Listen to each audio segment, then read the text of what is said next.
HarperCollins presents Look Up, Handsome by Jack Strange.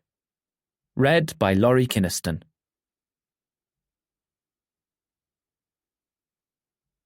Chapter 1. Everything changed when he first saw Noah Sage. He loved those romantic tropes. Your breath catches in your chest, your heart beats fast, you shake. He'd always laugh when he read those romance books with their cute moments, only that was fiction. It didn't happen in real life. But no, all of that happened, every bit of it. Standing in a crowd, lined up at the entrance to the Hay-on-Wye Winter Literature Festival, were two women screaming like groupies at a rock show. They drew looks of disapproval from the uptight literature crowd who came to the festival to absorb culture, darling, and nothing more. Amongst all the literature highbrows were the avid book readers of Noah Sage's successful romantic book series, all of them wrapped in coats and woolly hats to shield them from the cold December weather. The die-hard romance fans outnumbered the culture, darling, fans, their introverted tendencies overpowered by their need to be seen and meet their literary idol. Quinn Oxford had read every Noah Sage novel from cover to cover. As one of Hay's booksellers, he needed to know the new releases, especially when written by someone who was part of the queer community. He owned Kings and Queens, a bookshop selling queer literature or anything written by queer authors, which, of course, meant Noah's books. Plus, he loved romance novels and carried no shame about it. What could he say? He was a sucker for happy endings. Not the massage kind. Kind of. All this for a romance writer, a passing voice said, as Noah Sage's black Bentley came driving down the path cleared of snow. The screams gained volume as a window rolled down and the face of Noah Sage came into view. That was when everything changed. The screams disappeared and the surrounding crowd melted like the snow at their feet. Noah's car seemed to go by in slow motion and then stop altogether when Noah's eyes met his. Those green, green eyes. Lusciously green like the Welsh hills. Oh, how they sparkled. They looked deep, inviting. They were hypnotizing. Did he admire my blue eyes and the way I stared at him, taking in every part of him I could? Did the world stop for him, like getting lost in the perfect book? Did he see me and only me with my wavy black hair, my cozy jumper, my lightly freckled face? Could he even make out my features like I could his? Somehow these thoughts came to Quinn as he stood there, feeling a connection between him and the romance writer. His heart beat so heavily in his chest that he thought the surrounding cage may break. He swallowed, his mouth dry. He panicked because he couldn't breathe. He had last felt like this during an allergic reaction to penicillin. This was less frightening. Never had he seen a man so perfect. Quinn couldn't go there. Love wasn't on his mind right now, not after, well, it didn't matter.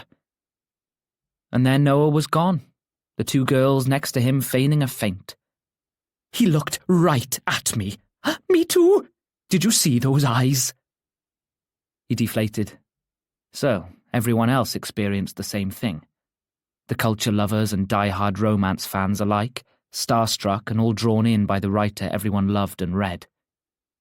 The Bentley disappeared into the makeshift car park of the infamous festival.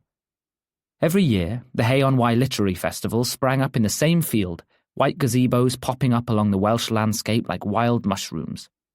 The summer was the liveliest when people flocked from all over, not only enjoying the literature that the world offered, but also enjoying the rare, hot British summer. It was always sunny in Hay, except for when it snowed, like now. The winter festival was popular, and being so close to Christmas, people came to enjoy festive shopping. Down the road was the famous Hay town, full of bookshops and a book reader's heaven. Have you got tickets to his show? Quinn turned to see Ivy Hart standing next to him. He hadn't seen her arrive. Such was the way with Ivy. She seemed to sprout and pop up when you least expected her. Of course. Me too. Let's go together. Before Quinn could say anything, her hand full of rings with glittering jewels grasped his, and she escorted him across the field to the ticket entrance. They scanned their tickets and entered the festival under the canvas canopy. Wooden walkways stretched away from them to different stages, all housed in similar gazebos. The atmosphere here was lively, with people browsing pop-up bookshops, buying from local makers, or drinking at the makeshift bars. The aroma of hot chocolate, gingerbread biscuits, and sizzling food made Quinn's stomach rumble. "Champagne?" a young waitress asked. "I'll take 2, Ivy declared. Quinn held out his hand, expecting her to give him a glass. "Oh no, both for me." The server smiled as Quinn took his own glass. The bubbles fizzed inside and they strolled further into the festival. "I can't wait for Stephen Fry's talk," a passerby said. "And Margaret Atwood," another said. "I heard Dua Lipa is interviewing her." Shame it clashed with the talk by Andre Aciman. "Ah, books," Ivy said with a deep breath. "Count ourselves lucky we live in this area of the world, Quinn. It's just magic, isn't it?" "I love it," Quinn agreed. "One of my favourite times of the year." Magic was the right word. Enchanting fairy lights crisscrossed above the walkways from the top of the canvas tents, glittering a warm yellow. Decorated Christmas trees were on every corner, their tinsel and baubles hanging with precision. "Christmas is your favourite time of the year?" "I think so," Quinn said. "Who wouldn't love it?" "Worn-out people spending too much money because they get pressured by society?" Ivy deadpanned. "Me? I prefer Halloween." Quinn observed the rings on her fingers, the glittering amethyst necklace around her neck and her hair tied up in a stylish bun. "I wouldn't have thought you were big on your horror." "Well, not the horror side of things, Quinn," Ivy laughed. "No, the spiritual side. Samhain. The veil is thin between our world and theirs." Quinn paused. "Theirs?" "Theirs." Ivy's eyes widened. "The dearly departed." "Oh, of course." "You don't believe?" "No, I do," Quinn said. "I haven't thought much about it." "No, people seldom do. It offends them." Ivy Hart intrigued him from the moment her flyer arrived through the door of his shop, a business card with her name attached, a name sure to catch attention. She ran a cleaning company and the locals loved her. She carried herself well, a confident woman with an answer for everything. People were mesmerised by her as she walked by, how she shook her head and her hair fanned out around her. She was tall, athletic, beautiful, stylish. She gave off the vibe of a woman who loved herself, but not in a conceited way. Quinn thought that if she were to write an autobiography, it would be titled Confidence and Class. "How's your bookshop looking?" "Sparkling clean." "I keep on top of things," Quinn sipped his drink. "Well, you know where I am if you need help." "You saying my shop doesn't pass the cleaning test?" Ivy grinned. "I'm saying, why waste time cleaning when you could focus on selling books?" Quinn nodded, savouring the champagne. "How is the shop going? Business booming as usual?" "Always," Quinn smiled, but he hoped Ivy didn't sense how he forced it. "It baffles me how these bookshops survive when there are so many of them." Quinn lifted his glass. "Thank the man responsible, Richard Booth." "He's pleased you toasted him." Quinn looked around them, as if he might see the flamboyant ghost of Richard Booth, Hay's pioneer, float through the crowd. Outside the tent, hosting the talk with Noah Sage, the line of people entering included the 2 women Quinn had been standing next to. "Now, don't embarrass us this time, June," one said. She clutched all 3 books from Noah's romance series. "Don't do what you did last time." "I didn't do anything last time, Deb." "You stormed up on stage with him and demanded he sign you a teapot," Deb said. "It was mortifying." "It was not a teapot," June hissed, blushing. "It was a tea cosy." "Same thing. Let the man speak and we'll get him to sign things afterwards." Quinn and Ivy followed June and Deb into the tent, where string lights created a warm glow over bustling bodies. Already the seating area was almost full, and they walked to the back row and sat at the end closest to the aisle. 2 shimmering Christmas trees lit up the stage with wrapped presents underneath, and a projected image of Noah on the back wall. "Wow, good view," Ivy said. "We'll see him in all his glory." Quinn stopped, his thoughts drifting to something a little more inappropriate. He sipped his champagne just as Ivy made a start on her second. As the hum of chatter engulfed him like a warm bath, he looked at Noah's image, which definitely didn't need any airbrushing. Somehow, through photos, he still had that piercing stare, one that was welcoming yet seemed to suggest something more. kind of like he knew something you didn't. It kept Quinn frozen to the spot, like staring at his eyes was a competition he couldn't lose. The image of Noah changed to a familiar face, that of television personality Blair Beckett. The audience swooned at the man on the screen, with a well-trimmed beard and sleek black hair. It looked like he'd been caught unaware while adjusting a crisp white shirt, its 3 buttons undone with just a glimpse of chest hair. His eyes held less command than Noah's, but they were dark and crinkled at the side, a smize that rivaled Tyra Banks. Bloody Blair Beckett, Quinn grumbled. You don't like him? I think he brings bias to the news, Quinn said. He can't help but slot his opinion into the report, and it becomes more about Blair Beckett than it does about, say, social injustices. Well, he's a well-respected newsreader. Well, good for him, Quinn shrugged. I also don't like that he can just put his name on a children's book and bam, he's a children's author. But he wrote it, did he? Ivy paused for a moment. The spirits say yes. Well-read spirits. I think he's quite handsome. So does everyone in this room. Well, so did he, but he couldn't say that. The lights dimmed, and people erupted in applause.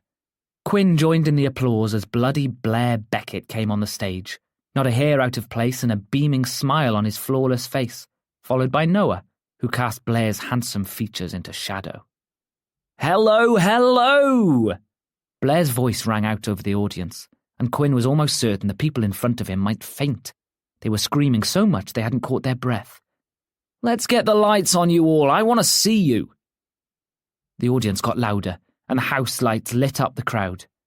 Ivy flailed her arms, lost in the excitement. The champagne in her flute came sloshing towards Quinn, landing straight in his lap, creating a damp patch. Ivy! Quinn leapt to his feet, feeling the chill reach places chill should never be. I'm wet! The last words echoed around the room.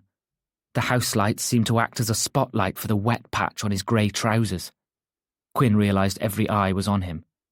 Do you need help there? Bloody Blair Beckett asked, a look of concern on that perfect face of his. No, it's okay. Just an accident.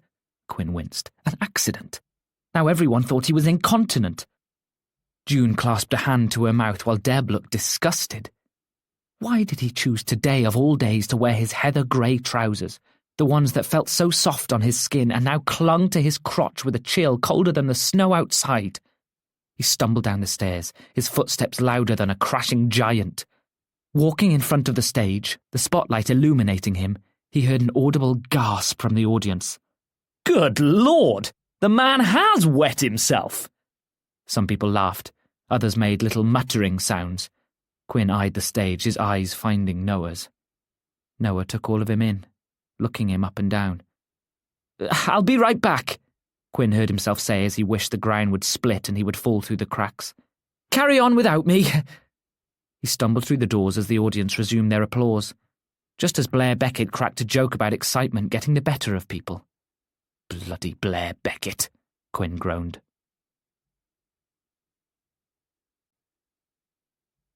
Chapter 2. Quinn, there you are. Ivy rushed to him, but he turned his attention to his Welsh brewed beer, staring into the glass with discontent. Fizzing beer had never been so interesting. Leave me alone. He wore a pair of tie-dye elasticated harem trousers, something that was being sold on a self-confessed hippie stall for an extortionate price. They clung to his ankles, almost cutting off the blood supply. His grey trousers, still wet with champagne, were in the cloakroom for him to collect later. Felt like a fool. These look very good on you, Ivy spoke, admiring his new trousers. The colours suit your aura. Ivy, not now. He slurped his beer like he was at his lowest ebb, willing away the pain inside. Look, I'm sorry. I got excited, she sighed. Besides, nobody talked about it after bloody Blair Beckett joked about it, yeah, Quinn said. I missed the whole thing. I wondered if you were going to come back. Quinn turned to her, fighting back tears. How could I? Everyone thought I'd wet myself. Those nearest at the bar looked at Quinn with concern. Ivy shook her head in a way that said, I'll deal with this, and they nodded with sympathy. I told them it was champagne. Besides, people forgot as soon as Noah started speaking. You would have loved it, honestly. It was so good, Quinn. He spoke about his romance novels, but he also spoke about queer stories. I asked him why he hadn't written one yet, and he said he was thinking about it. Quinn perked up, almost forgetting about his ordeal. Did? Oh, yes, Ivy smiled. And now he's doing his book signing at the bookshop tent, and I think you should come with me to meet him. Ivy, no, I can't. The last thing he wanted was to meet a man he fancied who no doubt thought he had pissed himself. You absolutely can. She touched his arm again, the rings cold on his skin. He won't remember. No one will. They'll be too excited to see Noah. Ivy, no. Ivy cocked an eyebrow. You always do this, Quinn. You shy away from moments that could change your life. Quinn wanted to tell Ivy that life-changing moments never happened to him. Average life, average person. The most average man to ever live. But these... They both looked at his trousers, garish and brash. They are perfect, Ivy said, with no sense of irony. Now come, bring your beer with you. She took his hand, and clutching his pint, he allowed her to usher him across the bar area. They swayed over to the pop-up bookshop. That was the thing about Ivy. She navigated the cramped festival like there was no one around. People moved for her, smiling as they did so, and she thanked every one of them with genuine enthusiasm. He supposed that if they were looking at her, they weren't looking at him and his trousers that felt like they might catch flight if a gust of wind came through. Quinn couldn't see through all the people, but when those nearest to them parted, he could see Noah.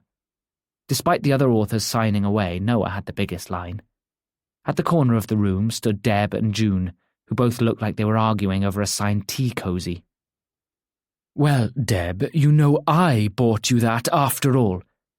No, this belonged to my grandmother. No, I remember buying it from Haymarket.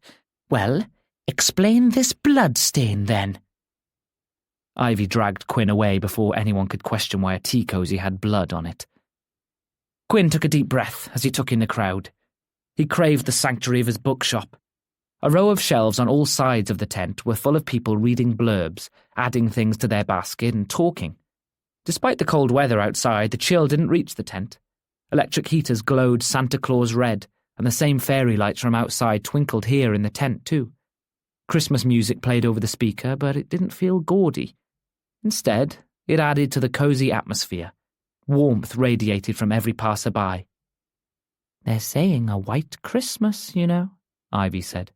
Well, that'll be surprising. Will it? Quinn didn't answer.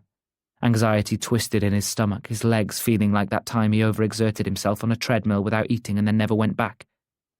Maybe that was because of the cut-off blood supply. What are you going to say to him when you meet him? Nothing, Ivy. Nothing?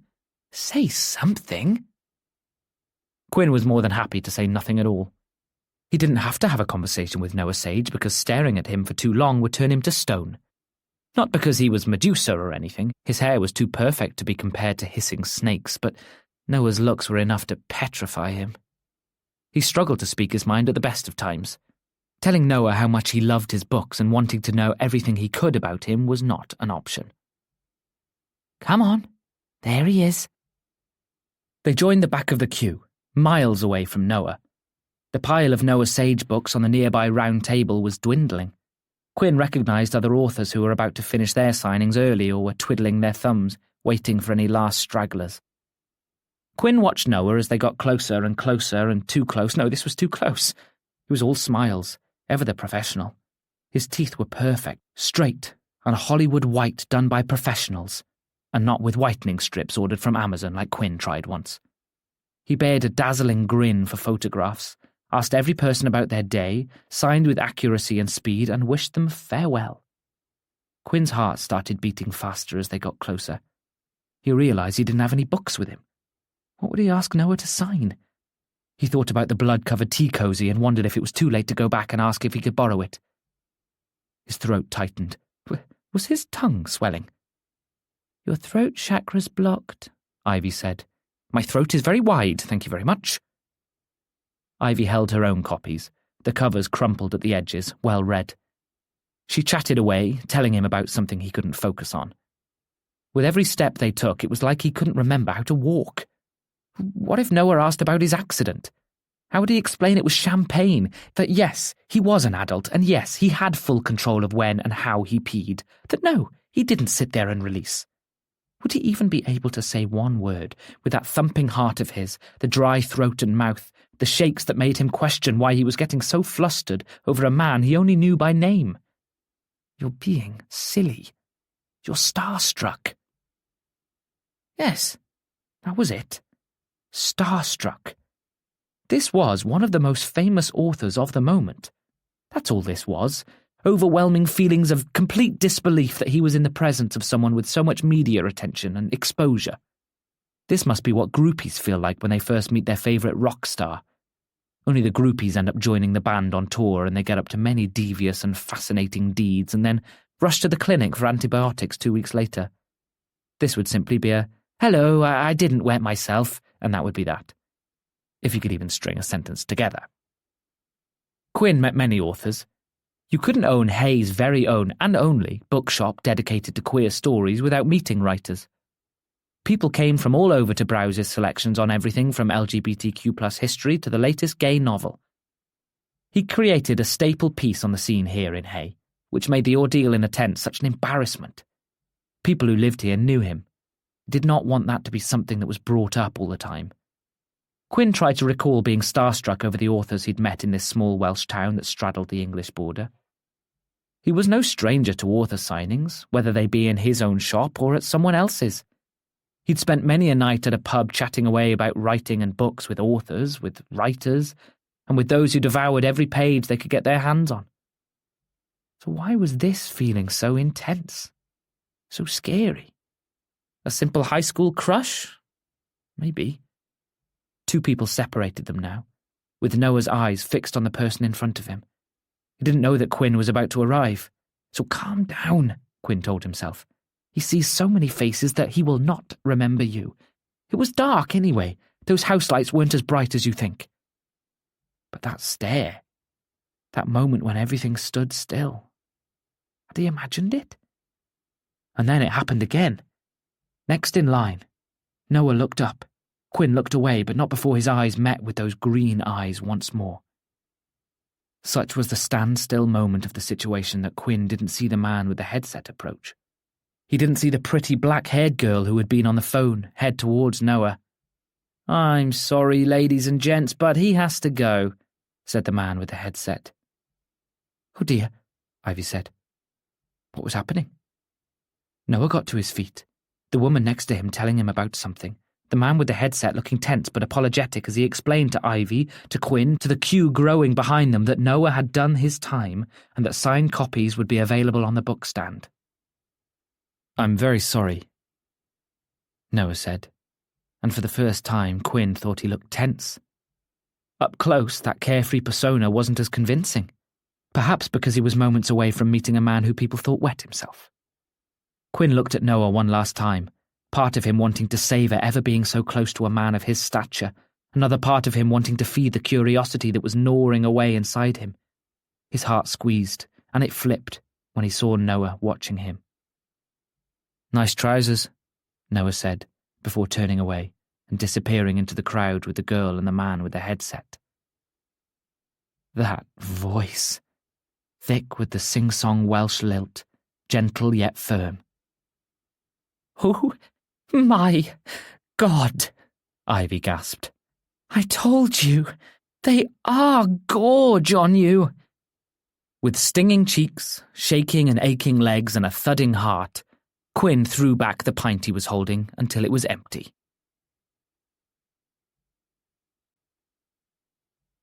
Chapter 3. It was awful, Dad, awful. The man thought I'd wet myself. Quinn shivered in the graveyard underneath an ancient yew tree. Turns out, thin fabric hippie trousers were not the most practical thing to wear in the icy depths of winter. With a gloved hand, he brushed aside the snow from his father's gravestone. Despite the darkening sky, it felt light here, almost if the light came from the heavens. He'd said goodbye to Ivy, promising to meet her at the local pub later in the evening. He held a bag with his wet trousers. After today's ordeal, he needed time to himself, except he wasn't by himself. Not when he came here. Quinn observed a fresh bouquet lying beneath his father's name, Gerald Oxford.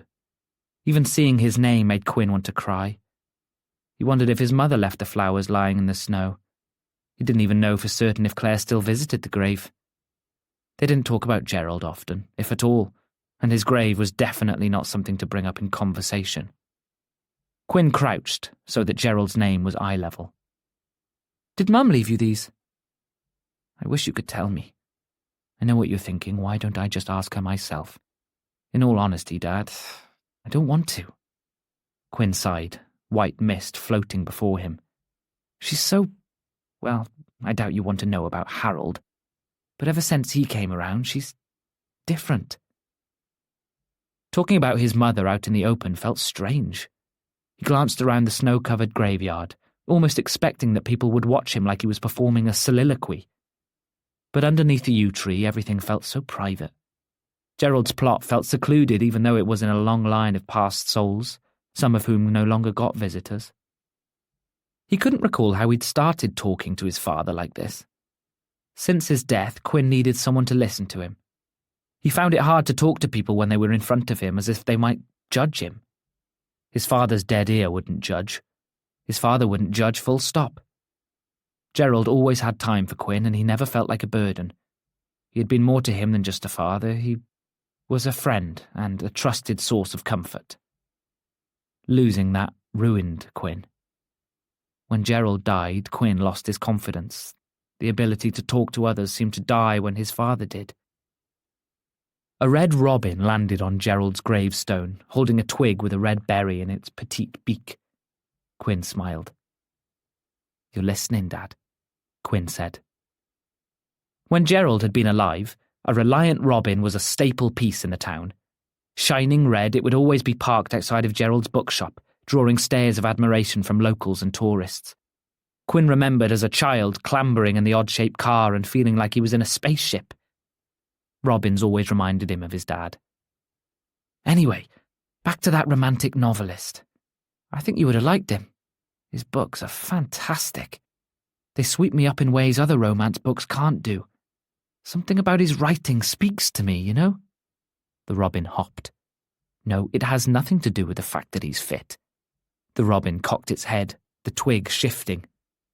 What else is there to tell you? The robin fluttered its wings, and Quinn feared it would fly away, breaking the connection Quinn had, or at least thought he had, with the red-breasted bird. Instead, the bird fixed him with a stare, the way it always seemed to do whenever Quinn visited the graveyard between Hay and the neighbouring valley of Cusup Dingle. "Shop is going okay," Quinn said, because telling the truth to his dead father was out of the question. "I've got someone helping me out now. Always feel like I've made it if I have an extra pair of hands to help me. Like my business is growing, you know? His name is Daniel Craig." The bird hopped, and Quinn laughed. "I know. Unfortunately, he looks nothing like Bond. He's straight, too, before you get any ideas. Not bad looking, but, you know, straight. I had my apprehensions about bringing a straight guy into the fold. Not that there's anything wrong with straight guys, Dad." Quinn cleared his throat. "As far as I know, you were one yourself. No, it's just that the bookshop has this safe feeling to it. A place where people can speak openly if they want to, and without fear of any sort of judgment. Hard to do when someone is straight and you've been told you're wrong all your life by, well, straight people." The robin fluttered to the roses, inspecting them. Quinn fought back tears. This was a robin. Only a robin. But he couldn't help but let his imagination run away with him that this was a sign from his father, and that the robin would go back to wherever his father was and tell him all about the beautiful roses. "I guess you can call him an ally. He's quite interested in reading about sexuality and the like." The robin flew up and away, disappearing into the murky grey landscape. Quinn sighed, smiling. "Maybe I'm boring you," he said, getting back to his feet. "I'll be back soon. Miss you. Love you." For a moment, he didn't want to go away. The world waited for him out there, and he didn't know that he could face it at this moment. But the trousers weren't protecting his legs, and his feet had turned to ice. He trudged away from the yew tree, from his dad and the roses, and walked back towards the village of Hay. It was then that he saw someone standing in the otherwise deserted graveyard. Quinn could only make out the side profile of a man close to the only entrance. Quinn needed to bypass him to get out and get back to his shop before closing. He had little time, but there was no way he could go any further. It was also impossible that the man stood staring at another grave was Noah Sage. No. His eyes were playing tricks on him, a cruel trick of the winter light. Quinn took the path, averting his eyes, hoping he wouldn't have to see the figure. But as he got closer, his footsteps trudging through the snow, the person turned to see who approached. It was Noah Sage. Of all the places, why would Noah Sage be here in this graveyard? The only two people surrounded by departed souls. Or at least the bodies that once housed them. Hippie guy, Noah said, taking in his parachute trousers and Quinn wanting to dig his own grave and get in it. Fancy seeing you here.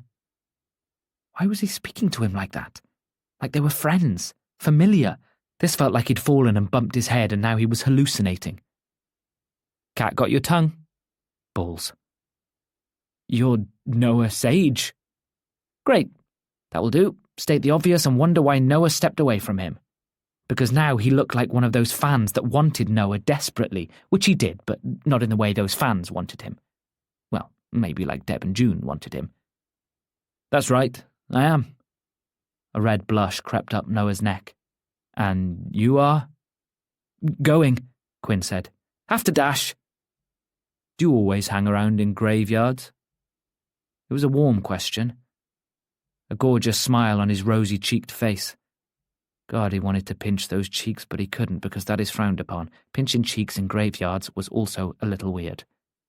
Somewhere in the distance he heard the tweet of a robin. Under the yew tree, Quinn said, and then wanted to kick himself. I see. Noah paused. You know, those trousers remind me of a parachute. Quinn wondered if he would ever be able to forget about this day and these trousers with their patchwork and their soft fabric. The way Noah stared at him, admiring the trousers like they were his own creation, would be seared on his mind like a tattoo. You're visiting someone? Quinn nodded at the icy tombstone in front of Noah, so he would stop staring at him. He didn't want to catch the name, but couldn't help seeing the last name Sage. A relative of Noah's? I guess I am, Noah said. Do you work here or something? Me? Work at a graveyard? No, Quinn said. Who works at graveyards? Grave diggers, caretakers, cemetery workers, Noah listed, and his gloved hand looked absolutely adorable, and not at all like it would hold Quinn's hand perfectly. I'm not any of those, Quinn said. Like I said, I'm going. And digging his own grave with every word he spoke. All right, well, nice meeting you, hippie guy, Noah said. He would not be called hippie guy. But alas, Quinn said nothing because words evaded him. He squeaked and trudged away, wishing, hoping, praying that maybe he had fallen and bumped his head and this was all some weird dream.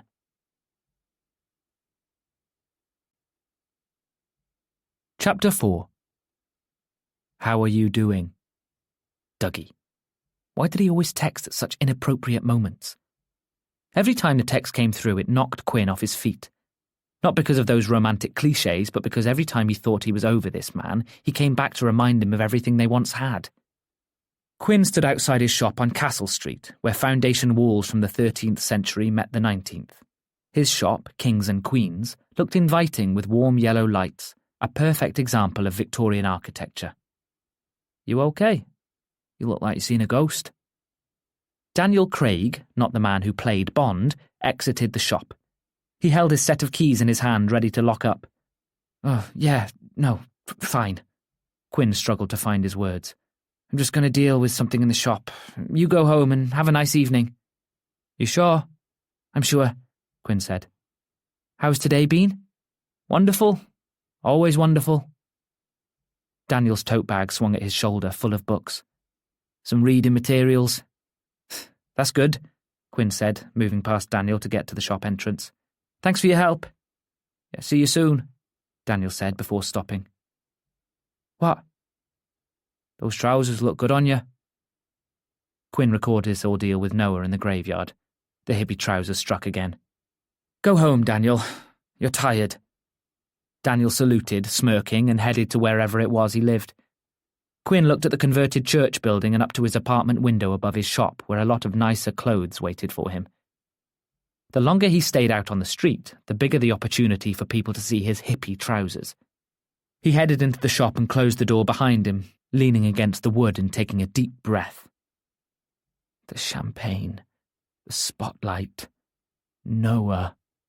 He couldn't think any more about it. Kings and Queens was his labour of love. Once falling apart, it was now perfect. Queer flags flitted from the ceiling and across the bookshelves, from trans representation to asexual recognition. Lines of books stacked on oak shelves reaching up to the ceiling. Good on Daniel Craig to align the books before leaving. Christmas table displays selling A Christmas Carol glittered under the twinkling light strung between the aisles. The floor, reinforced varnished wood, creaked under his feet. The place used to be Hay's very own church centuries ago. Now it was a place of safety for a community Quinn felt needed serving in Hay. He placed his wet trousers in a paper bag at the foot of his checkout counter. His phone buzzed again, and the peace and serenity came crashing to the ground. Tense, he looked at the text message on the screen. "I miss you. Dougie." Dougie had broken up with Quinn almost 6 months ago. It had been hard because he left when things started getting tough for Quinn. He didn't share his concerns when Dougie announced he needed to leave. It also didn't help that Dougie left on their 1-year anniversary. Classy. "I'm moving," Dougie declared in this very shop. "To Cardiff." He said it as though the city was the most foreign, faraway land in the world, not an hour and 20 minutes away. "And I think we should see other people," Dougie finished. Quinn couldn't even remember what happened after that. All he could think of was that above them, his apartment was decorated for their 1-year anniversary. That night should have been special. Until Dougie, Quinn had let no one in. Who needed love? He much preferred getting lost in the pages of romance novels. That way, he couldn't get hurt. He also knew that Dougie had walked all over him. Quinn was notorious for letting people do that to him. Only Dougie was the one with the heaviest feet. A defense mechanism, maybe, but he never fought back. He hated confrontation to begin with. Then he doubted his own knowledge when making a point. Yes, it was much better to appease the other person by nodding along and giving them 3 bags full, sir.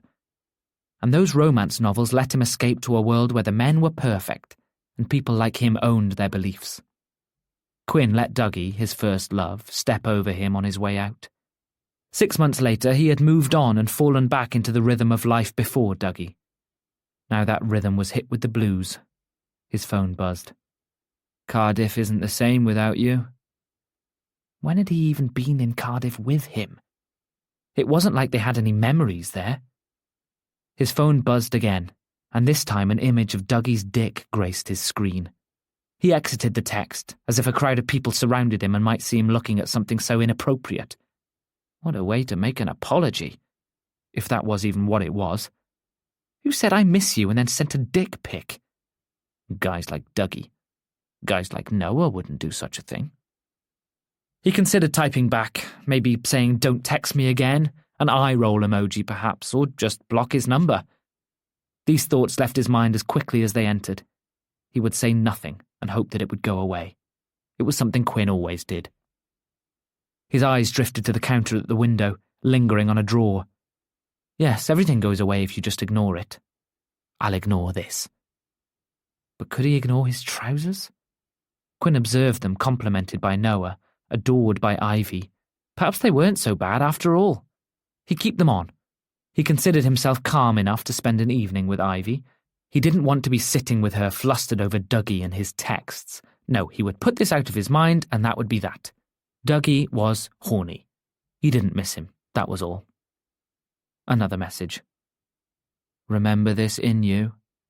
Quinn ignored the text and left for the pub.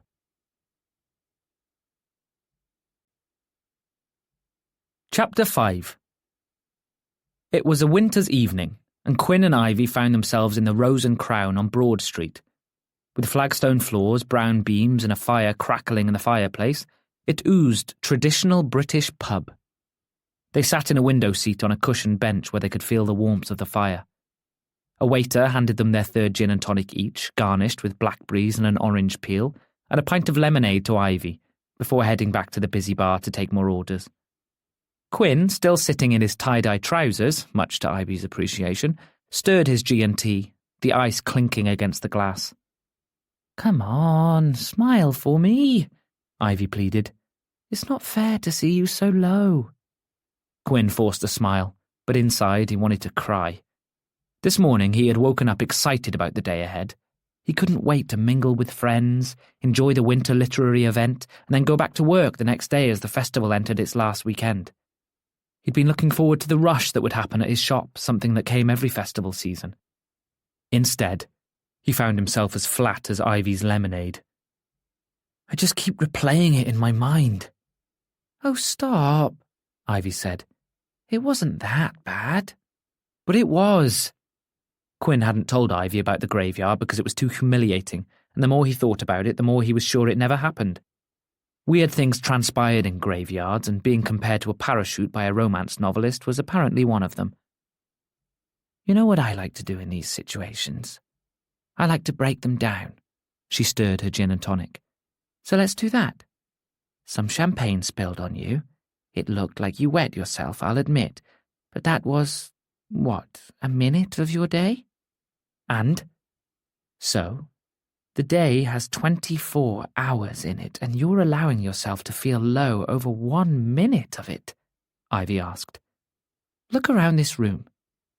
Quinn did as he was told, memories of being in school and being told off by a teacher coming to him. His eyes drifted over the bar where people gathered, waiting for orders.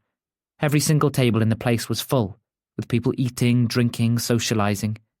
He couldn't recall the last time he saw the Rose and Crown so busy. It was like summer in Hay again. Only a light snowfall had begun outside. "Notice anything?" "People. And not one of them looking at you or those trousers," Ivy smiled. "See him? And her? And them? Well, they were in the talk. They saw what happened. Are they laughing about it? Are they talking about it? No, they're not. No one remembers it. So why do you?" "Because he saw it," Quinn sighed. "Noah Sage." Ivy waved a hand, dismissing it straight away. No. He complimented your trousers." "Because he remembered what happened?" "I don't believe in coincidences, Quinn, but this time I do," Ivy said. "He genuinely liked them. I can tell." "How?" He hadn't laughed in the graveyard. "Because you can tell when someone is genuine." Ivy lifted her drink and took a sip. "Now, I've had my fair share of embarrassing moments, but you have to learn not to give a damn. Time spent on negative energy is time wasted." Quinn drank his gin and tonic. He nodded, leaning back in the booth. He couldn't tell her that Dougie had taken up another 5 minutes of his day. Since being in the pub, he had received a frenzy of texts, each one getting more aggressive because not responding to a dick picture was enough to fracture his masculinity. "Fine, you're right. These gins are helping me forget." "You are a drama queen, Quinn." "Hey, you don't know that for certain." "I'm an expert judge of character, remember?" Quinn laughed. He enjoyed Ivy's company despite the commotion she caused at the event. It hadn't been her fault. She got excited like everyone else. The girl wasted champagne, for Christ's sake. That was worse than what had happened to him. If anyone was to blame, it was bloody Blair Beckett calling for the house lights to come on. "You're thinking about him, aren't you?" For a moment, Quinn thought she meant Noah, but judging by the look of sympathy on her face, he knew she meant his father. "Always." "I'm here whenever you need to talk." "I know." But he would never talk to her. Not about his father. Not even about his mother and how she'd moved on, leaving Quinn behind to find out who he was without his dad around. He looked outside, wishing he would see the robin again, so that he would know everything was going to be okay. The pub wound down after a busy night, and as they were leaving, their conversation turned to business. "I set up my cleaning company when I finished university," Ivy explained as they walked away from the pub and tucked into fish and chips they got from the next-door takeaway. The snow was still falling, heavier now, and their footsteps left a trail behind them. "We've been going pretty strong ever since." "And what made you set it up?" "I wanted to be an architect, and I'm sure I could have been. I qualified. But I tried it and realised why give all my time to someone else when I could be bettering myself," Ivy said. "It hit me on a retreat I went to in Indonesia. I needed to look after myself mentally, physically, emotionally, and energetically. So I listened to my spirit and I did something that I knew I could do but would allow me to live a balanced life." Quinn didn't know what type of retreat Ivy went on, and he didn't know how she could look after herself, but he nodded all the same, seeing how she lit up talking about her experience. "Sounds similar to why I opened the bookshop," Quinn said as they walked up Lion Street, soft snow compacting under their boots. He could tell as they stepped gingerly that tomorrow the pavements and roads would be lethal. In the homes they walked by, Christmas trees glowed. The butter market, where local traders traded all day, was now deserted, with twinkling lights wrapped around the iron gates. It was cold, but the gin they had consumed numbed the feeling. Ivy smiled. "I'm so proud of my business, too. Even though people tell me I could do so much more, they seem to look down on me when I tell them I'm a cleaner." "You're not a cleaner," Quinn said. "You're an entrepreneur, a successful woman in a world dominated by men." "Slay," Ivy clicked her fingers. "I don't think I ever asked about why you opened your shop." "Well, I went to university and did English literature because I always loved books," Quinn said. "I wanted to be a writer. Still want to be a writer." "Do you write?" "Yes." "Then you're a writer." Quinn, feeling a warmth of validation from Ivy's words, took in the looming castle towering on the hill. Lights were on in the downstairs window, the shadows flickering as those inside walked by. The once derelict castle was now being renovated. A poster advertised a grand reopening on Christmas Eve. They walked along Castle Street, where supermarkets, clothes shops, bakeries and banks met with more bookshops. The town might have been cosy, but it had all they needed. They stopped outside Kings and Queens, turning their backs on the castle. "And here it is. My favourite shop in town," Ivy smiled. Quinn fumbled to find the key for the shop. He swayed and Ivy steadied him. Both hooted with laughter, forgetting they were outside, forgetting that they might wake people. Finally, the key sliding into the lock, he opened the door to his bookshop, his pride and joy. In the darkness, he walked to his desk, pushing past the till to switch on a lamp. The dull yellow light illuminated the shop. 4 rows of bookshelves had long since replaced church pews and stretched all the way back to where the original altar remained. Stained glass windows depicted Christian imagery, which now looked down over glass cabinets of crystals, books, and LGBTQ+ flags. "Just magic," Ivy sighed, closing and locking the door behind her. He let Ivy walk around the shop. Truth is, he needed something like tonight. He threw himself into his work so much that he neglected social life, and had been neglecting friendships and relationships with family. Maybe that was why his relationship with Dougie had failed. Tonight had given him the opportunity to relax and reflect on what was in front of him. He rearranged his desk, which he had left messy the day before. Daniel Craig hadn't tidied the desk since the time he, Daniel, had tampered with his organised chaos and Quinn went all quiet. Quinn hadn't even needed to say anything. Daniel knew and never did it again. He wasn't a mean boss, but he couldn't say what he wanted out of fear of offending Daniel. After all, he'd only tried to be helpful. Quinn wrapped receipts together and placed them in the accounts box, then stacked books he needed to price and put on the shelves. He moved his mouse, waking the computer from its sleep mode, and checked his emails, making note of stock inquiries and shipping updates. Behind him, in the bay window, snow billowed in a strong wind. He could hear Ivy near the back of the shop, humming a Christmas song to herself. His eyes drifted to a letter he had put to the side. His heart sank. That happy joy inside him extinguished. The blissful numbness left by the gin turned toward a heavy hangover. Just ignore it and it will go away. Reaching for the letter and turning it over in his hand, the seal already ripped, he knew he shouldn't read it again. It was better to ignore it, deal with it tomorrow, that's what he kept telling himself. But the alcohol had other thoughts. Despite all his protests, he took the letter out, looking up to make sure that Ivy was nowhere in sight. He unfolded the letter and stared at it, tears spilling onto the paper. The words, "Final notice of eviction," stared back at him, so cold and hollow. He looked back at the shop in front of him, which, even in the dim light, was still colourful and full of joy. He'd spent years crafting a space that could offer something more, something safe. A shop full of books that were selected to retail, new and rare for both the academic and the casual reader. The arches of the still beautiful chapel renovated with thought and precision to honour its history and bring it into the modern times. He turned and observed the castle from his perfect view at his window seat. He opened a drawer in his desk and dropped the letter inside, where a pile of similar letters was stacked. He closed it, taking a deep breath. What the hell am I going to do?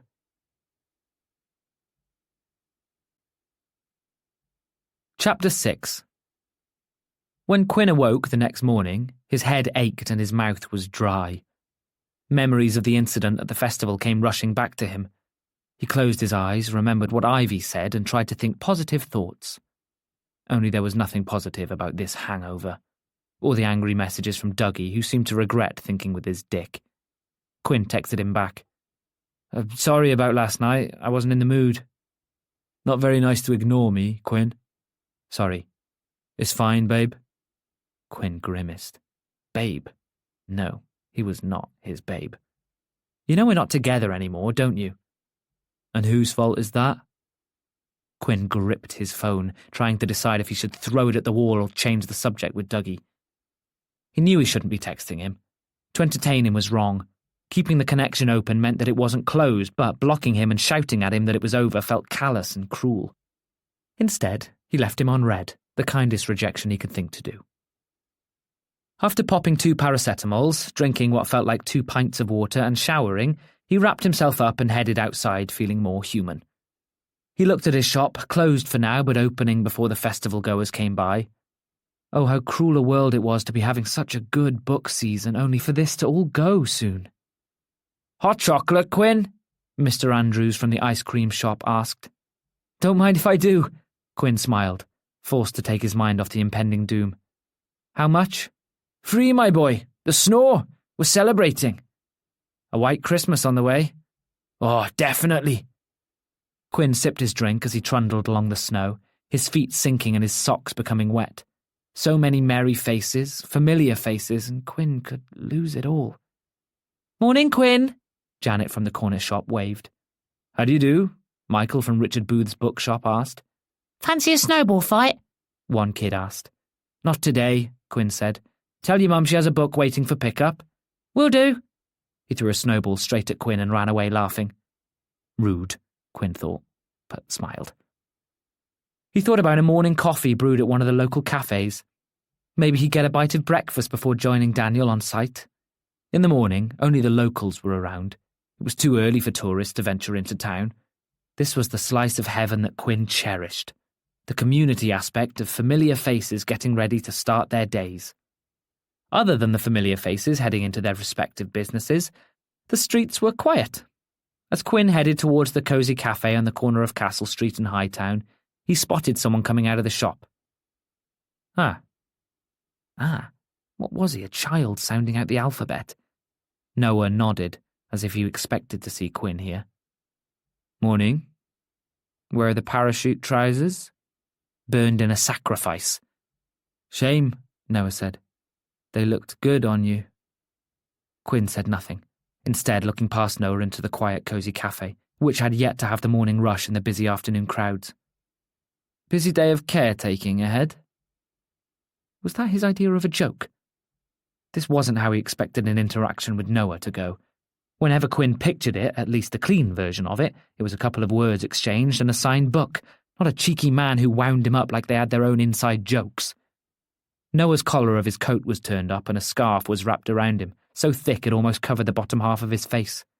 It was cold, but not Antarctic cold. You look like you're hiding. I am hiding. Quinn hadn't expected this response. Hiding from who? Hay. What? What sane person comes to a cafe at 7-something in the morning? I'll tell you who. Psychopaths. I come here every morning? Noah shrugged. Point proven. Hey, you're here at 7 in the morning. I'm not around for long. Wanted to pay Cozy Cafe a visit before leaving. Leaving? Ah, so he wasn't sticking around. Why would he? Didn't live here, not anymore. What, got some attachment to Cozy Cafe, have you? Actually, yes, Noah said. Used to come here all the time. It's the setting I use for a cafe in one of my books. The Morning Sunshine Cafe. Quinn hated himself for knowing what Cafe Noah meant. So much for even pretending to play it cool. Before Noah could say anything, Quinn spoke again, as if his next words would erase the confession he'd made about reading Noah's works. Anyway, why are you hiding from Hay? I don't love coming into the town. Then why come here? A person should always face their fears, Noah said. Well, if you're trying to hide, you could at least... Quinn didn't finish the sentence, but instead reached for the collar of Noah's coat. Crooked, it allowed a glimpse of the person behind it. Taking the coat collar, he adjusted it so that it stood rigid, but as Quinn drew his hand away, he felt his fingers graze Noah's cheek. Their eyes met. Noah smirked. Enjoy your coffee, hippie. He stepped away from the door onto the street and walked away like he hadn't just made Quinn's legs weak. I am not a hippie, Quinn whispered, because speaking it loudly was too scary. He could still feel Noah under his fingertips. He wasn't a mirage, he was a physical being. He ordered his coffee in a daze, then walked back towards his shop with his to-go cup. As he strolled towards his shop, he looked up at the castle. The final eviction notice came to mind, and he felt the fear grip him. A person should always face their fears. The castle made him fearful. At least the person behind the castle frightened him, and he was in there right now. He'd ignored every other eviction notice, but something about this one had changed something inside him. He'd hoped that by ignoring his problems they would go away. Whenever he faced something uncomfortable, he ran away from it. Quinn, the man who never stepped 1 inch out of his comfort zone. He had no intention of doing that, not when it involved the man in the castle. But Noah's words rang in his ears like tinnitus. Emboldened, possessed by something he couldn't explain, he entered his shop and picked up the final eviction notice letter. Even looking at it made him shake. He took a deep breath. Could he do this? Looking around his shop, the sanctuary, his creation, told him what he needed to do. He had to at least try. After stumbling onto the pavement, he went through the castle wall's archway and onto the castle grounds. He paused to admire the bookshelves against the stone wall, which were unspoiled by the weather. He began his slow climb to the castle itself, trying his hardest not to crash to the ground with all the elegance of an ice-skating giraffe. When he reached the castle doors, he pushed them open and headed into the hallway. I can do this. I can do this. I can do this. The castle had always been grand, but for years it had survived by being propped up with scaffolding. The place needed serious work, and at one point it had seemed like all hope to restore it was lost. Richard Booth, a man who proclaimed himself as the King of Hay, took this castle to live in. It was because of him that the town became known as the Town of Books, after he spotted an opportunity to make Hay stand out from the crowd. Rest his soul, Quinn thought. He remembered stories his father had told him about Richard Booth, like the time he strutted down the high street wearing a crown, or how he once declared his horse the Prime Minister of Hay. His father had even been a member of C.I. Hay, the Secret Service agency. When Quinn asked his dad what they did, his dad replied, "Get pissed a lot." Quinn looked at Hay Castle, destroyed in a fire in the 70s, and thought of the many parties Richard Booth had held there when he was alive.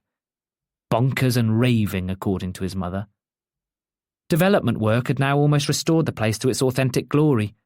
The roof, once caved in and the place of multiple bird nests and cobwebs, was now rebuilt, towering tall above them. Old stone carvings had been saved and any shred of historical evidence preserved. The old stairway had been replaced with a reinstated structure and reupholstered with a red carpet. But the work wasn't quite complete yet. From somewhere in the castle came the sound of drills. "Look who it is." Harold Morgan headed towards Quinn, a hard hat and a high-vis jacket on his burly frame. His wild beard was flecked with white paint, as were his arms. "Come to see the place?" "I've come about this." Quinn held up the eviction notice letter. "Finally acknowledging them, then?" "I acknowledge the other ones." Quinn hoped Harold wouldn't challenge him.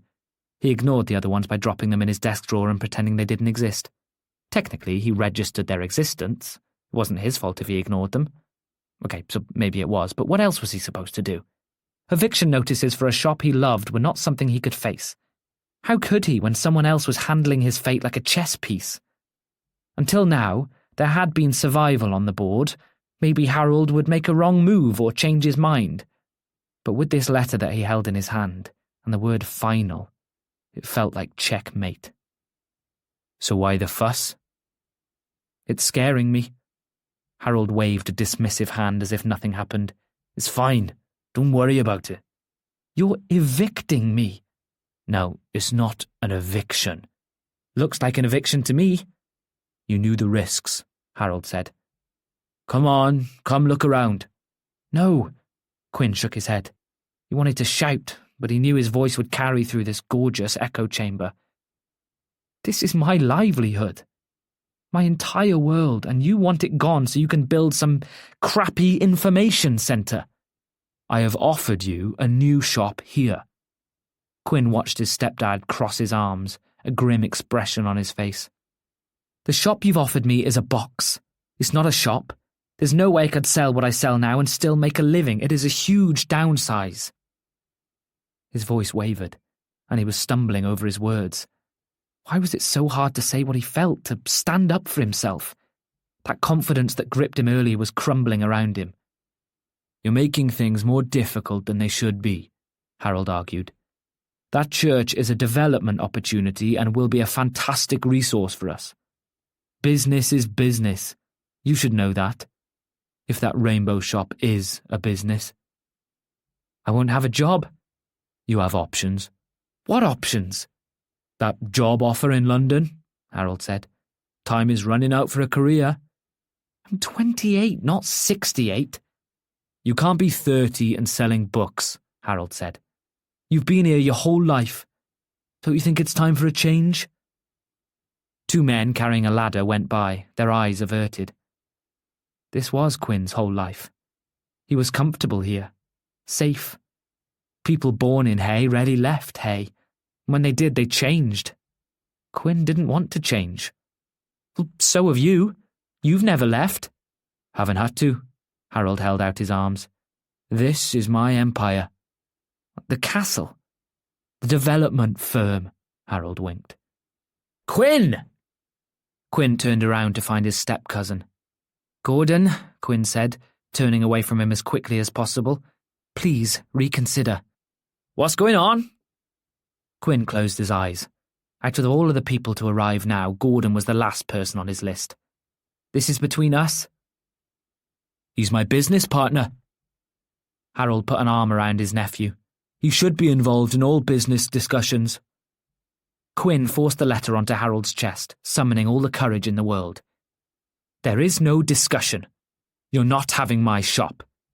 He stormed away, gritting his teeth. The drumming in his chest seemed to echo in his ears. "The deal is almost done, Quinn," Gordon shouted. "You've had your final notice.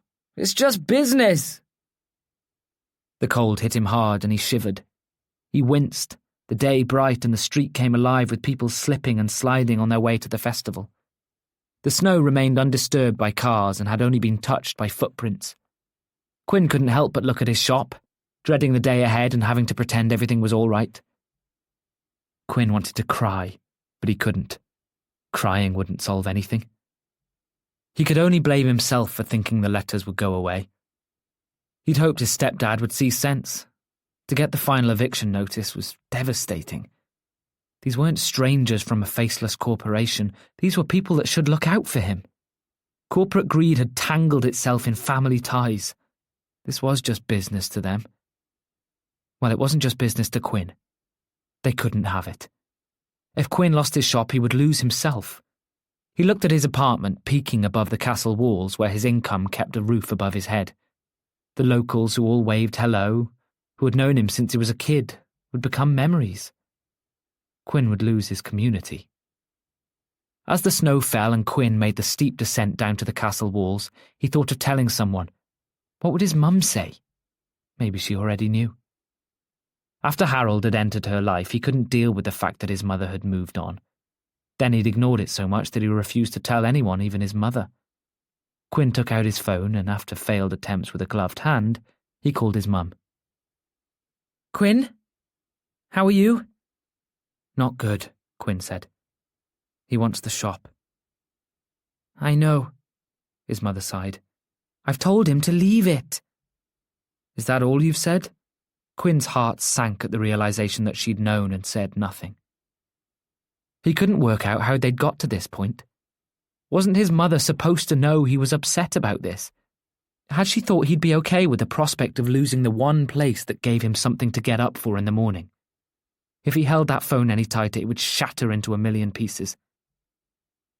Quinn's father had once owned a bookshop himself on the same street. It had been a success, endorsed by Richard Booth, and decreed the hazes of Parliament.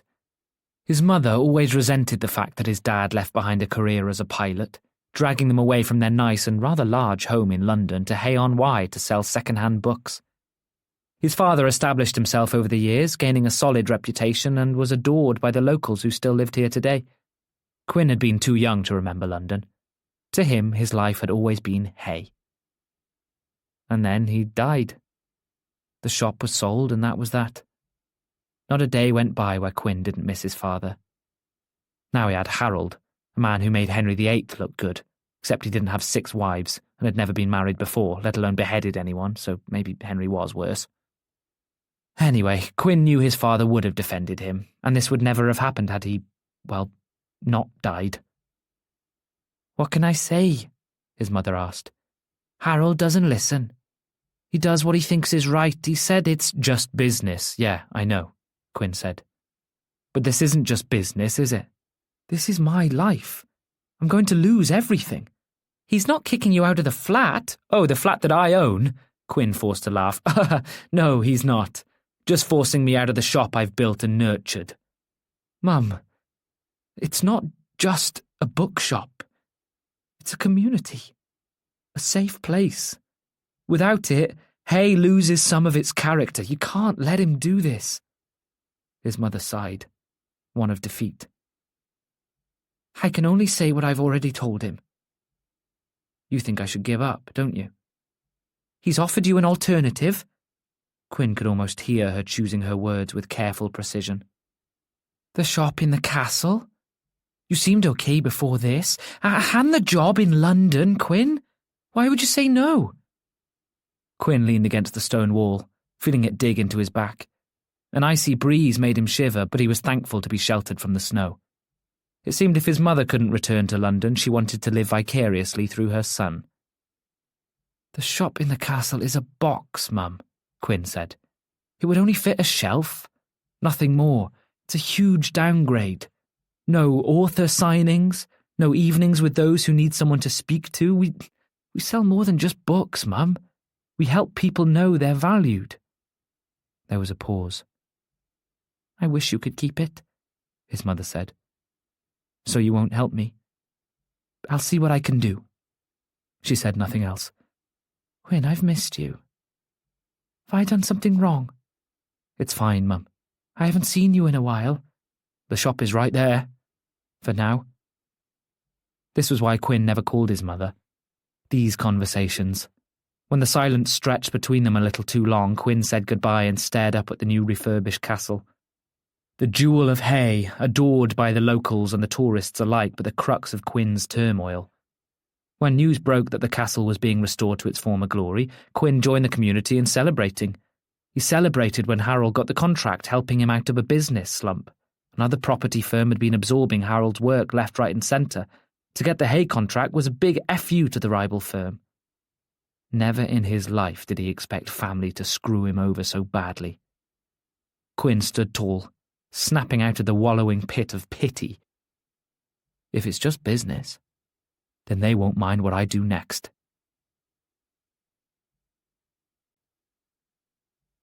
Chapter 7. Okay, so he didn't have a what's next. He didn't have a plan. He didn't have a Scooby, though he wished he could call on the gang to unmask Harold and reveal his true character. But he knew he needed to do something. Fear held him back from telling everyone in the bookshop that the shop was facing closure, but a small idea formed in his head. Inside his shop, he fixed a smile on his face and served every customer, including Deb and June, who came by to pay their respects to him after his festival ordeal, like he had died. He tried his best not to think about the letters in his drawer. "I'm looking for a book on gender," a woman said, not quite meeting his eye. "Sure. We have a lot in stock. Can I ask what it is you're looking for?" The woman, who he didn't recognize, looked around the shop. She'd chosen a moment of quietness, of serenity after a rush of people. Quinn had spotted her earlier, lingering at the shelves, waiting for the right time. "It's my daughter. Well, son." She winced, and Quinn wanted to tell her it was okay. Sorry." "Don't apologize," Quinn said. He encountered people like this often. Parents wanting the best for their child, even when they weren't sure what was happening themselves. "Your son." "This will sound awful," the woman said, stepping closer to Quinn. "She's a teenager. He's a teenager. He's always felt like something was different. When he was a kid, he'd hate me putting him in dresses or feminine clothes. I thought it was just a phase, Anyway, he's asked me to refer to him as he and him, and he thinks he's trans." Her eyes met Quinn's, and he smiled, hoping he reassured her. "I'm going to recommend a book targeted at teens, but it might be worth you reading it too," Quinn said, motioning for the mother to follow him. "Do you mind me saying something?" "No, of course not," the mother said, though she sounded like she wished for anything but. "Talk to him," Quinn said. "Don't tread around it like it's something secretive." "But I don't know what to say." "And that's absolutely fine," Quinn said, coming to the section of his shelves labelled Gender and Identity. "The main thing is that you are there for him to speak to, and you help him figure things out. He'll need someone he can trust right now." The mother nodded, taking a deep breath. "I feel like I'm doing everything wrong." "You're not," Quinn said. "What's important is you speak to him. Don't worry about making mistakes, just make sure that when he corrects you, you learn from it. Don't see it as something to be angry about. And don't take his own anger, if there is any, personally. Instead, open, honest, healthy communication is needed right now." She looked at the shelves of books, her mouth dropping open at the vast array of titles. "Here." Quinn handed her a copy of What's the Tea? Juno Dawson. She's very knowledgeable about the subject. And then this one, Gender Euphoria. Shared stories from trans, non-binary and other queer writers on their own experiences. The woman took the book, inspecting the covers with a mild sense of fascination. "Often we overlook how the parents might feel," Quinn said. "So, 2 things. We offer a support group on Wednesday evenings. It's not run by me, but it's run by an LGBTQ+ charity in the local community hub. If you want me to, I can put your name forward to join. And your son is, of course, more than welcome to join too." "Yes, please." "And then this book." Quinn reached for a book on the top shelf, hard-backed. He handed it over to her. "Have a look. It's for parents and how they can help their children through this process." "I'll take them," the woman said, glancing at the blurb. "Anything you can recommend, I'll take." "Okay, if you're sure," Quinn said. "Also, if you and your son ever want to come in for a chat or just somewhere to be, then please do so. We have a place where you can sit and chat without fear of judgment. Like I say, I am no medical professional. I'm not qualified to offer any sort of therapy or advice, but I am here to sell books on the topic and to be a place for people to come to, and a person you can talk to about anything." The woman looked like she wanted to cry as she handed the books over to Quinn at the till. As she took the bag, she placed a hand on his arm. "Thank you," she said. "Honestly." As she left, Quinn sighed. It was moments like this when he feared the loss of his shop. Here in Hay, he was the only place people could come to without fearing what the person they were talking to might think. He wanted to help people, craved helping people. He might not be a doctor, a psychologist, or the owner of a charity with valuable resources, but if he could help in other ways, that was a purposeful day to Quinn. Losing that ability to be there for others was a hard prospect to face. As he reordered copies of the books he'd sold, he rested his head against the nearest bookshelf. Harold was not only taking this away from him, but from everyone else that wanted advice, education, and a good queer read. "Busy day?" Ivy strolled into Kings and Queens, wearing a bright pink raincoat and fluffy earmuffs. She took off her gloves, still wearing her plentiful rings, and leaned against the counter. "I was just about to close," Quinn said, checking the time. "Been busy, but I think most people are enjoying the snow or staying indoors." Ivy nodded, as if all-knowing. She seemed to float across the shop, looking up and down shelves. The snow continued to fall like it had all day, burying the festival hype underneath it.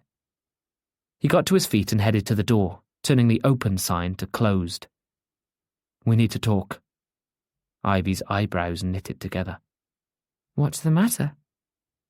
An idea had formed in Quinn's head when he saw Ivy swan into the room. Propelled by the woman seeking advice and his own chat with Harold, he knew he needed to do something. Time was running out. Quinn pointed to the back of the shop and they headed there together, coming to the church's old altar, which had kept its original features. To the side of the altar were 2 confessional booths. Quinn pulled one of the purple curtains back, revealing boxes of stock. He slid in and looked at Ivy. "You want me to hear you confess your sins?" "Just get in the other one," Quinn pleaded. "I love this." Ivy did as she was told, climbing into the second booth. "There are so many boxes in here. Got to keep the shop stocked." "I've never done this before." "Forgive me, Father, for I have sinned," Ivy giggled. "Oh, this is wonderful." "Ivy, please, I need you to listen to me." Quinn leaned his head against the solid oak wall behind him. Drawing the curtain, he put himself in darkness. "I'm all ears, Father." "Wait, you're the father." "Oh, yes," Ivy cleared her throat. "I'm all ears, child." Quinn rolled his eyes. "Ivy, something's wrong and I don't know what to do." "Go on," Ivy said. "There is no judgment in the eyes of God." Quinn adjusted where he sat, shifting a box of books with his foot. "I think I'm going to lose everything." Those words, spoken so openly, scared him. Speaking them aloud felt like it was a done deal. It felt real. He tasted them so sharp, like citrus on an ulcer. "I've had a letter. Multiple letters. I've ignored every single one of them, but I can't ignore them anymore." Quinn closed his eyes as tears welled, letting them trickle down his freckled cheeks. He didn't bother to wipe them away, even when the salty taste brushed past his lips. "Eviction notices, Ivy. I'm being evicted." The curtain ripped back, and Ivy stood before him. "What the hell is going on?" "No blasphemy in this church. Enough!" Ivy shook her head. "You're being evicted? How long have you known?" "A couple of months." A couple of months?" Ivy's voice raised to a shriek, the necklaces she wore jangling together. "What? Why?" "It was easier to talk when I couldn't see you." Ivy drew the curtain, disappearing from view, and Quinn heard her stomp back into the second confessional booth. Quinn sighed, feeling lighter now that some of the burden was unloaded. "The castle wants this as an information centre. That's what I've been told," Quinn said. "Because it's right opposite. They want this to be a place where people can buy tickets, learn a bit about the history, and then cross the street to the castle." "Why this church?" Ivy asked. "I don't know. Maybe because it used to belong to the castle. I know that they want the church to be the hub." Quinn saw Ivy's shadow move behind the slatted opening in the wall between them. "They want me out." "Wait a minute," Ivy said. "Isn't your stepdad the one rebuilding the castle?" "Did I tell you that?" "God knows all." Quinn laughed, but it was hollow. "You're being evicted by your own stepfather." "Yes. Well, his firm. He owns this church." "Your stepfather," Ivy said. "And what's the alternative?" Quinn chuckled, remembering the offer Harold had given him. "He told me I could instead have the shop in the castle. But the room is a box. I could only get one shelf of books in there, There's no way I could live like that. And what about another shop? There aren't any. Quinn groaned. Shops don't come up for rent in Hay, and when they did, they were beyond his budget. And also, this is my shop. I wouldn't want to be anywhere else. No, I understand, Ivy said. We can't have this. There's nothing else I can do, Ivy, Quinn said. Do you think it's too late to do something? Quinn heard a commotion next to him and Ivy screamed. Stumbling out of his own booth, he saw Ivy had tripped over some stock and landed on the altar floor. Quinn gasped. Please don't sue me. Would it help you if I did? Quinn thought for a moment. No. It is never too late, Ivy said, dusting herself off. That is what I was rushing to tell you, but here we are. Who have you told about this? No one. Ivy got to her feet. She crossed her arms like a teacher who didn't like a student's attitude. It was not the first time he felt like a student with her. No one? Quinn shook his head. Mum knew, but seems to think I didn't care about being evicted because I didn't say anything. I thought she might talk some sense into Harold, but it doesn't seem to be that way, Quinn said. I haven't told anyone else because I didn't think Harold would go through with it. This is home. I can't lose this. And you won't. My dear boy, you won't, Ivy said. Now, do you know who I am? It was Quinn's turn to knit his eyebrows together. Sorry? Do you know who I am? Quinn couldn't tell if she was joking or not. Ivy Hart? That's right, Ivy smiled. And Ivy Hart knows everyone. And knowing everyone means I know everything about them. I know the ins and outs of this town, whether or not people want me to. I've often thought about setting up a blog like Gossip Girl, only it's called... Where is this going? The sound of people laughing outside broke the stillness of the shop. A thud on the window pane followed by shrieks of delight told them a snowball fight had broken out. The sun, the brief glimmer of light through the thick clouds, gone. It was dark already, the height of winter. Knowing everyone means I have connections, Ivy said. You know the Hay Herald, don't you? Of course. The Hay Herald was a staple piece on Hay's culture. A local newspaper as old as time itself, it seemed, with offices just around the corner. We start there, Ivy said. We get this story out there. You are not having your shop taken from you. There isn't time. Why isn't there? They want me out by Christmas. Ivy's mouth dropped open. They're kicking you out over Christmas. Holy Mary. No. This won't happen. Not on my watch. Ivy, no, Ivy said. I have connections everywhere, and I am not letting this go without a fight. You can sit here and mope around, but I'm taking action. I'm not moping. Quinn, with all due respect, you're a moper, and mopers never get things done. Quinn couldn't help but smile. In the darkest time of his career, there was a shining light in front of him, like Rudolph guiding a sleigh. Quinn realised that all this time he'd needed a friend, but had let no one in. Ivy had come at the right time, a messiah or an angel or something else Christmassy, whatever. All Quinn knew was that he needed her. I don't want to be a moper anymore. Progress. What do I need to do? We show why people need this place, Ivy said. I've got some ideas on how we can do that. Ivy thought for a moment. We need someone to bring the crowd in. We need to show that this is the place to be. My God, it's a shame you didn't tell me sooner. I would have got Noah Sage in here. Quinn's eyes widened, an idea forming in his head. Can you get him in here? No, I'm not that well connected. The bell over the door jingled. I must have forgotten to lock the door, Quinn sighed. They both headed to the front of the shop, Quinn fixing an apologetic look on his face. Jesus Christ, Ivy said. She grabbed Quinn by the hand, a regular occurrence in their relationship. There he was, all 6 feet of him. He wore a black jumper and grey joggers, something Quinn forced himself to not look down at. His messy blonde hair tangled on his head, and he wore glasses. I didn't know he wore glasses. It gave him a professor look, if your professor was young and insanely attractive. Hi, Noah Sage said, looking at the 2 people before him. Quinn didn't say a word. He looked at Ivy, wishing the rush of stinging blood to his cheeks would stop giving him away. "Talk of the devil." "Blasphemy," Quinn whispered. Noah blinked. Noah Sage? Of course it was Noah Sage. What was she playing at? "Yes." Oh no. He sounded annoyed. "I'm Ivy Hart. I'm here on behalf of my friend, Quinn." She pointed at him and their eyes met. Once again they stared at one another, Quinn rooted to the spot. "Hi, Quinn," Noah said. "We meet again. Please, God, help me." Ivy looked at him as if to say, "Why am I only finding out about this now?"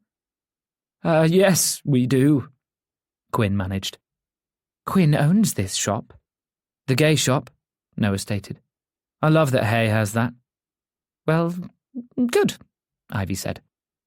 But Quinn had to fight to hear what she had to say next. He loved it. Noah Sage knew about his shop. His shop. And he loved it. What was going on here? Had the fall earlier knocked him unconscious? Was he dreaming? Of course he knew about it. He was in it, but he knew about it. "Because we need your help with the shop." "I don't know what you mean," Noah said. "I'm being evicted," Quinn blurted. There was silence, and Quinn realized he needed to say more. "I'm being evicted from my shop by my stepdad and my cousin. I know what you might be thinking, it's not a big deal, but it is. Our shop is a community for the community. People flock from all over to support us. We not only stock the best sellers, but we have a vast section of LGBTQ+ books and books by LGBTQ+ authors." He knew he was rambling, but he couldn't help himself. "We offer a safe space for those who need it, offering help for anyone that might need it. We are a lifeline here, something different in the town of books, and my stepdad wants me evicted so he can turn it into an information centre for the castle that he's redeveloping. It's just business, apparently, so—" Quinn faltered. What was he asking? There was that familiar feeling of stumbling over his words, making no sense as his heart beat with anxiety. "So, we're trying to make people aware that this is happening," Ivy said, saving Quinn. "That Hay is about to lose something very important, and we need as much help as possible to raise the publicity. We're talking newspapers, TV spots, radio spots, and we know we can get that with you involved. You'll be helping a cause." There was silence. Quinn looked at Noah, willing him to speak. "It sounds dreadful," Noah said with a careful tone. "And I understand, but there isn't much I can do." "We want you to do a book signing," Ivy said. "You can bring in the crowds and we can get the press attention and we can put the pressure on." "I can't," Noah said. "Excuse me?" "I'm going tomorrow. I won't be here." "You're not going anywhere," Ivy said. "Have you seen the snow?" Noah looked behind him, and Quinn thought he was trying to think of an excuse. I won't be available." "But you see—" Ivy began. Noah stepped backwards, his hand finding the door handle. He was about to leave, but Ivy placed a hand on his arm. "Please, Noah. You would be an immense help." For a moment, Quinn thought he would say yes, that the three of them could come together and with his influence they could save his shop. Sorry," Noah said. "You can always try Blair Beckett. I hear he's still in town." He closed the door, leaving Quinn and Ivy stood feeling dumbfounded. "Bloody Blair Beckett!" Quinn choked.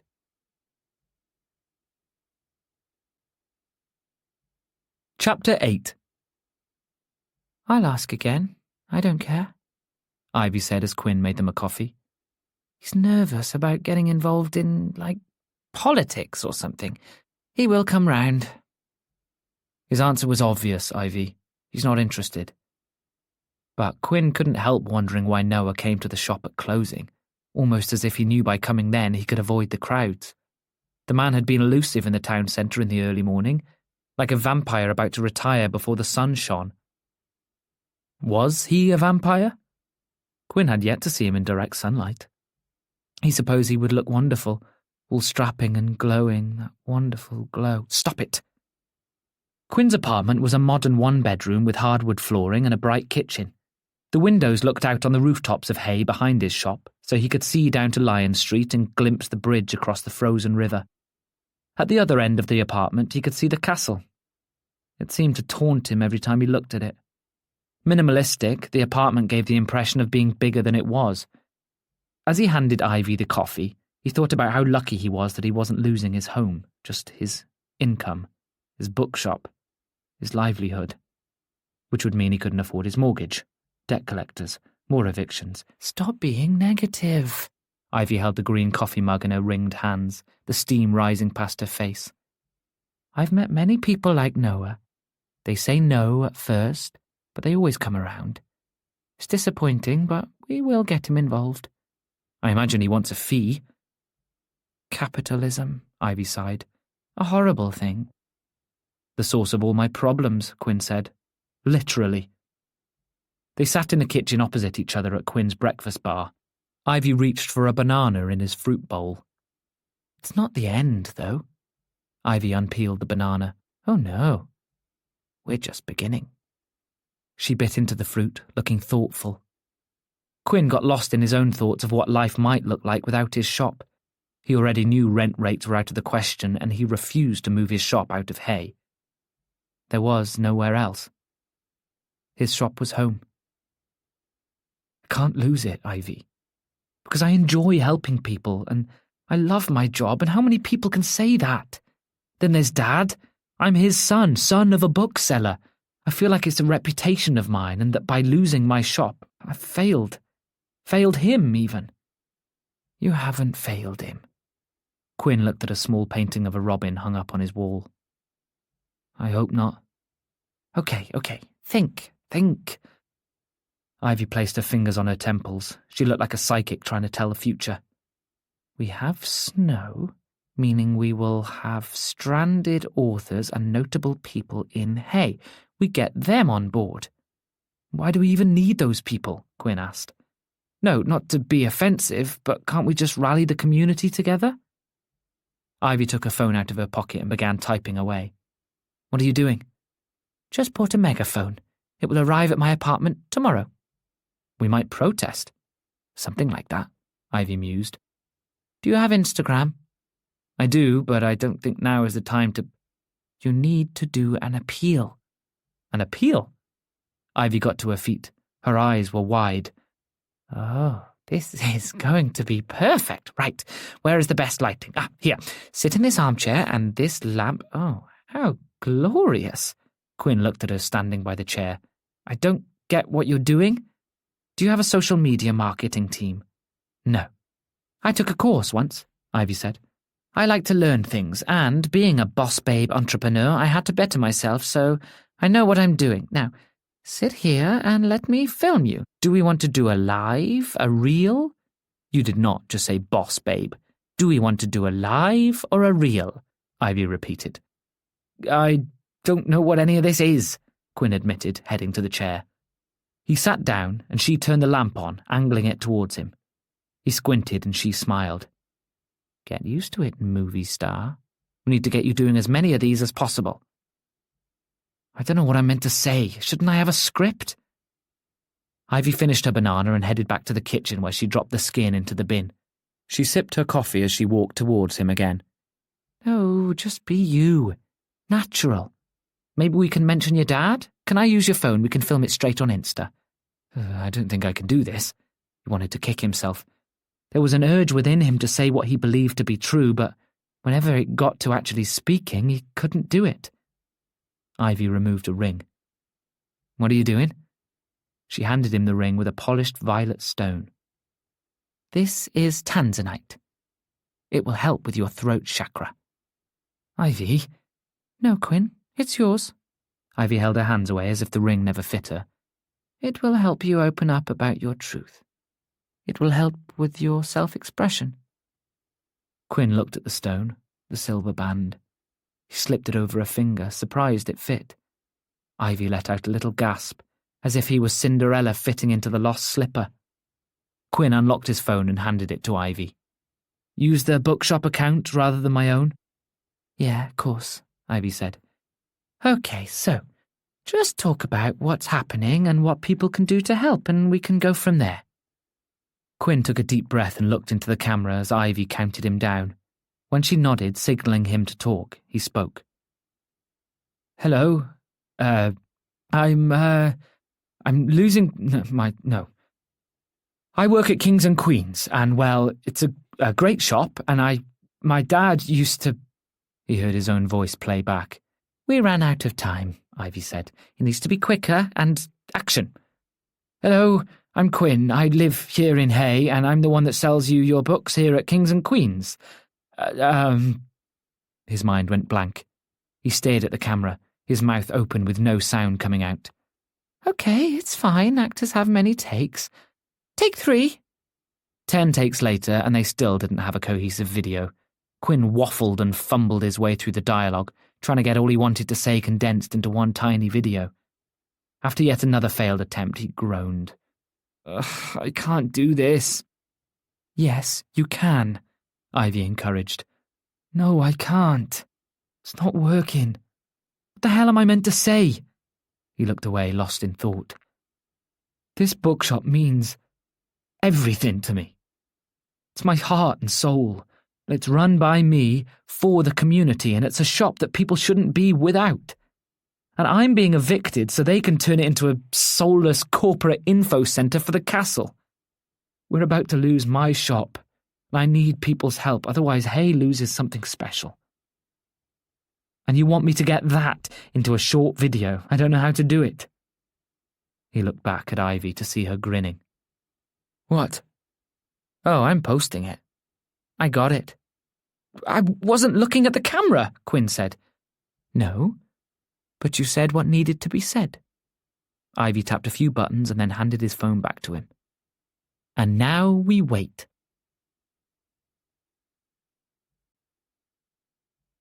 Chapter 9. Quinn woke up to his mobile phone ringing, blasting the voice of Mariah Carey's famous Christmas song. He loved the song, but all he wanted for Christmas was to sleep.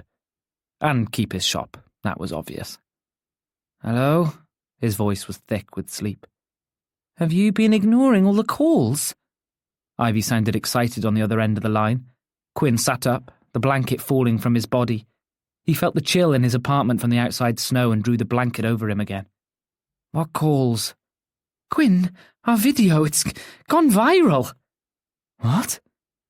He put Ivy on speaker and listened to her talking about how the video reached almost 2 million views and was still rising. He found the video and read comments from strangers all around the world, people wishing him luck, asking him questions. The homophobic hate comments he got meant nothing to him. Instead, he dropped his feet over the side of the bed and realised what this all meant. People know about me. The press has been ringing you. What? Quinn scrolled down the comments and saw the verified accounts. Hi, Sammy from The Guardian. We're from The Mirror and would love to interview you. Sorry to hear about this. ITV News here. Oh my God, Quinn gasped. Right, Ivy said. Now get up. I've been replying to comments on your behalf. Quinn went to his window, almost expecting to see the press gathered outside. There was nothing but snow, undisturbed because of a fresh falling overnight. Hay was still and calm. The stillness didn't reflect his thoughts, though. His mind whirled in different directions. How could one video, capturing his off-the-cuff remarks, be reaching people all over the world? Why would someone care about him and his shop when they had never heard of Hay? It made no sense to him. So, I'm acting as your press officer. I've told them to email an address I set up, or they can call your shop. I'm assuming you've diverted the calls to your mobile. What? No, of course not. Then you've missed everyone's calls. We need to get them right now. Let me get the interview set up with you. Interviews? Ivy? I don't know if I can do it. Speaking in front of people. Speaking about what mattered to him when he was certain people wouldn't care. He hated attention, hated people looking at him. There was no way he could do this. Unless. His father always told him to do what's right, to fight for what he believed in. He believed in his shop, believed that if he couldn't do it for himself, he'd do it for the people who loved his shop. He couldn't let them and the memory of his father down. All he needed was a firm belief in keeping it alive. You can, and you will. I will be by your side through it all. I don't even know how to get them to listen to me. They'll listen. They want to know what's going on. Should I reply? Leave it all to me. I'll keep you posted. Ciao for now. She cut the call, leaving Quinn in his apartment feeling at odds. The world might know, but did Hay? His phone rang again, this time Dougie. He knew he shouldn't, but he answered. Quinn, hi. Dougie's voice sounded brisk. I saw your Instagram post. You're being evicted. I thought you knew. Quinn gripped the phone. When that first letter arrived... Quinn hadn't told a soul about his eviction notice, but Dougie was with him when the first letter came through. He would have shared it, only he left soon after, meaning Quinn had no one to fall back on. Yes, Dougie said, though he apparently didn't care to remember. Shame that you're losing it. Maybe now you can join me in Cardiff. You would love it here, Quinn. I have been to Cardiff before, you know. Living here is very different, Dougie said. It's just Cardiff. Quinn was sure Cardiff was a lovely place to live, but it wasn't like it was an undiscovered metropolis.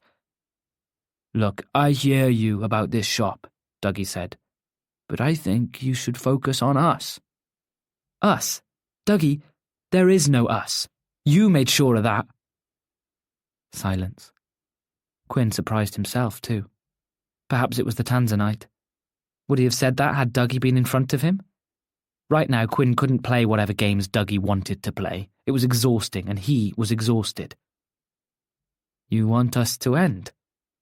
This is what Dougie did. Quinn had only realised it 3 months after their breakup. Whenever there was an issue, it was Quinn's fault, never Dougie's. Now clearer than the crystal quartz on his bedside table Ivy gave him last Christmas, Dougie was doing the same thing again. You broke up with me, Quinn said. Remember? I had a lot going on, Dougie said. You know, my mental health, but I'm in a better place now. Quinn had always felt for Dougie and his mental health issues, until realisation dawned on him that those issues only existed when he didn't get his own way. Such issues only ever cropped up as weapons, guilting Quinn into submission. Not this time. Look, Cardiff seems like it has been good for you and your... Quinn paused. Mental health. I love that for you. You've moved on. And I've moved on. Go on, say it. Saying it would be final. But you'd known for a long time that Dougie couldn't come back, wouldn't come back, shouldn't come back. Quinn stared at the Tanzanite ring. And I've moved on. Quinn closed his eyes. Silence. It stretched out like a yoga pose. And I think... Too much silence. Looking at his phone, Quinn realised the call had cut. All right then, Quinn said. He looked around his apartment, the ghost of Dougie walking around buck naked, his wavy black hair falling to his shoulders. The first man Quinn met hadn't been good for him, but he couldn't see it. Now, after the text and that phone call, he could. With a deep breath, he blocked Dougie's number, seeing the ghost of him fade into nothingness. It was over. He was free. So why did he feel like he'd done something illegal? He stared at the ceiling, wondering if he'd made the right choice in cutting Dougie off. He had to make changes. For too long, he'd let people decide what he should do, dictate how he should feel. Dougie always decided, and Quinn followed suit. His father's death left him craving a person who could tell him what was right, what could make him feel safe, but in doing that, he'd compromised everything. Now, through reckless choices and the suppression of his own desires, he'd hit a wall, found himself in trouble. Quinn moved the ring on his hand as he thought of all the things that were wrong in his life. The threatened closure of his shop, an ex that he kept letting back in, cutting off his mother despite her attempts to keep communication alive between them. All because he'd feared what would happen if he did what he wanted to do and said what he wanted to say. No more. He couldn't do it. Allowing others to decide resulted in him forgetting who he was. He went to his wardrobe and got dressed in a knitted jumper and some jeans, and then booted up and threw a coat over his hoodie. Dougie would not disturb his thoughts any more. The shop would always come first. Seeming to float down the stairs as he thought of the viral comments and attention hitting his social media accounts, he headed out into the snow and almost expected people to swarm to him like he was one of the Kardashians. He expected to be asked his thoughts, how he felt, who he was wearing. Instead, the still silence of snow so close to Christmas welcomed him. The real world still didn't know what was happening. The bubble of social media struck again, and while it was great to have such recognition, he couldn't help but wish that the community here knew. If they didn't know, then he should tell them. But what if they were on the side of Harold and Gordon? What if they agreed that the castle, with all its celebrated restoration, needed such a place to help tell the history of Hay? What if that was more important to them than a bookshop selling queer stories? The people of Hay loved his shop and saw its value, such was their accepting nature, but the castle was sentimental to them all. They loved his father, and by extension they supported him, but that didn't mean they would fight for him. The conflicted feeling hit Quinn hard. Was he being selfish? Was he refusing to budge out of his own desire to keep his haven? Maybe now was the time to move on from Hay and let this place go, even though that was the last thing he wanted. He couldn't do it. The idea of leaving frightened him more than Dougie's pert bum apparition. Who was he if he didn't have a role in Hay's community? What else was there out there for him? The publishing job. The offer given to him all those months ago to become an editor for a publishing house. He applied on a whim after leaving Dougie, thinking he needed to escape Hay. Almost immediately, he regretted the application. The interview request filled him with dread. The job offer paralysed him. London. A city job. A life away from Hay where there was so much noise and people barging past and never any time to sit, catch their breath and smile at one another. That was the perception this small-town boy had of the big city of London. They say everyone should have a city experience once in their life, don't they? He didn't want that experience, though. He was happy with his small town, thank you very much. Quinn unlocked the door of his shop and turned the close sign to open. He went to his window display where Christmas books lined a Christmas scene he'd made by hand. Crocheted snowmen and reindeer sat on Yuletide logs reading a Christmas carol, and the book itself stacked with gorgeous foiled binding at one end of the window. Scrooge. He looked at the castle. Scrooge! This was the Dickens experience. He was living in a Christmas carol, except without the starvation and Tiny Tim and the spooky ghosts. If there are any Christmas ghosts willing to show Harold the error of his ways, be my guest. Quinn spoke out loud, listening for even the faintest sign that one of the ethereal beings had listened to him. I don't know if that will happen. Quinn screamed, jumped and turned around to see his mother standing at the counter. What the hell, Mum? With shaking hands, Quinn pulled out the chair behind his desk and sat down. How did you get in without making a sound, you bloody dormouse? Thanks. Claire caught a strand of ginger hair and curled it behind her ear. Crossing her arms, she looked around at the church, her eyes wide.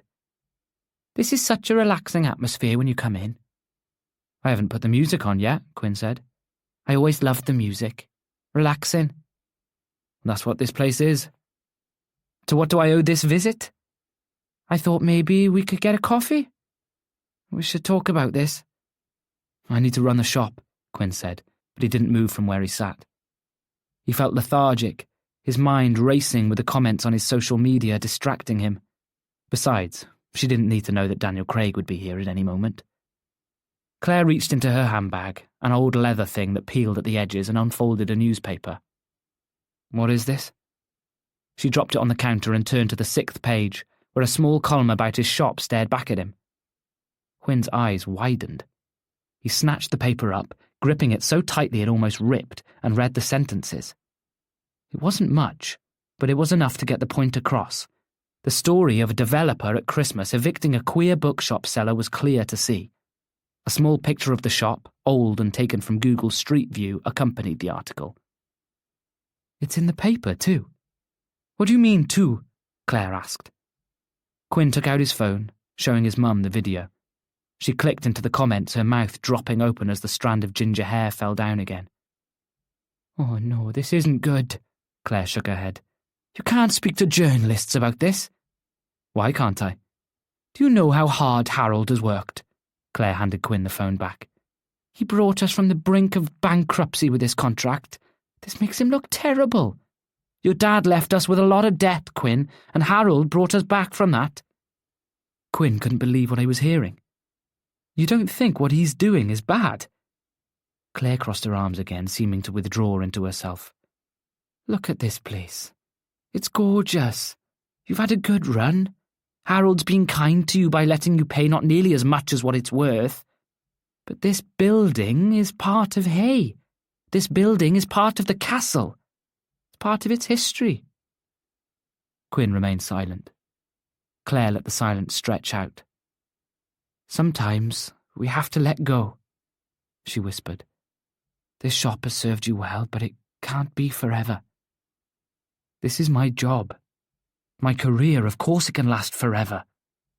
Claire sighed. "You're so much better than—" She stopped. Quinn crossed his arms. "Than what?" "Than this," Claire said. "Listen, I came here because I saw this article, and there was a quote from you in it. I thought you'd been contacting the press, but I see it comes from this video you posted. Please tell me you didn't do it to spite Harold." Quinn shook his head. "I didn't think it would go viral. I didn't even know I was being filmed. My friend is helping me get this out there. We're going to fight before we let this get taken away from me." "Fight?" "Fight. We have a megaphone and everything." Claire placed a hand on her forehead, heaving a vast sigh. "You don't fight, Quinn. I didn't raise you like that." "No." Quinn thought of his conversation with Dougie. "No. And it's got me in a couple of not-so-ideal situations. I've been silent all my life. I'm not being walked on any longer." Claire looked as though she might cry, like she was seeing her son for the first time. Despite everything inside him screaming for him to turn back, to say what his mum probably wanted to hear, to overthink and worry about others rather than himself, he stood firm. So firm he crossed his arms because that proved how firm he was. "This could get nasty. Your shop isn't worth losing family over." Quinn hated to see his mum so torn. But if Quinn lost this shop now, he would be the one struggling. He would be the one close to bankruptcy. He would be a Cratchit. He had to risk everything to get what he wanted. Quinn took his mother's hands and looked her in the eye. In the words of Harold, it's just business.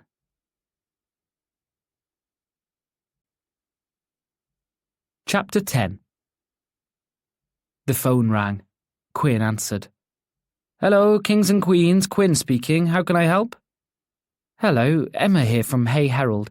I'm getting in touch about a viral video of you regarding your bookshop." It was the only call that came to the shop. After all the comments from the press, not one of them contacted him, despite Ivy helping him set up his email and replying to every one of them. It seemed his video was yesterday's hit, and today it had dropped off the algorithms and faded into the ether. "Hi, Emma. Thanks for calling. It touched us when we heard the story, and we could see the emotion in the video from you. Would you be willing to talk to us about it?" "Yes," Quinn said. "When?" "I can stop by within the hour." Quinn was about to answer when the bell above the door tinged. He turned to see who was coming into the shop and almost dropped the phone. That familiar stopping of time hit, where the snow no longer fell outside and the voice of Emma on the other end of the phone disappeared.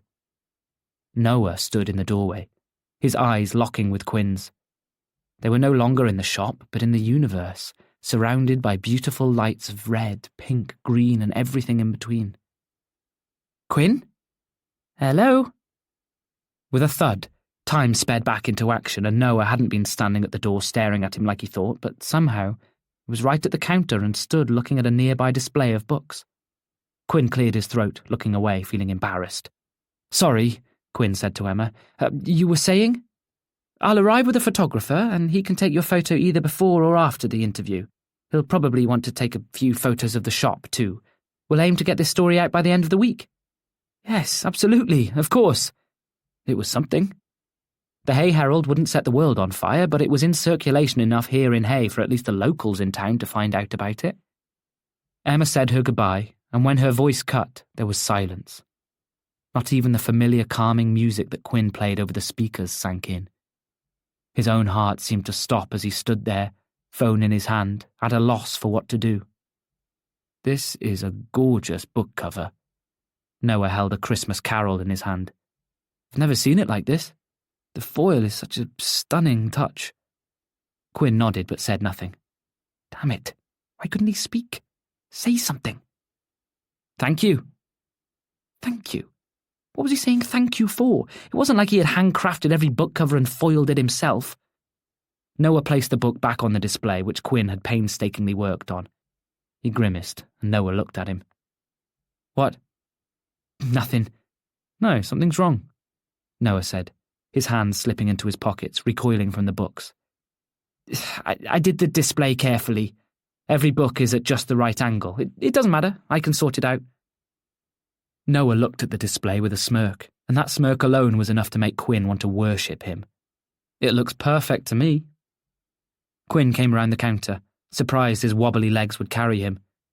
"I took a marketing class and they said that when you have a physical shop, you have to not only be mindful of how things look, but you need to take in the things we can't see too, like the feng shui of it." Noah didn't need to know that his feng shui marketing class came in the form of ivy. The harmonizing of energy and surroundings. "What do you see when you look at these books?" Noah placed a finger to his chin, his forehead creasing. Quinn could watch him for hours, and that was what he did. At least it felt like he did. He stared for a long time, uncomfortably so, but Noah didn't seem to notice or care. Where were his academic sexy professor glasses? Never mind. They allowed Quinn to see every detail of his verdant eyes. That chin was so sharp, the jaw so defined, peppered with facial hair. His finger was thick, with creases at the knuckles and the joints. His fingernail had little white dots on them, manicured and looked after. Quinn bit his own, a habit since childhood. "I see a stylish display of Christmas books for the Christmas season," Noah said. "And like I say, the foil is gorgeous." Quinn nodded. "Yes, but it is more than that. Walk around it." "What?" "Walk around the display." Noah seemed hesitant, but did as he was told. He strolled like a casual observer at an art gallery, looking up and down, his eyebrows raised, and he looked impressed. "What do you see?" "I never lose sight of the title." "And what else do you see?" "I can always see the cover," Quinn smiled. "And how did you feel when you saw that cover?" "Intrigued." Noah nodded, his back to the snowy window. "Like I was seeing something old for the first time again. Nostalgic, but also safe, familiar." Their eyes met. The words hung between them. Quinn nodded, blushed. "Everywhere you go in this shop, you will see the cover of this book. You will see the display from all angles, unless you stand right against the bookshelf. Those feelings are what this display captures." And there I was, thinking it was just a pretty display. "It is," Quinn smiled. "And more." They fell silent, both looking at the books. Quinn couldn't handle it anymore. Taking the book perched on the top of the display that Noah moved, he set about putting it back in its place. "Here, let me..." Noah brushed up against him, his scent tantalizing Quinn. Quinn slid the Dickens novel back where it came from, Noah holding the books next to it so that the whole display didn't crumble like Quinn's willpower. One book wobbled. Quinn's heart stopped. They were going to come crashing down. Without thinking, he moved his hand at the same time as Noah. His palm landed on the back of Noah's warm hand, Noah's other arm gripping onto Quinn to steady him. Heart beating hard in the close proximity, he exhaled. The book display was safe. But his hand still caressed Noah's. Their hands really did fit together. He imagined it locked in his, entwined like they were glued together.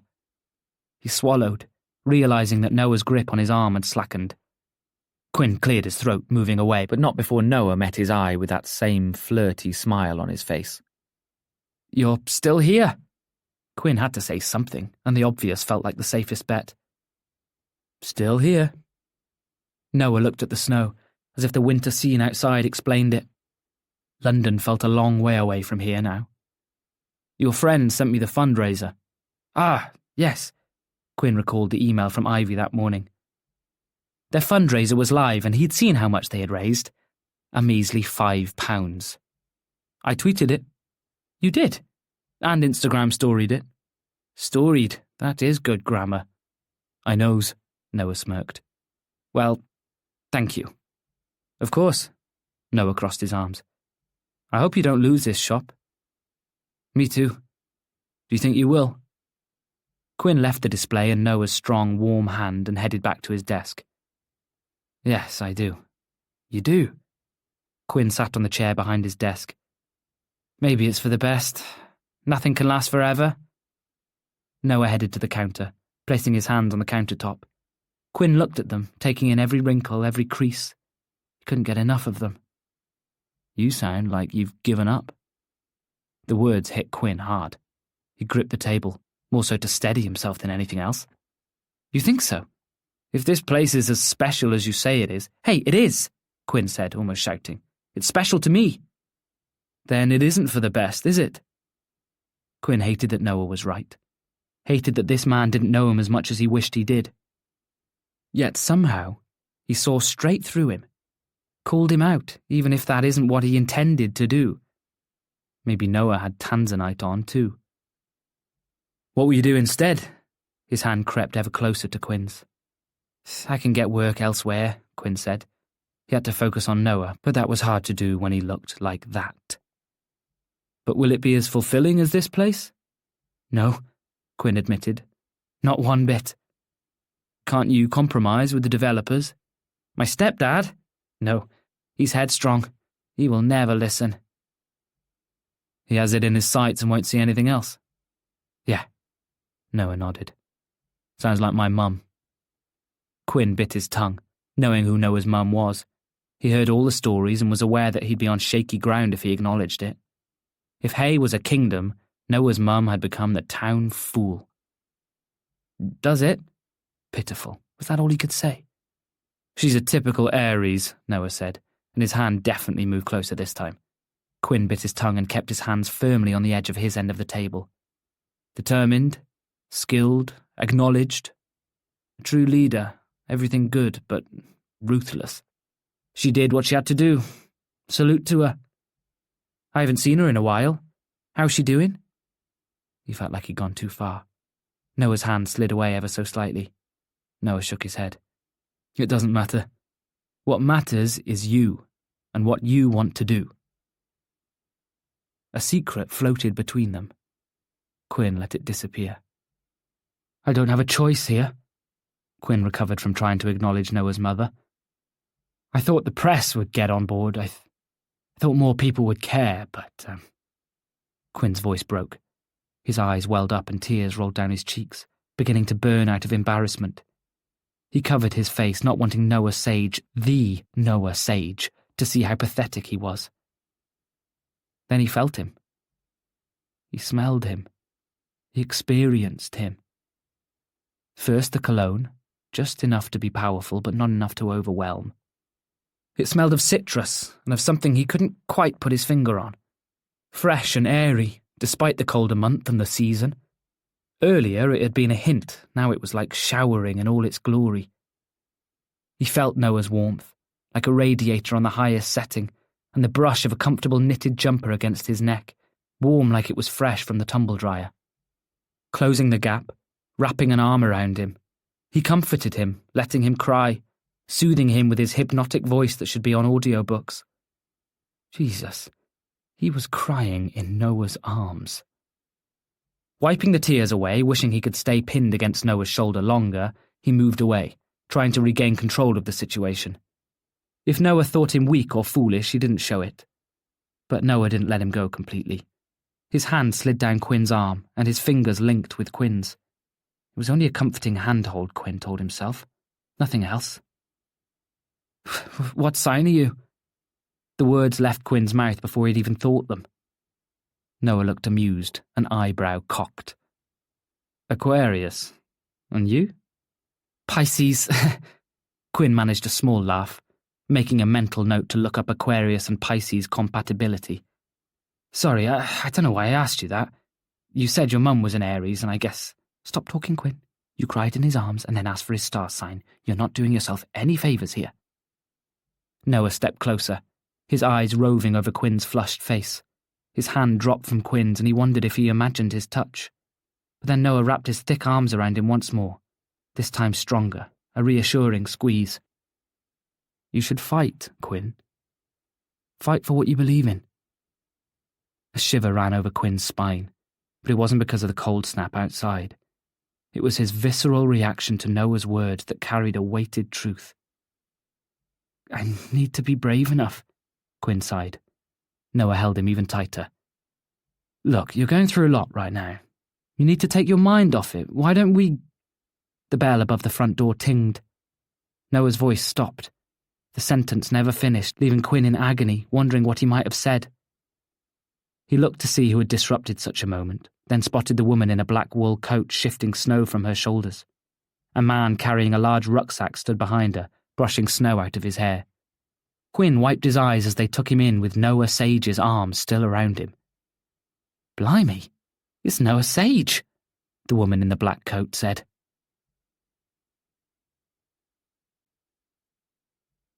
Chapter 11. How did this happen?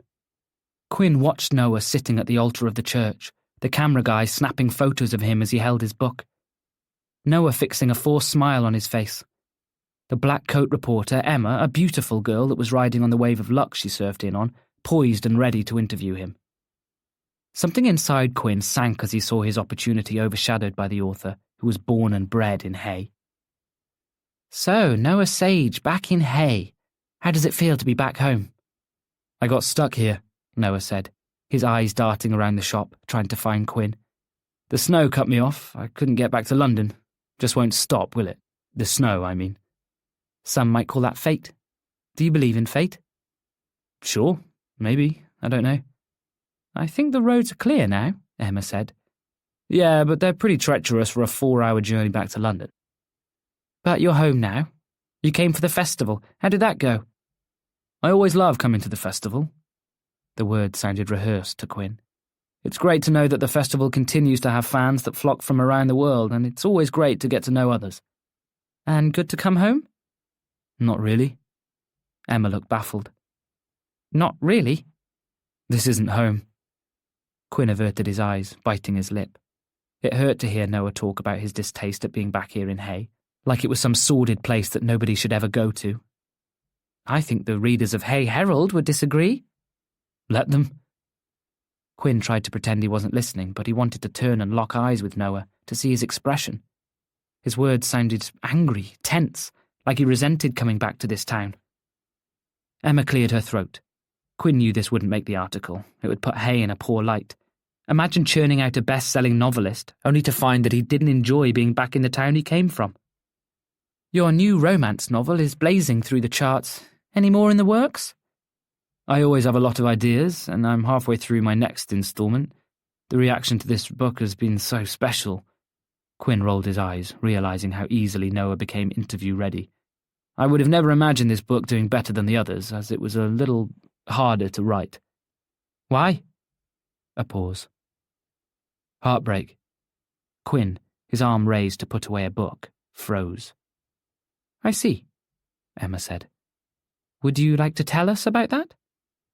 Heartbreak can inspire a lot of things. A lot of the art you see comes from intense feelings of dread, grief, anger, hatred, hurt. I think that's what fueled me to write this book.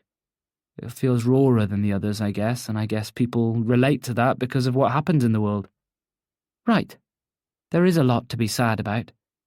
Quinn glanced behind him. He could see the top of Noah's head through the display. He stepped back into the shadows, cursing the creak of a floorboard. There are. Like this place. We might lose this bookshop, Hay's only queer space. Why would anyone want to lose that? Quinn gasped and covered his mouth. What does this bookshop mean to you? Quinn stepped forwards, and this time he saw Noah looking at him.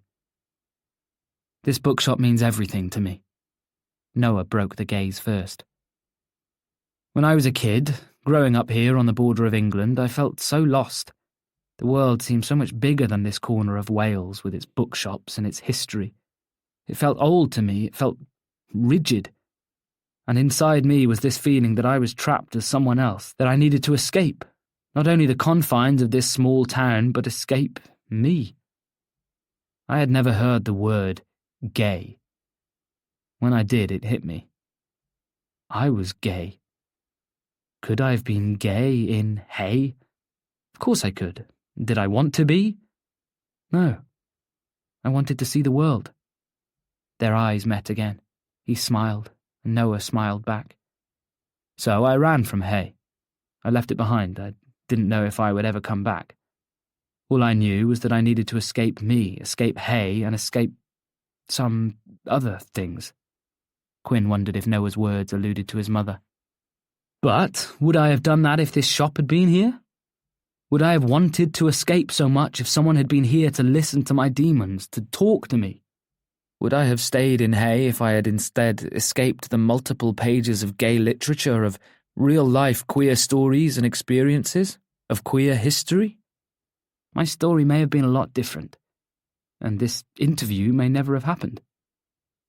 There was a thud, and they turned to look at Quinn, standing like a rabbit paralysed in headlights. He had dropped a stack of books. The photographer excused himself and went to help Quinn, leaving Emma and Noah at the altar. Quinn thanked the photographer but tried his best to listen to the interview a few feet away. There are people like me in Hay, people who may be afraid to come out, who may be afraid to be themselves. Then there are people close to Hay who call this their only safe place. There are those who want to be educated and those who want to get lost in a queer romance story, and I think that is beautiful.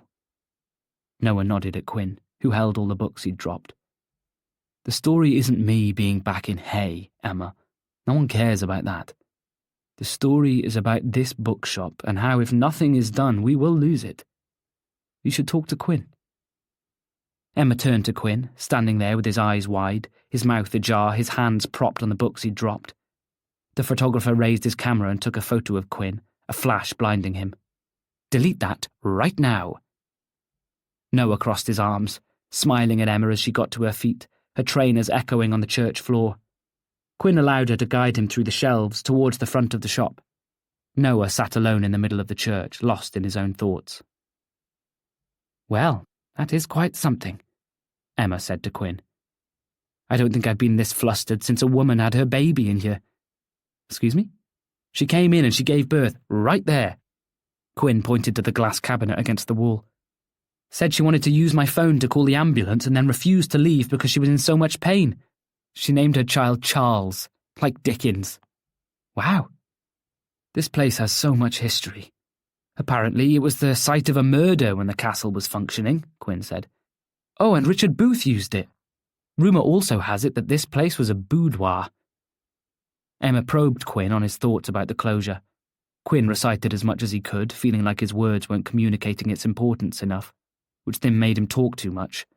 But Noah's words came back to him about needing to fight. This was the way Quinn could fight, with words, with stories, with examples of how special this place was. Well, thank you, Quinn, for your time. It's appreciated. I appreciate you, Quinn said, somewhat breathless.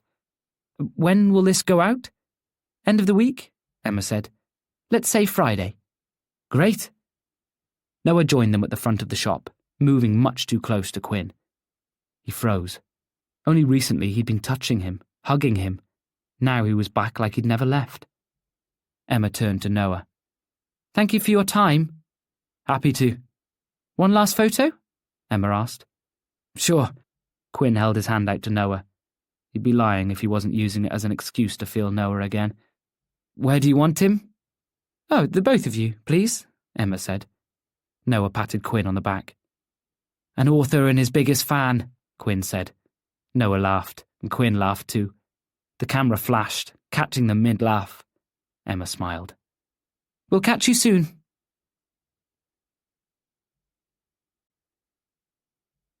Chapter 12. Quinn popped the champagne, fizz bubbling over the neck and trickling down the curves like an M&S advertisement. 2 glasses in his hand clinked together as he poured the liquid into the glass, handing one to Noah in an awkward movement. Thank you, Noah said, his fingers grazing Quinn's. It almost made Quinn drop the champagne, causing another accident. I can't wait to see that interview. The interview had thrilled Quinn with the idea of what might get published. For the first time in a while, he embraced optimism like an old friend. He couldn't help it, but with an encouraging pep talk via FaceTime with Ivy, his thoughts had run away from him. Imagining the success the interview would have, the saving of the shop and the materialisation of a nice hot man to make him feel better in the dark, cold winter nights. You okay? Quinn realised he'd been thinking a little too long about that hunky man, because Noah's voice called him back from his daydreaming. Cheeks blushing red, Quinn cleared his throat. A toast. To kings and queens. To Hay. And to you. Quinn's flushing cheeks flushed harder, if that was even possible, and as they clinked glasses, his eyes met Noah's.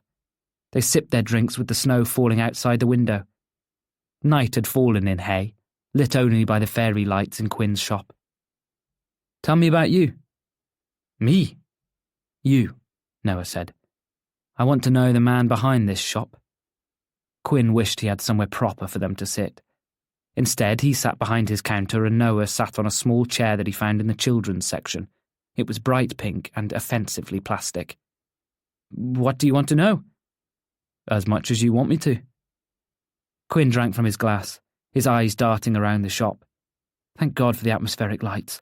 It made enough shadows in the place that he didn't have to see Noah clearly and read too much into his expressions and hypnotising mannerisms. Well, born in Hay, lived in Hay. Mum's a nurse, Dad's gone, stepdad's a dick. I studied at university, came out of university, expected to have a career, but I opened this shop because I didn't like the sound of those boring 9-to-5s and hectic city jobs, Quinn sighed. Disappointed Mum in doing so. I'm sure that's not true. Mum expected more from me. A proper job, is what she said to me. She wanted me to go into publishing. At least put that degree to use, she said. When I said I'm putting it to use here, she shook her head. A gay bookshop is not what she envisioned. Because she doesn't agree with it. Oh God, no, nothing like that. I think she wanted more from me than to follow in Dad's footsteps. Where is your dad?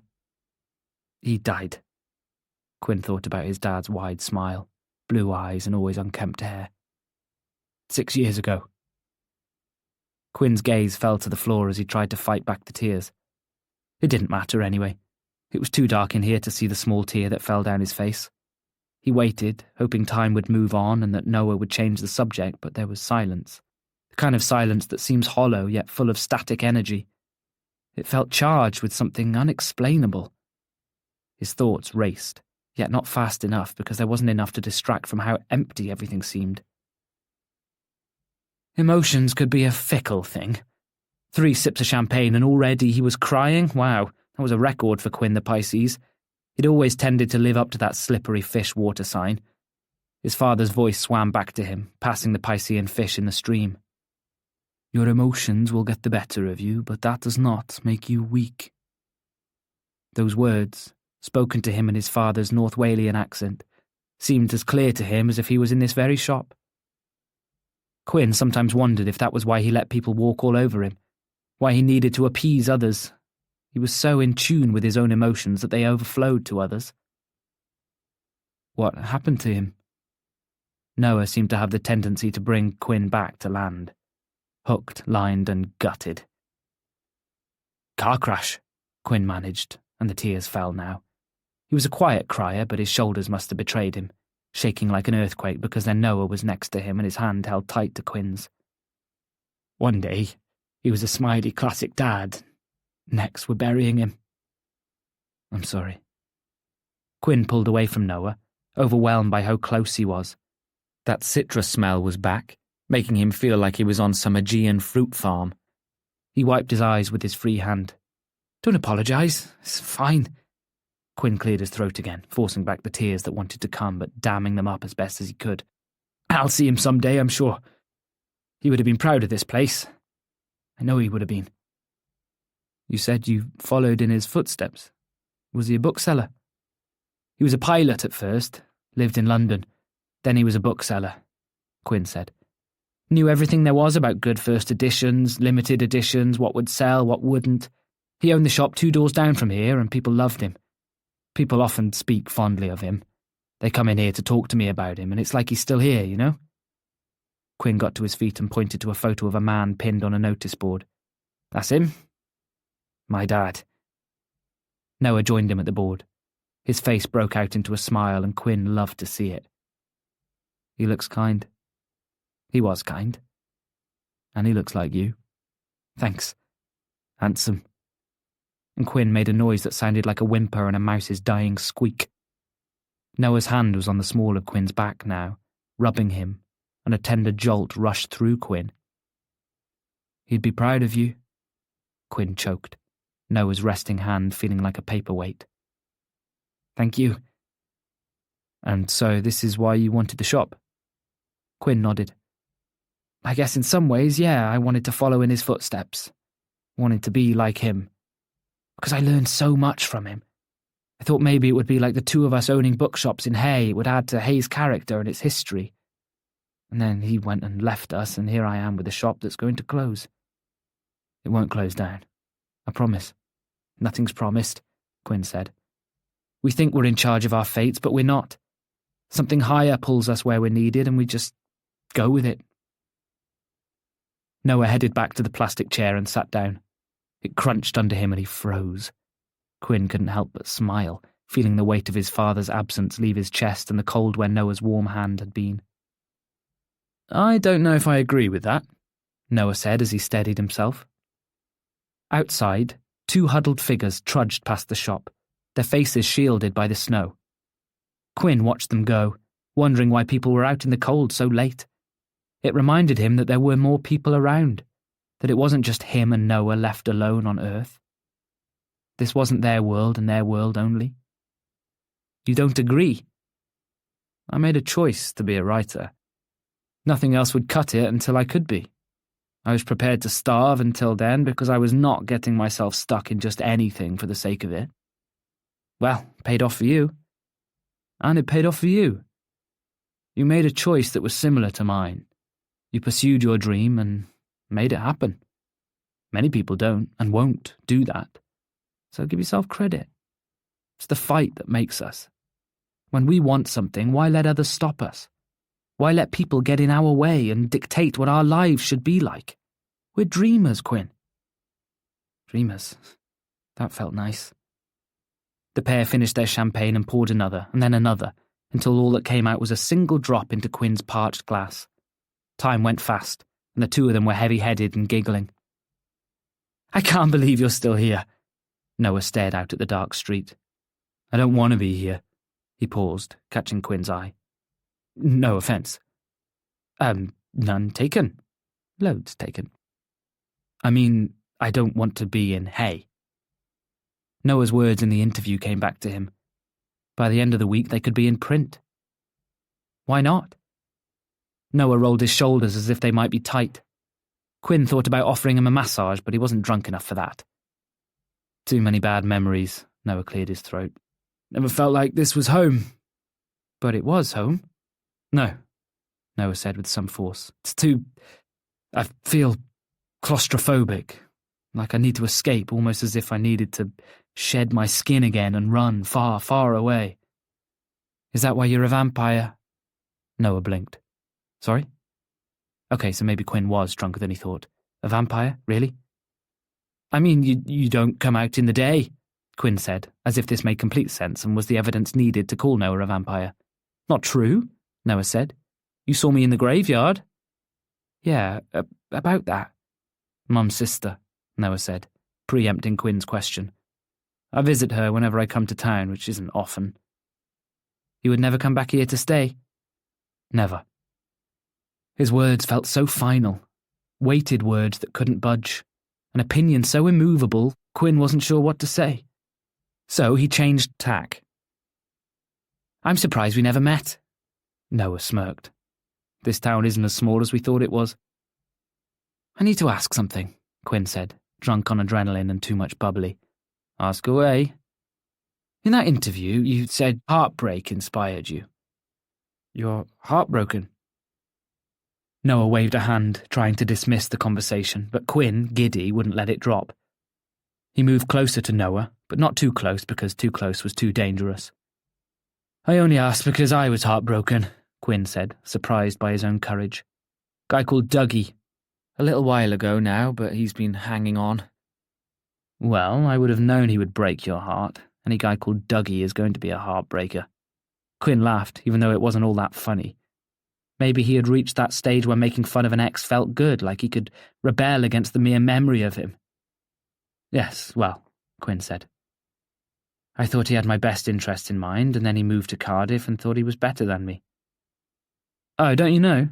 They convert those who live in Cardiff into dickheads. Shush! Quinn laughed, his eyes wide, looking around as if people from Cardiff were about to flock inside and attack. You can't say that. I can. I live in London. What has that got to do with anything? I'm a dickhead. Noah winked. Actually winked. And it looked good when he did it. What? Cities change you? Yes, I believe they do, Noah said. For the better, for the worse. Has it changed you? Noah didn't even think. Of course. Quinn paused, observing his cheerful smile. The flushed cheeks. For better or for... What was this, their wedding? Noah shook it off, running a hand through his messy hair. Quinn watched the strands fall into place with a bounce, and something stirred within. Like a feral animal, he wanted to reach out and explore him, but that was the champagne talking. Yes, heartbreak is a funny thing, Noah said. Use that as a strength if you can. Despite the settling haze, like fog over mountains, Quinn wondered who broke Noah's heart. Who would even want to do such a thing? Why would anyone lose him when they had him? He couldn't bear to think of Noah being hurt, of carrying something internal, something that rotted him from the inside. Quinn's own heartbreak had dragged him across hot coals, then threw him into the fire, then stuck knives into him, all while giving him an elixir of life, so he had no choice but to experience it all. Heartbreak, to Quinn, felt like torture. Is Dougie still in the picture? No. Is yours? Noah said nothing. Quinn winced, sure he'd gone too far. I want to go out in the snow. Noah put his phone away, but not before Quinn saw a text message on his screen. He wondered who Noah talked to, and he realised he wanted to see more of Noah, experience his life, understand him better. It's too cold, Quinn protested. Come on, just to feel it. No, we've got to go out anyway to go back home, Noah said. Or did you forget where you live? I'm not that drunk, Quinn said. I can't sit on this any longer. What, not comfortable enough? Noah lifted from his pink seat. You try it. Come on, it's not that bad. I implore you to sit on it for a few hours and then come talk to me. Noah laughed. Everything goes numb. Everything? Noah met his dangerous gaze. Everything. His breath hitched. Quinn put his empty glass to the side, his hands fumbling and knocking the empty bottle across his desk, and skipped to the chair. He sat on it, and as he did so, it creaked before snapping, crashing the short distance to the floor.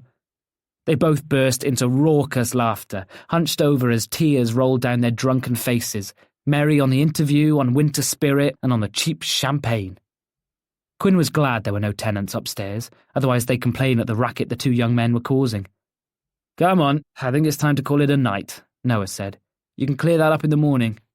Oh yeah, sure, Quinn said, as if this was the craziest suggestion anyone ever made. I can't leave it like this. Let me clear away the mess. Hey, the bookseller's got to do what the bookseller's got to do. His words slurred, making Quinn giggle. They were outside now, their exit a blur to Quinn, who felt a lot more intoxicated than he'd thought, certain that he had cleaned the shop only a moment ago. He struggled to slot the key into the lock and considered leaving the shop unlocked for the night when Noah spoke. It's a gorgeous night. Quinn turned, stumbling, to see golden light twinkling from every shop window. The centrepiece Christmas tree stood tall and proud, its branches dusted with white. The castle windows were a warm yellow, and that familiar silence stretched around them. Only this silence was no longer vacant, but full of life. The snow fell, dusting their hair and their jackets while the alcohol numbed them to the chill. Noah leaned against the lamppost outside Quinn's shop, an eyebrow raised, his smooth gaze on Quinn. Hay in the winter, Quinn said, his breath materialising before him. He needn't say anything else. He was too mesmerised by the way Noah leaned against the lamppost so effortlessly. He was jealous of a bloody lamppost. My mother used to say something to me when I was growing up. Noah's eyes were fixed on the sky. Quinn hadn't been brave enough to acknowledge Noah's mother, the famous woman, the scandal. It didn't feel right. He only let himself go in that shop, which seemed so small when it had been the two of them. He'd been too afraid to let loose, reminding himself that Noah Sage was talking to him. Him. Noah strolled the short distance from lamppost to shop door as Quinn's hand rested on the doorknob. She would say to me, "Anything is possible. You are who you say you are. You already are what you're meant to be. The possibilities are endless and they're bigger than you and me." She used to take her hand, like this. Noah's fingertips touched Quinn's chin. They felt so soft and warm, and they delicately raised Quinn's head to face the dark sky. She would say to me, "Look up, handsome." And I would say to her, "Why am I looking up?" She would tell me, "The version of yourself you want already exists. Make your wish. Tell them what you want, and what will be, will be." Quinn didn't know if it was the drink, or the desperation to believe, or because Noah's fingers rested against his chin, but he looked up and whispered, "My shop will forever be mine."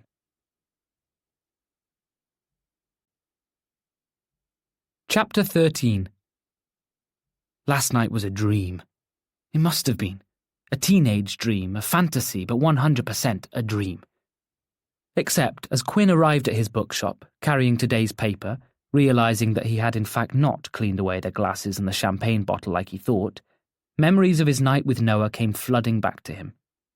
Oh, how wonderful it had been. Noah's blonde hair, his cheeky smile, his personality. Spending one-on-one time with an author he admired was surreal, which accounted for how much he drank and how heavy his head felt today. Quinn stared at the empty champagne bottle and the two glasses, seeing the faint imprint of Noah's lips on the rim. Quinn felt like that time he got high, light-headed and paranoid as hell. What words did he utter? Did he say anything bad? Did he tell Noah he liked his eyes? That he liked his books? That he would have liked to have been one of the characters in his romance novels that got screwed by the lead? No, he couldn't have. Then he saw the broken children's chair and laughed. Quinn cleared away the mess from the night before, trying to reassure himself that everything was okay. Wandering into the aisles of books, all arranged alphabetically by the author's last name, he came to the shelf of Noah Sage books. Looking at the titles with a few copies of each, he traced his finger over the spines, like he could almost touch the man himself. He read many genres of books. He grew up reading everything from Dahl to Dickens. He knew his books, and of course his dad told him about titles. Quinn had hosted many author signings and met many famous authors, but Noah was different. 1, they were the same age. 2, Quinn loved a soppy romance. And 3, Quinn fancied the fuck out of him. He recalled the first time he'd seen Noah Sage. It was kind of like he was a stalker, only not crazy. Well, no, not crazy. He had been reading a trade magazine, looking at upcoming authors, trying to find out the buzz, and it had featured Noah for his debut. A rom-com, Britain's next Jackie Collins, only less fabulous. They praised him for realism within the genre of romance, able to tell gritty stories while keeping his characters fresh, exciting and likeable. Then the film rights sold. Noah Sage hit the mainstream. Quinn felt proud, especially because he was from this town. Quinn always wondered how he had never met Sage. He soon discovered Noah went to a school over the border in England and had left Hay at 16. Quinn had kept himself to himself, avoiding any mail because of his feelings and disappearing between the pages of books. In some ways, Noah did the same. Certainly last night's admission of hating Hay had been interesting. Who could hate Hay? The people were friendly, the shops divine, and it was literally the town of books, aka heaven on earth. No, Noah was wrong. Maybe he hated another town that rhymed with Hay-on-Wye, though of course Quinn knew that wasn't the case. Noah's dislike for the place was clear in the way he spoke about it, the way he cleared his throat and hunched his shoulders. But Quinn felt drawn to Noah, from every tidbit in an interview to the always updating Wikipedia page. Wow, am I a stalker? Quinn wondered. He stepped away from Noah's titles, as if being too close would get him a restraining order, and headed back to the front of the shop. It was the last weekend of the winter festival. He knew there were illustrious names up there, and normally he would immerse himself in the crowds and listen to the words of the authors, wishing he could be one as well. Only his life had taken him down a different path, and that was okay. He didn't resent that. A life in London beckoned. Courtesy of a friend, a job still awaited him should he ever change his mind. But he wouldn't change his mind. He couldn't. Flipping the closed sign to open, Quinn unlocked the door and then drank a copious amount of water, willing away last night's hangover and the faint taste of champagne. He took pride in the shop. He adjusted the titles, reorganised shelves and said hello to those that walked in through the door, each time glancing up at the castle as if it might come charging at him and take this all away from him. As he scanned books into the system, getting them ready to hit the shelves, he thought of what he could do to save the place. The fundraiser wasn't working out. He needed a bigger profile, or at least someone to come along and change everything for the better. Maybe he'd stand on the street and tell every passerby that Hay's only gay bookshop was about to close its doors. And what did they think about that? But then what if they thought it was a good thing? What if they didn't see a problem with the castle taking back a building that historically had been its own? Well, history changed. This wasn't the castle's anymore. Besides, he suspected Harold's motives. No doubt this building would bring in some serious money if it were to sell. All conjecture, of course. Maybe St. Harold wanted it for a ticket office, although didn't it make sense to house that in the castle reception? Who was going to come here first and then go to the castle opposite? Maybe Quinn could take the castle. Yes, that would be plausible. He could gather an army of drag queens and queers, and he could take back ownership of both his shop and Hay's landmark castle. Army? Now that was an idea. The snow stopped, if only for a moment, and cheery voices went by outside. "Enjoying the festival?" Quinn asked two 20-somethings as they approached the till. "Love it," one girl said. "We come every year, summer and winter." She held the hand of the girl next to her, and Quinn smiled. "That's fantastic." "We always come here," the other girl said. "Whenever we can. Sometimes we order online. I was a little worried the snow would stop us, but we don't live too far away." "Ah, I might have seen your names then." "More than likely," the first girl said. "Past couple of times, though, we've been served by a guy who always tries to sell us books on allyship.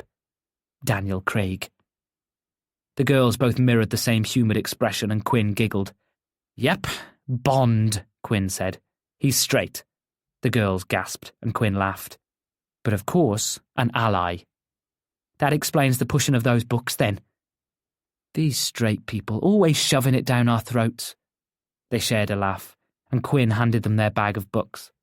At that moment, Daniel headed through the door, saying something to a delivery driver outside.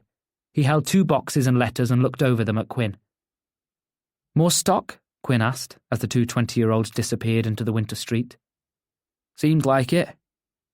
Daniel dropped them on the table and Quinn organised it. "Say, Quinn, how did you realise you were gay?" The question hit him out of the blue. Quinn thought for a moment, then shrugged. "I guess I kind of already knew. People around me would talk about members of the opposite sex, and I wasn't all that interested." I see," Daniel said before disappearing into the back of the shop to put away his coat and bag. As Quinn leafed through the letters, his breath held. He was relieved that he hadn't received any more eviction notices. He supposed final meant final. Thinking about the girls, he wondered if he should have let them know about his predicament. He took his time reading the newspaper with a fresh mug of coffee on his oak table and incense burning in all corners of the shop, an aroma of cedar and sandalwood filling the air. A part of him worried Harold might walk by, see him like this and use it as evidence the shop needed to go. Yet, in all honesty, days like this were rare for him. He turned the page, pushing away thoughts of Harold, when he saw a photograph of Hermione Sage, Noah's mother. "Actress looking for ghostwriter," the headline read. Quinn leaned forward in his wing-back armchair, the springs squeaking, and read, "Disgraced actress Hermione Sage has announced her autobiography via her website, only it's yet to be written. Taking to her personal website, the actress has asked for a ghostwriter to write her life story, documenting her rise to fame and her life after the cameras stopped rolling. Sage, 70, has starred in many Christmas films with the Romance Channel, as well as a string of Hollywood movies, but her career ended after a sex tape involving her and a married man was leaked. Sage has since disappeared from the public eye. It is not yet clear if Sage will refer to the sex tape, something she has never talked about in public. Ghostwriters are being asked to apply via a Google Doc link created by Sage." Quinn went to his computer, found Hermione's website and clicked on it. It took an age to load, almost like it hadn't updated since dial-up internet. He spotted her latest blog post entry, asking for writers to pitch a sample of their work. Hay-on-Wye was a small place, and gossip spread with speed, especially when it involved Hermione Sage. Hermione had been a local, and when she starred in a romance movie, she jetted off to the States where a new life awaited her. The locals of Hay were thrilled, but rumours had already spread about affairs and strained family relationships. Then, of course, the tape leaked, and Hermione's career crumbled overnight. The studios didn't want to work with her anymore, and that was that. Quinn had seen her since then, but only once. She had walked through town, everyone going quiet and staring at her as she went by. He knew she lived across the border just a few minutes away from Hay, in a small village known as Cusup, a sleepy town in the valley of Cusup Hill that belonged in a cosy murder mystery novel. Now, the generations that didn't know Hermione as an actress referred to her as the Witch of Cusup Dingle, whilst the adults either called her the Recluse or the Spinster of Cusup Dingle. Hermione became a joke, and it forced her to stay indoors. As Quinn grew up, many spooky stories spread about Hermione and the house in the small village. Rumour was that she now lived on Millionaire Row, in the home once owned by Richard Booth, the King of Hay, prompting some to refer to her as the Queen that never was. At the time, Quinn hadn't realised that Hermione was, of course, a victim. The man who leaked the tape went on with his life, never being referred to, and, in fact, writing a book about his sordid affair with the actress. Hermione had been the butt of many a joke, with her films pulled from air, and was never offered more work. Quinn sometimes drove through the village of Cusup Dingle, and his mind would always drift to Hermione, wondering if she was being looked after, wondering what she thought about the whole situation. He wondered if she had a publisher. Before he knew what he was doing, he clicked on the link Hermione shared and read the submission guidelines. She wanted 3 chapters. She wanted the writer to explain why they wanted to write her story, and she wanted to know she could trust the writer to support her. Quinn stared at the submission, lost in thought.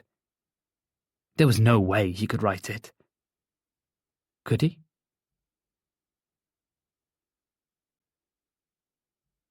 Chapter 14. A fresh bouquet of roses lay on Gerald's grave, the previous flowers gone. Quinn, confused, took out his phone and called his mother. Quinn? The way she talked to him almost broke him. It was like it confused her to hear from him. God, why was he being so rude to her? He needed her now more than ever, yet he'd been cutting her off. Harold, his dad, pitiful excuses for being a sorry excuse for a son. Hey, Mum, Quinn said, forcing himself to sound friendly. He heard his mum make a small exhale on the other end of the line, as if she was relieved that this wouldn't be a hard conversation. I'm at Dad's grave. Have you been here? I've been meaning to, Claire said. Her wary tone told him she feared a rebuttal. I just haven't. It's fine, Mum, Quinn said. I appreciate it's hard for you. Claire sighed. Yes, thank you. Quinn gripped his phone tighter, looking at Gerald's carved name. It's just that red roses keep appearing on the grave. I thought it might be you. Oh, Claire said. No, not me. Although... Yes? Well, he was popular, wasn't he? He used to get red roses delivered to his shop. For ages, I thought he was having an affair, but he said they would just show up, like a secret admirer. Quinn shook his head. His dad had a secret admirer. Was it possible he'd been having an affair? Could someone in Hay be grieving for his father like Quinn was, but in secret? Red roses? Yep. He always denied an affair, but they came almost every week. I thought they'd stopped after... Well, clearly they haven't. Quinn swallowed. When was the last time you came here? Wow, it must have been... Claire paused. Quinn closed his eyes. Too long. I understand. He said goodbye to his mum and instead crouched down to the grave. Well, Dad, where do I begin? Harold's evicting me. Things are changing too fast. That guy I embarrassed myself in front of, well, he got stuck in the town and now he's... Well, we've hung out. Nothing romantic, of course. No, that doesn't happen to boys like me. And get this, he hates hay. How can anyone hate hay? He waited, as if his dad would answer. If that ever did happen, Quinn thought he might be frightened rather than elated. The ground was covered in snow, but this time he was wearing suitable clothing. He stayed crouched, though, because sitting on the ground wasn't an option. Then there's his mum, Quinn said, looking out at the other graves. You remember her, don't you? Hermione Sage? Apparently her sister's buried at the entrance. Yeah, about that. I saw Noah, her son, the other day at her grave. Quinn imagined the ghost of his father nodding along, as if this thrilled him. It was all he had to hold on to. Well, she's put a call on her website about someone writing her autobiography. You always said I'd be a writer someday, Dad. Hold on, though, because I haven't signed a deal yet. Right now, she doesn't know I exist. But I'm thinking about it. Submitting, that is. I don't know if it's the right thing to do, but... At that moment, a red robin landed a few feet away. Quinn laughed, and the robin tilted its head. That your sign, Dad? The robin hopped above Gerald's carved name. I'll think about it. As Quinn got to his feet, he saw a figure retreating in the distance. The way they walked with a hurried pace made him pause. There weren't many other graves underneath the yew tree, which suggested to Quinn that that person had been coming in this direction and hadn't seen him crouch down. The red roses. What if... Quinn tore away from his father, the robin, and towards the scurrying figure. Were those roses in their hand? Excuse me, Quinn called. The figure picked up the pace, fleeing the graveyard. Winded with a stitch, Quinn bent over. Wow, I'm unfit. The robin fluttered by, tweeting as it did so. All right, Dad. You don't have to make fun of me. Quinn stared at the 3 chapters in front of him, from a manuscript long since abandoned. They had been edited many times, and each time Quinn spotted something else wrong with it, which is why it could never be published. He couldn't remember now why he hadn't kept writing alongside his job. Maybe a part of him had lost hope. But now, the cursor blinking at the end paragraph of chapter 3, Quinn felt silly. He was proud of what he'd written, if he could say so himself. There was no reason this book couldn't be on the shelves. Except there was a reason. He didn't believe in himself. He sighed, taking a swig of wine from the glass he had poured. Outside, rain replaced the snow, prompting a lack of hope for a white Christmas. His lights dimmed, the Christmas tree twinkling in the corner of his apartment. Despite the atmosphere outside being more suited to Halloween, Quinn felt cosy and warm, refusing to let his Christmas spirit disappear. Christmas miracles. That's what he needed. This could be his miracle. He saved the chapters, went back to Hermione Sage's submission page, where he had already filled out all his details, and then attached his 3 chapters. He stared at the submission page, almost deciding to exit out of it and laugh about his delusion later, but before he knew it, he hit submit. The page disappeared, replaced with another page reading, "Thank you for your submission." Quinn leaned back in his chair. He'd done it. He took his wine glass, lifting it to the air and the empty room. Cheers. A knock at the door. Quinn almost spilt his wine down his chin. Who would that be? And how did they get up the stairs? Unless he'd left the downstairs door unlocked, meaning there was a stranger in his building. What if it was the retreating figure? Surely they knew he'd seen them. They ran from him after all. Quinn headed to the door, but not before arming himself with the first thing he could find. An apple from the fruit bowl. Well, if someone attacked, he could pelt them in the head with something quite solid. Quinn reached for the handle, and with a deep breath, opened the door. Oh. It wasn't the retreating figure. Unless Noah Sage was the man leaving red roses on his father's grave. Sorry, the downstairs door was open and I wanted to check you were okay. You... Me? What was this, a matchmaking moment? You wanted to check on me? That's right, Noah said. Not often you see a downstairs door open. Worried maybe someone had broken in. No, just my absent mind, Quinn said. Do you want to come in? Noah held up his hands, looking panicked. Oh, I wasn't hinting or anything. No, I just wanted to check everything was okay. I believe you. Oh, you think I'm inviting you in to, murder you or something? Noah choked. Not at all. Right. But no, just come in.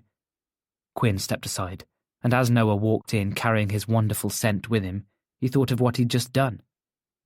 Would Noah be angry at him for submitting chapters to Hermione? Oh God, had he done something awful? It's evening, Quinn said as he shut the door. What's that got to do with anything? Noah said, taking in the apartment. His eyes rested on the half-drunk wine bottle. Quinn stepped in front of it, hoping that Noah wouldn't judge him for drinking wine alone in the evening.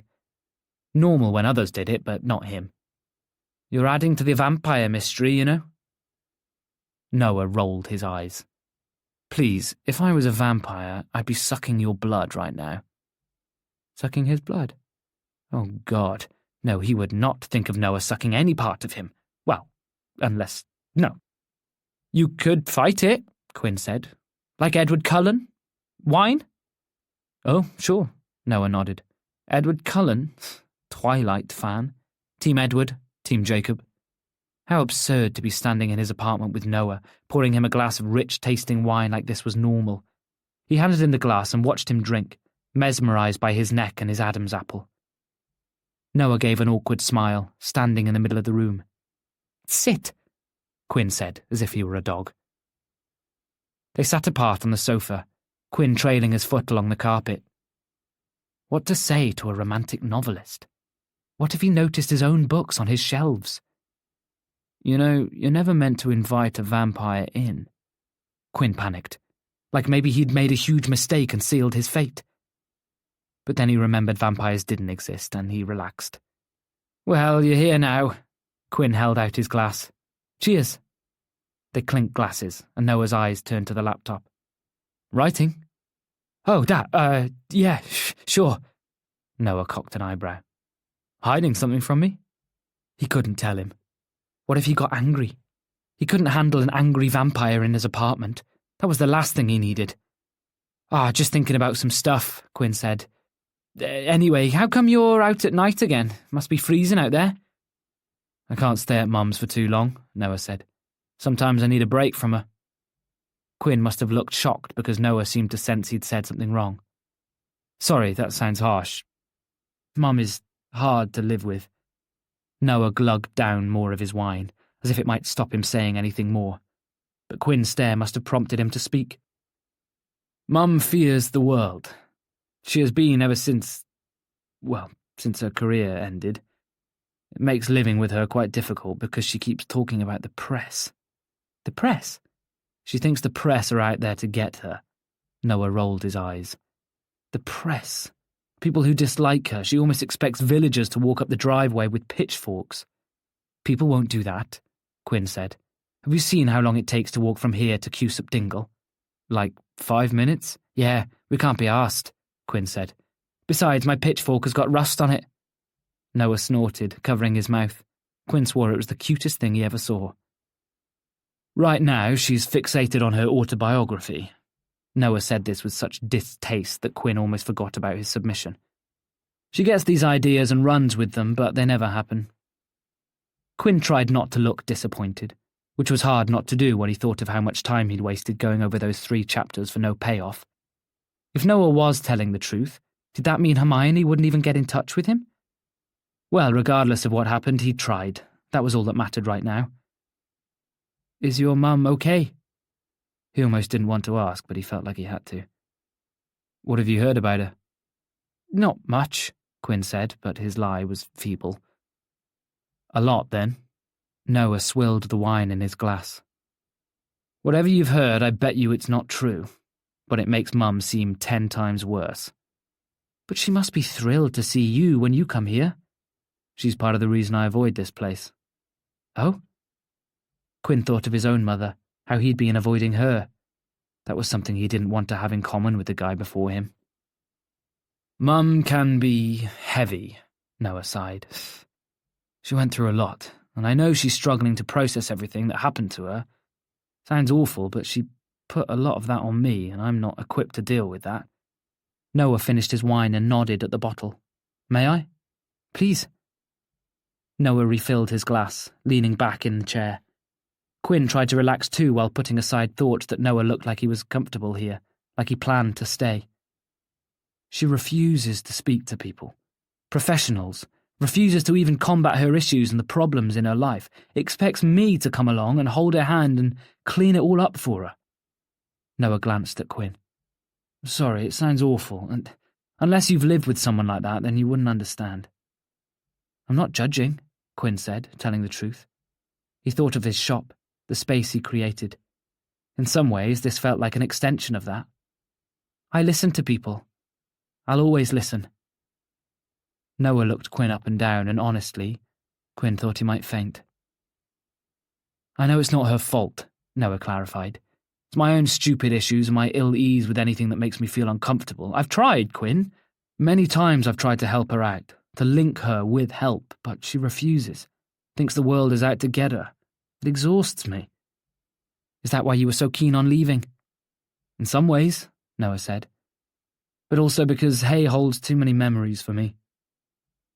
Ghosts everywhere. I didn't like who I was when I lived here, so I hate coming back. Quinn finished his own wine, but didn't feel the need to refill it. He wanted a clear head for tonight for what was in front of him. What ghosts? Everyone feels entitled to me, Noah said, because they don't see Mum. They think they can tell me how unfortunate she is and then share their opinions on her life choices and how she deserved her downfall. People do that. They do, especially those who knew of her before it all happened. Mum's a legend around these parts, and not in a good way. It makes me feel embarrassed. I'm sorry, Noah. Noah finished his own wine, placing the glass on the table. He leaned forward, resting his elbows on his knees. They cross every single boundary. And you know what the weird thing is about it all? I'm not ashamed of her, and I want to defend her. I feel like telling these people to sort themselves out. But I can't do that because then they'll turn me into a bad guy and I'll look like the dick. So I try to avoid this town as much as I can. Quinn looked out at the night. But don't you hate that? You grew up here. Don't you miss seeing the place, walking around the shops? Don't you feel inspired here? Don't you miss the people who have been here longer than us, the people who know us both for who we are? But that's it, Quinn, Noah said. We've lived different lives. People know you and like you because they've seen you grow. People think they know me, but they don't. They know an old version of me and a version of me that doesn't exist. The author me. They think that because I'm some Z-list celebrity, they can say whatever they want because I don't feel things the way they feel things. Imagine people coming up to you and telling you your dad is a whore. How would that make you feel? The word made Quinn cringe. But it flared something else within him. Anger. How dare people refer to Hermione in such crude, cruel ways? No one would dare refer to his father as anything along those lines, so why was it acceptable to do so for Hermione? Before he had the chance to tell Noah that he would help Hermione, Noah's phone rang. Noah stared at the screen, and his expression turned to thunder. I should go. It was almost like he came out of a trance and realised where he was. He stood up, heading towards the door. I'm glad you're okay, Noah said, reaching for the handle. Noah? Quinn half stood, unsure what to do. Noah hovered at the door. I mean it, Quinn said. You can talk to me whenever. Noah's phone rang again. He nodded, tense, and left the apartment. Have you heard the latest on Hermione Sage? Does she think anyone would want to read that book? Must be desperate. That ship sailed a long time ago. I dunno, Deb. I'm quite interested in reading her story. Don't be silly, June. She wants to steal some limelight from her son. Quinn and Ivy stood in the town centre, the castle illuminated above them, their attention on a stage set up despite the snow. The Christmas light switch-on was a yearly activity, and this year Miriam Margulies would hit the switch, so excitement spread through the town like Christmas spirit. Only the talk this Christmas was all about Hermione. Quinn and Ivy found themselves huddled with some locals of the town, and somehow Deb and June were with them, because of course Quinn couldn't escape the pair. Hermione Sage isn't an author, Deb hissed. Her son is the author. She is well, I don't wish to say it. Say it, Deb. No, I shan't. Okay, don't. She is a harlot. June gasped. Yes, you made me say that. She is not, June whispered, looking around at the surrounding people. Up on stage, a group of dancers were high-kicking to a rendition of Rocking Around the Christmas Tree. I still watch her movies. They're classics, the local butcher chimed in, surprising Quinn. They're predictable, Ivy said. How are they predictable? June asked. Woman meets man. Man and woman don't get along. Woman and man fall in love. The end. And what is predictable about that? It's the same story in every one of her films, Ivy said. So what? Exactly, Ivy said. I love them too. June seemed confused, but looked back at Deb as if Ivy's words were final. Deb shook her head. A woman allowing herself to be filmed. We don't know the situation, Ivy said. For all we know, they could have filmed her without her consent. And if she agreed to the film, what's so wrong about that? We should instead question why we, as a society, let her lose all her work because of one decision relating to sex. To me, that says a lot more about us than it does about Hermione Sage. Deb looked like someone had slapped her. Careful, Quinn whispered. You don't want to be making enemies. Ivy ignored him, instead addressing the group. I would like to hear Hermione's story. I hope she finds a ghostwriter and gets a publishing deal. Do you think people even like her anymore? Deb questioned. Are you kidding? Ivy asked. We're obsessed with her here. I wouldn't say obsessed. Wouldn't you? Ivy asked. Hermione hasn't had proper fame in years, yet we still talk about her. Some people will tell you they don't like her. Others will talk about her with fascination. We all feel for her and care about her, whether we care to admit it or not. I certainly do not care about her. Deb looked affronted, but June looked pleased. You do, Deb. She turned to Ivy. I've caught her a few times watching Hermione's movies. Only because you left it on. Not true. Quinn thought Ivy might be onto something. The talk of Hermione may have been damaging, but intrigue, fascination, and even a desire for her to do well, to return to some form of glory, fueled it. For Quinn, after last night's talk with Noah, he wanted her to find justice. No one will publish her, a man from the nearby fish and chip shop said. She's left it too long. No one cares about her anymore. I bet if you ask anyone here, they couldn't tell you why she was famous. Well, not here, John. Everyone knows about her here, Deb said. But go out of Hay and her name would be as irrelevant as, say... Same difference, Ivy said. Everyone stared at her with blank expressions. Who are same difference? Hello, everyone! We are same difference! A shout from the stage came, and they turned to see a man and woman standing on the stage, beaming smiles on their faces. Behind them, X Factor branding told the audience why they should remember this duo before they launched into a rendition of a pop song. Good one, Deb said.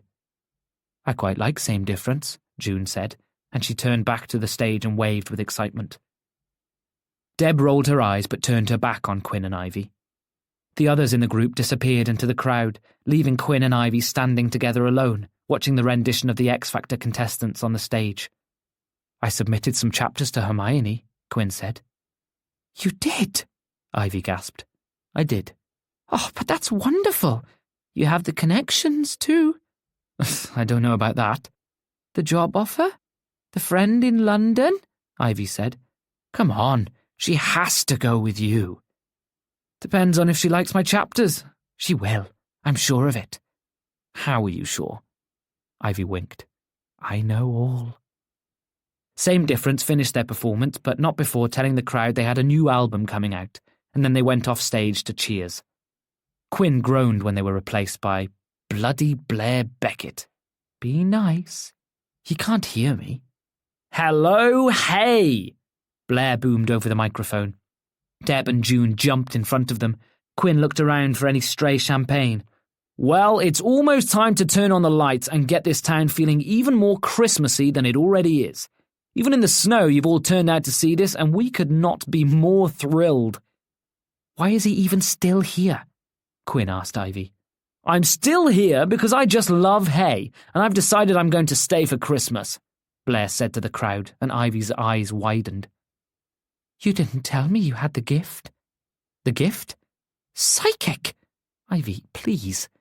Now please join me in welcoming to the stage Miriam Margulies. The cheers were deafening, and the wonderful Miriam appeared, waving, smiling, making the audience laugh. After classic one-liners and a lovely story of her time in Hay, Miriam hit the button and Hay brightened up with the decorations that adorned lampposts, as well as the castle and its grounds. Hay was decorated for Christmas, but this added to the magic.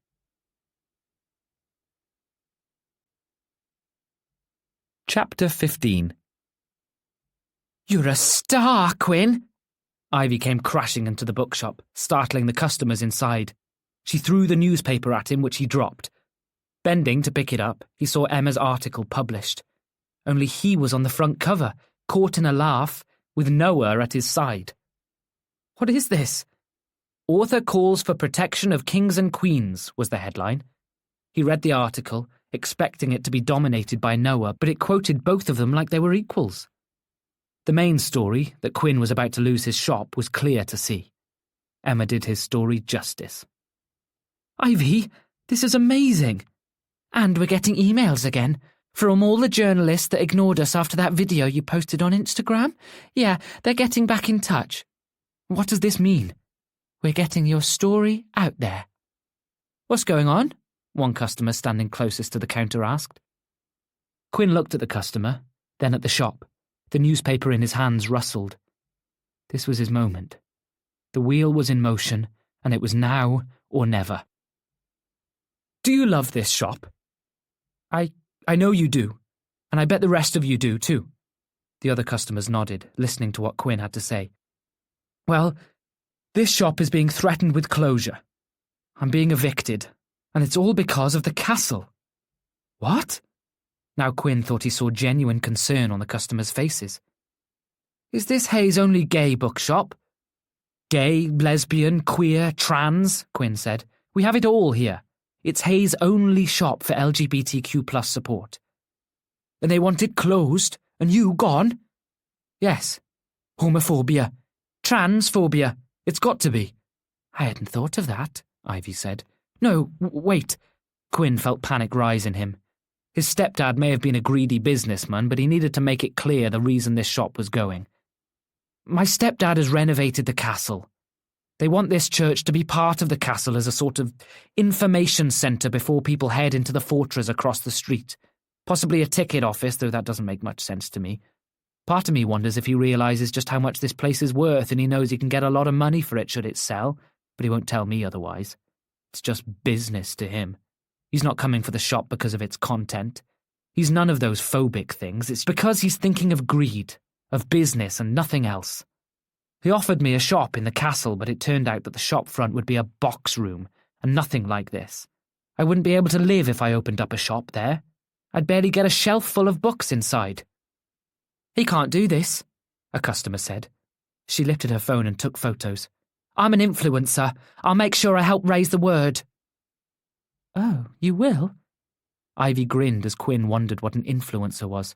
I have 250k followers, she said, and Quinn gasped. I'll make sure people fight back against this. Fight back? Aren't you fighting back? A woman wearing a trans flag badge pinned to her bag asked. Are you letting him evict you and close this place down? I came all the way from Scotland for this shop. You did? And I've been here a few times, a male customer said. You helped my daughter come out. Hey guys, it's me, Jenny, and I'm here at Kings and Queens, Hay-on-Wye's only LGBTQ+ bookshop. And I found out they're evicting the owner and closing it down. The influencer had her phone in front of her, filming herself. We must fight back against depression and capitalist greed. When do they want you out? Quinn was on her screen being filmed. By Christmas. What? Every customer gasped. No, Jenny the influencer raged. Did you hear that, guys? They want him out by Christmas. No, we have to stop this from happening. Please let Hay Council and the castle know they cannot threaten this shop with closure. Jenny stopped recording and instead began snapping more photos. She asked a bemused man next to her to take photos of her in the aisles, which she posed for with no shame. "I'm going to do a post too. Don't worry, you don't have to pay me."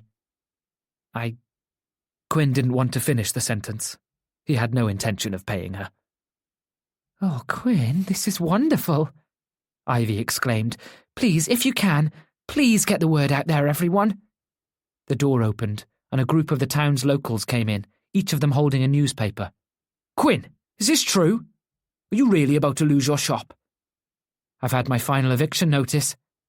The shop erupted in outrage, broken up by Deb and June rushing in. "Noah Sage has tweeted the article. Noah Sage has called for this shop to be saved." Ivy squealed, wrapping her arms around Quinn, jumping up and down like Noah was the saviour. She broke away from him. "Please, everyone," but voices drowned him out. "Can I get your attention?" Still, no one listened to him. He stood on his counter, towering above the crowd. "Everyone, quiet!" They all stopped talking. Jenny took a photo of him. "I appreciate you all coming here, and I appreciate the concern. I appreciate the effort. But they have given me my final eviction notice. They want me out by Christmas. Is there really much we can do?" "Yes, there is," a voice from the doorway said. Was this a pantomime? Quinn turned, his eyes widened. "I've got the news coming here to do an interview with you for the 6 o'clock slot," Bloody Blair Beckett said, a grin on his smug and handsome face.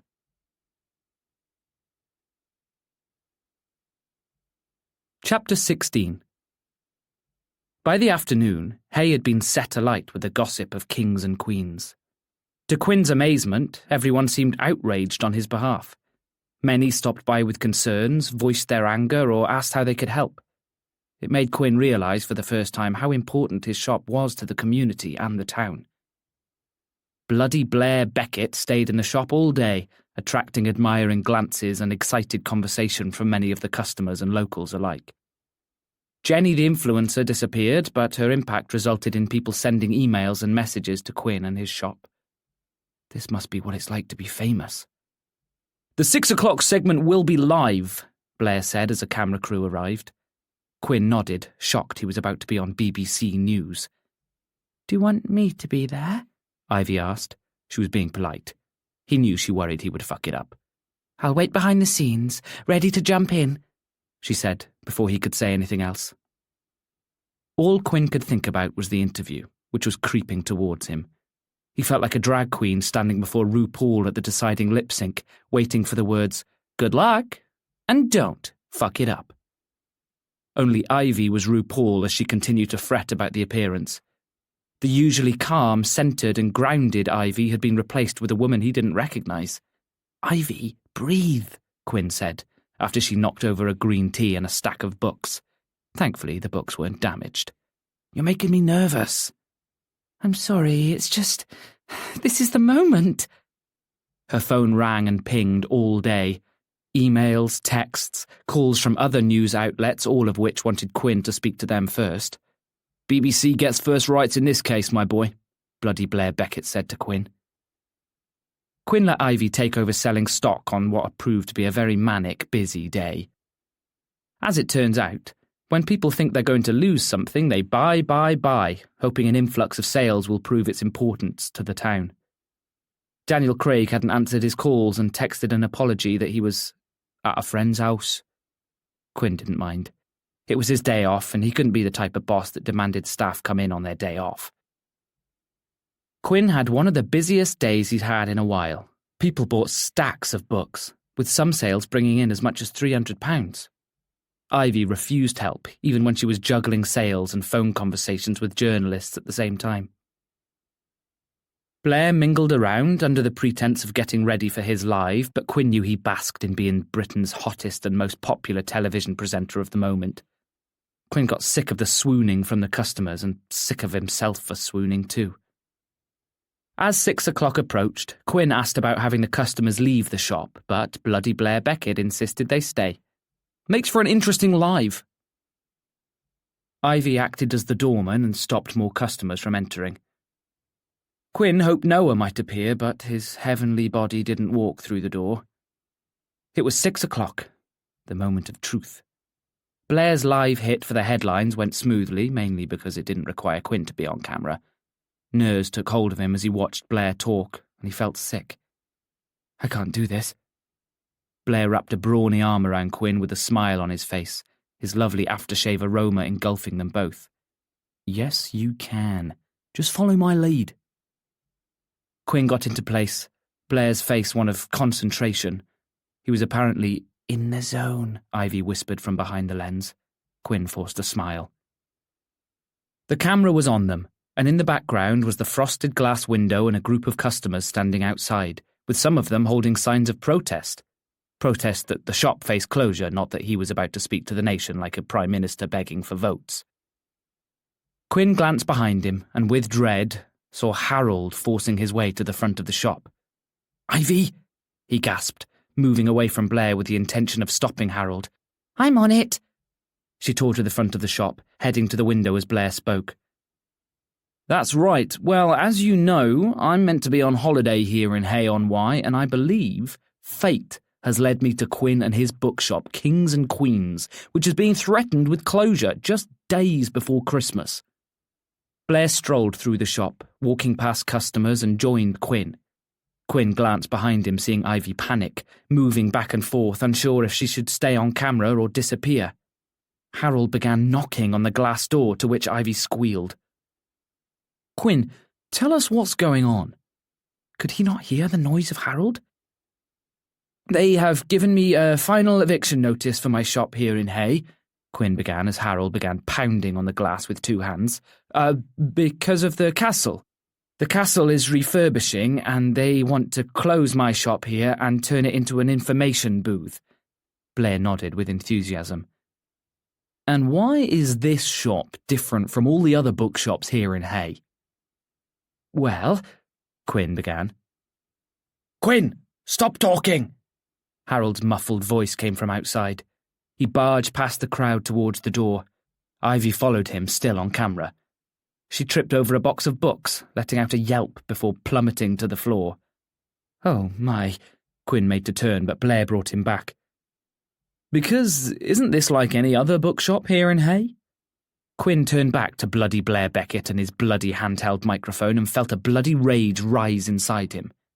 No, this shop differs from the others.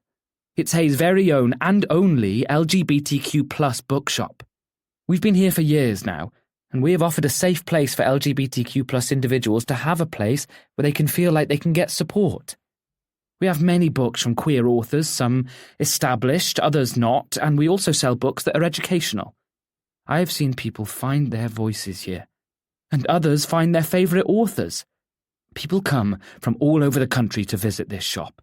For Hay, losing an LGBTQ+ establishment would feel like a step backwards. Wow, Ivy's gifted ring did wonders. And it's also putting you out of a job. Quinn! Harold boomed at the door, rattling it in its frame. Blair nodded, encouraging Quinn to continue. Quinn thought he saw the camera zoom in on him. Yes, I would lose my livelihood. Without this shop, I will lose my income. I will lose everything. It hit him how close he was to the brink of falling apart. But it's not about me. It's about the people who see Kings and Queens as a shop that is safe, welcoming, inclusive, and a home away from home. We're here to educate, support, entertain, and... Oh, God. Not the tears. Please, not the tears. But they came before he could stop them, and the camera was zooming in on him now. And to lose this place would be an awful shame. Well, there you have it. Blair had the dignity to draw the attention away from Quinn's ugly crying face, because he definitely had an ugly crying face, and instead drew it back to his own composed, handsome one. This shop means a lot to not only Quinn, but to the community at large. Back to you in the studio. A pause. Then the camera turned off and Blair cheered. Quinn, you were incredible! Quinn dabbed at his face, feeling awful. The customers were now shouting at Harold on the other side of the glass. Was it okay? Okay? Better than okay, Blair said. You handled that like a pro. And I'm okay, by the way, Ivy said. If you weren't losing this shop, Quinn, I'd be suing you right now. That's going to get this story picked up everywhere. Have you broken anything? Just my pride. Here. Blair flashed a smile. Let me help you up. Ivy took his hand, looking flushed.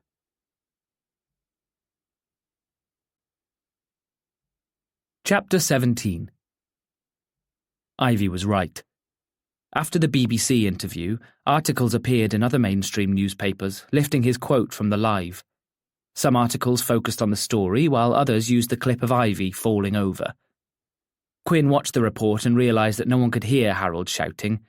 Blair's microphone only picked up their interview. If Ivy hadn't run into the frame, then they would have got away without seeing Harold. Quinn found himself at the back of the shop, away from the prying eyes of the public who dispersed as night drew in and temperatures dropped. He hid away from Harold, who stood his ground until 8 p.m, disappearing when he received no attention. Quinn's phone kept ringing, but not with interview requests. His mother was ringing, no doubt to ask him what he had done and why Harold was so angry. Quinn now sat at the altar of the old church with Ivy and Blair. They want to do a sit-down interview with you for the online team, Blair said, his eyes on his phone. Looks like they want something for their website. Gives you a chance to talk more in depth about everything. Up for it? I guess so. Yes, he is, Ivy said. She had her own request for interviews because of her fall, which had gone viral. How do you feel? Quinn asked her. Oh, it's all for the cause, Ivy said. I knew what I was doing. I don't think you did, Blair said, looking at her with his intense, piercing eyes. No, well, Ivy dismissed. People are talking. That's the main thing. Do you know how long it might take for this interview tomorrow? Only I've got him lined up with The Guardian, Mirror. More interviews. Quinn wasn't sure he could handle it. It won't take too long. An hour or two at the most. We can get everything we need, Blair assured her. Don't suppose you could get Noah in, could you? Noah? Well, an author endorsing it is pretty big news, Blair said. These stories can disappear from the limelight. Adding another name to it helps get people talking. Through all the bother of the day, Quinn had thought very little of Noah, except for the fleeting and dying hope he would arrive to see the interview. Of course, why would he have turned up? They weren't friends. They had that drink and, well, they meant nothing, didn't it? Quinn couldn't expect the world from him. He'd been with him to celebrate the interview, not knowing where it would lead, and that was that. Quinn felt gratitude for Blair being in town. Without him, the BBC interview wouldn't have happened. I'm tired. Quinn hoped Blair would drop the topic of Noah. I don't blame you, Blair said. I can be here tomorrow around 10ish. For the interview? The very one. He'll be here, Ivy said. You will be too. You want me here? I'd quite like that, Blair smiled. Oh my God. Blair and Ivy? No. Quinn watched Ivy blush and giggle, and the two of them disappeared to the front of the shop where Ivy saw Blair on his way. He heard the door close and lock, and Ivy was back, failing to hide a beaming smile. Oh, what a day! Be careful with that one, Quinn said. I'm a grown woman, Ivy said, but I will. Charming men like him are too good to be true. Charming men don't exist. You do? Oh, Ivy, Quinn simpered. Straight men, then. Oh, I don't think he's straight. What? Bisexuals exist, Quinn. You should know that. Quinn looked at the bisexual flag hanging from the roof above Ivy's head. I know that. Everyone knows Blair is bi. Do they? Someone hasn't read his book. Can't say I have, Quinn said. He was flirting with you just now. Hogwash, Ivy dismissed. No, right now we have to stay focused on this issue. You're not losing this shop, Quinn. There's anger here. People will fight. Well, we'll see. None of that attitude, please. The law of attraction always works. What's the law of attraction? Ivy's eyes widened. Esther and Jerry Hicks? Quinn drew a blank. Oh my gosh, Quinn! Ivy shook her head. You own a bookshop and don't know who they are. Authors? Gurus, Ivy said. They share what an out-of-this-world being known as Abraham shares with them. The law of attraction that works around us. What we think, what we feel, we attract. It's all about being in the mindset that good things will happen, and they will. Manifestation. If you believe and feel like this is a lost cause and your shop is gone, then it's gone. But if you believe it is safe, that it won't go, then it will stay. Quinn sighed, getting to his feet. If only it were that simple, Ivy. It is. We humans complicate things. Is it so hard to believe there are forces out there that we can work with? Quinn, his head pounding, could think of nothing but a paracetamol and some water, and a night in front of the TV watching EastEnders. He said goodbye to Ivy as he locked up the shop. The street was quiet now, with Christmas lights reflecting off the snow. He shivered in the cold and turned to his apartment door, heading inside, feeling the warmth and reflecting on the day. All day the wheels had been in motion, rushing down the track, and now he was at a standstill. Not a crash, but not safe yet. If all of this didn't work, then nothing would. As he unlocked his apartment door, he was hoping he had sent a coherent message to Harold. If this was just business, then Quinn taking it national was just business too. Businesses had to survive, and Quinn's interview was his attempt to survive. It had happened, and it had gone better than he could have expected. Maybe Ivy was right. She wished for this so much, believed it would happen, and it did. Either manifestation was at work or the stars had aligned. That or bloody Blair Beckett couldn't wait to be the saviour, the hero, the saint. As Quinn shut the door, his phone rang again. His mother calling. Sighing, he answered. Harold is fuming. I don't care. What did you say about him? I didn't say a thing about him, just that I was being evicted. The press is saying his firm is evicting you, Quinn. You must have told them. They're journalists, Mum. They're going to put two and two together. Is that him? Harold's voice came from somewhere in the background. Don't put him on, Mum. Let me talk to him. Leave it be, Harold. Tell him he is ruining my life. Quinn laughed, out of delirium more so than humour. I'm ruining his life. He's the one taking away everything I live for. The press is hounding him, Quinn. His mother sighed. They're outside the house. That's not my fault. But guilt plagued his body. What are we to do? Go on with your daily life, Quinn said. And don't speak to the press. Mum, I promise you, I won't mention him, but this is my business that is under threat. You best believe I'm going to do everything in my power to keep it alive. He hung up and ignored her when she called back. If manifestation was real, then Quinn focused on attracting his power. It was time to find his voice.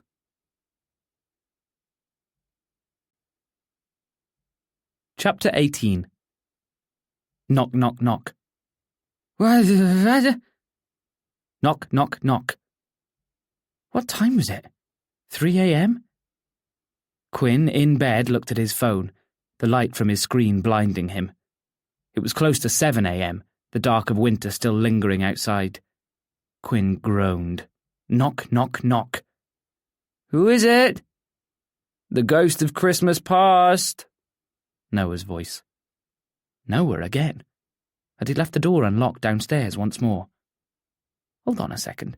Noah? Quinn shot to his feet and almost toppled over. Noah couldn't be here. There was no way this was happening. Crashing across his bedroom and into his open-plan apartment, he almost expected to see smashed glass, mess everywhere and hooded burglars. Quinn? The apartment was untouched, clean, cosy. He had left the Christmas tree lights on the night before and they faded in and out, slow, lazy, like they were willing him to curl back up and hibernate. He opened the door and observed Noah in all his morning glory. No, Quinn, do not think of morning glory right now. Quinn looked Noah up and down, his eyes travelling over him, taking every part of him in. The duster jacket, the scarf around his neck, the bulge of his Adam's apple. On his chin, blonde hair gathered to create the start of a morning shadow. It was rugged, tantalizing, the hint of what could be a gorgeously crafted mane of beard. He'd shaved it since they'd been together in the bookshop, but it seemed like a constant battle on Noah's part, judging by the way it grew back so quickly. "Did I leave my door open again?" "I'm thinking you want me to come in." How could he say that was what he wanted, and Noah was welcome here any time? Instead, he gripped the door like he might faint. Noah headed to the kitchen and sat on the bar stool at his kitchen counter. It was almost as if he expected breakfast from him. He headed to the kitchen and refilled the kettle, trying not to think about a domestic life with Noah where they did this every morning after waking up in each other's arms. "Coffee? Chai tea?" No. "Coffee's fine," Noah said. Listen, have you heard?" "Heard what?" "Harold was on BBC Breakfast." Quinn gasped. "He was what?" "He's been on the radio saying that you agreed to close the shop." Quinn flipped the kettle on, listening to it crackle to life. His mouth still hung open like he was Edvard Munch's Scream, only less artistic. "But I didn't." "And that's the truth?" "Yes, that's the truth. I don't lie, Noah." "Hey, don't shoot the messenger," Noah said. "But if Harold is saying that, what do you think everyone else is going to think? Sounds like he's taking control of the narrative a bit. Classic damage control." "What were you doing awake at 5 a.m? "Can't sleep," Noah shrugged. "That doesn't matter right now. What matters is you exposing Harold for what he is." "I have an interview coming up with bloody Blair Beckett." Noah stifled a small laugh. "Bloody Blair Beckett?" Quinn covered his mouth. "Oh God, did I say that out loud?" "Hey, it's fine, although I'm not sure what he did to deserve that name." "No, me neither. He's lovely." Noah nodded his affirmation. The one good thing was Harold was on BBC Wales radio at 5 a.m. Maybe fewer listeners because of people sleeping. We have some time. Quinn picked up his phone. "An Instagram post." "Yes, let me take a photo of you." Quinn held up a hand, realizing how bad he looked. Oh God. Noah was seeing the morning him, the side of him he hid from people who looked like Noah. Drool still sticking to his face and his hair at all these angles. No. I'll post an older photo of the shop with a statement. Yes, you're a PR pro. The kettle boiled and Quinn poured coffee while his other hand typed out a statement on Instagram. Noah watched him and he tried not to feel the intense stare coming from him. He hoped his shaking hand didn't betray him, hoped that he looked casual as he tried to focus on the words he wrote. He wondered how damaging Harold's comments were. He supposed having Harold adding to the story would mean his shop could stay in the headlines a little longer. If not the BBC, then he knew the other outlets would pick up on the story. Family dynamics always made the headlines. Hey, maybe he could get a spread in Take a Break magazine. He hit the post button and locked his phone, wondering if his update would make any difference. "It will be okay," Noah said. "What's on your mind?" Quinn held his coffee, the warmth tingling in his hands. His eyes focused on the red, green and white lights, his focus sliding until the colours blurred. Harold has to do what he has to do. I guess he thought I was going to damage him and his business, but that wasn't my intention at all. What was your intention? Quinn leaned forward, wiping his mouth in case he really did still have drool stuck to his chin. Thankfully he didn't. Smooth.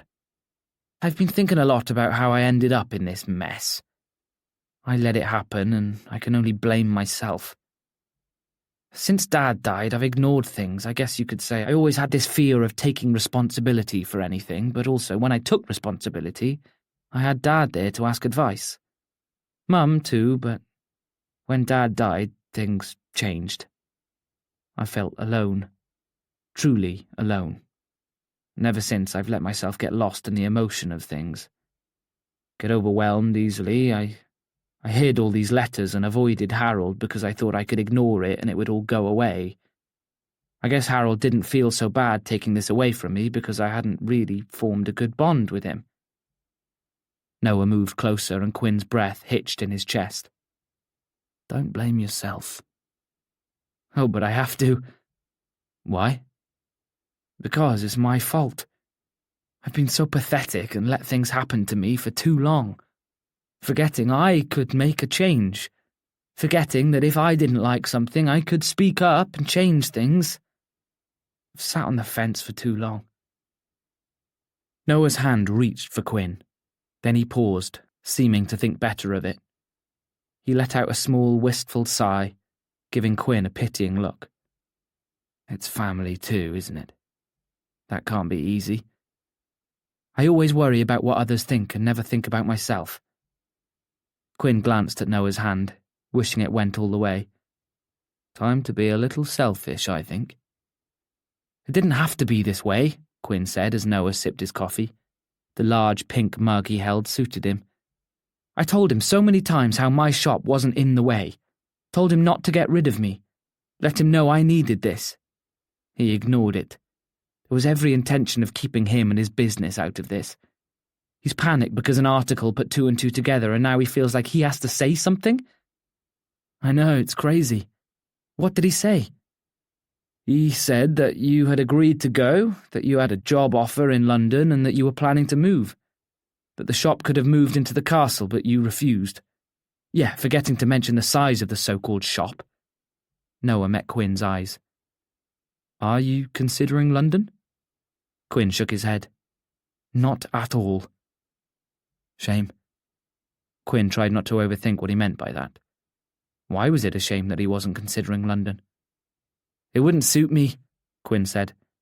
Besides, that job offer is one of those things where people say they'll be waiting, but I bet if I went back to her now, she wouldn't give me a job. Did they fill the position? I guess so. Quinn checked his own phone. Another missed call from his mum and a text explaining that Harold was just clearing his name. Any reaction yet to your statement? Quinn scrolled through the comments, stunned that so many people seemed to be willing to help. I met an influencer the other day. She's shared it and has clarified that Harold lied. Bloody hell, more followers too. People don't want this shop to go. Because it's a special shop, Noah said. You think so? Quinn, Hay needs a gay bookshop, Noah said. Quinn diverted his attention back to his phone to hide his own elation at Noah's enthusiasm for his pride and joy. A journalist from another newspaper messaged him, asking if he would be free for an interview. Quinn replied he might not be, but he sent the vital information to her, that he had a final notice, that he was losing his shop before Christmas, and there was no other option but to close the business if he got evicted.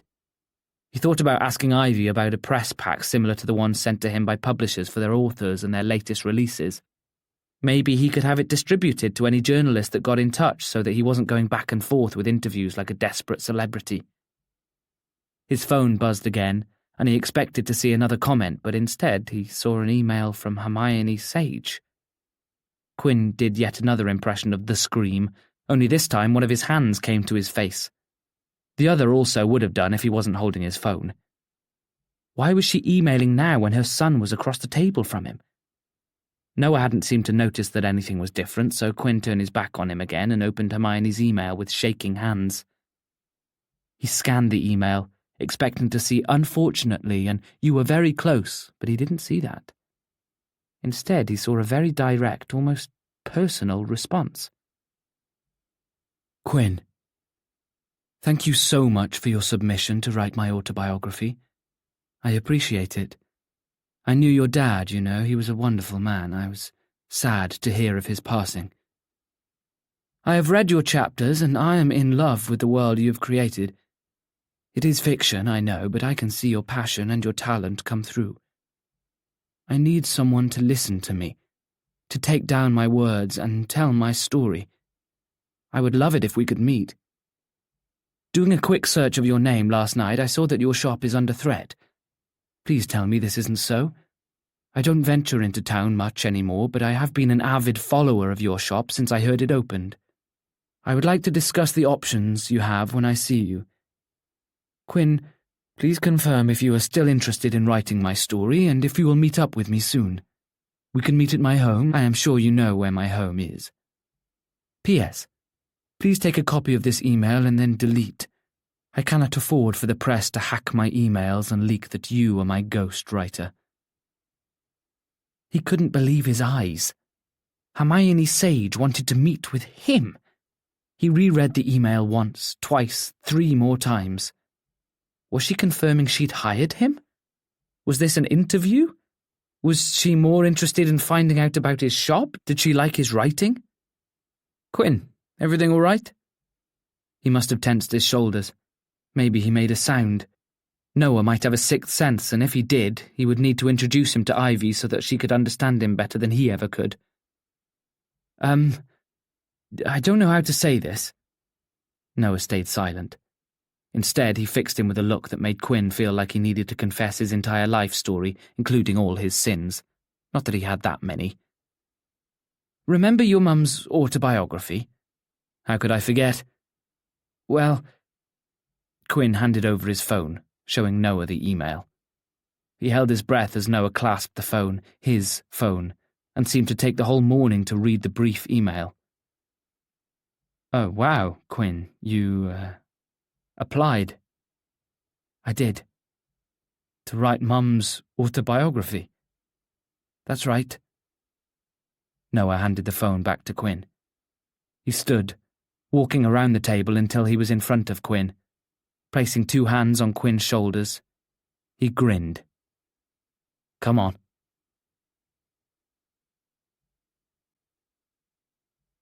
Chapter 19.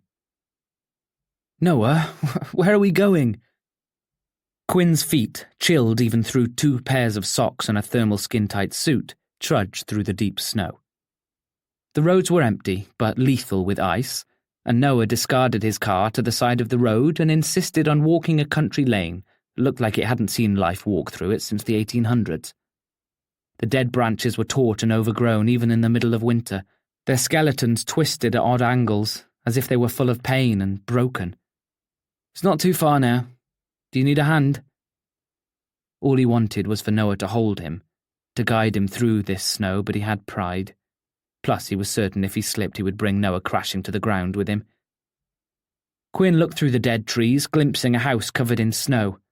A puff of smoke rose from the brick-breasted chimney, the shade of grey blending with the sky that threatened more heavy snowfall. He could make that, couldn't he? The chill on Quinn's face pinched him, and he tugged his coat and scarf closer, wishing for the warmth in Noah's car.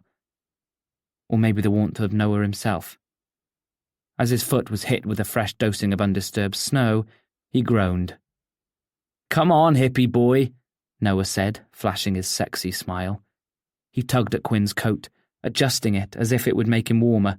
It's just a bit of snow. I could fall and break my neck. At least that would solve the bookshop problem. Noah! Joke, I'm joking, Noah said, nudging Quinn on the shoulder. I don't want you to die. Quinn glanced at the house. It didn't take much to deduce the route they were on. Why are we going there now? The house, imposing, regal, and set within acres of land, was the house Quinn knew to be Hermione Sage's home. Once belonging to Richard Booth, it was now the home of the faded movie star and the setting of many ridiculous stories about Hermione the Hermit. Because she's asked you to write her book. But she said to arrange a meeting. We can't just show up. We're not showing up, Noah said. I live here. Fair point. Come on, if you're that cold, let me warm you up. How do you expect to do that? Body heat, Noah said with a shrug. Body heat? Noah's body heat. He could stand there in the cold and trudge through it and pretend that Noah's offer wasn't inviting. Or he could leap at the opportunity to be close to Noah again. Body heat, that's all it was. Survival. Quinn chose the latter. Fine.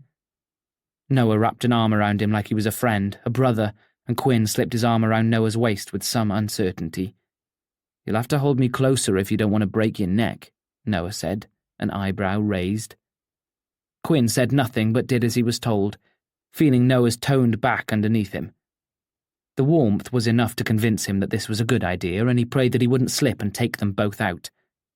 The last thing he wanted was to be responsible for injuring Noah Sage. They continued to walk, Quinn no longer angry with the weather, but warm and curious. He couldn't believe he was about to come face to face with Hermione, the once Hollywood legend. And then the scandal. A scandal that was not a scandal, but just human need. A source of gossip. That was the image of Hermione that Quinn was more accustomed to, a faded Oscar statue. That golden glint, tarnished, chipped away at and left to rot, not cared for and irrelevant. The press loved to speculate on where she was, forever reminding the public of her disgrace and her scandal. If only they knew that a woman who'd been the victim of misogynistic press now lived in the English countryside atop a hill that had Quinn panting harder than the last time he'd been with a man.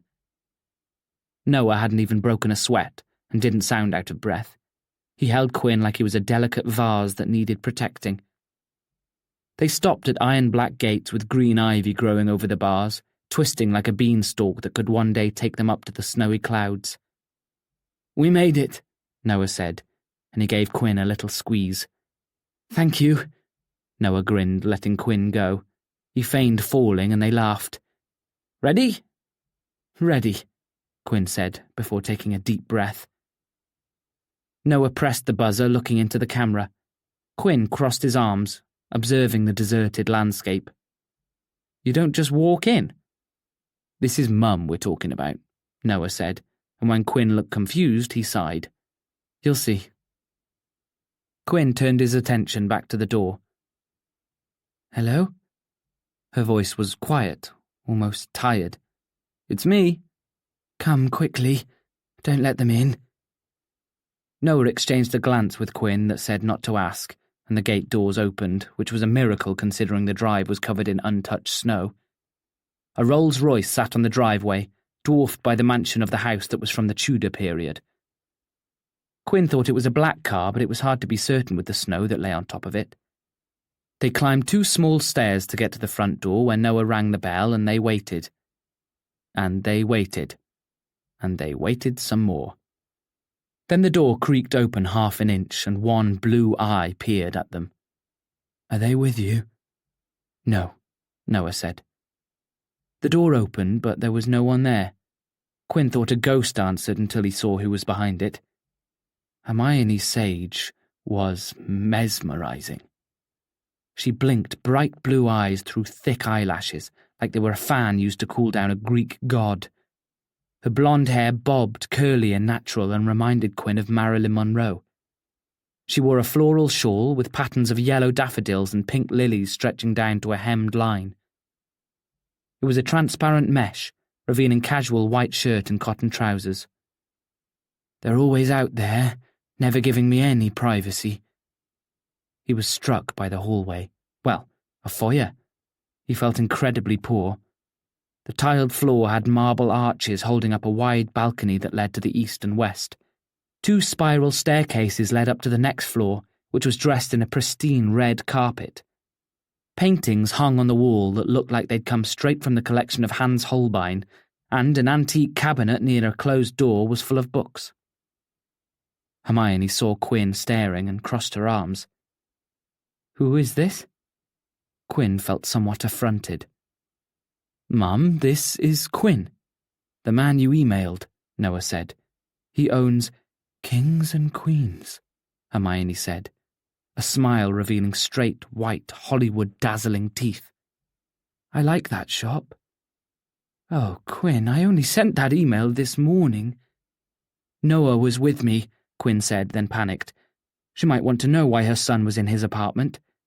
Perhaps she would speculate on the relationship, and then Quinn would have to admit there was nothing to it, no matter how much he wanted there to be, because look at him. Hermione looked Quinn up and down. He faltered under her gaze. "I love your shop."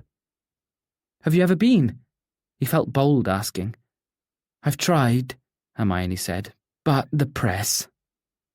She said it as if it explained everything, as if that was final, but Quinn wasn't sure what she meant. "The press is always outside," Hermione said, twitching a curtain at the side of the door and peering through the window. They looked original to the house, which was Grade 2 listed. "They always want the best shot. Not on my watch. I get seen when they need to see me. I'm fed up with the constant hassle." Quinn looked at Noah, trying to gauge his reaction. The landscape they'd trudged through had been deserted. It was them and only them in the lane, and Cusack Dingle hadn't seen excitement in years. Noah's lips pursed. He stared at Hermione's back, refusing to meet Quinn's own quizzical look. They want an exclusive. Always want to know what I'm doing. She bit her nails, the shawl falling away from her shoulders. They'll know when I'm ready to let them know. Noah, I thought you were in your room. We popped out, Noah said. We? I see. Shall we get a cup of tea in the kitchen? Yes, we would love that. Hermione led the way and Noah linked his arm with Quinn. My sir? Thank you. Noah escorted him to the kitchen. As Quinn felt Noah's arm under his, he tried to steady his racing thoughts. He'd offered his hand as a joke, like he was a butler in a stately home, but being this close to him, touching him, was a whole other experience. The press, he whispered. Noah cleared his throat, as if this was enough of an answer. The kitchen was a stainless steel cold place with wooden floors and a wooden dining table. It was large but dark because Hermione drew the blinds over the sliding doors and the kitchen window. Candles flickering in holders on the steel counter were the only light in the room. It was the only cosy feeling in such a clinical space. A clean kitchen is a cheery kitchen, Hermione said, spraying disinfectant on the immaculate counter. She wiped it with what looked like a brand new cloth and then wiped the kettle before turning it on. I get one of the townspeople to clean here. Oh, Ivy? You know her. Who doesn't know Ivy? Quinn laughed. I don't, Noah said. Not personally, at least. Shame.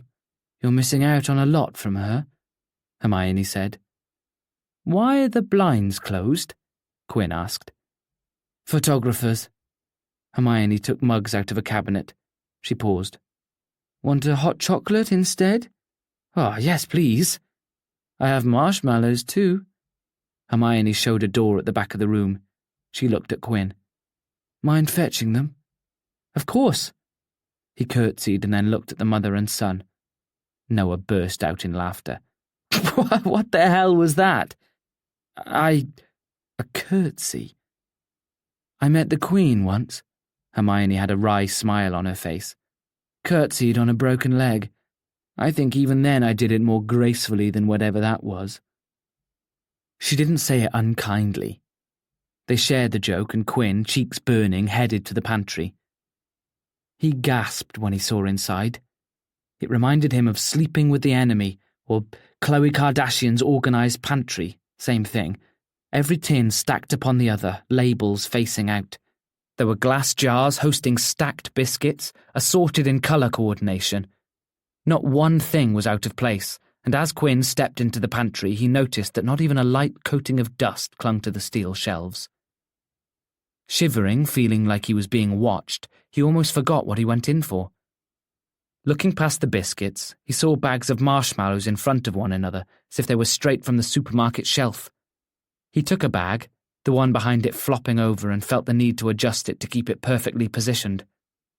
This pantry was tidier than his shop.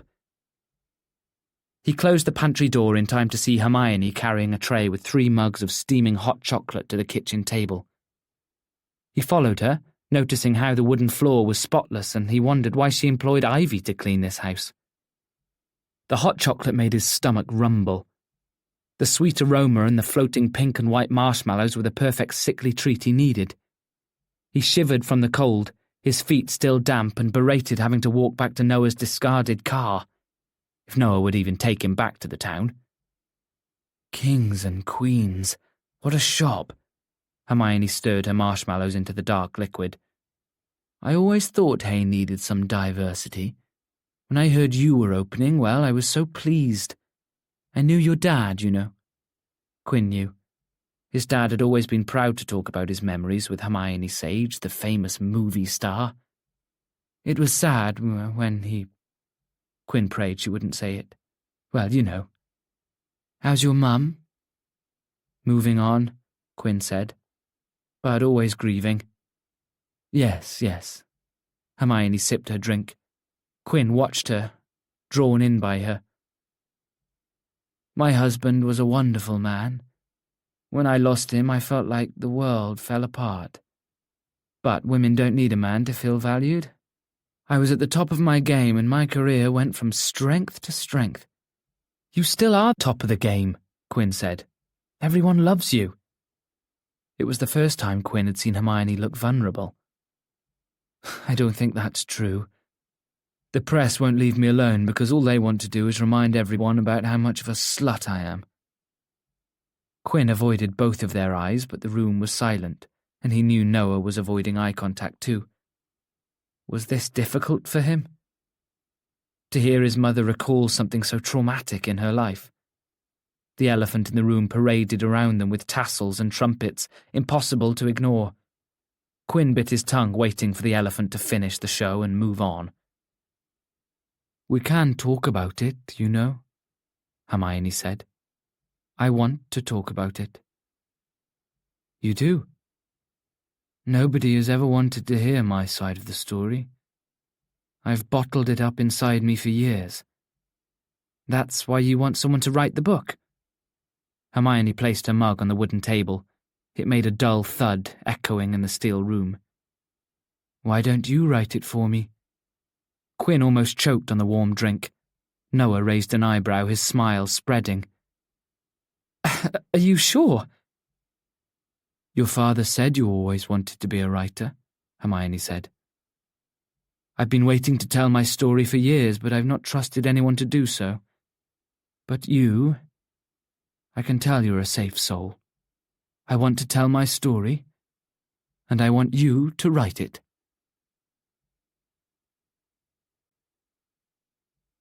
Chapter 20. I'm going to give you two some space, Noah said, getting to his feet. You don't have to go, Quinn said before he could stop himself. The truth was, he didn't want Noah to leave. With their hot chocolates and the flickering candles, everything felt safe, comfortable. The snow outside, the chill in the air, it all felt secondary with Noah nearby. It's all right, Noah said, heading away from the table. I don't think I can hear this yet. Noah, Hermione began. Mum, it's fine, Noah said. He placed a strong hand on Quinn's shoulder. You speak to Quinn. I've got some writing to do anyway. And with a pat of Quinn's shoulder, he was gone, leaving Quinn feeling lonely but also curious. Being with Hermione was like a fever dream. He watched her, aware that she was probably feeling his gaze, but he couldn't take his eyes off her. She possessed something, no doubt what the producers and the directors saw in her all those years ago. He compared her to the photos he had seen of her and, of course, her appearances in films. She still looked the same, ever so slightly older, though of course many years had passed. Either she'd aged well or knew an excellent surgeon, and if it was a surgeon, he wanted the number. She looked like Noah. The same strong nose, the same eye shape, the same shaded hair. Noah's footsteps faded away. Not surprising, considering this house was however many square feet with twisting hallways and God knew how many rooms. Why now? Oh, plenty of reasons, Hermione said. We'll get to that. I'm just ready for the world to know what happened all those years ago, amongst other things. Do you want me to record this? Do what you wish, Hermione said. I have to admit, when I saw your name come through, I was relieved. Relieved? Hermione stood up and headed to a nearby cabinet. She crouched down, reaching for something he couldn't see. Quinn watched, fascinated. As she turned around, she held a bouquet of red roses. The red roses. Quinn's gasp was louder than he thought possible. Hermione? Dad? You? Hermione returned to her seat and handed Quinn the roses. The aroma greeted him, almost transporting him back to his father's grave. The sweet, earthy tone felt familiar yet strange in this setting. I loved your father. Quinn didn't want to hear it, couldn't hear it. He would forever regret signing up for this and finding out that his dad had been having an affair with Hermione. Not romantically, Hermione said as if she suspected where his thoughts were going. But the roses. Your love? Hermione nodded. Your father was the kindest man to me. When everyone else hated me, made fun of me, laughed about me, your dad didn't. Your dad always had time for me, Quinn. He would write to me, come visit me, he'd recommend books, talk to me like I was a normal person. One time I asked him if he was playing a trick on me. He said he didn't care about any of that stuff, but if I ever wanted to talk to him, I could. And you know what? I did. I felt safe with your father. The times his mum thought Gerald had been having an affair. All the evenings he would come home late, roses being delivered to the shop, then to the graveyard, the fleeing figure. All of it had been Hermione. Why did you run from me? I thought you might be the press, Hermione said. I try to avoid people. I hate their stares, hate what they're thinking about me.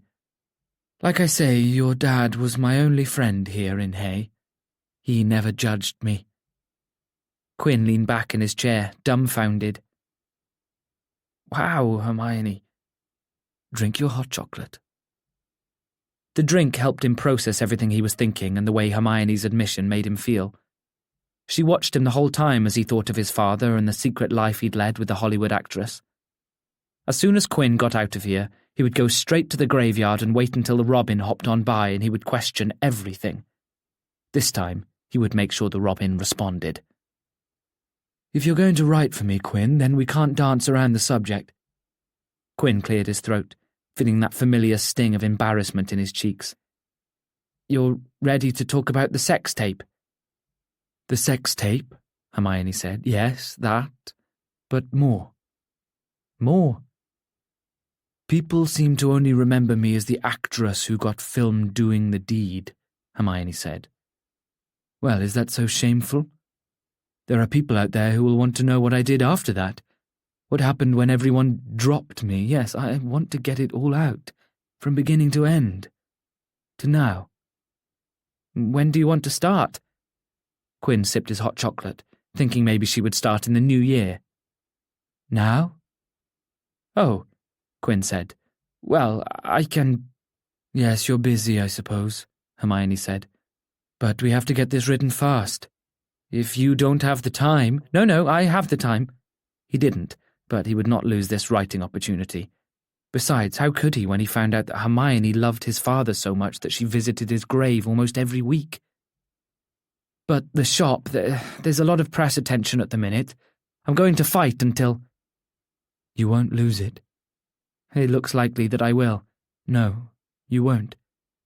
Hermione got to her feet and walked to the end of the kitchen, where she took something out of a drawer. I'll write you a check. Sorry? Think of it as an advance. Shouldn't the publisher pay you that, then deal with me later? I don't have a publisher yet. You don't have... Oh. He tried to hide his deflated look, but he knew he had failed. He hoped Hermione would at least have some contract, some definite lead that she would have this published. Otherwise, wouldn't he just be wasting his time? After all, Hermione Sage wasn't a desirable name anymore, through no fault of her own. It would be a risk to write a story that people may not be interested in hearing. That's okay. We'll get one. I'm sure of it. But let me pay you in advance, something to get the developers off your back. Look, we can sort out payment at a later stage. I appreciate what you're offering, but they won't be paid off. He's my stepdad, and he's adamant that he will get the shop. He already owns the place. Then buy him out. Quinn forced a smile. It's not that simple. Hermione returned to her seat, the checkbook in front of her. I have money, you know. I know. And I can help. I'm here to write your story. I'm here to help you. Then let me help you. He reached out a hand, not sure why. It kept going. Oh God, stop it. But he couldn't. His hand was getting closer to Hermione's, oh so close, and then he was holding her hand like she was a dying patient in a hospital bed. Only this was Hermione Sage, Noah's mother, and he did not have her consent to be holding her hand. I appreciate it, but I'm going to fight this. Hermione didn't break away. Instead, she placed a rather warm hand over his and gave it a little squeeze. You know where I am if you need me to help. I do, and I appreciate that. I would come to the shop and speak out, you know, but... She gestured to the outdoors and Quinn nodded. The press? The press, Hermione blinked. And there are too many memories. The only press around Hay right now was for him, not for Hermione. That was an odd thought. He pushed it away, feeling like he was throwing shade at the woman that was going to trust him to write her whole life down in a book. Not to mention she had a hot son who felt the same way as she did. That Hay held too many dire memories. Focus, Quinn. Are we going to talk about the press in the book? Nothing is out of bounds, Hermione smiled. So, you want a contract? If you don't mind. Yes, okay, Hermione said. I'll have my team send something over. You still have a team? Fuck. If this annoyed Hermione, she didn't show it. An agent, yes, she said. A lovely agent. Actually, she's my son's agent, too. He's a lovely boy, Quinn said. Hermione's face was one of unhidden pride. He's talked about you quite a lot. Quinn, still drinking his hot chocolate, almost dropped the mug. It hit the table harder than he intended, spilling chocolate goodness onto the surface. Hermione looked scared. The smallest drop seemed like the biggest mark in this cold, clean kitchen.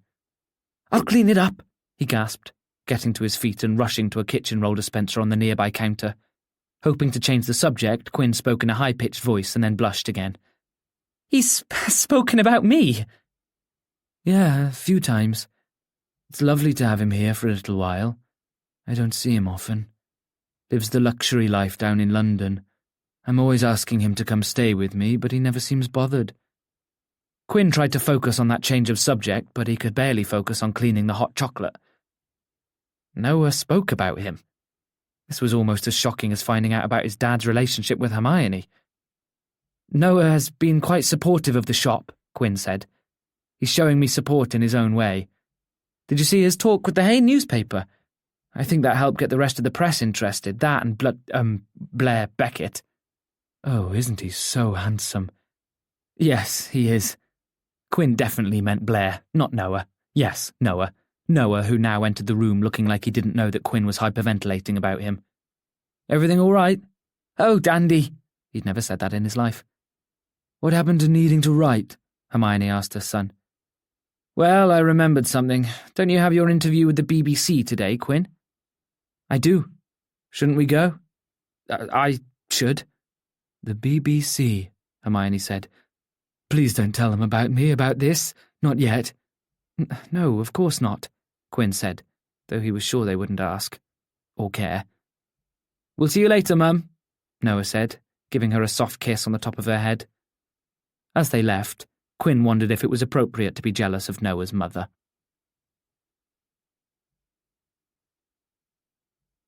Chapter 21. Quinn wanted to dance. He was soaring, flying high, higher than Santa on his sleigh, like Rudolph when he found his purpose and led the fleet in the sky. He felt like singing from the rooftops, announcing to the world that he was going to be writing Hermione's autobiography. Of course, they needed a publisher, and he needed to save his shop. The fear and the anxiety started creeping towards him, like the frost that crept across surfaces in the dead of night. It threatened to tighten around him, choke him, and make him struggle to survive. He wasn't high anymore. He was no longer Rudolph. He was your bog-standard reindeer reject. Noah got his car moving again, the tyres slipping on the black ice of the road until they found their grip. Quinn's mind was buzzing. Why could he only fear the impending dread like Krampus was about to come and snatch everything away from him? Why couldn't he allow himself this small sliver of happiness? Publishing can be fickle, and there's no guarantee her book will see the light of day, Noah said, not realizing that this was not what Quinn needed to hear right now. He could write, couldn't he? A degree told him he could. The chapters that Hermione liked meant he did something right. A job offer in publishing told him he knew something about writing. He could write Hermione's story. Did you know your mum knew my dad? I didn't, Noah said. Did she know him well? Very well by the sounds of it. Sounds like Dad treated her kindly when nobody else did. Noah said, his hands tightening on the wheel. What? Nothing. No, something, Quinn said. Your knuckles have turned white. Have not, Noah said before loosening his grip. He glanced at Quinn, meeting his probing stare. Oh, fine, it's just... That's hard to hear. What is? That someone was nice to Mum when everyone else wasn't. It reminds me I wasn't nice to her. Still not nice to her. Quinn winced, worried he'd offended Noah. He looked at the snowy landscape around them as they approached Hay, his eyes looking toward the graveyard. It wasn't that far from Hermione's home. No wonder she'd found solace in visiting his father. You're nice to her. I could do better, Noah said. But I'm glad she had someone in the form of your dad. That must make you proud. All the stories he'd heard of Hermione and the way others spoke of her came to Quinn. He wished he'd known all that time that his father hadn't been like them, that he'd been kind. Outside the shop, Noah cut the engine. Do you want to come in? Quinn asked, looking at Daniel Craig through the window.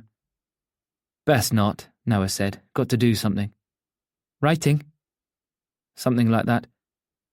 Quinn watched Noah drive away before heading into the shop. Daniel dropped the book he was reading, the title catching Noah's eye. The Curious Man.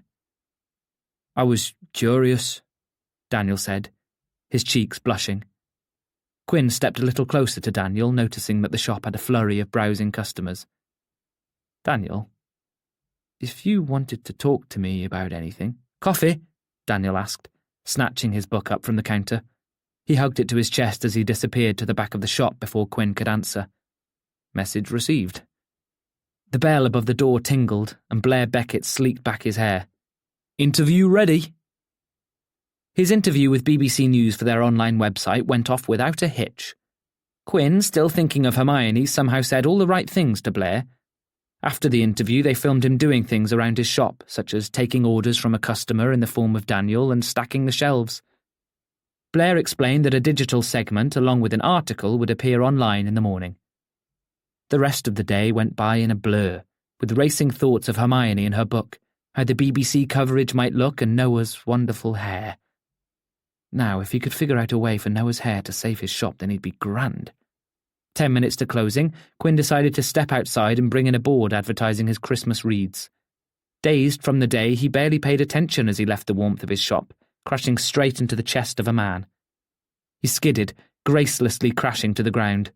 A hand gripped his arm, steadying him mid-fall and pulling him back upright, back to earth, and into the proximity of a god. You all right? Am I all right? Noah's eyes glinted at Quinn, freezing him in time again. Why do you keep running into me? Quinn laughed. We have to stop meeting like this. Flirting? How bold he was.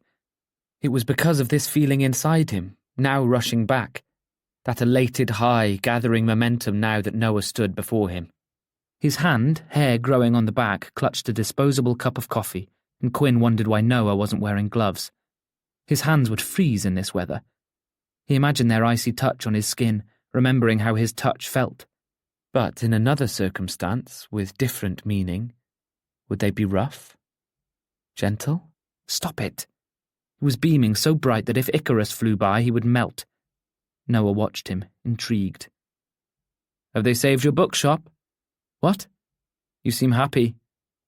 And then he crashed. The smile faded and disappeared. His broad shoulders shrugged. Icarus floated by with glee, surviving another day. No, it's been a weird day. A good day. Well, I'm glad you've had a good day since I saw you. Noah's voice dripped with sarcasm before he paused and caught himself. Sorry, I'm going stir-crazy here. Why? I thought I'd have a drive around, maybe brave it and explore Hay a little. All it did was make me realise why I want to go back home. What is home like for you? Noah moved aside as someone stepped out of the shop behind him. He reached out for Quinn, pulling him with him. They were pressed against a window, a Christmas display of shining, twinkling red and green lights which lit them both up. Green looked good on Noah's skin. He wished a stampede of customers would go by so he could stay like this with Noah for longer than a moment. I live in a 2-bedroom apartment, Noah said, and even though the customer had gone, they remained at the window. I own it. Thank the Lord for my book sales. If anyone else had mentioned owning in London, Quinn would have rolled his eyes. He might have seen them as bragging, trying to impress. But Noah admitted his owning of his home like it was shameful, like it was not to be shared. It was humble, acknowledging his privilege. Quinn couldn't help but smile. Where is it? Come on, I promise I won't stalk you. It's not like I'm a stalker. I wouldn't be asking if I was a stalker. Stalkers just kind of follow, don't they? Stop saying stalker. I hope you wouldn't think I'm a stalker anyway. No, you don't have to tell me. It's okay. Noah was smirking now, and Quinn liked it, but he didn't like it. That smirk was curious, humorous, and at his expense. And it's driving me crazy. Chelsea? Those passing by looked at this outburst like Quinn was a nuisance. He cleared his throat, feeling somewhat silly, the red colouring of his cheeks caused not by the bitter cold weather, but by his embarrassment. Sorry, but that's, desirable. Desirable? Houses. Price-wise. Noah, still smirking, nodded. Why, I bought a place there. Is it nice? Yes, it's nice. But now I'm going to have to peep out the window when I get back. Might not feel safe there, seeing as I might have a stalker. Why are you so paranoid? You're like you... Quinn stopped. Not his mother. Never bring the mother into things. Characters in your books. Suspicious of the motives of others. You should always suspect others. I mean, you just said you're not a stalker. Isn't that what a stalker would say? You don't have proof of that? Noah looked Quinn up and down, placing a hand against the window, leaning towards him. Being at my talk at Hay? Locking me in your shop, saying, why do you keep running into me, and we have to stop meeting like this, like you're following me? Quinn swallowed, so close to Noah that he could see all the finer details of his face. And who has come upstairs and knocked on my door twice? When there's a whole other door outside you have to get through first that always seems to be left unlocked. Isn't it your responsibility to lock it? Noah was grinning now. Warm, friendly, so bloody sexy. Hearing his word recited back to him like it was poetry made Quinn feel like he might faint. Only he might faint because here was Noah thinking he was a stalker. I think you have a key. Yeah, I got one cut. Please tell me you're joking. Depends, Noah said. On what? On what kind of stalker you'll be, Noah said. Was he flirting? No. Flirting with me? Well, you might have to find out what kind of stalker I am then. A fun drunk one, Noah said, his breath dancing over Quinn's skin. Quinn laughed, recalling their evening together. How long ago it seemed. Did I embarrass myself? I don't remember. Then he paused. Did I? Oh, you told me how to find your house, enter it, and your daily routine so that I know your every waking moment. Bingo. Noah moved back, sipped his coffee, and Quinn never felt so jealous of coffee before. Listen, this may seem like what a stalker might say, but fancy doing something? Did I just ask that? Doing something? Noah asked. Like what? Like kiss? Taste each other? Fuck, like something fun. I want fun. Where had Quinn heard that before? Grinder? What about your shop? Closed. Before Noah could say anything, Quinn darted around Noah and inside his shop. Daniel, leaning against the counter, covered the book with his hand. Hiya, Quinn. You'll be all right to lock up? Course I will, Daniel said. Speaking to Noah about your shop, is it? Something like that. Quinn stepped back out into the cold. All good? Noah asked. Brilliant. Then pausing, he turned back to the shop. Daniel? Can you bring the sign in? Sure. Outside, Noah raised an eyebrow, arms crossed. Ready? Definitely.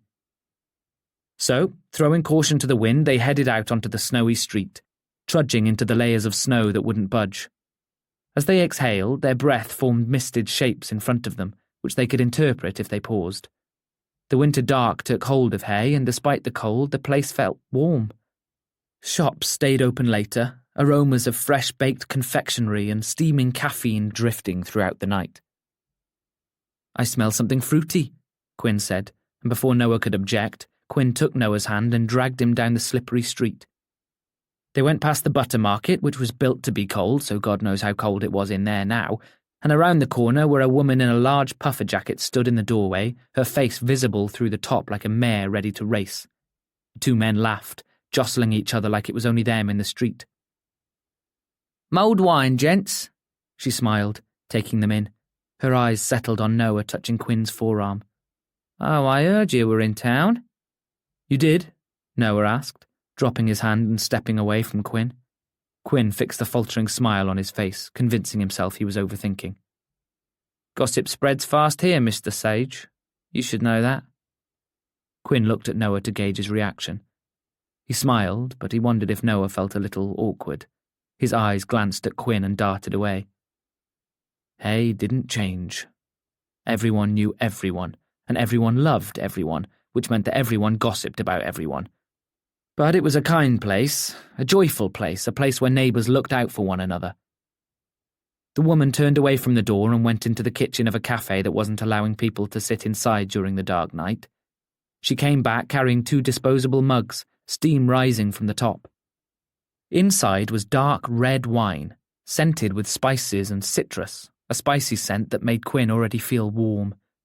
Quinn made to pay, but Noah shook his head. "I'll get them." "Oh no, you bring enough to Hay as it is," she winked at Noah. "Have these on me, boys." "Thank you," they both said. "Will we see you at the wassail tomorrow?" "The what, sorry?" Quinn smirked, seeing Noah for what he had become. "City boy here doesn't know what that is." Noah turned to him, grinning. "Oh, so now I'm a city boy?" "The wassail happens every year, Noah," Quinn said. "I guess cities don't have any fun." "I can assure you that cities are a lot of fun, hippie boy." Noah turned back to the woman, who grinned at their exchange. "What's the wassail?" She showed a poster pinned on a board next to her. A colourful image of a horse's skull decorated with tassels and baubles for eyes was the focus. "We gather and sing, going from house to house," she said. "It's tomorrow night." "What the hell is that horse thing?" Noah asked. Quinn gasped. "Do not disrespect our Mary like that." "Mary?" "You are from Hay, aren't you?" the coffee seller jested. "He left when he was 16, Quinn said. "City boy now." Noah nudged him, and Quinn wondered if he'd discovered the way to get more physical contact from him. Wind him up. The breaking away of a few moments ago had been forgotten. "There was no Mary when I was here," Noah said. "No, she's had a resurgence," Quinn admitted. "It has to be seen to be believed."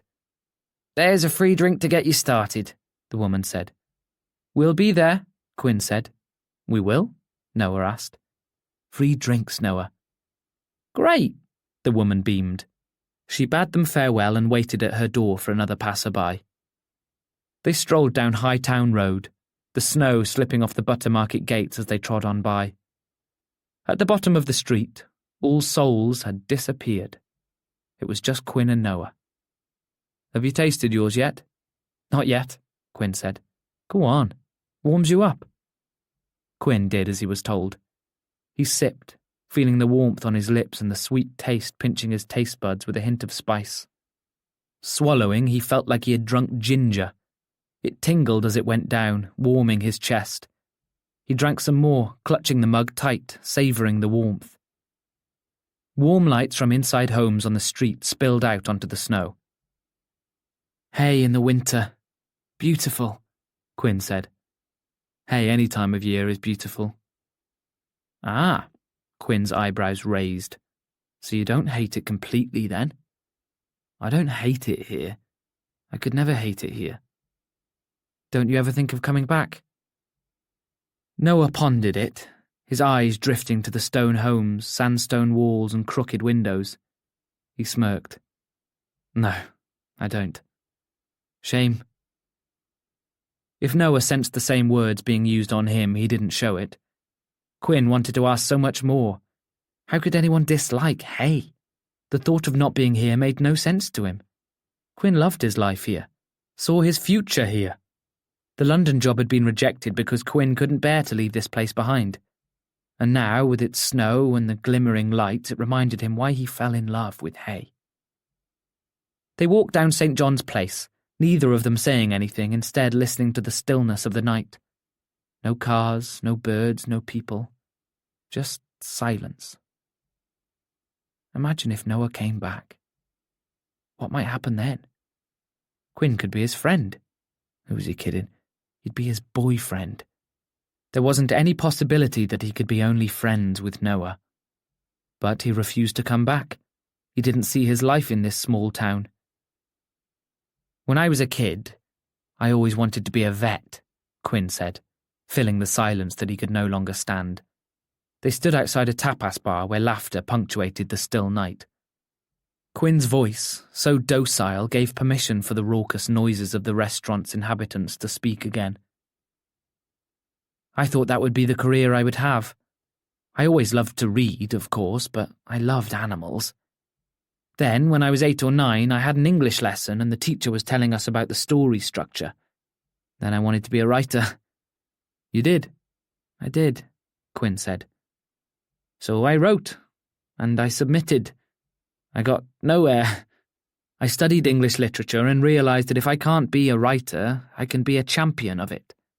I can support authors, support writing, sell the beautiful art of crafting stories from words, and I have never been happier. They continued down Brook Street, lit only by a lone lamppost. Noah was closer to him now, and between the warmth of the drink and him, Quinn felt secure. He wondered if he was a lightweight and if the wine was stronger than it seemed. He would blame the funny feeling in his stomach on that. I'm like that farmer boy who never leaves home, Quinn said. Hypothetically, of course. I can't handle the muck of a farm, but you know the type.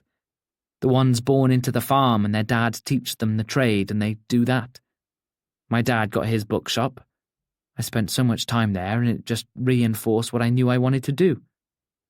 Quinn was smiling despite the bitter, frigid chill. They were heading towards the bridge, huddled against the night, clutching their drinks tightly. I bet his shop had a huge impact on you. Oh, definitely, Quinn sighed. It was so perfect. You love it, don't you? Yes, I do, Quinn said. It's a small patch on the earth, but it's my patch. I fit in here. This is my place. London is mine. The words felt as cold as the snow. Ah, London, Quinn said. If I lose my shop, I may have to follow you down there. They stopped at the edge of the bridge and Noah turned to Quinn. Why don't you? Quinn's smile, so wide, so content, faded. He turned his upturned head away from the sky and found Noah's face like he was cautious to look at him. Sorry? Noah moved closer. Why don't you come with me?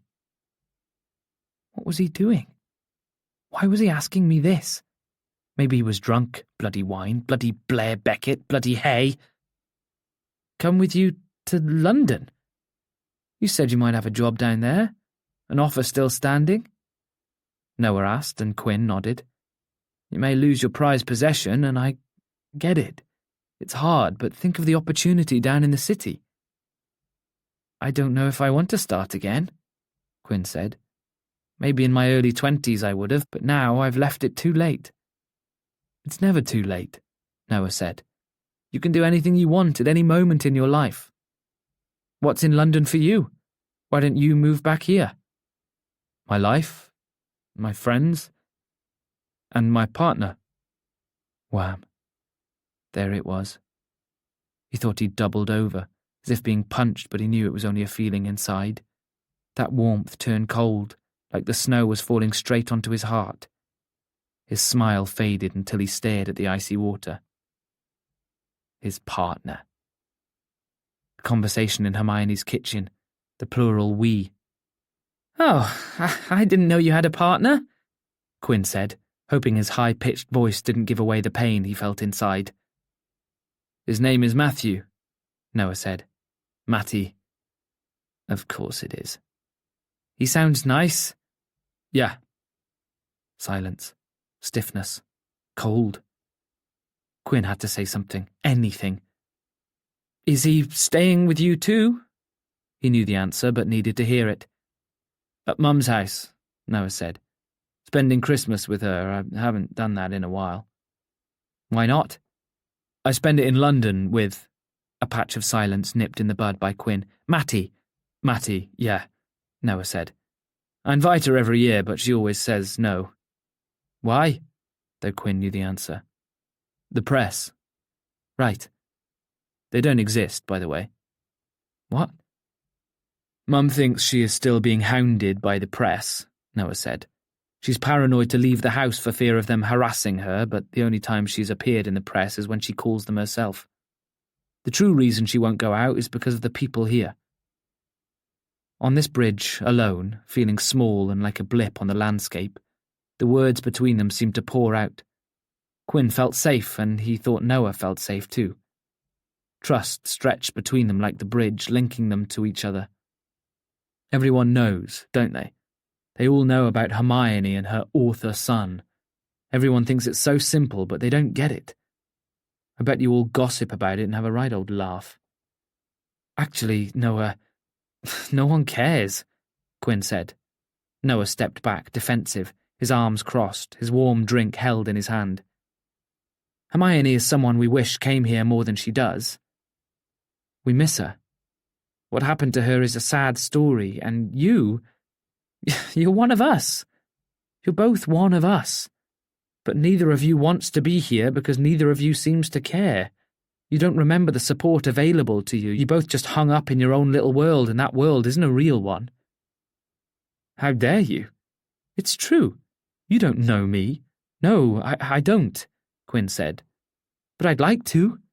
He cleared his throat, his eyes drifting over the bridge. I'm going to tell her story. He dared not look at Noah. He dared not read too much into his expression. I couldn't think of anyone better. Had he said that? Quinn looked at Noah, seeing him smile, but this time he didn't let their eyes meet. You mean it? Of course, Noah said. I haven't been able to talk to someone like this in a long time. You have a way about you, Quinn, that makes people feel like they can trust you. There's something about you that makes me feel safe. Oh my God. Soaring, flying, fleeting high in the clouds, shining bright like Rudolph. It was back, and this time it wouldn't freeze and die in the crisp grip of winter. You don't think it will be weird? No, I don't think so, Noah said. I guess you'll be at the house then? Yeah, I think so. Noah met his eyes. That familiar feeling gripped them. Quinn was suspended in mid-air, and a light illuminated them like the beam of God's light, rather than headlights from a Jeep Wrangler crossing the bridge. I'll like that, Noah said. A lot. Dare he move closer? Close enough to smell that aftershave that Noah wore, that Quinn had smelled on him the night in his shop. If he moved closer, what might happen? But before he could even take one step, Noah checked his watch and Quinn fell from the sky and landed in a heap on the bridge. I should head back home now, he said, unaware that he had shot Quinn out of the sky. I might be a big boy now, but Mum still worries about me. Mothers, Quinn said, wondering just how much of a big boy Noah really was.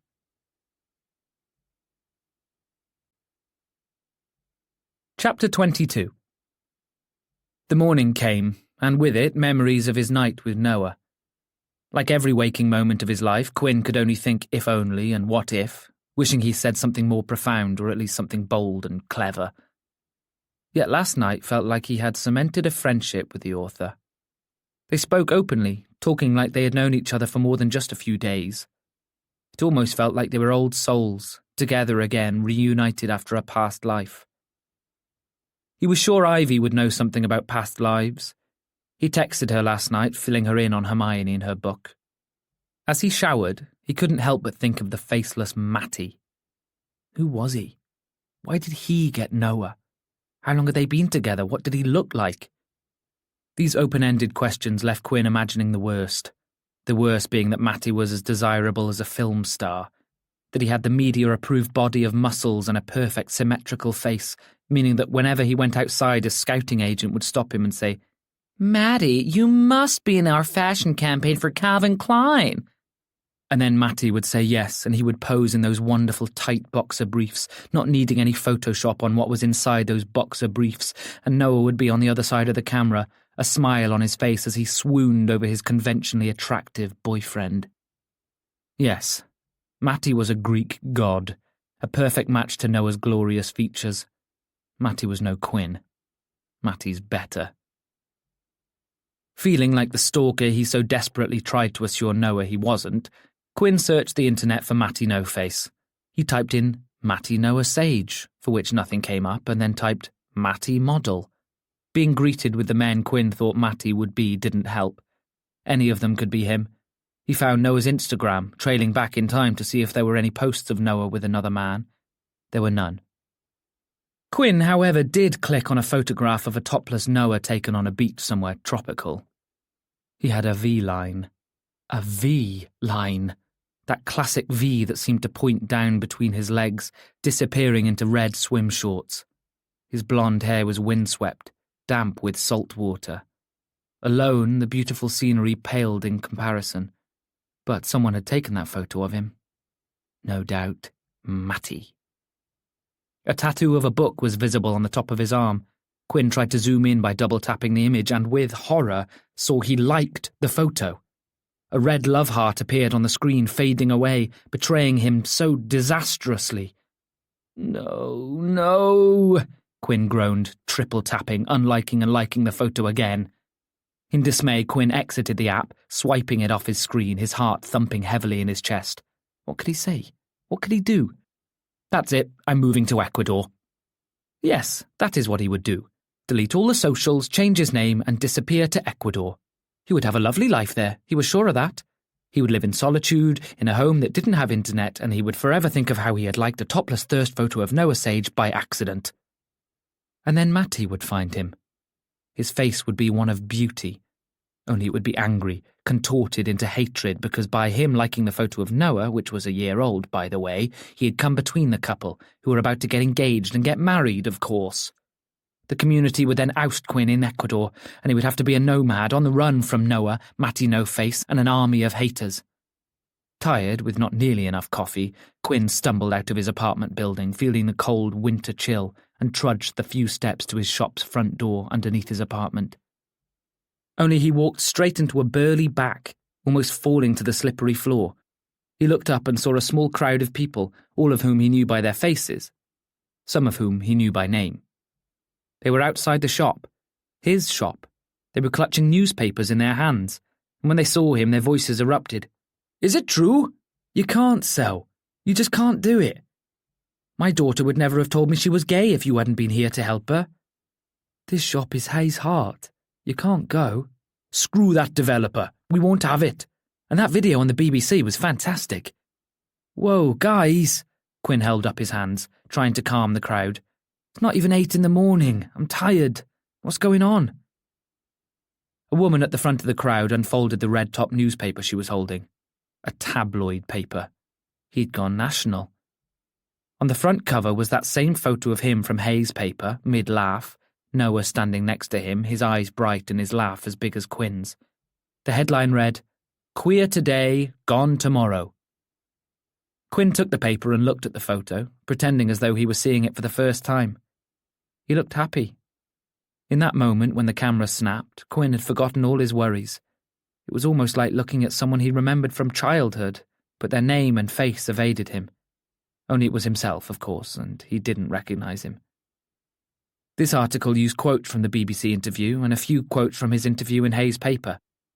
The article even mentioned his dad, and for one moment Quinn thought he was going to have frozen tears on his face as the story recounted his father's own bookshop and the way the community had loved him.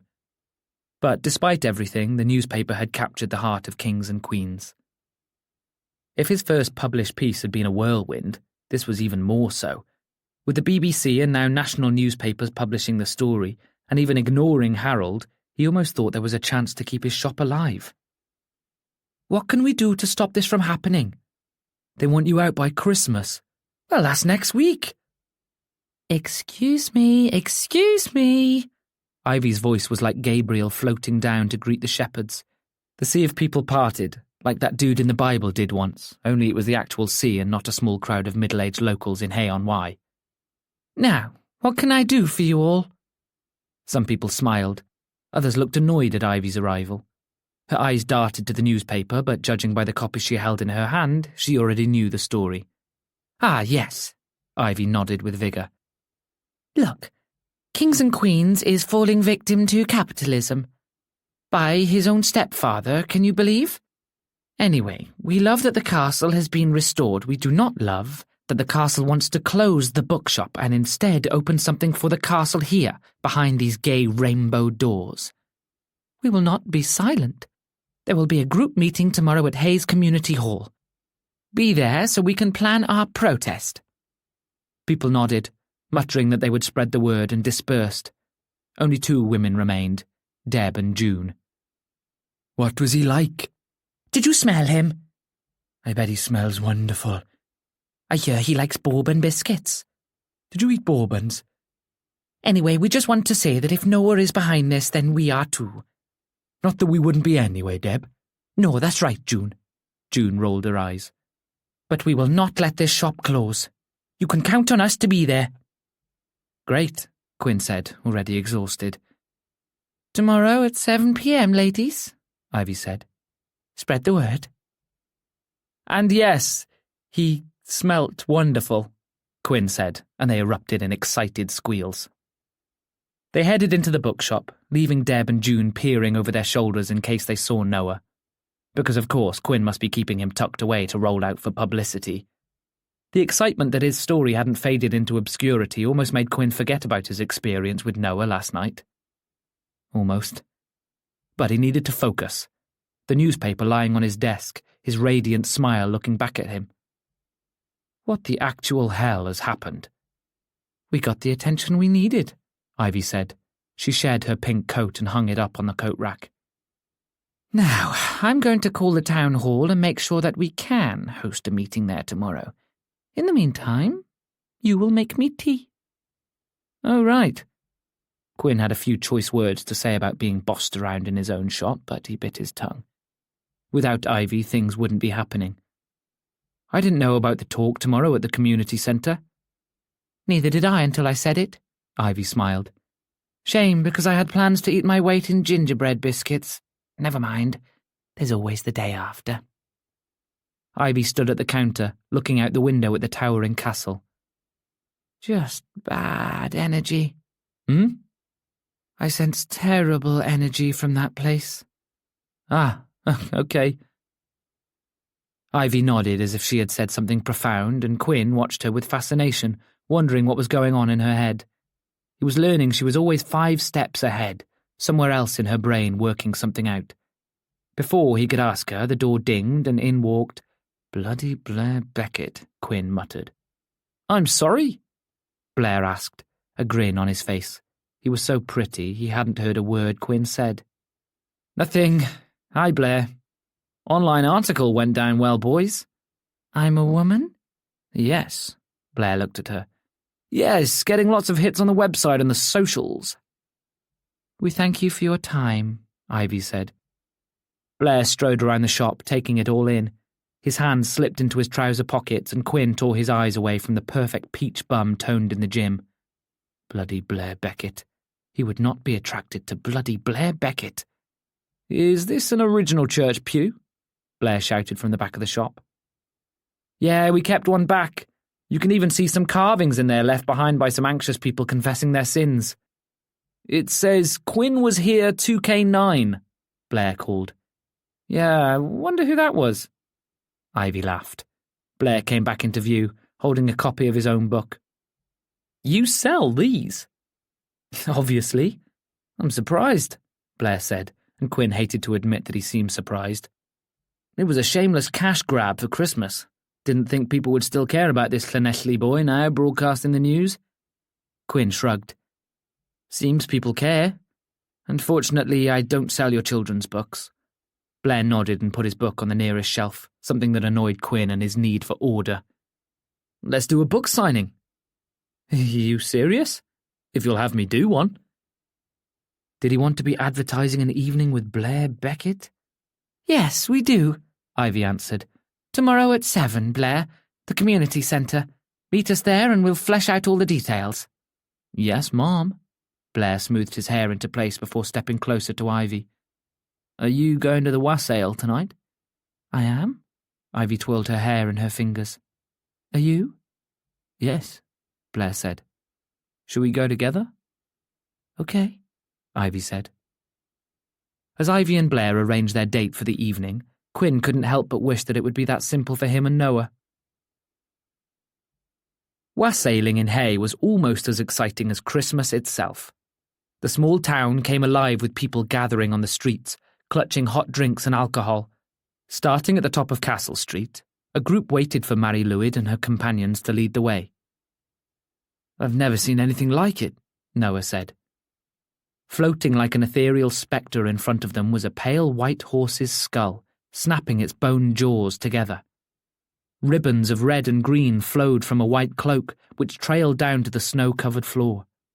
The head turned left and right, staring at those gathered with green bauble eyes.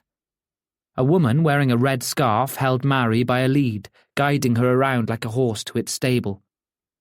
Mary Lwyd approached Noah and Quinn and pretended to drink from Quinn's coffee cup before snapping her jaws at Noah's hands. Whoa! Noah gasped, looking alarmed. His reaction only led to the Mary chasing him until she spotted another group and went to terrorize them instead. There's someone under there, isn't there? Noah looked at the horse like it was a hard mathematical problem. Her jaws are operated by someone with a pole under the cloak, yeah, Quinn said, but that ruins the illusion. And what is the point in her? She wasn't the only Mary. 2 others joined the group, their handlers handing out sheets of paper. Quinn took one from the nearest handler, but not before Mary bit into it and tried to run off with it. When Quinn got it back, Mary, snapping, he showed Noah the Christmas carols on the paper. She's a winter thing, Quinn said. An old tradition. Hay does it a little earlier. We sing these carols with her leading the way. Her point is that she demands entry to homes, and the person at the door sings back, and then we gain access to the homes. What happens when she gets inside? Noah asked, his eyes shifting to each Mary as if he were afraid of an attack. She steals all the food and drink, chases the children, and they all sing some more, Quinn said. The usual. I can't believe I've never heard of her. She comes alive this time of year, Quinn said. Yule. She helps represent the Welsh New Year. Lately, a lot of towns like Hay have welcomed the tradition back. It's beautiful to see. Where did she disappear to? Quinn thought for a moment. I guess it comes from how the English tried to stamp us out. A lot of Welsh folk customs disappeared.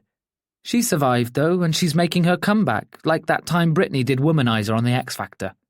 Now that was a comeback. She never left. The woman in the red scarf called to the audience that it was time to parade, and a nervous hush fell over the audience. They began their descent down Castle Street, the group singing Christmas carols, and the 3 Marys weaving through the crowd before scurrying off to nearby homes.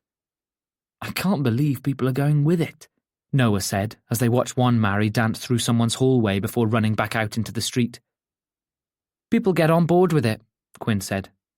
And people are singing in Welsh, Noah said. That's right. Now come on, sing with me. It was apparent that Noah didn't speak Welsh, let alone sing it, but he tried. Quinn helped guide him, tracing his finger across the lyric page that they shared. Their hands were close, and Quinn wanted to let his little finger brush Noah's, but he couldn't. As they went to the next street, Blair and Ivy joined the group, giving a wave to Quinn. He smiled at them, wondering if they would join them, but as Blair placed an arm over Ivy's shoulders, he thought they would rather have their own time together. Quinn caught Noah's eye and he smiled. Noah smiled too, but he looked a little too long at Quinn. Faltering, Quinn sang the wrong words, throwing Noah off. You did that, Noah said. I'm sorry. You have a lovely voice too. It wasn't a lie. Despite Noah leaving Hay all these years ago, he had kept that Welsh accent twang, and it was even more apparent in his singing voice, which kept the pitch and its soothing tone. Oh, stop it, Noah said. If I could sing, I wouldn't be a writer. What would you be? A pop star. A nearby Mary, hearing this, turned to face them with those wild eyes and snapped her jaws together. Noah, now getting used to the trick, sang the next Christmas carol to the Mary, making the woman guiding her laugh. The trickster spirit of Mary rubbed off on the crowd, with people helping to play tricks on others. As they came to the Rose and Crown pub, their final destination, people took over guiding the Mary to unsuspecting customers, her boned jaw nipping at their clothes. Inside the pub, the lights dimmed, and the Welsh carols continued. The Marys each performed a dance, which was more of a sway from side to side, but the big skull glittering with tinsel made the audience laugh. Noah bought them drinks, and after 2 whiskies, they joined the crowd, dancing along with the Marys and the rest. Quinn had to admit that Noah could move. He sang along to Wham's Last Christmas, giving a very dramatic rendition and acting out the words with one of the Marys, who somehow showed emotion with her expressionless face. Quinn laughed each time Noah committed to the lyrics, watching him give his best Backstreet Boys impression. Then he joined in, and it felt like they were on stage together. During a Taylor Swift bridge, they found themselves close to one another, so close that Quinn could do divination on the light wrinkles in Noah's skin. The crowd seemed to melt around them. Even Taylor's voice faded away. Noah seemed to X-ray him, a hunger in his eyes like a vampire seeing his next meal. It was sexy as hell.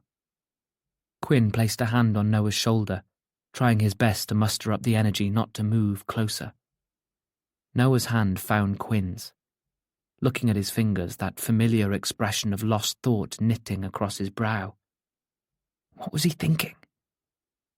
Noah patted Quinn's shoulder, the sort of pat you do when 2 men want to show affection without showing affection. It was the pat he'd given him before, as if establishing a brotherly bond and nothing more. Quinn felt as though it had stung him. "I should leave," Noah said, clearing his throat. "Stay for one more?" Quinn asked. "I told Matty I'd only be gone an hour." This time the sting was more than a sore spot. He was deathly allergic, and it was making it hard to breathe. "Better get back then." He hoped Noah sensed the shift, but he seemed to be a master at controlling his emotions. Noah finished the rest of his drink and then zipped up his coat. "Let's do this again." An antidote to his swelling stings.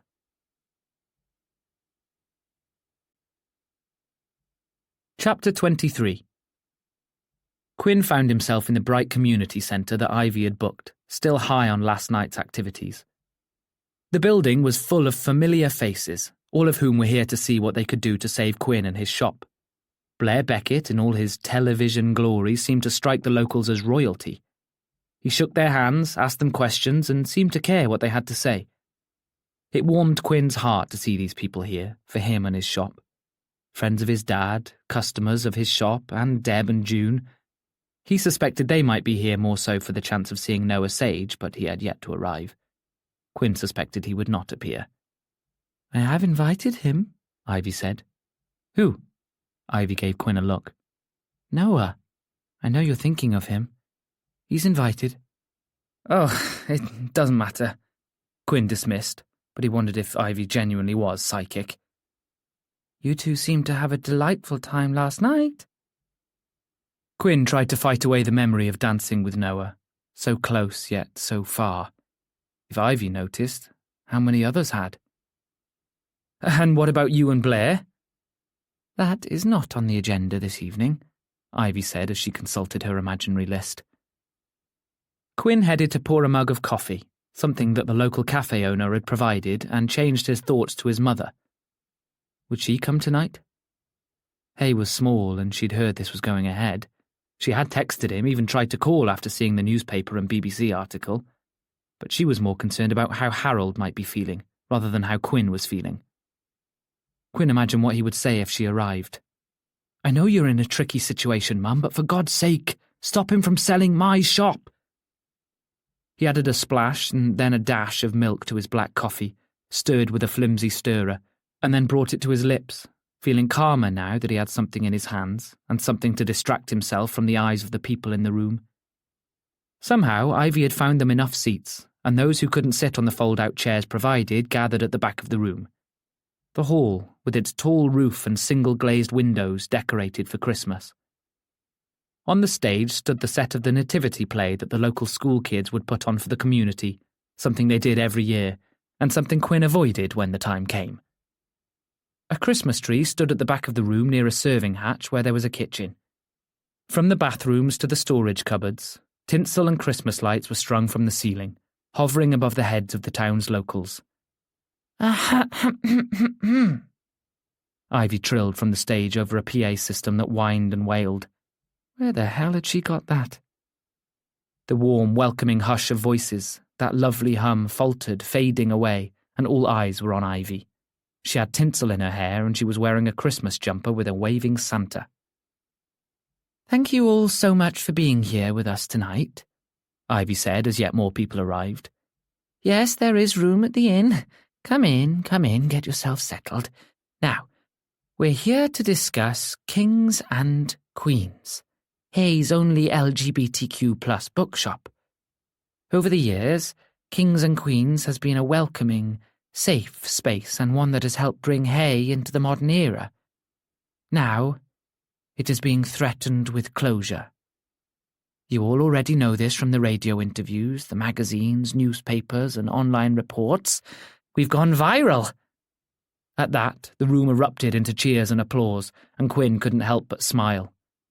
But as he did so, his eyes kept darting to the back of the room and then around it, hoping, hell, praying Noah might arrive. We're here to discuss what we can do to clarify that we will not stand for it, and that yes, Kings and Queens will still be here 10, 20, 30 years from now, Ivy said to the gaggle of Hay's locals. Quinn even wondered if there were more than just locals in attendance. Any suggestions? Show people how good the shop can be, a woman Quinn recognised from the town's council said. How can we do that? Quinn asked. You're the owner, you should know, Ivy jested, and the room laughed again. Well, my friend here should consider a comedy career after this, Quinn said, and he walked to the stage and sat on the end. Sitting on the stage felt a lot less daunting than standing on it. Plus, he didn't much fancy glimpsing the Nativity's baby Jesus, that was at least 15 years old and was missing an eye. But the whole point is to ask you, what do you think shows how important we are? Author signings? A young woman said from somewhere in the room. We actually have one author lined up. Keep an eye out for details on that, Ivy said. Who? Me! Blair Beckett raised his hand, and a few people in the audience let out half-hearted cheers. And any other author signings? Someone asked. Blair dropped his hand. Not right now, Quinn said, but we'll keep you posted on Blair's signing. What about Noah? Yeah, Noah Sage. We can talk to him, but I'm not sure we can guarantee that, Quinn said, wishing more than ever that he could guarantee that. Is he coming tonight? I wish, Quinn said, then he realised what he'd said. I wish everyone could come tonight. Swallow me up, baby Jesus. Other events, Ivy said. What else can we do? How about a Christmas party? Oh, I love a party, Ivy exclaimed. Quinn, a party. When? Christmas Eve? Someone suggested. Quinn panicked, wondering how he could get enough alcohol, party stuff and fun events in time for Christmas Eve. That's like at the end of this week. Exactly, Ivy exclaimed. Plenty of time. We can have drag queens. I don't know if we'll get any in time. I'm a drag queen. Me too. Me too. 3 drag queens, Ivy said. And the theme will be Ghosts of Christmas Past. Slay, Quinn said. A hum of activity spread around the room like news spread of the birth of Jesus himself. And what else can we do? A protest, Daniel Craig said. Yes, a protest. Starting with a host the festival and ending outside the shop in the castle. Protests. The idea of a protest scared him. The last thing he wanted was aggravation.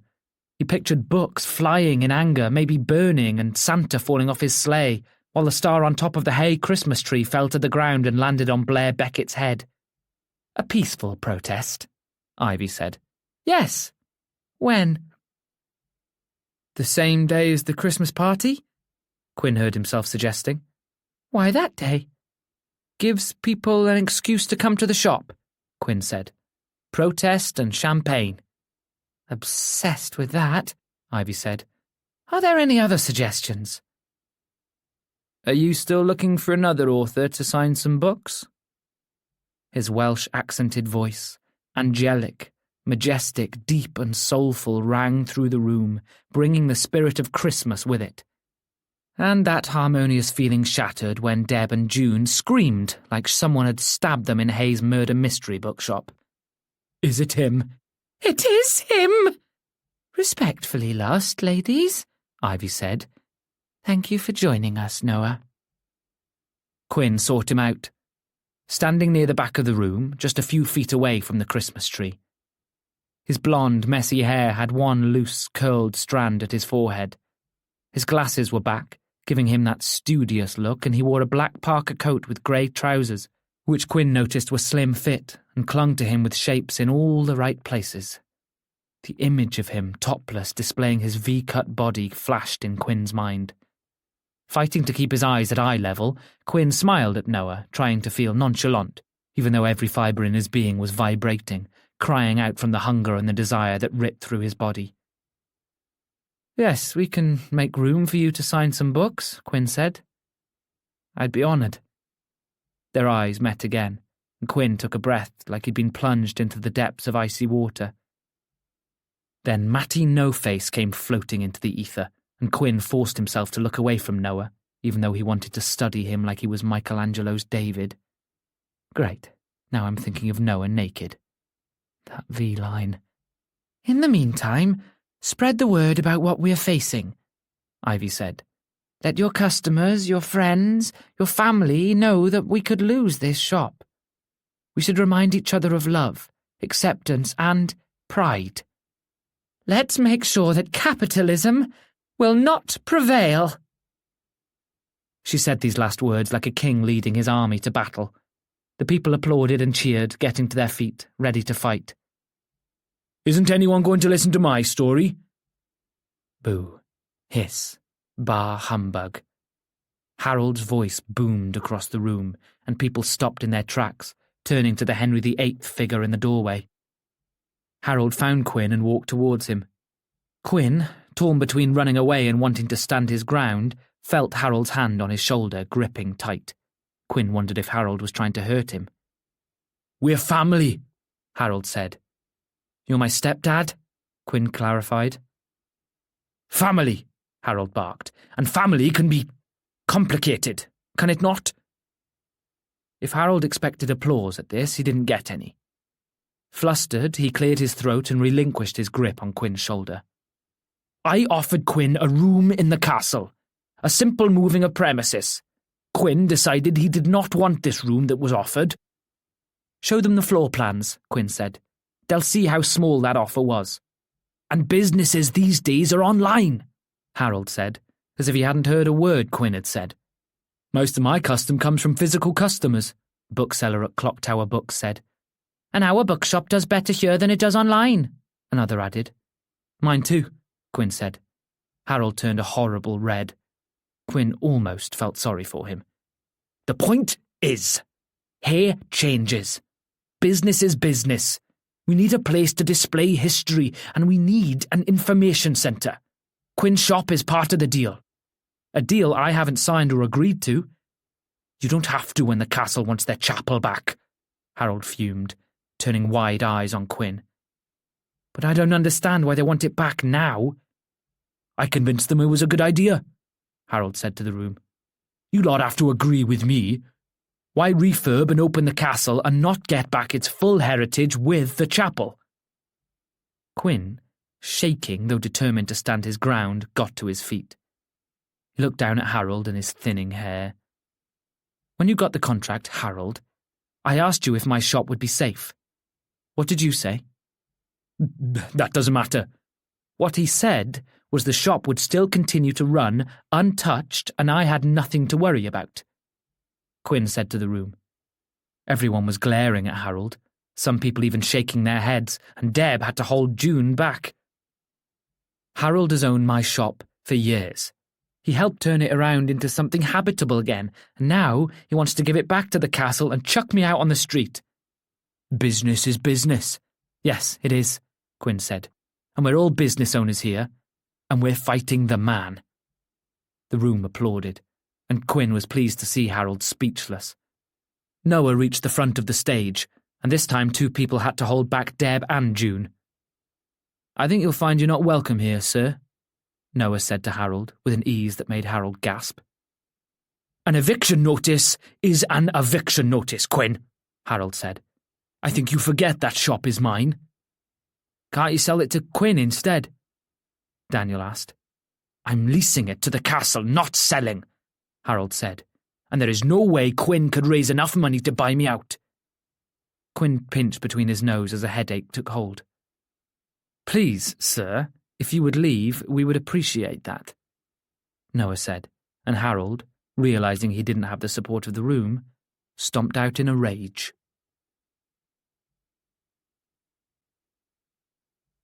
Chapter 24. The crowd poured out of the room, and Quinn and Ivy tidied up after them, throwing away finished drinks, food wrappers, and even a wet tissue. Quinn, holding it with the tip of his fingers and wondering why anyone might have used a tissue, dropped it into the bin in the kitchen. He tidied away the jars of coffee that someone had found and put a box of Tetley tea bags back in the cupboard. He turned to leave the kitchen and screamed, seeing a figure cast in shadows in the doorway. Whoa, whoa! A light came on, that horrible offensive fluorescent lighting, the type that made your skin look like melting wax, and Noah was no longer a demon coming to suck him into the underworld, but a demon who came to suck... Stop it! I preferred you with the lights off. I've been told that before, Noah said. Then he cleared his throat. Tonight went well. Blew me away, Quinn said. So many people turned up, and they all care. They all want to help. Now we just have to make sure they turn up. Why wouldn't they when I'm involved? Noah grinned. I'll throw a wet tissue at you. A wet tissue? Don't ask, Quinn said. So you really want to do a book signing? If you'll have me. Gladly. Yeah, that would be good. Better than good. What day will you have me? Any day of the week. Stop it. How about midweek? I can do midweek. Me too. Good. Cool. A silence spread between them until Ivy sang a rendition of Merry Christmas, everyone, in the main hall, the acoustics of the building doing her voice dirty. They both laughed, but it wasn't cruel. It was a shared appreciation of the moment. Then Noah stepped into the room, and it was like that pesky demon had sucked out the air. Mum is looking forward to talking with you, Noah said. I wanted her to come tonight, but she couldn't. It would have been nice, Quinn said. I haven't had a contract from her yet. She's still getting it finalised, Noah said. Hope you're good with selling your soul? No, already sold. Same. A smile. A bond. I imagine you'll be at the house pretty soon, although now you're going to have a busy week. I can still write the book. Quinn stumbled over his words, fearing his opportunity to get to write Hermione's story was slipping away. But it wasn't just to write her story. And it wasn't to have a backup in case his shop disappeared. A small part of him hoped for an excuse to get closer to Noah, to learn about him from a trusted source. He hadn't paid it much thought when he first submitted those chapters, but he knew now, with Noah standing before him, that it had played a factor in Quinn's decision. Gosh, maybe I am that stalker. Of course, Noah said. Thing is, I was thinking, it might be a week or so before you come back to the house. But why don't you join us this week for dinner? It's a good way to get to Noah off the record. Did he just ask me to dinner? Off the record? Not a date? Noah smashed Quinn's dreams. Oh, I didn't think. Oh, right, yeah, good. Noah balked. Matty, yeah. Quinn faltered. I mean, not that I, it's just, no, research purposes. Research purposes, Quinn agreed. Definitely research purposes. I can do that. Good, cool, Noah smiled. Can you do tomorrow evening? Quinn wanted to give a definitive answer, but then he thought, no, why should he? Why should he be at Noah's beck and call? Play it cool, right? Isn't that what everyone does? Aloof, casual. Yeah, I can't wait, Quinn said. Noah smiled, and then Ivy appeared at the door. I wondered where you'd got to, she said, looking from Noah to Quinn. She reached a hand to Noah's cheek, and Quinn had never been more jealous of a hand, or Ivy. Noah didn't flinch from her touch. She pulled a strand of fluff from his cheek. This was stuck to you. Ah! Noah looked at the grey fur in Ivy's hands. That's a bit of Mr. Lavender. His fur gets everywhere. Mr. Lavender? Hermione's cat, Ivy said. I'm always hoovering up his fur. The three of them bade each other good night, and Quinn headed home, lost in thought.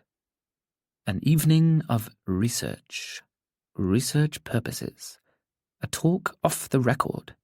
How wonderful this week was turning out to be. It was only Monday. Christmas was fast approaching. Normally he would go to his mother's, but now, with everything going on, he thought he would need to spend it alone. He wasn't excited about Christmas. Not anymore.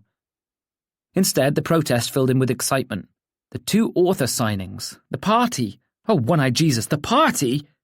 In all the commotion, he'd forgotten he needed to plan a party.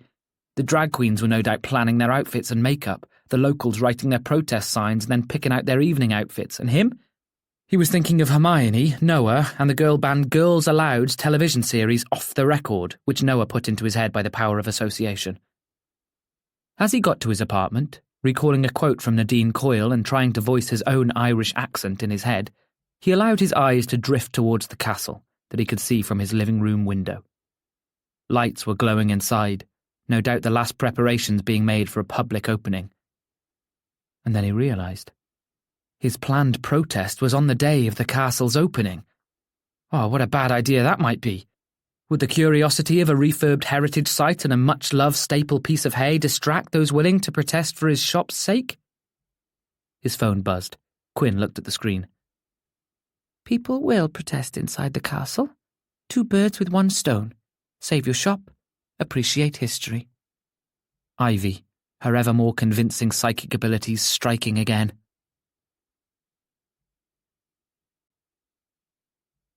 Chapter 25. Quinn had almost finished perfecting his invites for the party when the door to the shop opened and Gordon strolled in. He closed the invite design so quickly that scientists would need to study him. Some people were not invited, and his cousin Gordon was one of them. "Quinn," Gordon said, as if they were about to enter a very formal meeting indeed. "Gordon," Quinn matched the tone. "Can I help? To be honest, I needed a break." The incense on Quinn's desk floated between them, a lavender scent in the air. The lo-fi music playing on the shop speakers at a discreet volume clashed with Gordon's plastered-stained high-vis jacket, his work slacks, and his black boots covered in dust. A break from what? "Harold," Gordon said, his hand darting out and gesturing at the castle on the hill. "He is on one, and has been on one for 3 days now." Quinn dusted off his clean clothes. "I don't know what you mean." "Yes, you do," Gordon said. "He's pissed." "Shame. Daniel, do you mind if I just—" Daniel, stocking the shelves, nodded. "Go for it." "Hey, mate," Gordon said. "Yeah. Broski." Daniel blushed at his own words. Gordon moved aside as Quinn came from behind the table and walked to the back of the shop towards the kitchen. "Tea? Coffee?" "Mate, I'd love one." Quinn paused. "Tea or coffee?" "I'm a builder," Gordon said, as if that meant something. Quinn, juggling a 50-50 crisis of making the right drink, left Gordon standing in the back of the shop at the altar, like he was waiting to get married on his lunch break. Here in the kitchen, where 2 monstera plants caught the weak winter sunlight from the 2 small windows, he exhaled. He could stay here, listening to the kettle's water boiling, hope that Gordon would leave. "He's ranting about last night," Gordon's voice echoed from the shop. "Said he's never felt so humiliated in his life." "He didn't have to come." Quinn added 1 tea bag to the Roald Dahl-inspired mug, and then coffee to his own Penguin Classics mug. He could have saved himself the embarrassment. Emerging into the shop again, Quinn was on one hand relieved to see no customers, but annoyed to still see Gordon, even though he'd offered hospitality. "Lush colour, mate." Gordon sipped his tea. "Got any bickies?" Quinn found the biscuit tin in the kitchen. "You want to talk?" "Aye, well, I want a break," Gordon said. "Confessional?" Quinn gestured to his booth, and Gordon, after pausing for just a little too long, shrugged and got in. So what am I meant to do here? Gordon asked. Rant away. Gordon sipped his tea, a loud, sucking sound. Well, you know what Harold can be like. Got a temper on him, that man has. Keeps the boys in order with his jibes and his outbursts. Only I've never seen him like this before. Fuming. Absolutely tamping. Says he won't let this slide. Quinn tugged at his jumper, hoping to cool his rising temperature. The last thing he wanted to do was to make any family member an enemy. He knew it would cause aggravation, maybe even come between him and his mother, but would it get so bad? It seemed almost as if Harold couldn't see any solution other than to burn bridges. He glanced at the grate between him and Gordon, relieved that his cousin couldn't see him biting his lip. He thought that by going on the radio he could get the narrative straight, Gordon said. Get the press back on the castle. But now he thinks the restoration is being overshadowed and tainted. He's worried people won't want the castle open again. Well, that's not true, Quinn said. People love the castle. That's what I said, Gordon said through a mouthful of biscuits. Only Harold won't listen. He reckons now they're going to come for him. Who? The locals. Well, they will, Quinn said. Gordon, look, I know you work for him, but come on. Got to see my point of view here. Quinn waited for Gordon's response. He was quiet, and Quinn hoped he was self-reflecting, thinking about his own role in threatening Quinn's future, his shop and his dreams. An almighty belch came out from the other side of the partition, and Quinn rolled his eyes. Pardon me, Gordon said. Too many biscuits. Quinn, mate, I hear you. You think I'm evil, don't you? Not at all, Quinn said. I just wish people on the inside would stick up for me. Hard to do when he's paying my bills. You're his immediate family. You have influence. So are you. And so do you. Quinn laughed. Influence over Harold, yeah, right. Harold came into the family and accepted Quinn, sure, but they hadn't bonded. Quinn didn't need to bond with him. Quinn was already in his 20s, and both men knew Harold could never replace Quinn's father. An unspoken truth linked them together, and they always remained friendly. Harold was a new partner for his mother. They would share family events together, and that would be that. Some people got to know and develop a bond with their step-parents, but Quinn hadn't, and that was okay. It wasn't like Harold was the wicked stepfather, if that was even a thing. Until now, Harold had been nothing but supportive. Casual questions about the shop, a feigned interest in the life of a gay bookseller. Harold was cut from a different cloth, and so the pair sometimes talked business, with Harold trying to relate it back to his own. Not once had Harold ever given Quinn the idea that he would lose his shop. I have mouths to feed. That's why I haven't left, Gordon said from the other side of the wall. 6 of them. 6? Gordon had been busy. Quinn cleared his throat, imagining the horror of a house full of 6 kids. I didn't know you had 6 kids. No, well, we don't do the family thing, do we? You're barely my cousin, Quinn said. Like, step-cousin. That doesn't mean that we can't meet up for Christmas. 6 kids, that's crazy. My missus always wanted a big family. I didn't even know you were married. We're not. And it reminded Quinn of how Welsh people seemed to call their female partners their misses with affection. Quinn realised Gordon hadn't attended any family gatherings. Not that there had been many of them. He wants me to work Christmas Day. Did you know that? Harold does. That's right, Gordon says. Says we have to get the finishing touches in. But it's already opening to the public before Christmas. Aye, well, to the public eye it will look perfect, Gordon said. Bit of lecky left to do in the offices. Quinn finished his coffee and stretched out his legs, his feet dipping underneath the curtain that acted as the door. He had never spoken to Gordon like this. Barely 3 words ever passed between them. He realised now that maybe he'd judged Gordon too harshly. The man he stereotyped to be brash and loud was someone who seemed to work for others, working hard to get by and doing what he had to do to survive. As he listened to Gordon recount tales of his so-called misses and his kids, it struck him how much affection and love Gordon had for his life and his family. You love her, don't you? Her and the kids, Gordon said. We don't have much money, but I wouldn't change a thing. That's nice, Gord. You know Harold doesn't want to turn this into a ticket booth, don't you? Quinn's gratitude for the partition increased. How do you know that? He told me, Gordon said.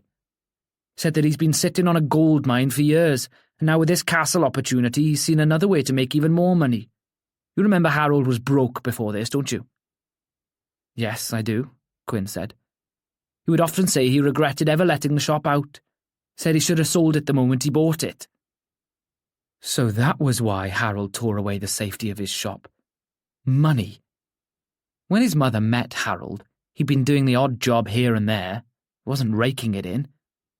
Maybe he held on to it because the value would keep going up? More than likely, Gordon said. Desirable area and all that. Quinn didn't know how much Harold earned from the castle, but since getting the contract, he'd employed more people. Oh, and bought a new Mercedes. And went to the Maldives with his mum. He certainly didn't earn enough from Quinn's rent for all of that. Somewhere along the line, when doing the castle, Harold must have realised the opportunity he had to sell up. And if he sold up, he'd net quite a large profit. They clambered out of the confessional booth when Gordon realised he'd run over his lunch break. He seemed to avert Quinn's eye, as if seeing him made him realise he'd said too much. Oh, the power of a confessional booth. As they approached the door, Quinn had one more question for his step-cousin. Are you going to work on Christmas Day? I don't have a choice, Gordon said. I'll have to miss the kids opening their presents and the Christmas dinner. But there's always next year, isn't there? Quinn let Gordon go, watching him disappear through the archway and into the castle grounds. He had a newfound respect for the step-cousin who was also under Harold's thumb. Heading back to the computer, he pulled up the invite list and added Gordon's name.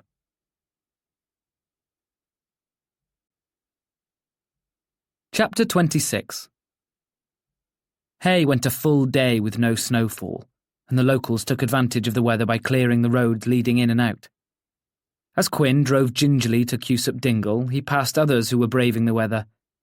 He approached Hermione's home, driving through the gates and onto her gravel driveway, hearing the stones ping against the metal body of his car. Anyone else may have winced, but Quinn was in a Land Rover from the 80s that once belonged to the local vet. Quinn swore it still had the smell of a sheep that apparently gave birth on the back seat in 2002. As Quinn got out of the car, the chill creeping through his layers of clothing, he shivered, but not from the cold. He tugged his jacket closer to him and took 2 deep breaths like he was in a meditation class. The nerves in his stomach lessened, but he still felt tense as he knocked on the door. Relax, Quinn. Relax. It's just Noah. Off the record. Just Noah. The nerves that twisted in his stomach were now beginning to flutter with excitement. He felt like electricity, and he was sure that if he touched the door handle, sparks would fly. A cosy night in Hermione's huge home with gorgeous food and a gorgeous author in front of him would be amazing. A dream, almost. He had to admit, if someone had asked him who his dream dinner guests would be, Hermione Sage wouldn't have made the list. Instead, he would have said what every literature lover would say: Hemingway, Austen, Kylie and Kendall Jenner. Kylie and Kendall Jenner, someone would ask, to which he would reply, yeah, don't you remember the books that were written by a ghostwriter for them? And that would be that. Noah Sage would be his dinner date rather than a guest. The door opened, and the nerves came rushing back. Only now he couldn't wait for it to open because the night was cold and the press. But Hermione didn't peer around the door, and it wasn't Noah. A chisel-jawed Calvin Klein model stood before him, wearing a cashmere turtleneck and black jeans. He smiled at Quinn, and instead of being attracted, Quinn was angry. Some people were just too attractive. Hey there. The man held out a hand, which was large, and Quinn had no choice but to shake it, noticing that there was no wedding ring. Oh, how he hoped this immaculate man was the gardener or the butler. You must be Quinn? I'm Matty. Of course he was. Matty No-Face actually had a face, and it was just as handsome as he thought it would be. How could he forget Matty was in town? What a fool he was to forget that this man existed in the same world as Noah and Hermione. Matty made room for Quinn, and he stepped into the hallway, noticing how neatly parted Matty's black hair was. It was shiny and bouncy, like it was prepped for a man's hair commercial. Matty looked like everything Quinn thought he should be. His cashmere jumper, while baggy, still alluded to his biceps. He was fashionable, intellectual-looking, neat and preened. He wasn't Quinn. Matty lifted his model arms to Quinn and relieved him of his jacket that looked old and tired compared to Matty's catalogue fashion. He hung it up on the nearby coat rack and, with that same happy-go-lucky smile, led Quinn towards the kitchen. Quinn could smell the food before he entered. It smelled like Christmas dinner, with cauliflower and broccoli boiling on the stove and roasting turkey in the oven. As Quinn entered the clinically clean kitchen, he was surprised to see it looking lived in. On the steel counters there were 4 bottles of wine, and another one was on the kitchen table decorated with a Christmas tablecloth and pillar candles, flickering a warm glow. Driving Home for Christmas was playing on an Alexa speaker. "Quinn!" Noah was the one cooking. He turned from the oven, wearing an apron that made him look like he was a ripped man in a tight Speedo, and Quinn wished the ground would swallow him up. "You made it." He crossed the kitchen and engulfed Quinn in a hug, right in front of camera-ready Matty. When Noah moved away, he kept one hand on Quinn's neck, and the other grasped his shoulder, a smile on his face. "Nice apron," Quinn said, looking Noah up and down, remembering that Instagram photo once again. "Do you always tan like that?" "No, he burns," Matty said, coming up to Noah's side. He placed a hand on Noah's back, and Noah let Quinn go, his smile fading ever so slightly. "He's right, I do. We always have some after-sun lotion, just in case." Matty smiled. Quinn managed to smile too, but now he was thinking of Noah with lotion on his skin. "Quinn!" "Hermione!"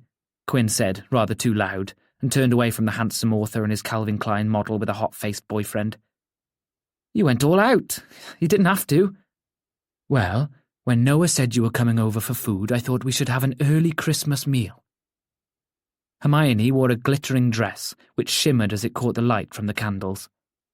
The room was dim, with the candles providing most of the light, but Quinn noticed the spotlights in each corner of the room glowing a warm amber. He realised that this room could transform into one of warmth with the right setting and the right guests. Quinn's eyes glanced at Noah, and, with a jolt, he saw Noah watching him. Reading him, maybe. Was this some twisted game of his? Get him jealous? No, it couldn't be. Quinn needed to get real here. Noah was not single. Their romance only existed inside his head. Noah was off limits, out of bounds, very much in love with Matty, who had a face. "Champagne?" He was in front of Quinn now, close enough that Quinn could see the freckles on his flushed skin. He wore a t-shirt showing off his book tattoo, and Quinn fought the urge to reach out and trace his fingers over the bookmark that came trawling out of the inked pages on his skin. "Champagne would be perfect." "The chicken is going to burn," Matty said to Noah, and Noah went back to the oven, leaving Quinn standing with no purpose in Hermione's warm kitchen. "Hope this doesn't turn into a business meeting tonight, you two," Matty said to Quinn and Hermione. "I hear you're writing her autobiography." Yeah, that's the plan."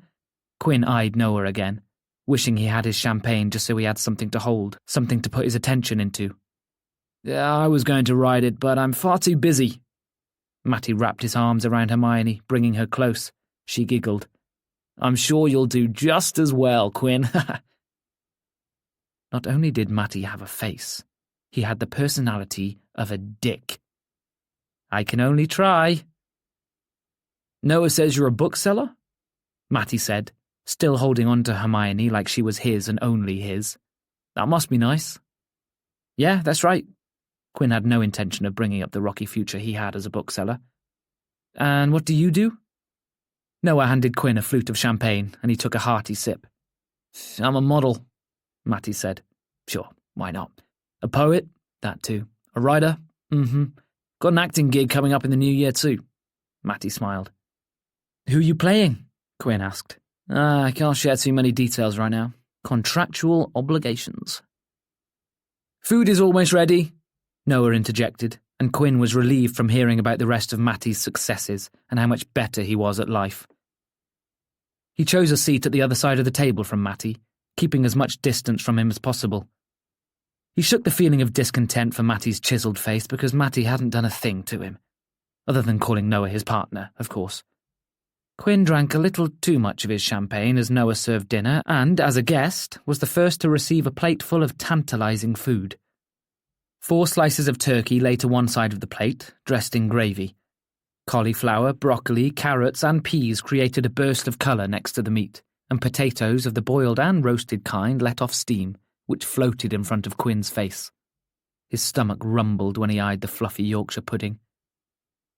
"We have cranberry sauce," Hermione gestured to the condiments on the table. "I know this might be weird, but I'd prefer mint sauce." Quinn reached for the mint sauce, dropping some over his vegetables. "Maybe a dash of cranberry, too." Matty's food came next, sparing of the food. Quinn noticed he didn't have meat. "I'm a vegan?" Why wouldn't he be? His environment-saving diet had one-upped Quinn once again. Noah served the rest of the food, then added gravy boats to the table. He returned, shedding his apron and sitting next to Quinn with his own plate, which was not sparing of the food and meat. Underneath the table, their knees brushed. Quinn's eyebrow raised as he glanced at Noah, but Noah remained unreadable. "Cheers!" Matty held out his own glass of champagne, and they all clinked their glasses together.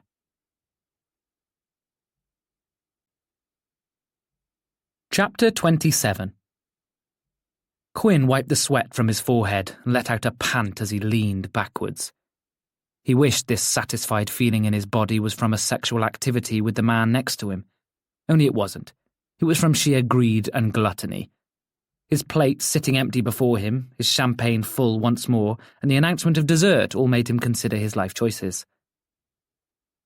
Matty had baked vegan cakes because of course he did, and he was now at the kitchen counter prepping the final touches and, if Quinn was not mistaken, rehearsing his lines under his breath. "That food was good," Quinn said to Noah and Hermione. His eyes found Noah's. "You should be a chef." "I enjoy cooking, but not enough to make it a career," Noah grinned, making Quinn want to melt. "Maybe if the book stops selling?" "They'll never stop selling," a now tipsy Hermione said. "Food always sells." "It does," Noah nodded. "But I like having something with no pressure, no expectation. Capitalism these days makes you feel like everything has to be a commodity. The things you love to do need to be wrapped up and monetized. I don't want food to become like that for me." "That got deep fast," Quinn said. "I like going deep." "Oh, good God." Quinn was thankful Ivy wasn't here to read his dirty thoughts, and he stifled his wicked grin by drinking from his champagne flute. Matty returned to the table with the cakes, which looked wonderful and not at all hideous like Quinn had secretly hoped. When he bit into them, praying they would be dry, soft, flavourful crumbs greeted him with hints of ginger and lemon, but not enough sweetness to make it sour or overpowering. "I used to have a bakery down in London," Matty said once they had greedily consumed the dessert and everyone complimented him. "It's how we met, isn't it?" "It is," Noah said. "Me and my sweet tooth." Curse that sweet tooth leading you to him, Quinn thought, though he smiled and laughed all the same. "But enough about me." Matty waved his hand, as if they had bombarded him with questions about his bakery, why he might have given it up, and his muse for his acting. "We're here tonight to talk about all things Hermione." "Unofficially," Hermione smiled. "I love Noah's idea of you getting to know me, Quinn." "And us getting to know you," Noah said to Quinn, and Quinn, feeling warm and light, caught the glance that flickered in his direction from Matty. "Is this an interview?" Quinn asked. "Not at all," Hermione said, "and we can go over these things again when the official writing takes place. But it's only fair that you know why I want to tell my story, and why now?" "I'm all ears," Quinn said. "I know what they say about me out there," Hermione said. "The witch of Cusup Dingle, the recluse, the spinster, and I've heard worse. And it all stems from the fact that I had sex." Matty let out a feigned gasp, which was more annoying than funny, but Quinn joined in with the laughter. "I was shamed and humiliated," Hermione said. "Because of course it got filmed and it got released, and this was in the 80s. My career was flourishing in America, but they marketed me as the girl next door, the innocent, wholesome woman.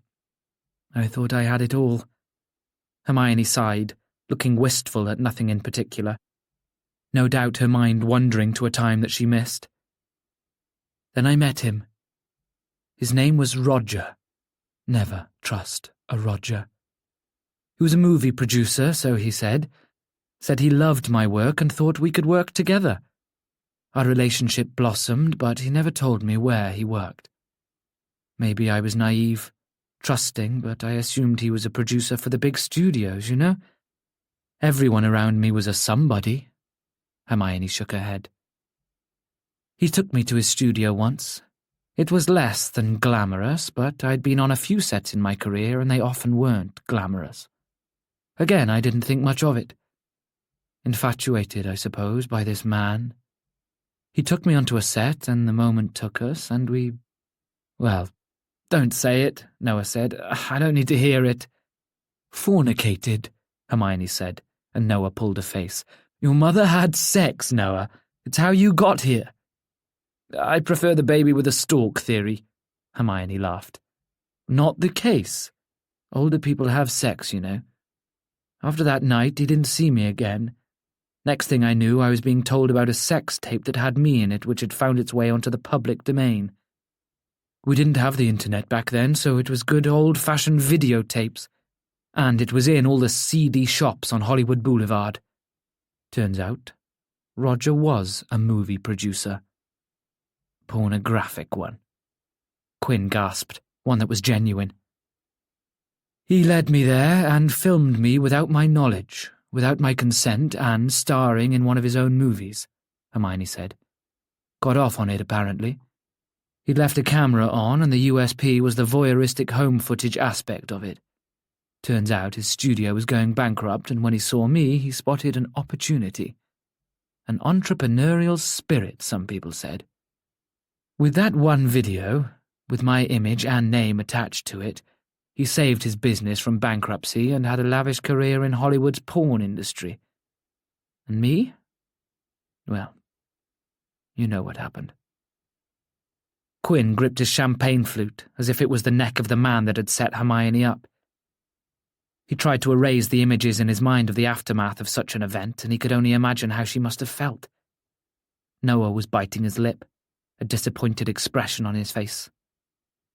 You were assaulted, Hermione, Quinn said. I was. That needs to be investigated. The man needs to be arrested. He's dead. Oh. Hermione laughed, though it wasn't warm. It was hollow, resigned to the lost justice she could have had and the peace she might have got from such an event. Yeah, about 10 years ago. Drugs, apparently. The life of a film producer, Matty shrugged. It's not a glamorous industry. How would you know? Noah asked him. I'm in it. Noah scoffed. Quinn cleared his throat, feeling a little shocked at the exchange between the hottest men and Cusack Dingle. Hermione, I'm sorry that happened to you. Don't be, she said. The videotapes kept selling until I used all my money up on lawyers and got them taken down. Only by the time we did, those copies had been bought and distributed. Now I hear there are digital versions floating around the internet. Back then people could do that, they didn't care. Like I say, he got heaps of praise and I lost all my work, my agent, and most of my money. The only reason I'm able to live like this is because I still get royalties from some of my films. I'm sorry. What I want to see is a clearing of my name, but I want to raise awareness too, Hermione said. Sex isn't shameful. Sex work isn't shameful. I shouldn't be ashamed of what happened. I was embarrassed, and I still am, but I've been learning to deal with that. Realization hit Quinn hard. This wasn't just a regular semi-celebrity autobiography. It was much bigger than that. This wasn't just an opportunity for him and for Hermione, but for victims too. Hermione's story had been crying out for years, ignored because it had become so normalized to just laugh at her expense. If she wasn't the washed-up actress, she was the spinster in the village or the old porn star. Did you consent to sleeping with him? Oh, yes, Hermione said. Oh, it wasn't anything sinister. The only consent that wasn't given was the taping and the distribution. I loved him. I still do in some silly way. He was kind. He looked at me differently. He wasn't like the other men I met.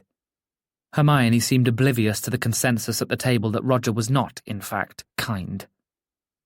But he hurt me, ruined me and broke me. For a little while I understood why he did it. How silly is that? I justified it by saying I helped him get his life back on track. Bull, Noah said. I know that now, Hermione said. I was hurting, and I tried to heal in any way I could. How did he distribute it without your consent? It happens a lot more than you might think, Hermione said. I've joined a couple of online chat rooms over the years. Revenge porn, I hear, is a big thing.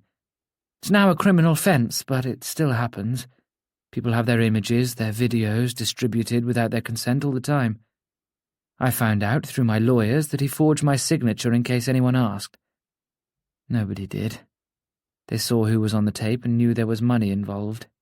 It didn't matter whether I consented. But of course it did. It should have, Hermione said. To them, though, it was just business. Just business. The words Quinn kept hearing. Horrible, dirty words that hurt those involved. How many people suffered at the hands of just business? A similar thing happened to Marilyn Monroe, you know, Matty said. Playboy. She didn't consent to that cover. Yes. A decision she made early in her career, and then the photographer had the say over who bought the photos rather than her, Hermione said. I remember reading up on that and feeling like I had something in common with her. And Pamela Anderson, Matty said. Holmes' sex tape stolen and distributed. Quinn had heard stories often about the horrible industry in Hollywood. Paris Hilton and Kim Kardashian. Now it felt very close to home. I fled back home, and not too long after, I had Noah. Quinn turned to Noah, realizing what was about to come. Roger is my dad, Noah said. Quinn realized then that the things he heard about Hermione were only half true. There was more to the story, hidden truths and concealed hurt. Hermione, you've got the opportunity with this book to get control of the narrative, Quinn said. And with that, you regain your power. And you'll help me get it back. Noah placed a hand on Quinn's knee, which felt sturdy, warm, and welcoming. It fit so perfectly over his muscle, Noah's fingers sprawling over the sides. Quinn cursed the cold weather, wishing it was the middle of summer so that he could wear shorts and feel that skin-on-skin contact. Matty also noticed. That familiar, fleeting warning expression was back on his face. Only this time it lingered. You will do this, won't you? Noah asked. Quinn's eyes trailed down to Noah's hand, then back to his face, hovering ever so slightly on his lips. Absolutely.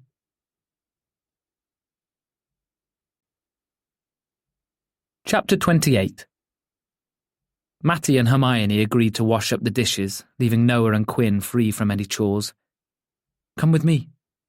Noah guided Quinn into the hallway. The large hall felt cold compared to the kitchen, where conversation had turned to Hermione's career highs, her escapades on set, and a story involving George Clooney and Tom Hanks. Shouldn't I be listening to that? It's nothing I couldn't tell you, Noah said. Besides, she'll tell you all of that again. Any excuse she can get to reminisce.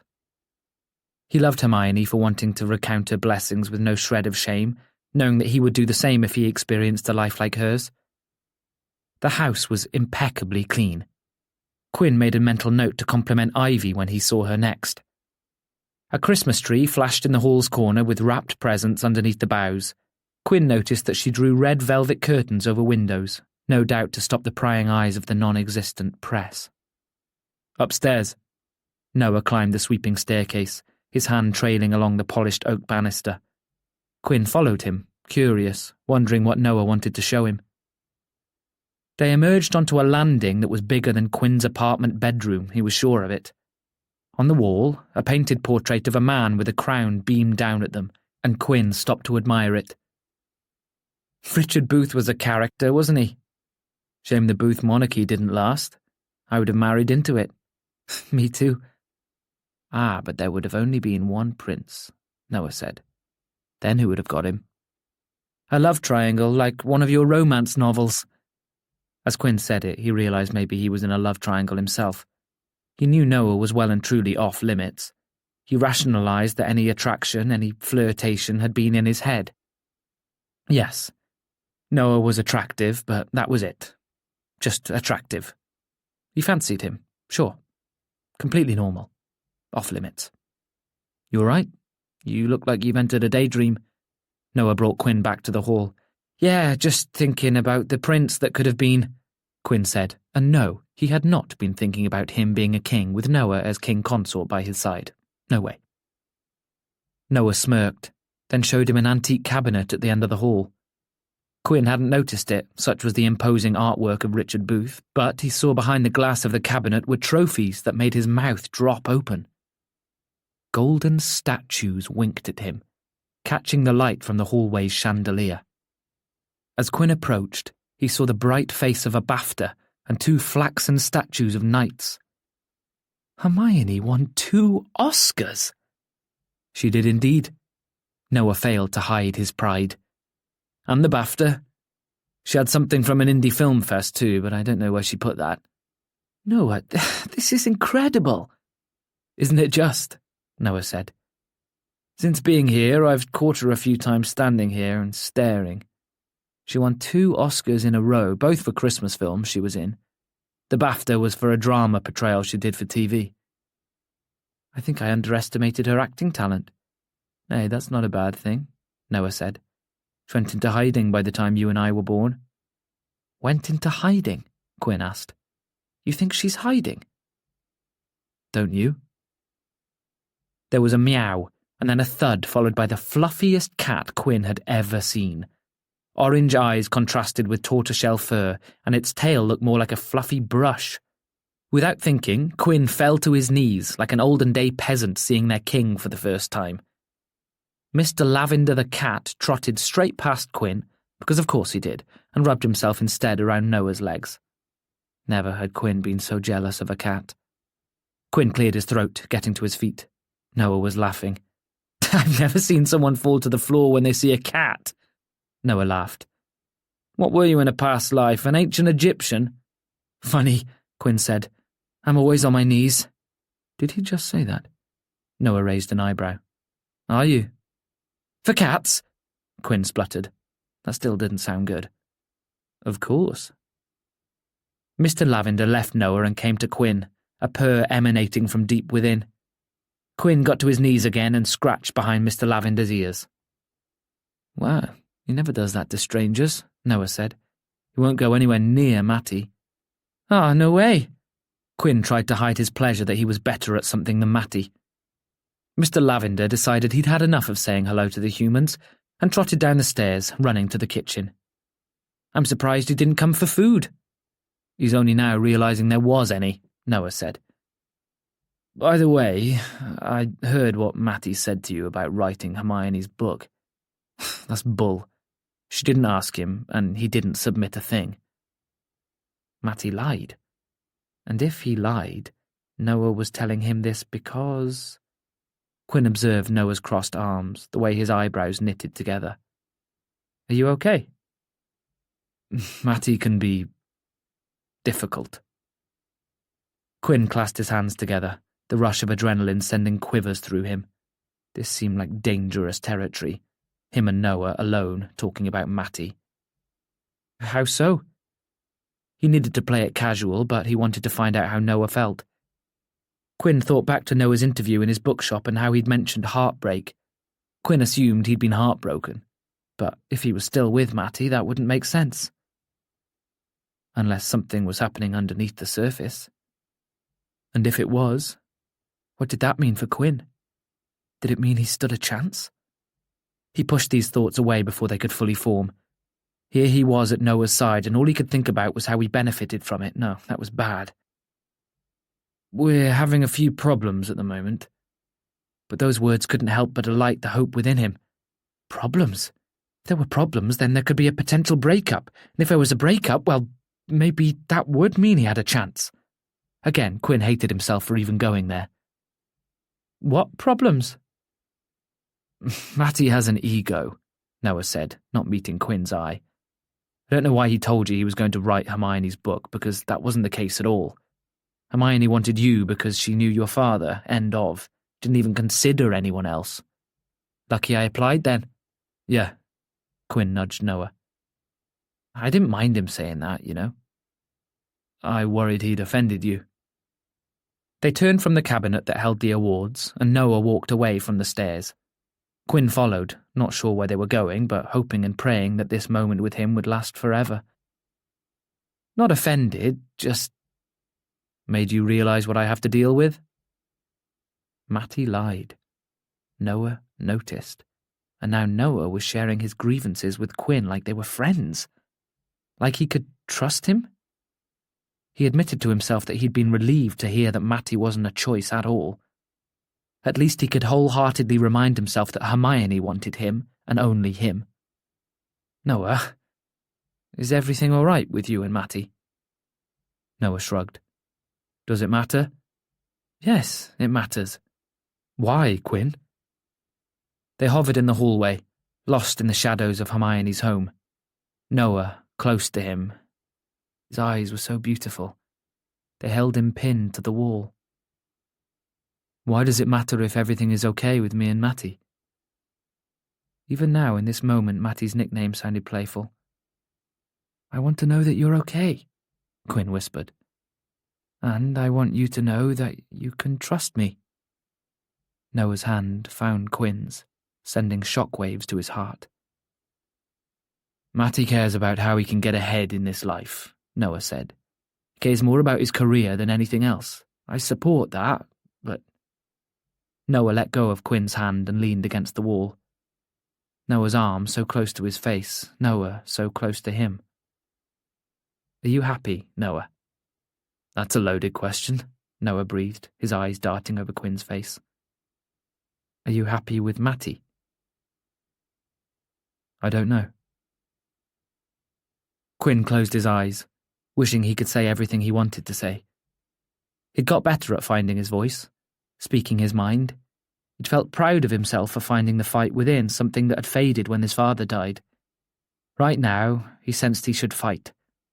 He could load the gun and shoot the bullet and kill whatever relationship Noah had with him or with Matty, because all Quinn wanted to do was kiss the man before him. He wanted to offer his support however he could. Selfishly, almost like Matty, he wanted to do something for him for once. Not care about who he hurt or the consequences of what he did. But he couldn't go there. He couldn't influence Noah, change his mind. This was something he needed to figure out for himself. Do what is right for you, Quinn said. Noah dropped his arm, the moment between them broken. He walked and Quinn followed. Quinn couldn't talk about Matty. His mind whirled with possibilities of what Noah was thinking, what he was feeling. Not only was he in Hay, a place he didn't want to be, but he was with his mother, being reminded of her health and the troubles she'd faced. Dealing with a man who might not be good for him. That comment on heartbreak had never felt clearer. You asked me if I think she's hiding. Quinn kept his voice low despite the vastness of the house. I've thought of that before. From the outside, what were your thoughts? Noah asked, and he reached for a door handle. And what are they now that you know her? Noah led them into a bedroom. He was aware of that familiar, comforting smell of books, one that was earthy and yet clean. A salt lamp cast an orange glow around the room, accentuating the impressive size. 2 large windows gave a glimpse of the outside snowy world. The carpet was worn, clean. An oak table at the back of the wall was framed by the many well-read paperback books stacked in neat piles, their creased spines facing outwards. Quinn passed the fresh double bed and looked at the collection, noticing the alphabetized author names. His eyes drifted to the table, the messiest part of the room, only because 2 empty mugs sat next to a laptop that had been left open, next to handwritten frantic notes. Is this your bedroom? It is, Noah said. He watched him carefully, his deep green eyes taking in his expression, his reaction. Oh my God, he was in Noah's bedroom. His room, where his personality shone through. Noah kept this neat. His wardrobe, which Quinn thought might lead to Narnia, such was its familiar appearance, didn't even have any loose clothes sticking out of the door, like Quinn's own wardrobe. And now he noticed it. Beneath that paperback smell, there was something else. Something more human. A living smell. A boy smell, but not a teenager. It was a man who took care of himself, maybe even pampered himself. He tried to place the smell, which was like citrus. Quinn wished he could bottle it up and use it as his own perfume. He spotted an oak door in one corner of the room. "What's in there?" "Ensuite," Noah said. "Of course there's an ensuite." "Your room is beautiful." Quinn went back to the paperbacks, his head tilting, reading the spines. A soft rustle came from behind, and Noah joined him, his shoulder inches away from Quinn. Quinn stepped slowly towards Noah as if caught by the Oscar Wilde edition on the shelf. Noah didn't move, instead letting Quinn into his space. "How long have you had these?" Quinn asked, his voice wavering ever so slightly. "Years." Noah caught Quinn's eye, holding him down, trapped between author and bookshelves. "Eyelash." Noah reached out, his fingers grazing the side of Quinn's nose. Quinn didn't move, fearful that if he did, Noah would fracture into pieces. Words evaded him. They'd escaped and found refuge in the stacks of old books in front of them. Noah gestured to the bed as he went to sit at his desk. Quinn perched at the end of the mattress, his heart beating hard. He drew in, crossing his arms, feeling like he had infringed on something so private, like this was a moment he shouldn't be a part of. A bedroom was a sanctuary, a place one retreated to when they needed their own time, their own space. "We're staying here while we're with Mum," Noah said. "Childhood bedroom?" "Yes," Noah said. "Never used to be this clean, I'll have you know. I went through a lot in this room." Quinn was once again reminded of Noah's childhood, which sounded difficult. "When did you hear the stories of your mum?" "Ever since my first day in school," Noah said. "I knew something was different. Teachers would force a smile, ask how Hermione was in a sweet voice, but then I'd see them whisper to the other teachers, point me out. The parents would whisper when they picked their kids up from school, crane their necks to see who was in our car. It was Mum at first, and then it wasn't because she realised people were staring at her. How did you get home if she didn't pick you up?" "She had a cleaner pick me up," Noah said. "Not Ivy, of course. Then, when I was old enough, I'd walk home or get the bus. As I got older and the kids got older, they started making fun of me for being the son of a... well, their words weren't kind. That's why I drew away and started finding escape in books. They were all I needed." "That must have been tough." Noah ran a hand through his blonde hair, looking down at the threadbare carpet. Quinn wished he could move closer to him, but Mattie swam into his thoughts and he knew he couldn't do it, knew he never would be able to. "I resented her because of it," Noah said. "I couldn't look at her the same way. When I found stories of her on the internet, it made me feel so ashamed, so embarrassed. I wanted to run as soon as I could." "Which is why you left?" "That's right," Noah sighed. "Mum wanted me to finish my education, and by that point I could see her for what she was. She was paranoid, upset, and broken. Then she went on medication for depression. I think she's still on that, but it was heavy. And I was going through my own stuff, discovering that I like men, feeling ashamed of that, but also her. I hated myself. Hated this place. By that point I was being made fun of for everything. I was too smart, a nerd. I was called posh boy, gay boy, the list went on. At one point the tape made its way around the school. Can you believe that?" Quinn had suffered at the hands of bullies during his own time at school, but never like that. Never like Noah. They'd gone to different schools, yet lived in the same town. Quinn wished he had known Noah then, wished he could have been his solace, his peace. Quinn had needed someone while growing up, but this made Quinn realise he hadn't needed someone as much as Noah.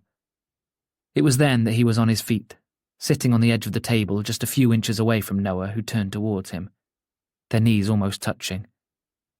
Inches away from one another, that scented perfume reaching Quinn. "Is this okay?" Quinn whispered. Noah nodded, biting his lip. Without realizing what he was doing, Quinn brushed Noah's fringe away from his face, seeing him in ways he'd never seen him before. Open. Vulnerable. I needed out of here, so I left, Noah said. He leaned into Quinn's touch, closing his eyes as Quinn's hand ran through his hair, resting at the back of his head. I left her to deal with it. Abandoned her. I was young and selfish and didn't comprehend what she was going through. We didn't speak for a few years. Do you regret it? Quinn asked. He knew his hand rested too long, had strayed too far. It took all his energy to drop it, to increase the distance between them. Moving away to the city? Leaving this behind? No, Noah said, looking ashamed to say it. Not wholly. I went to London and learned to love myself. Met some amazing people and not so amazing people, but I found my voice. In London, I wasn't Hermione Sage's son. The world moved on in London. In London, I could be anybody. Noah leaned against the table, angling his body closer to Quinn's, closing the gap Quinn had created. This time their legs touched, and Quinn felt hot lava erupt inside him, pulsating through every nerve and fibre of his being. Every sense seemed to heighten. The warmth of Noah's leg against his own, the smell of the paperback books and the aroma of Noah himself. And I wrote the books, and then it all came out, Noah said. People started putting two and two together. Hermione was back in the limelight, the past dragged up. People asked me questions about her like she was dead. I realised I missed her, and that the world, the media, treated her unfairly. I realised she was a victim and she needed me, so I reached out to her and she let me back. She would let you back, Quinn said. You're her son. I was a pretty horrible son. You were frustrated and hurting too, Quinn said. You had to cope in your own way. Noah's hand found his. That same large hand, larger than Quinn's, the golden brown hair crisscrossing along the back over blue veins and knuckles. His grip set Quinn's heart racing, and he wondered if he was going to have a panic attack. They were close now, too close, and Quinn, aware of everything, was aware of how much higher he was than Noah. His chair was too low. It wasn't level with the table, and Quinn wished he was level so that he wasn't looking down on him, meeting those green eyes with his own blue eyes.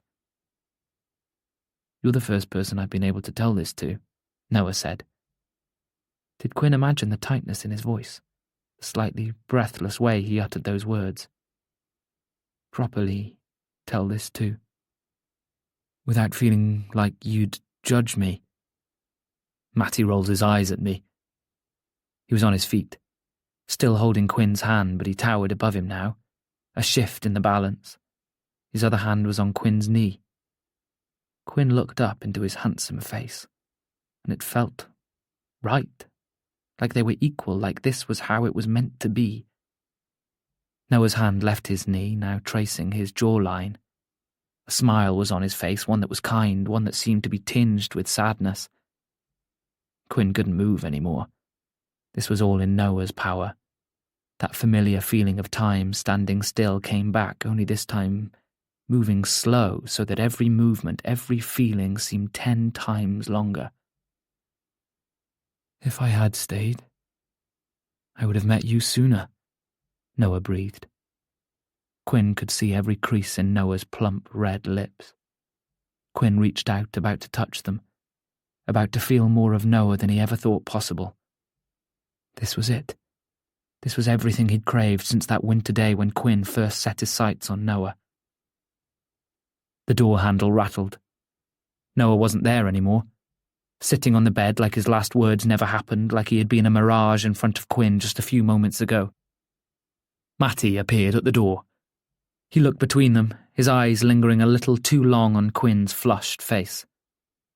I wondered where you two had got to, Matty said, though his voice sounded as cold as the snow that now fell outside. I came to say the weather's changing. Quinn, you might want to get back home before it's too late.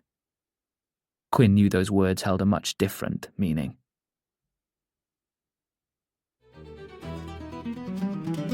Chapter 29. Have we emailed the invites for Blair's book signing?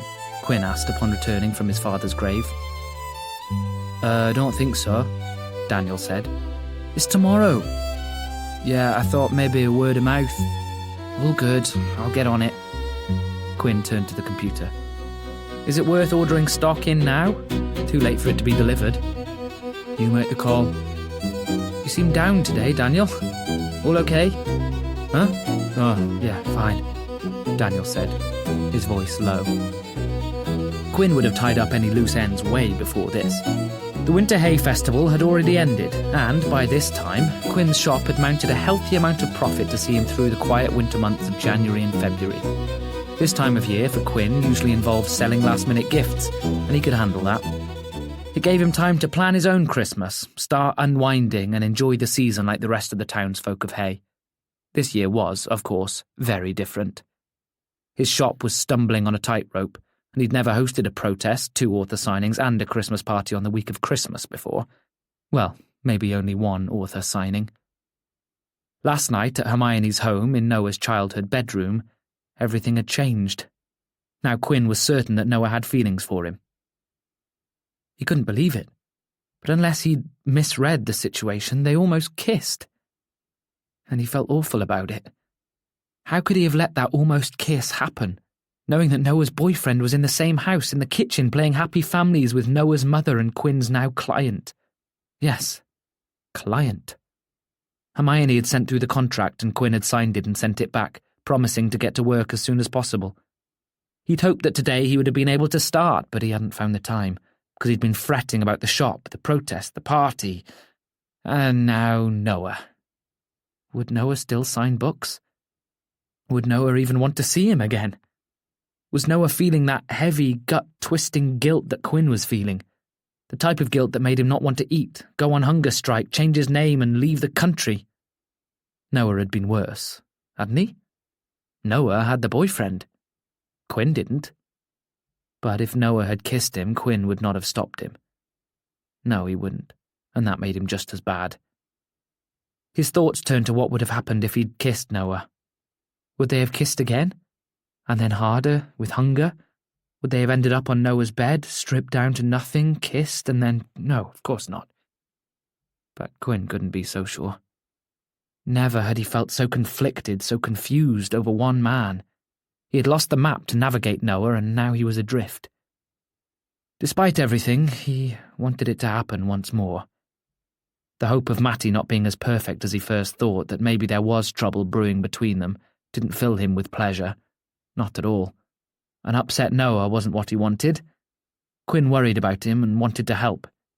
He also wanted to know there might be a chance to be Noah's. Stupid, really. Because even if Noah broke up with Matty, he wouldn't rush into a relationship with Quinn. And who even said a relationship with work? Noah wanted London. Quinn wanted Hay. I'm thinking of printing posters about the protest too, Quinn said to Daniel. I've made something up to put around town. Mind printing it for me? Yeah, sure. Quinn watched him open the file. His shoulders slumped. Right now he didn't have the time, but he felt as though he needed to speak with Daniel. Maybe he'd upset him. Maybe it was the Christmas blues. Quinn turned to the email left in his drafts this morning. An email confirming if Noah could sign his books on Wednesday. Hey Noah, great to see you recently. Just confirming that you are happy to attend and sign some books here on Wednesday. If so, I can send out the invites and start advertising it. I'm sure plenty of people will come by to see you. Speak soon. Quinn, kiss. He reread the email not once but thrice. He felt like an editor at work, overanalyzing everything he typed, wondering if he needed to tweak something here or there. Was it too casual? Too, I don't care? Was he breezy like Monica Geller? Recently was fine, wasn't it? How else could he say, it was great to almost kiss you last night and now I feel awful, without saying that? Yeah, recently worked. The kiss. The X. Too much? Was an X sign-off too soon after what almost transpired between them? The floating X was like a tease, hinting at what could have been. Should he go full Gossip Girl and add XOXO? Deciding that he was no Dan Humphrey, he erased the X, rereading the email one more time. Then he sent it, wondering if they could go on and pretend nothing had almost happened between them. A few seconds later, an email swooped into his inbox, one that he couldn't ignore. Noah, confirming the signing for Wednesday was perfect and that he couldn't wait. And there, at the end of the email, was a kiss. An X, to be more specific, but a kiss. The almost kiss, haunting them like the ghost of Christmas past. Only this was a digital kiss, and he'd sent it, and that meant it happened. They had kissed. Virtually. Quinn caught himself smiling, and a customer thought he was smiling at them, so he went with it, taking a sale of £100. I travelled from North Wales for this when I heard about the shop. You're not closing, are you? We're doing everything we can to save it in such a small amount of time, Quinn said, using the words he gave to anyone who asked, which was everyone, which was exhausting but fine because they cared. And they knew he cared. Ofnadwy, they said, using the Welsh word for terrible, and Quinn agreed. It was very ofnadwy. With confirmation of both Blair and Noah on 2 consecutive days, Quinn printed posters and plastered them on the window of his shop. Daniel came back from putting up posters about the protest with snow in his hair. Quinn tacked the remaining posters to the bookshelves so that the influx of customers would not miss the date and time, as well as who would sign what. He then turned to the digital world, posting the details on all of his social media pages. And each time, he enjoyed looking at the image of Noah, with that commanding stare of his. Turns out, both Blair and Noah beat him to the punch, already tweeting that they would sign copies of their books in Kings and Queens. Quinn noticed that there was more excitement for Noah than Blair in his almost 10-year-old book. It was too late to order the children's copies now. That didn't matter. Both of them had shown up. Both of them were helping in the best possible way. The door dinged and Ivy came in, wearing a long parka coat. I got your invites. Ivy held up her phone. Perfect. Wonderful. I've already spoken to some locals and they're happy to hang up some flyers or posters to help spread the word. Not that we need it. The press wants to come to the protest. Ivy, none of this would have happened without you. We're not going down without a fight. There'd been no word on whether Harold would still proceed with the eviction of Quinn, and Quinn didn't expect any. It seemed Harold would not bow to the mounting pressure being put upon him. Disappointment flooded through Quinn every time he thought of his stepdad and his decision, and the floodgates burst when he thought of his mother, allowing such a thing to happen. You look different. Ivy observed him like he was something she'd never seen before. Your aura has changed. Quinn looked around him, as if he could see such a thing. Has it? Does it complement my skin tone? It does, Ivy said. It's a shade of pink. You're giving off a loving vibe, but it's not happy. Ivy's accuracy struck him. A lot has happened over the weekend. Get the kettle on and tell me everything. Ivy turned to Daniel. And your aura, you seem stressed? No, confused. Don't read my aura, Daniel said, half joking. Sorry, Ivy said. Enjoy your teas. Don't want to join us? Nah, I'm good, I think, Daniel said. Well, I'll tell you what. I'm going to close early. Lots happening. Go get some you-time, Daniel. I think you need it. Daniel sighed. Thanks, Quinn. I appreciate it. Daniel got his coat and headed to the door, turning the open sign to closed. Quinn followed him. Daniel, I mean it. If you need to talk, I'm here for you. Daniel sighed. Maybe we can talk once all of this is blown over? Whenever you're ready. Cheers, Quinn. Quinn locked the doors, made the teas, and filled Ivy in on everything from Gordon to the shop. So Harold is Scrooge, Ivy said, and Gordon is a good guy. I'm not sure if he is a good guy, Quinn said, but he's better than we thought. I think we can work on him. Ivy tapped her fingers together, like an evil villain hatching up a scheme. We can get him on our side. Quinn loaded up more posters on his screen and hit print. I've never spoken to him like that before. It made a change. He's human. Shocker. The final posters were printed, and Quinn handed them to Ivy. There's more, though, Ivy said. I did a tarot reading before I came, and I drew the 8 of Cups. Meaning? Meaning that you're feeling lost and confused, Ivy said. There seems to be a lot of illusions, maybe even options for you, and you're not sure what is best for you. Quinn, thinking of Noah, of Hermione, of his future and the shop, dismissed this with a wave of his hand. I'm not sure about that. My point exactly, Ivy smiled. What's troubling you? Quinn sighed, falling into the armchair behind his desk, his safe place. He recounted everything, from the meal to Matty being a thing to Noah being in front of him and disappearing like a mirage. Ivy, with every detail, gasped and shook her head. She was a good person to tell a story to.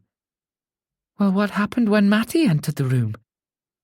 He told me I had to leave, Quinn said, recalling that look on Matty's face, one of frozen shock.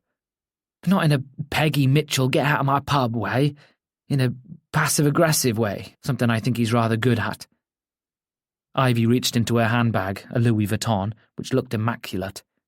She took out a pack of cards, which Quinn thought were regular playing cards until she shuffled them. We need clarity. She drew out 3 cards, each one looking well used and ever so slightly crumpled. One card was called the Two of Cups, another ominously called the Devil, and a third called, even more dangerously, the Lovers. You set this up, Quinn said. Not at all. Ivy looked shocked. The cards never lie, Quinn, and these make so much sense with what you've told me. What do they say, then? Ivy paused, looking at the cards, lost in thought. Quinn, with every second of spreading silence, got nervous. He looked at the stack of cards still in Ivy's hand, wondering what else might come out of them. Destruction? A broken heart? Death itself? We're looking at a partnership here. Ivy pointed at the card with 2 cups, and the 2 androgynous people standing close to one another, both holding a goblet. They looked like they'd been caught mid-moment, like the one that Noah and Quinn had last night. This card talks of harmony, a developing bond and relationship. It's one that is meant to happen, unfolding naturally. But then this... She pointed at the Devil card, one that depicted 2 people standing before an imposing figure. It filled Quinn with dread looking at it, and the irony wasn't lost on him that the Devil card appeared in the shop that used to be a church. There's a shadow. Something that is being ignored. A problem. Ivy's brow furrowed. There is something in the way. Something that needs working through. You see, these 2 people in front of the Devil, they're being kept apart. Matty, with his handsome face, seemed to float between them like a ghostly apparition. No doubt Ivy saw and felt it too.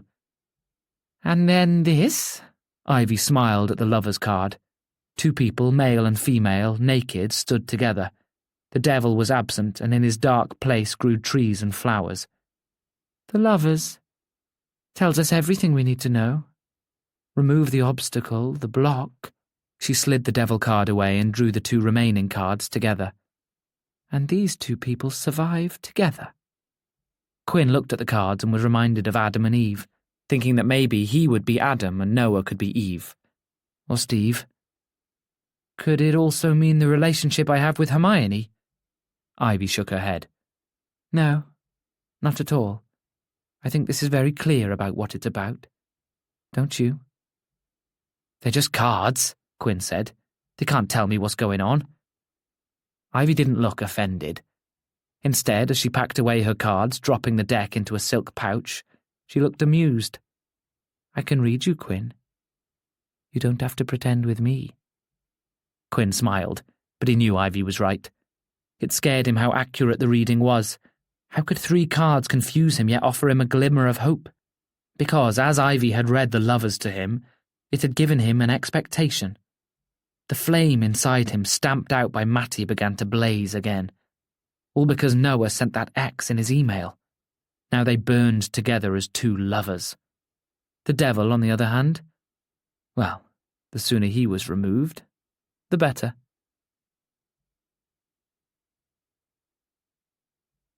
Chapter 30.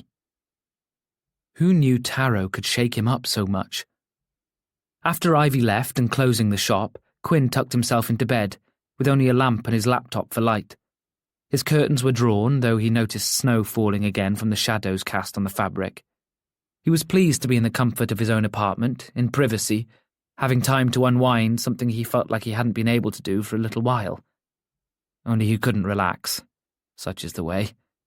He tried to sleep, but kept thinking about those 3 bloody cards. It prompted him to open his laptop and read up on the tarot and the 3 cards in particular, trying to think of every situation possible. His mind, however rational, couldn't help but go back to what Ivy had said. That he was meant to be with Noah, that a bond should form between them. Matty, the devil, was in the way. But what could Quinn do about that? Kill him and bury him in the castle? Those intrusive thoughts did not help. But what better way to save your shop than have a murder scandal to distract Harold? Stop it! He was more confused than ever. He opened a new tab open to IMDb and found the profile of Matty. Turns out, Matty hadn't been in much of anything. In 2018, he starred in an independent straight-to-DVD horror film which, after further inspection, Quinn saw still hadn't been distributed or released. Then, most recently, he starred as a minor character in BBC's Casualty. And that was it. No writing credits, no directing or producing credits. Going back to the results page, Quinn came across an article about the closing of his bakery in London, open for a year and a half in Camden. Photos showed a cafe that was exposed brick and recycled wood. It struck Quinn as one of these hipster places that appeared all over the place in 2012. The shop closed because of rising inflation, according to an old social media post. It offered a new insight into Matty, an entrepreneur opening a business in London of all places and making a good go of it while he could. Quinn admired that, but the words that came from Matty's lips left a lot to be desired. If Matty was honest and down-to-earth about his struggles, maybe Quinn would have liked him more. This side of Matty, the real Matty that may have failed sometimes, would have endeared him to Quinn. As Quinn flipped through the photos of the now extinct bakery, he tried to imagine the moment Noah would have walked through those double wooden doors with its peeling rustic paint. He wondered what music might have been playing, what sweet smells had wafted around the room. Did Matty serve him? Or did Matty approach him afterwards, maybe when Noah was eating a rocky road with a mug of coffee next to him? He pictured the day turning to night, the busy shop coming to a close, but Noah and Matty were still in the same spot, getting closer, under the spotlight of the old oil lamps hanging around the shop. He couldn't think like this anymore. He could be his own worst enemy, and he needed to ignore these thoughts, this imagination of his. Until a few weeks ago, Noah hadn't known he existed. Quinn only had a crush, still only had a crush. Soon Noah would go back to London and life would get back to normal. Normal. What would Quinn's normal look like when Noah left? The locals returned to their post-Christmas lives and his shop closed for good. Quinn closed his laptop, trying to put any thoughts of tarot out of his mind.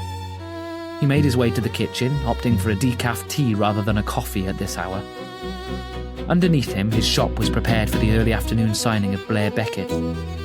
Tickets sold well, but as long as people were prepared to wait, they could get a moment with Blair. He agreed to sign as many books as he could. Quinn wondered if that meant until her hair was out of place, his wrist hurt, or he ran out of the limited stock Quinn had of that book. Quinn knew which books would be the best sellers in his shop. Anything LGBTQ+ would sell with speed, along with any queer authors, some of which Quinn advertised under his Queer Spotlight of the Month. Blair Beckett's book, however, rarely shifted any copies, probably because of its age and because it wasn't fiction. So tomorrow would be the first time since ordering the stock that Blair's book would sell out. When he thought of what might happen after Christmas, it left him with the feeling of swallowing something sour, which then made way for a taste of sweetness, which lingered on his taste buds. He would make enough money this week to afford some time to recoup and decide on what to do next. As he raised the mug of tea to his lips, he thought about life outside of Hay. He'd been here all his life, and now, what would be here for him? He couldn't open another shop. Rent was rising, and so were business rates.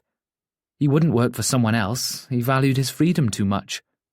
All of his profits let him live how he wanted to live, and going to a lower-paid job would not be workable. He looked around his apartment, with the furniture he hand-picked and bought himself, where his plants stood lusciously green, catching the sunlight from the windows. The fear that he might not be able to afford this apartment, or in fact, have to leave it, now became real. It clung to him like a demon, threatening his very identity. Hermione's book offered him some respite, but the money would run out quickly. With no agreed publisher and no concrete revenue, Quinn knew he couldn't rely on the money from Hermione's book forever. So where would he go? What could he do? The publisher in London. His connection. A promise that if he ever needed them, he could get in touch. Quinn didn't want to change his small-town life to one of trying to fight for your life in a city, but it might be his only option. Publishing and books. That's what he could do. That was almost always in London. Quinn sighed. He was giving up, and he couldn't afford to give up. Right now, the shop was still his. This week could change everything. This week could make sure that he still had a place to call home and a business that was his pride and joy. Call it tiredness, call it the decaf tea, but Quinn created a plea on a fundraising website. Ivy's fundraiser had faltered, going out with less of a bang than a wet firework. He needed something more refined that was set up from the heart. It was late, he knew, but he posted the link on his social media sites, personal and business, explaining the situation. He hated asking for money, but something Ivy said stuck with him, and it wasn't the tarot reading this time. A page where people could donate to him so he might buy the shop from Harold. Well, that would be a Christmas miracle. But that was the only option he had. He expected nothing, not a bite until morning. He knew there was a lot to raise, and in such short amount of time. That would be hard to do. Near impossible. Then there was a ping from his email. He looked confused, only to see a donation. A donation for £100. A donation from N. Sage. Quinn leapt for joy. He wanted to run to the windows and shout into the night that Noah Sage was his first donation, and it was a big one. He was about to refresh his email again, to see if someone else might have donated when a message came through on his personal Instagram. Noah. What are you doing up at this time? Quinn replied.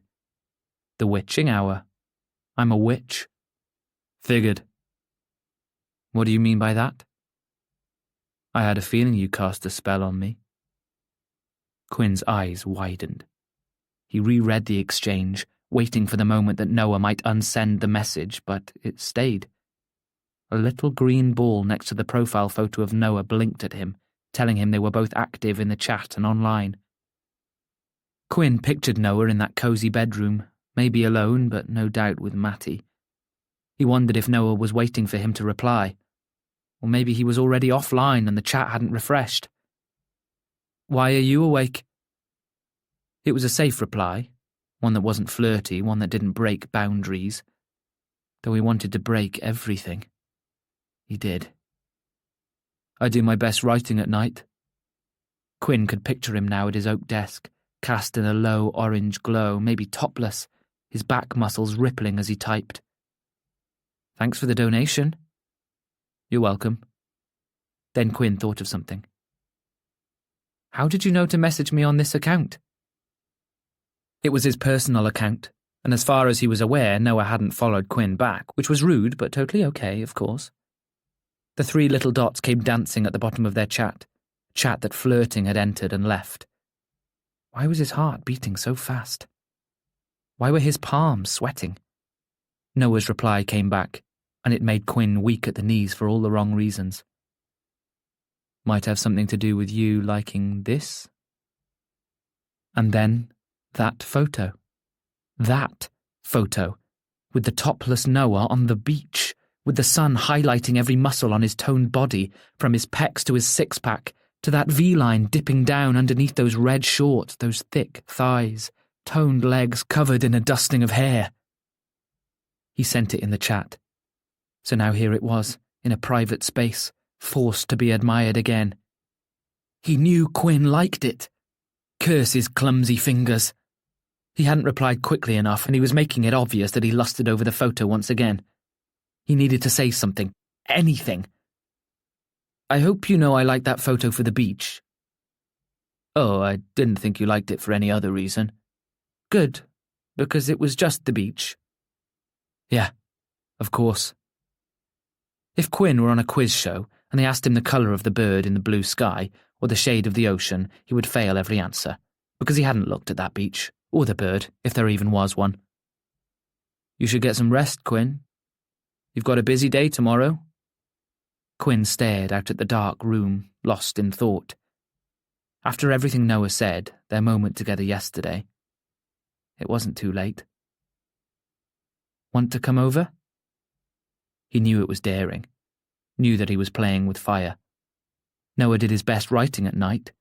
Judging by the way he talked about Hay, he did his best exploring at night too, when the locals couldn't whisper, because if they knew he was entering Quinn's apartment again, they'd gossip, not maliciously, but speculatively.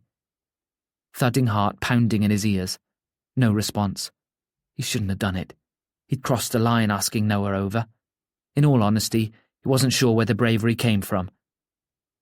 But then the dots appeared. Typing. Be there in 10. And then Quinn couldn't sleep, because he was as excited as a kid on Christmas Eve.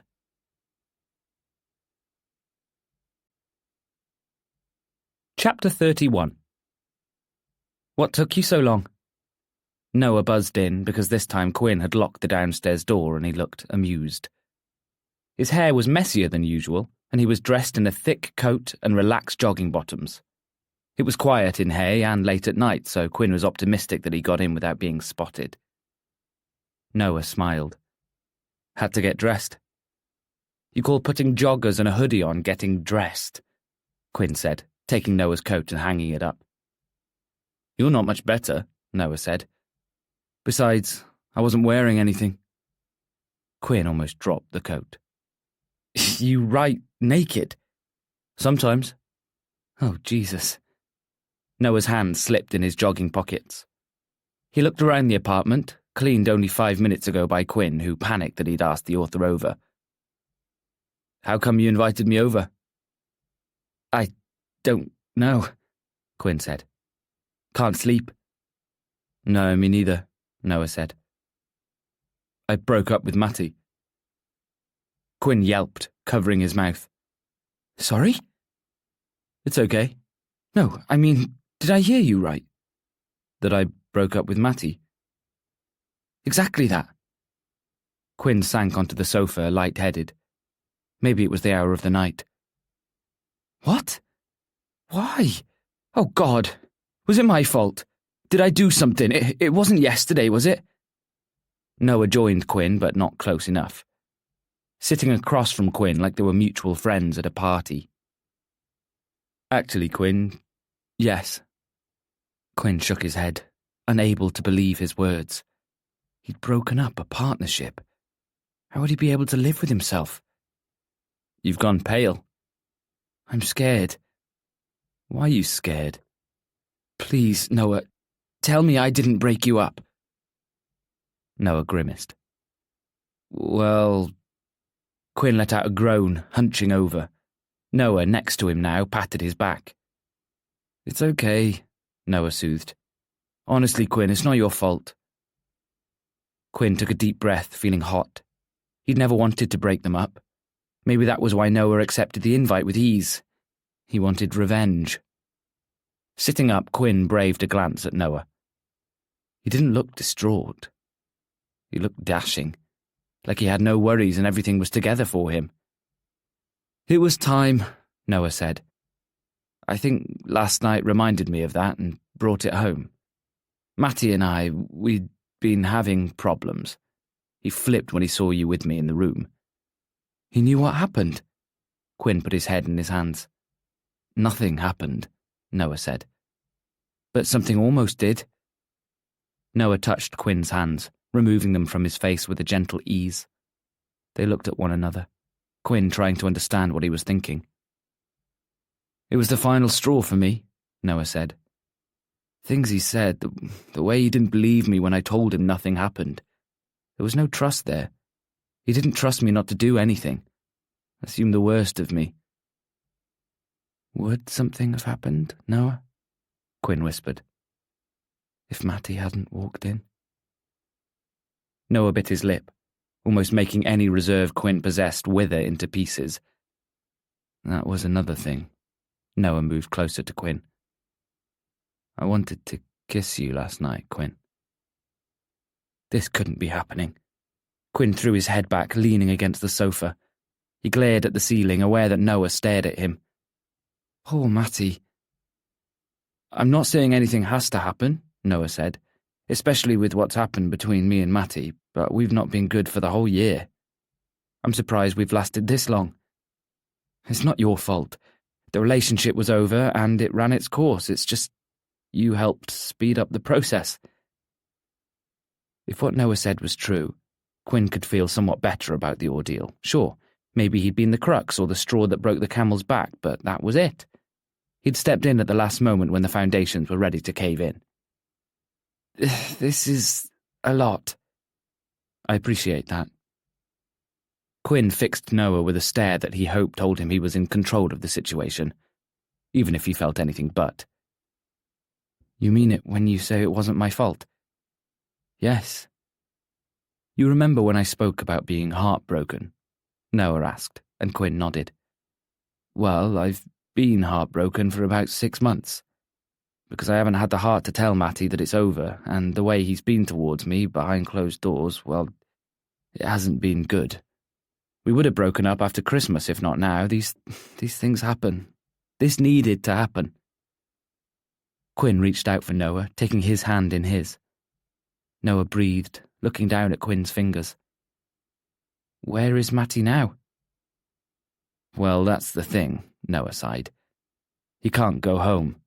The snow's back. We're snowed in again, so he's staying in another room. Maybe he'll go before Christmas, I don't know, but it's a little awkward right now. Do you want to stay here tonight? Noah looked stunned. Please don't think I came here tonight under the pretense of anything. I invited you. I know, but I still came. Quinn squeezed Noah's hand. I know you didn't come here under any other pretense, Noah. My offer still stands. If you want to stay here tonight, you can. Thanks, Noah said. I'd like that. Quinn smiled. Switching on the TV and grabbing a blanket, they settled on the sofa to watch a sitcom. Within half an hour, Noah's snores reached Quinn.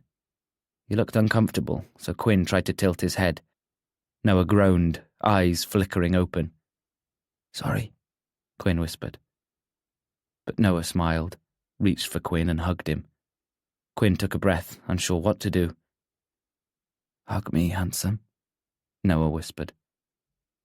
Laughing, Quinn wrapped his arms around Noah as his head rested on Quinn's chest. Quinn watched the sitcom as Noah drifted back to sleep, but he didn't take any of it in. Without Ivy, the signing the next morning would have been a disaster. Quinn was 100% sure of that. When he opened the shop, it didn't take long for people to arrive before Blair even appeared. Quinn thought he'd been proactive by prepping the author signing place at the back of the shop last night, but he now realised he didn't know how to make sure people queued adequately. Line up, Ivy ordered as she ushered people into place in the warm shop. Incense burned in each corner. Queue in the first aisle, exit through the second. If you want to buy books, third aisle to the till. Wow, she's got this covered, Daniel said. Quinn thought he might have been able to do something similar, but his thoughts were all over the place after last night. Noah was still upstairs. Blair isn't going anywhere, Ivy called to the throng of people, proceeding to explain the queuing situation. He will have time for you. We will have tea and coffee available as you wait. This seemed to appease the crowd, wrapped up against the elements and now queuing down the street. As Ivy returned to the shop, Quinn beckoned her to the counter. We have tea and coffee. I brought urns, Ivy said. Coffee urns. I'll get some made up now. There was a commotion at the door, and Ivy turned with searing eyes, no doubt ready to shout at the rowdy customers. Quinn, thinking that these signings were going to be a bad idea, was relieved to see her reach out and hug Noah, who got through the door, looking shocked and relieved to be alive. With a jolt, Quinn recognised the auburn jumper Noah was wearing. It was his own. He still wore the joggers from the night before, but paired with the jumper they looked less casual. Somehow Noah made joggers look sophisticated. Thank goodness you're here, Ivy said. We need help. Noah, you can direct people at the signing desk down through the aisles. Let me explain to you how the system works. Quinn didn't have time to say hello. His mind raced that Noah was wearing his jumper like they did that. like that was a regular and normal part of their day. He didn't mind one bit, but seeing Noah in the jumper left him dumbfounded. "Chop chop, Quinn," Ivy said. "Gosh, what's with you today? Hello, you there at the door. Queue like the rest of them, please." "This way for Blair's signing," Noah called, ignoring the shocked stares he got from the customers. With the three of them working together, they got the crowd moving with efficiency, and it left Quinn no time to think about anything other than ensuring people had a good time. Once the teas and coffees were handed out, disgruntled customers thawed, and all was forgotten as soon as they got to meet Blair Beckett, who was as charming and vivacious as ever. Quinn could hear his happy-go-lucky voice from the back of the shop at the counter, so loud it cut through the excited chatter of people here to meet the news reporter. But he wasn't as loud as Deb and June, who, when they got in the shop, were shocked to see Noah at the signing desk too. Noah outshone Blair during the signing, but each time, Noah deflected, ensuring that Blair had his moment and telling them he would sign books at the same time, same place tomorrow. There was no appeasing Deb and June, and they got their books signed by both of the men and then promised to come back tomorrow with their other editions from home. Quinn's eyes filled with tears, but not because of Deb and June. Instead, when there was a moment to breathe, he observed the scene before him. Radiant faces, laughter, excited people craning their necks to get their first glimpse of Blair at his desk. By this point, word spread that Noah was also there, and people couldn't help but whisper about whether he would sign books. Quinn could see the community coming together, as well as faces he didn't recognise, and he couldn't help but feel overwhelmed. He sank back into his armchair, letting the tears flow, realising how lucky he was to have this, to be part of this, to feel so supported and loved. Ivy, still at the door, caught him crying. "Quinn?" Quinn shook his head, assuring her he was okay. She seemed reluctant to not come to him, but she stayed at the door and greeted those still pouring through. People seemed to come from all over. To his small shop, his queer shop, the space that meant too much to him. A pang of sadness welled in him, the tears overflowing now, the dam broken. Noah, who was looking down the second aisle, hurried towards him. His figure blurred from Quinn's tears, but the familiar scent of citrus confirmed it was him. Soft hands were on Quinn's arms again. His breath, minty fresh, brushed across his skin. "What's wrong? Is everything okay?" "I'm fine," Quinn wiped his tears. He gestured to the people in line, a smile breaking through the tears. Noah wrapped an arm around Quinn, bringing him close. He didn't want to cry on Noah's shoulder, but he leaned against him, feeling exhausted. "This is all for you," Noah said. "Everyone is here for you." Fresh tears rolled down Quinn's cheeks. "I know." Noah's finger ran across Quinn's face, brushing away the tears. Their eyes met, stood at the counter of his shop, and Quinn wished he wasn't an ugly crier. Noah smiled, his eyes darting to his hair, to his lips, to his neck. Quinn noticed the inch of space between them and closed the gap, wishing he could be closer, even though he was already against Noah. "Thank you," Quinn whispered. "Any time." Noah moved away first, leaving Quinn standing at the desk, remembering where he was. He looked around, almost expecting the whole shop to be looking at him, but of course they weren't. Mere seconds had gone by, but it felt like forever for Quinn. Only Ivy saw the exchange. She raised an eyebrow, a slight smirk on her face, and Quinn shrugged, the image of the lover's tarot card coming back to him. Noah was back at the signing desk now, helping to guide people out of the shop, and Quinn wished he was still next to him. Daniel waved goodbye, joining the throng of people after completing his shift. The last customers, being Deb and June, left the shop with reluctance, leaving Quinn with Ivy, Noah, and Blair.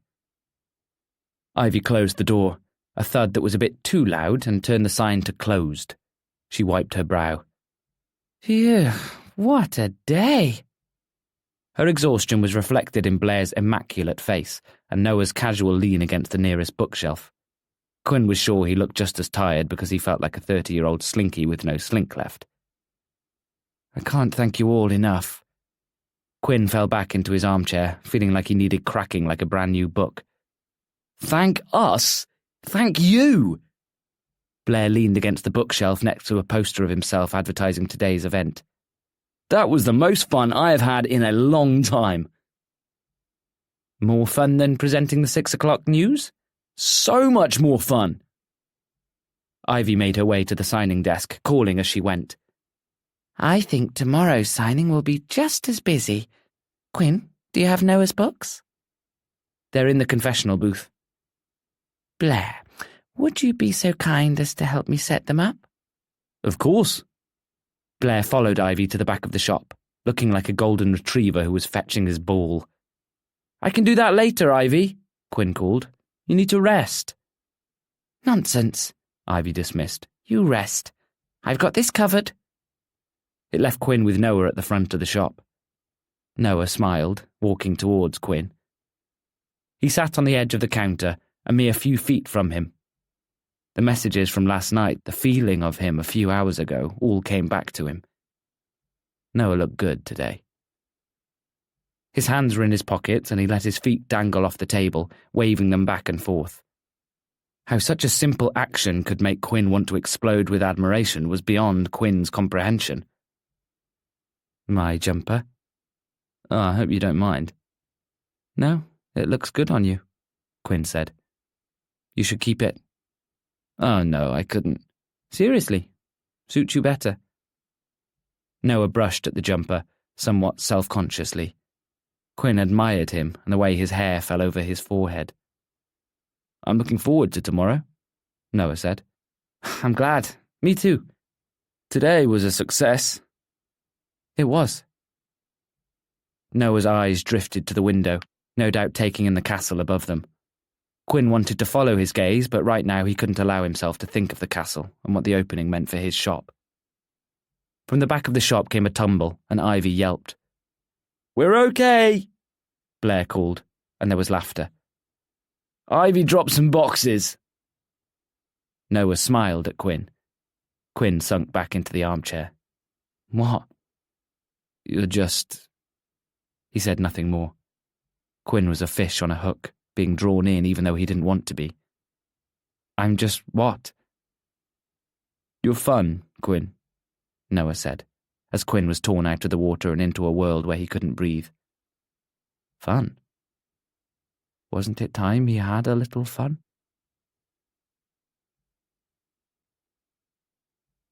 Chapter 32. I can't do it. It was the evening before Noah's signing, and Quinn was wearing a cherry-scented face mask and a fluffy all-in-one dressing gown with a cosy hood. And he stood in front of Noah, looking like this, because Noah had turned up unannounced, which seemed to be a common theme now. "What can't you do?" Quinn asked, glad that his face mask covered his blushing face. "The book signing." "Oh." The face mask hid his crestfallen expression, prompting Quinn to think maybe they should just use that in their marketing campaigns. Buy this face mask so that hot romantic novelists don't see when you're gutted about what they just said. "Come in." Noah did, shedding his hoodie like he might catch fire. Quinn liked his apartment hot, so of course he turned the heating on full volume. "Aren't you hot in that?" Quinn's dressing gown swayed at his shins. "Not really." "Well, you look adorable." Noah's hand touched the soft fabric of his dressing gown, and Quinn wished he could shred it and the clothes underneath. Totally appropriate. "Tea?" "Please," Noah said. "I hope you don't mind me coming over like this. Again." "Seems like a regular thing now, doesn't it?" "The house is awkward," Noah sighed. "Matty's not leaving. Says he can't drive back to London because we drove together and the trains are off because of the snow." "Can't he rent a car? The roads are open." Secretly, Quinn wished he would disappear. Maybe he could go to Cardiff and link up with Dougie. "I've suggested that." "But you've got your room to escape it all." "I do, but I know he's in the house. And Mum's been asking me about it and I wanted to get out. And then I started rethinking this book signing and I got scared." "Take a seat." Noah settled on the sofa, and Quinn got to the kettle, refilling the water. Making the tea, he fretted about what to say next. It had been a miracle organising the signing to begin with. At such short notice, the haphazard posters and the slapped-together newsletter were all Quinn could do to boost the event. though word spread in Hay, and Quinn was sure they'd get enough custom to make it a success. Quinn brought the tea to the table and handed Noah his mug. Noah's hand cupped Quinn's before taking it from him, and Quinn sighed. "I look ridiculous, don't I?" "No, I love a face mask," Noah said. "How else do you think I look this youthful?" "Botox?" "Cheeky," Noah smirked, running a hand through his hair. "Oh, Quinn, I feel like an arse." "That's a way to feel," Quinn nodded. "Go on then. What's up?" Noah sipped his tea, his eyes widening. He struggled to move the tea to the coffee table without spilling a drop. "Oh my God, my tongue!" Great. Now he had a burning hot author with a burning hot tongue in his burning hot apartment. "I just made it. Have you drunk tea before?" Noah stuck out his tongue and fanned it with his hand. Quinn struggled to hide his mirth, but he managed it because the face mask made his skin tight, so it was impossible to crack laughter. Noah seemed to move past the crisped tongue and reached for his tea again, blowing on it. Quinn had never been so jealous of tea. "I don't think I can do it," Noah said. "I thought I could. When I came to the signing today, that was the first proper time I've had to be with people in Hay again. It was a little overwhelming when people tried to talk to me more than they talked to Blair, but there wasn't much I could do about it. I was so busy I couldn't think. But the whole time, Quinn, my heart was beating and my hands were shaking, and tomorrow it's all me, isn't it? People are coming for me and they'll expect the version of me I can't put on. Not in the town." For the first time, Quinn realised how anxious Noah was. Shaking hands, the beating heart, the running thoughts picturing the worst-case scenarios. Quinn put his tea aside and made to touch Noah, but thought better of it. Instead, he hovered, looking at Noah. Noah held out his hand and Quinn took it, relieved. It trembled on its own. "You're anxious about it?" "It feels like more than anxiety," Noah said. "Feels like a full-blown panic attack." "I mean this in the nicest way," Quinn said. "But what is it that sets Hay apart from talking on stage at the Hay Festival and doing the signing in their tent?" Noah let out a small laugh. "I'm anxious when I'm doing that, too." "But you'd never show it." Though Quinn recalled seeing Noah at his table in the festival bookshop and how, even though he handled each visitor with ease, there was a moment when Quinn thought he saw the novelist falter. "No, I wouldn't," Noah said. "And you know why? It's because even though I'm back in Hay, I don't feel like I'm back. Because I can convince myself that the people coming to see me at Hay are mostly out-of-towners because the festival isn't in the town, is it? It's far enough away from the town to make me feel like it's far removed and that people don't know my history, only my books. They might not have those preconceptions of the kid I was. They see me as someone else, the man I created, and I like that. Here, not a chance. They're locals, familiar faces, people in the town who pity me for being the son of Hermione, people who saw me leave at 16. They expect something else of me, something that I can't give them. And what is that? I don't know. The guy who ran away when things got tough? The guy who abandoned his mother because he didn't know how to deal with her mental health? A boy who is so self-obsessed, so driven by wanting to carve his own name, that he alienates the people who cared about him. Noah lifted his tea and drank, and Quinn steadied his own shaking hands. Once Noah finished, Quinn peeled off his face mask, aware that he looked ridiculous and too casual for a moment like this. "Beautiful skin," Noah mused. "You're blushing." "You know, as soon as you tell someone they're blushing, they blush even more," Quinn asked. "Never tell someone they're blushing if you want them to stop." "I don't want you to stop," Noah said, his hand extended, brushing his fingers against Quinn's hot cheeks. Soft. Beautiful. Quinn leaned into his touch, closing his eyes. This had to be a dream. There was no way Noah was doing this to him right now. "I'll be with you, Noah." "What does that mean?" "I'll be by your side." "Promise?" "Promise." Quinn wasn't sure what he was promising. To be with Noah forever? Was it to be by his side at the book signing, to be there for him right now? I'm terrified of what they will think of me, Noah said, tracing a finger along Quinn's jaw. I'm terrified they will hold grudges against me or berate me for the life I lived. Scared they'll make jokes to me about Mum. But I'm also scared I'll let them down. Noah's fingers hovered over Quinn's lips, and Quinn kissed them ever so gently. This time, his heart beat harder, laced with his own anxious desire to take this to the next level with Noah. Whatever this was, and whatever it meant. Noah slid his finger across Quinn's lips and down to his chin. Look at me, handsome. Only now Quinn realised he'd looked anywhere but into Noah's eyes. Looking at him, he felt lost. Like he'd never be able to appease his anxiety or hold him close, or be the person he could rely on. Maybe he would let him down. But it wouldn't be like that. Couldn't be like that. Because underneath it all, Noah was destined to let him down. Listening to him now, his desire to escape the town told Quinn everything he needed to know. You don't want to be here, do you? I can't be here. You can't be in Hay or don't want to be? Both, Noah said. Hay scares me, Quinn. It puts me right back to where I was when I was 16. Confused, alone, scared of myself, of what people thought.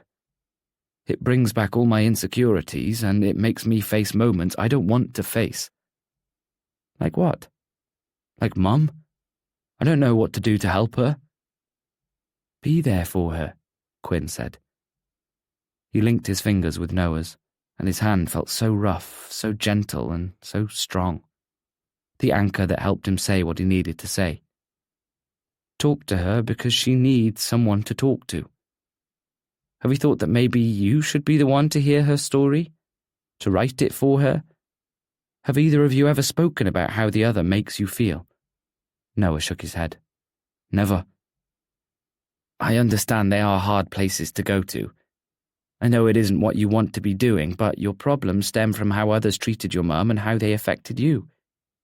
It can't have been easy growing up being told your mother was everything she wasn't, and it can't have been the easiest to discover who you were, how that made you feel and how you were a victim of it all too. A victim? To learn about what your dad did, to hear what people think about your mum and be okay with that. But what's awful is that for a long time, I believed they were right. And what about now? Noah ran a thumb over Quinn's hand, sending shivers down his spine. It took all his willpower not to drag Noah to him and feel his weight upon him. Stay focused, Quinn.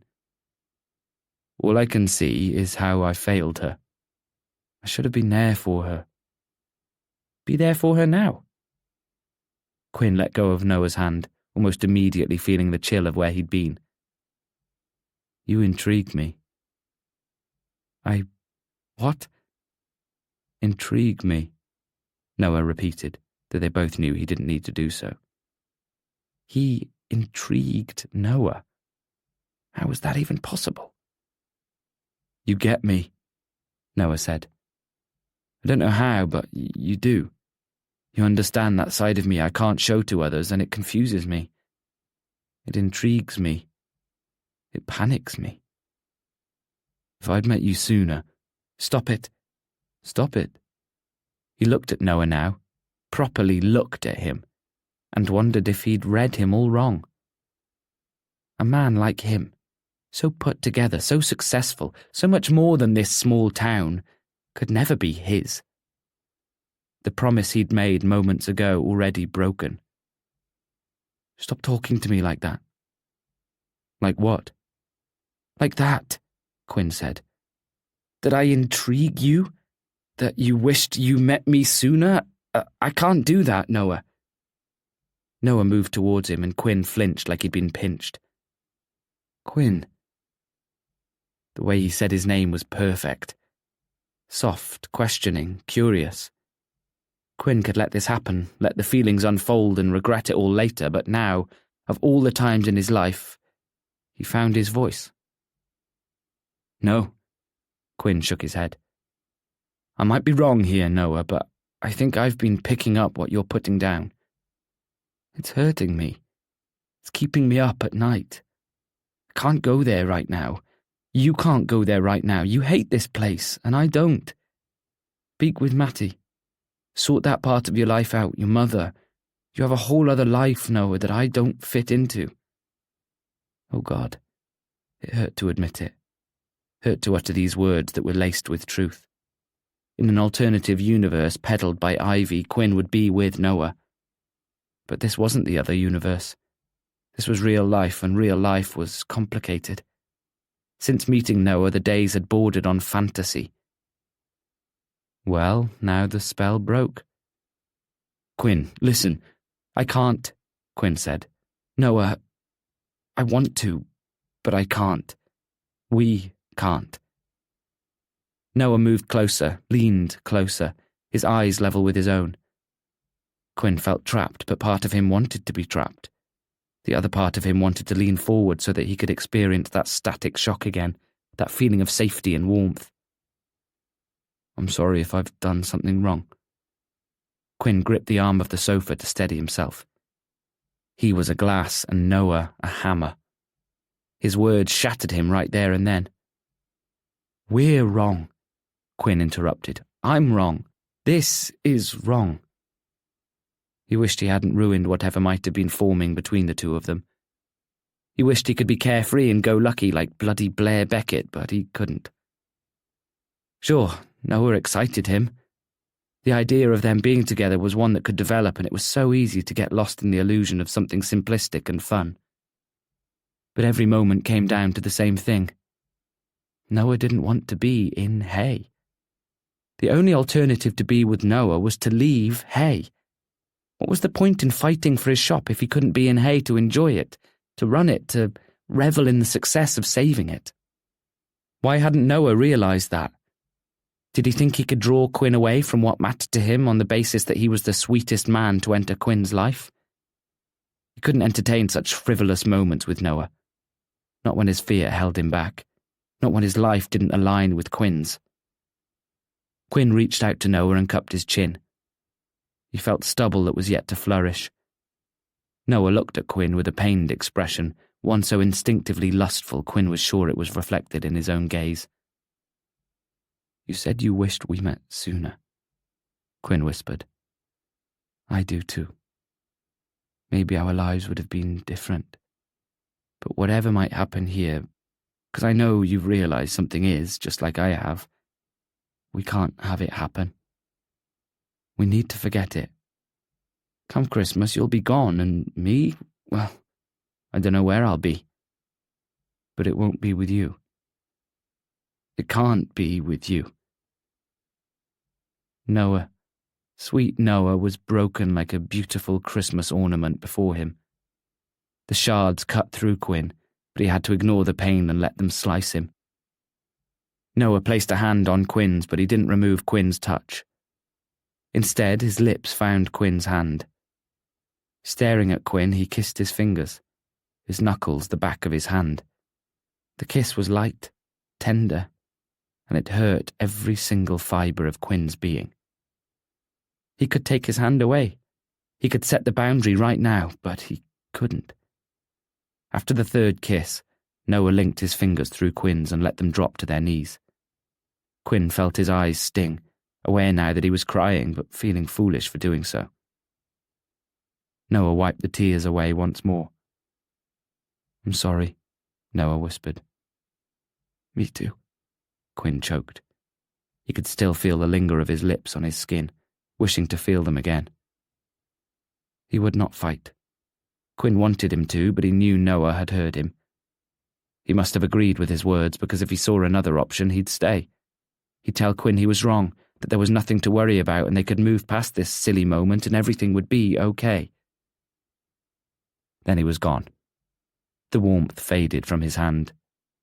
Noah pulled on his hoodie. He gave Quinn one last longing look, and then he left him behind.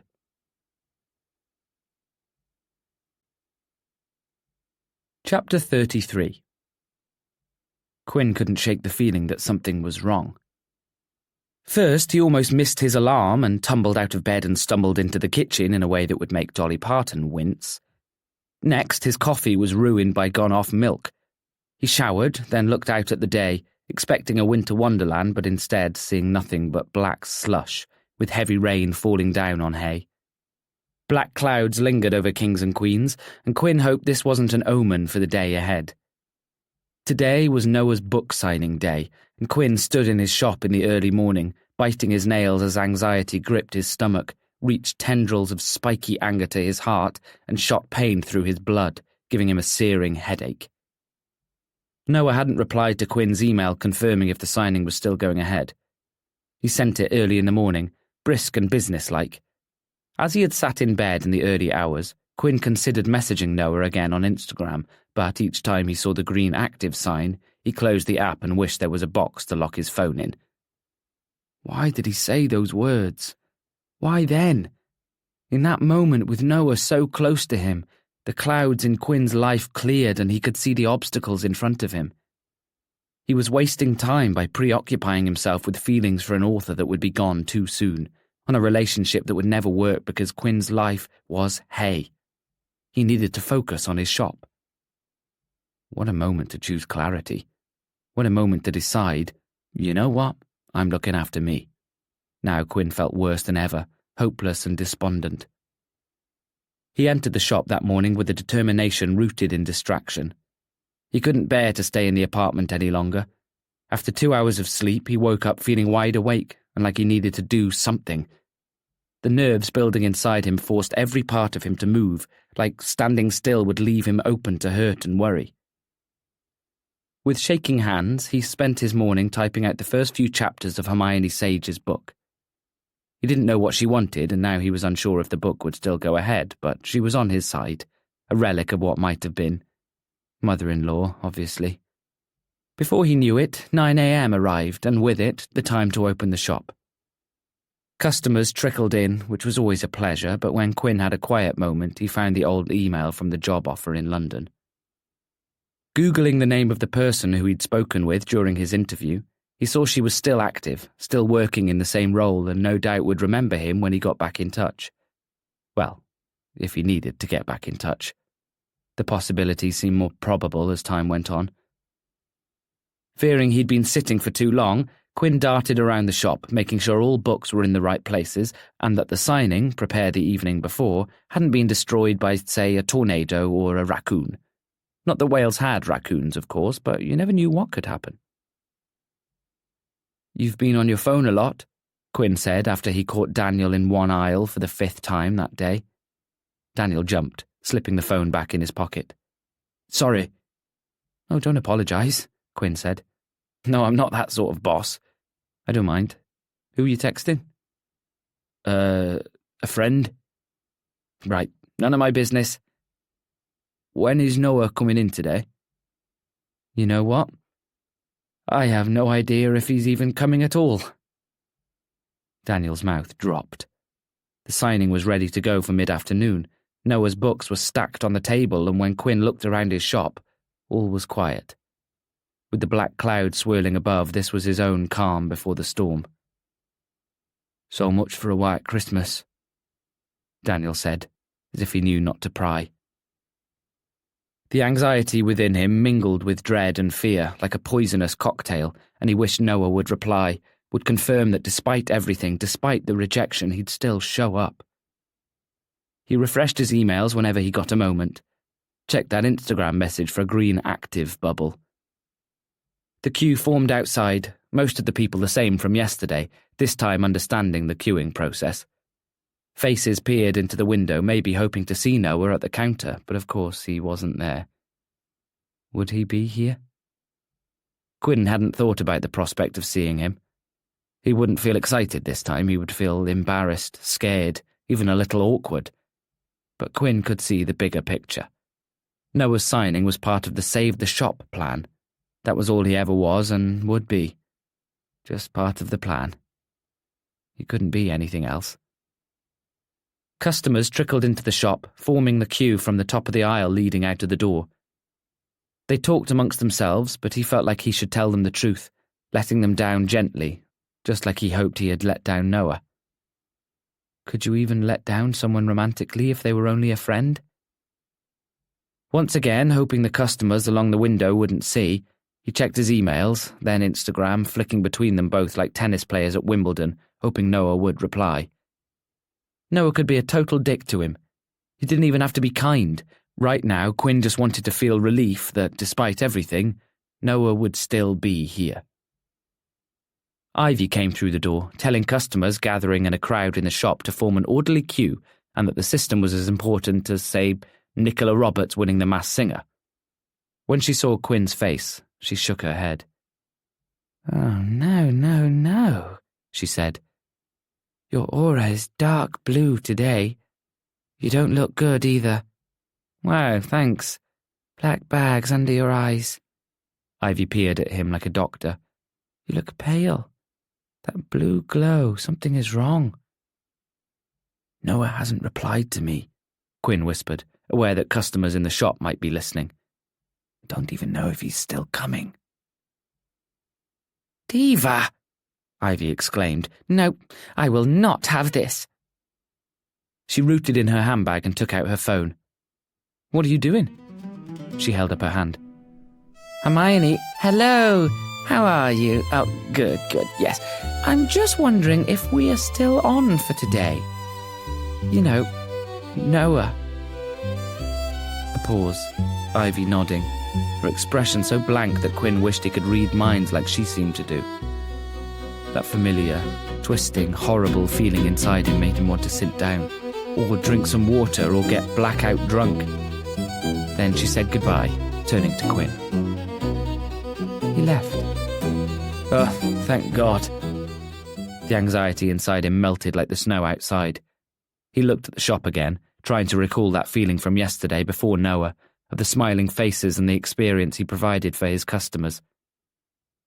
"No, Quinn," Ivy said. "He left for London this morning."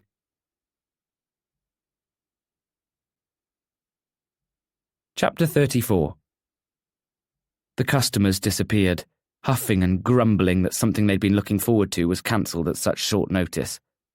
Deb and June fell to the floor with loud sobs and refused to budge, despite getting their edition signed yesterday. But, of course, they'd shown up as promised with their other editions, forever unsigned. Quinn wondered if he'd been optimistic this whole time. When Deb and June did move, because June needed to prepare supper and crying too much was bad for Deb's IBS, they left Quinn with his own thoughts. He sat on the floor in the middle of his shop, almost like he was meditating. The smell of burning incense, intermingled with pages of books, made him feel comfortable. The old pipes, pumping water through to create heat, made it feel like it was mid-spring. "Do you want to get a drink?" "No," Quinn said to Ivy, the last remaining person in the shop. Ivy crossed her arms. "I will not have that tone from you, mister." "Ivy, please," Quinn sighed. "I'm not in the mood." "Want to talk about it?" "Not really." She headed to the front door, and Quinn hoped she would leave, as horrible as that might be. Right now, he wanted to understand what he was feeling or get out of his own head. He didn't need to be reminded of Noah, of the situation. "What happened?" "What do you mean?" "Noah isn't the type of guy to flake like that," Ivy said. "He doesn't let anybody down."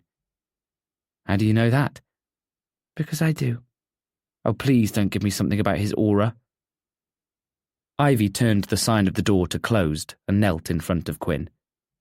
"If you must know, his aura is yellow. That means he is pleasant, confident, and a wonderful person. He's safety and warmth bundled up in a package. I know from Hermione that he's kind, and there isn't one bad word said about him in the industry." "Now, how would you know that?"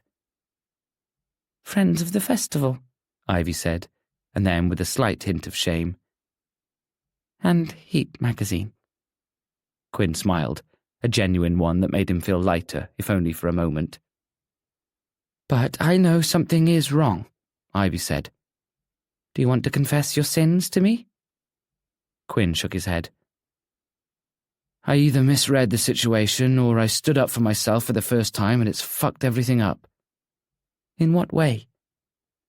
He stared at the wooden floorboards in front of him, wondering how honest he should be with Ivy. Speaking out felt like it would do him good.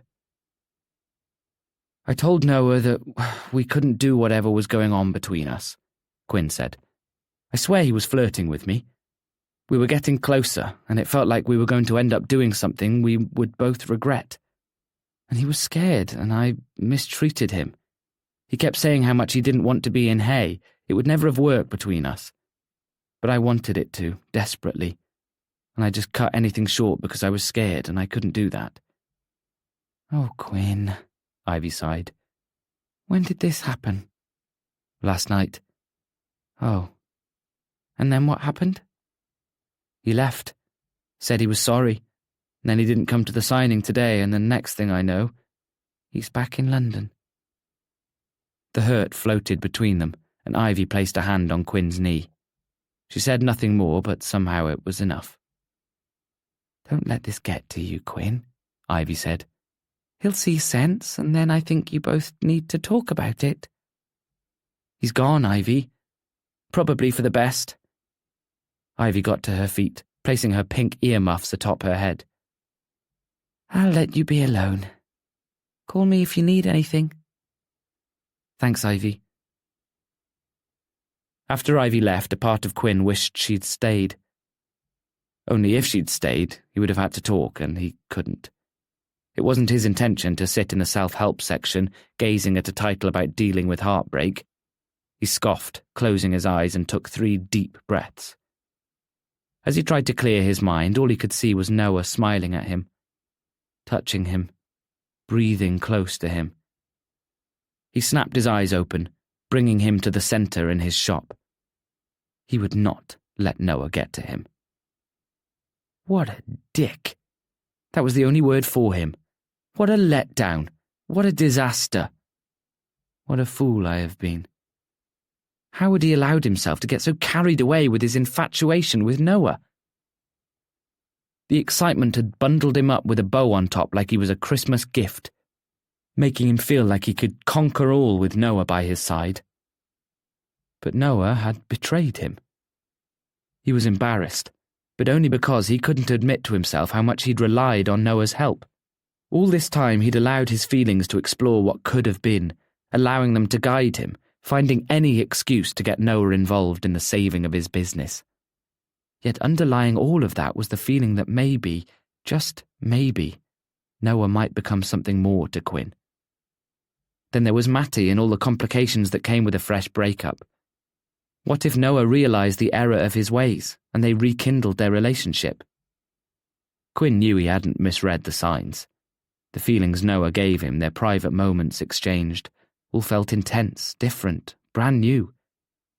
Noah felt them too. Quinn was sure of that. You didn't get that close to someone and share so much for no reason. No, there'd been mutual feelings. Did that scare him?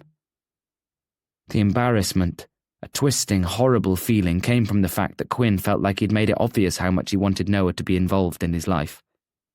Now he could only imagine Noah laughing at his desperation, at the poor shopkeeper losing his bookshop at Christmas, how desperate he'd been to use Noah's name. He imagined the conversations between Noah and Matty, the gloating smile of Matty forgiving Noah for that moment he interrupted between them in his childhood bedroom. In amongst all the embarrassment, the upset, and the doubt, he thought he might throw up. How dare Noah lead him on like that? How could he have failed to hide his feelings, messed with his head, and then done this? He left him when he needed him the most, when his future relied on it, and all because, what? Because Quinn shut down any possibility of romance? Because Quinn took the high ground for once in his life and realised that when a third person is involved, it doesn't matter if they're the devil, they still need to be respected? Had Noah left because Quinn refused to be his holiday affair? Or was it because they could never be together? Because Noah didn't belong in Hay? Quinn squeezed his fists together, feeling totally not zen.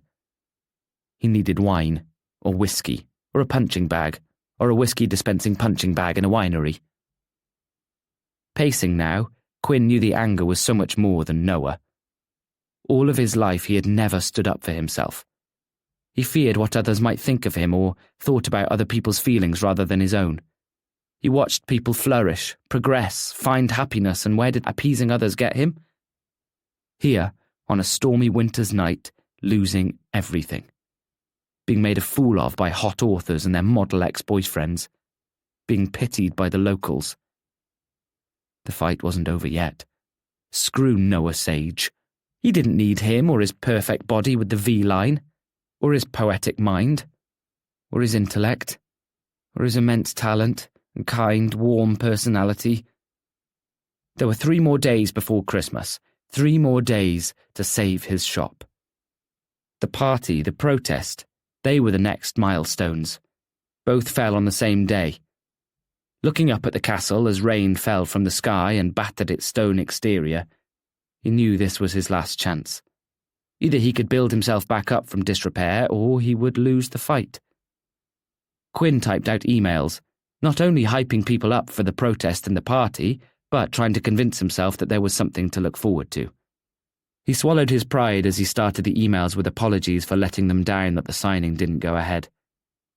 He decorated his shop as much as he could for the party, ordering last-minute items. He made a list and checked it more than twice of things he would need to buy. Party food, alcohol, and mistletoe. Because everyone needed mistletoe at a Christmas party. Tomorrow he could rest. He could open his shop and tell any customers that they were welcome to the party. He'd prepare his own sign that he would parade at the protest. A small, niggling feeling of excitement came from within, and he nourished it like a caveman to the first flame. Noah was but a man. A man carved from marble and listed in the dictionary as an example of handsome, sure, but despite that, a mere man. Quinn vowed not to allow himself to waste any more time on him. Guys like Noah were make-believe. Getting to his feet, ready to leave the shop, Quinn decided he needed a bottle of wine and to watch a good Christmas rom-com in his flat. He would witness someone else's Christmas happy ending and all would be right in the world. Hell, maybe even a night with a vibrator. Why not? Go wild. His email pinged. He considered not looking. Sure, it would just be someone confirming their attendance, but curiosity got the better of him. His heart plummeted. Noah. One simple response. I'm sorry. Sorry? Was that it? 7 letters, 2 words. Sorry. The anger came rushing back to him like an avalanche of killer snow. He could almost feel himself get engulfed in flames, sure that if Noah were here now, his glare would burn him. He typed, slamming his fingers into the keyboard, his eyes not leaving the screen. Never have I felt so disappointed. Sorry doesn't cut it. You may have let me down, but I don't care. I can move past it. But I can't forgive how you let down a huge amount of people who had been waiting at the shop, in the melting snow and freezing rain, just to get a moment to meet you, get their books signed and spend some time with you. To meet the boy who grew up in Hay, back at last. To meet you, all of you. But you let them down. You should be ashamed, Noah. I thank you for your help so far and your donation. I hope London is everything it's meant to be. Send. No regrets, no other thoughts. From this moment on, Quinn's own romantic story ended. Life wasn't a rom-com. There were no happy endings here.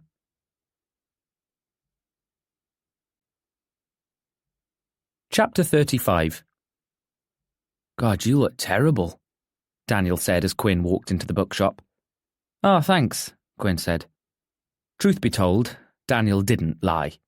His hair, sometimes combed, stuck up from a night of sleep. He'd rolled out of bed and walked downstairs. I had a restless night. Is it about Noah? What do you mean? Well, word has spread that he left. Daniel gave Quinn a look of pity. And someone else said that they'd seen him go to yours the night before. Did something happen? Great. So now Quinn was the gossip of the town because Noah left in a hurry. Knowing that someone had already whispered about them confirmed Noah's feelings. The sense of community in Hay was strong, but it acted like a double-edged sword. Quinn loved the community aspect, but Noah couldn't. In some ways, Quinn almost wanted to tell Noah that he had validation. It's not like that. Do you need to go back to sleep? No, I'm here for the day. If you're sure. Quinn headed to the counter, checking emails and doing the regular daily admin. Daniel flitted between the shelves, organising for the customers. As Quinn headed towards the kitchen at the back to make them a coffee, he heard Daniel cough. So, gay sex? Quinn spun around, looking at Daniel. Excuse me? Daniel, standing at the counter, placed his hands on his hips. Yeah. I'm thinking about doing it. Quinn blinked, realising he had sleep around his eyes. He rubbed at them, wishing he'd woken up earlier so that he could be more alert. You're thinking about having gay sex? Daniel cleared his throat. That's right, and I'm wondering if you have any tips? Quinn paused, looking at his watch. 10 minutes until opening. Daniel, I thought you were straight. I'm not straight. At least, I don't know if I'm straight. Do you want to chat? I thought that's what I was doing. Daniel rubbed at his neck. Normally people don't open with so gay sex, but I'll let you off, Quinn said. He leaned against the nearest bookshelf. Tell me what you're thinking. For a while now, I've wondered if I might be... Daniel waved his hands as if unable to find the word. Gay? He shook his head. Bi? Again, a no. Pan? Something other than straight, I guess, Daniel said. No offence, but it's why I took the job. Oh. I thought maybe I could start working here and, I don't know, get whatever I felt out of my system, Daniel said. Only the more I met people, the more books I put on the shelves, the more I let myself feel what I was feeling. I'm scared. Absolutely normal. It is. Yeah, why wouldn't it be? Daniel struggled to find the words. You seem so... confident. Especially with this fight to save your shop. The way you're arguing back with people who tell you what to do. I've never seen that side of you before. It makes me realise how secure you seem in who you are. That's how I appear to you. Yes? Don't you feel that way? Not enough, Quinn admitted. But when I first thought about who I'm attracted to and started facing my actual feelings, I was terrified. Did you ever feel in denial? Quinn laughed. Sorry, but yes, I did. There was a time when I hated myself. Wow, Daniel sighed. I can relate to that. No matter how many times he heard of similar experiences, hearing that someone hated themselves because of their sexuality always made Quinn disappointed. Society deeming queer people as anomalies because they weren't straight led to people like Daniel, like Quinn, feeling ashamed of themselves. Do you hate yourself? Sometimes, Daniel said. I haven't told a soul. Nobody even knows I work here. Oh. For the first time, Quinn realised how little he'd been paying attention to his own member of staff. I'm sorry, Daniel. I've been an awful boss. What? No, you haven't, Daniel said. You've got a bit more to worry about than whether James Bond over here likes men. About that, you asked me about sex. You're seriously considering it? I met this guy, Daniel said, looking away from Quinn, a couple of weeks back. Your age? Yes, my age, Daniel said, kind of in a similar situation to me. Both of us are... exploring? I guess, Daniel said, sighing. Yeah, I suppose you could say that. It would be the first time for both of us. Is he pressuring you? No. Are you pressuring him? What? God, no. Daniel looked worried, as if maybe he'd already made mistakes in the world of gay dating and sexuality exploration. And you're sure you want to do it? Yes, Daniel coughed.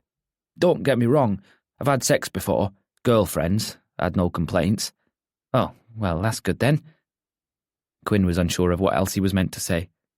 Yeah, got a pretty big... I don't need to know, Quinn interrupted. It sounds like you're being safe. Here, I've got some flyers about resources for safe sex. Some details about things like PrEP too, should you want to consider it. Make sure you're wearing protection, that it's consensual and that you both want it. Know that by having gay sex, it doesn't mean you're gay. People will tell you it does, but it doesn't have to be.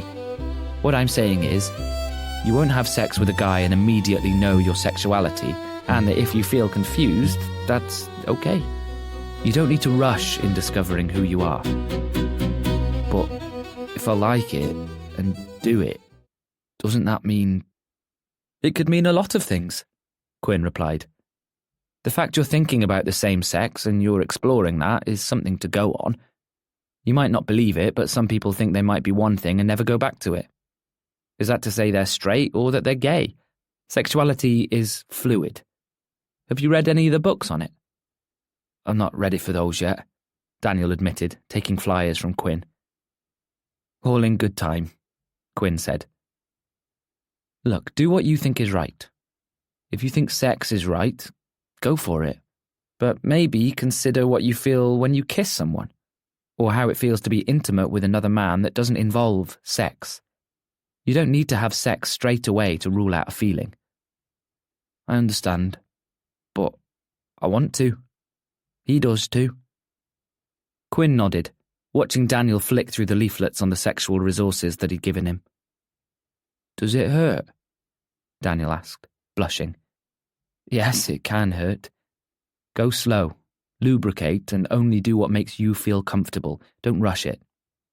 Daniel inhaled, nodding. I wish you could be there to guide me through it. That would be inappropriate, Daniel, Quinn laughed, heading to the door to welcome in customers. And what about poppers? Leaflet in the drawer. I would recommend that you don't do those just yet. People always talk about poppers, Daniel said. The bell above the door tinged. I did poppers once. Whipping around, Quinn saw his mother standing behind him, wearing a large white coat and a hood over her head that she fought to peer through. She seemed to blend into the background, her hands in her pockets, trying to shield herself from the cold air. You scared me, looking all ghost-like. I'm sorry. Poppers, Mum. I was curious, Claire shrugged. Straight people can take poppers? Daniel asked. I sure did. Daniel looked like he wished this conversation wasn't happening and excused himself. Quinn watched him go, wondering how else he might help. The only thing he could do was let him know he was there to talk to him. Knowing his bookshop helped Daniel feel confident enough to talk mattered most. Claire cleared her throat. Listen, can we go get a drink? I want to talk. His mother never did this. She never wanted to talk, preferring instead to brush any potential problems under the carpet and pretend they didn't exist. It wasn't like she was there for him. It was that acknowledging problems meant having to deal with them, and they were too British for such a thing. So that she wanted to talk right now meant it was serious. Yes, if you want to. Will Daniel be all right on his own? Yes, he will be, Daniel called. Quinn laughed. Sorry to keep dipping out on you. You've got lots on, Daniel said. Go talk. As they walked down the high street, Quinn felt as though he saw Noah in every face. He double-took when he thought he saw him in the crowd, or when he thought he'd heard his voice, even though Quinn knew he wouldn't see him here. Claire found them a seat in a cosy restaurant playing Christmas jazz music, a genre Quinn didn't know existed until now. They sat in a bay seat window, looking out through frosted glass at people walking in the snow. The restaurant, an Italian, smelled of garlic and olive oil, making Quinn's stomach rumble. They ordered 2 coffees. Have you been here before? His mother asked. Of course, Quinn said. There's only so much choice. Right you are, Claire agreed. She whispered, making Quinn lean towards her to make sure he could hear her over the din of the diners and the sultry music. I came here on my first date with your father. Quinn realised with shame that he'd never asked how his parents met. He knew the owner at the time. Said he had to show me the place. Claire smiled. I found out later that his friend owed him a favour, so the meal was free. She laughed, making Quinn smile. Did that annoy you? No, it made me laugh, Claire said. and it made sense why he was so insistent on paying the bill. We had so much food and drink, I felt like I had to pay for something. And nothing to do with hating sexist tropes? Of course not. The server came back with their drinks, placing them on the wooden table in front of them. Quinn reached for his. You look tired, Quinn. I am. Why? I can't sleep. Got a lot on my mind right now. Oh, baby. His mother looked apologetic, touching his hand. It was a kind gesture, but Quinn couldn't help the annoyance that rose inside him. His mother had let these worries run amok.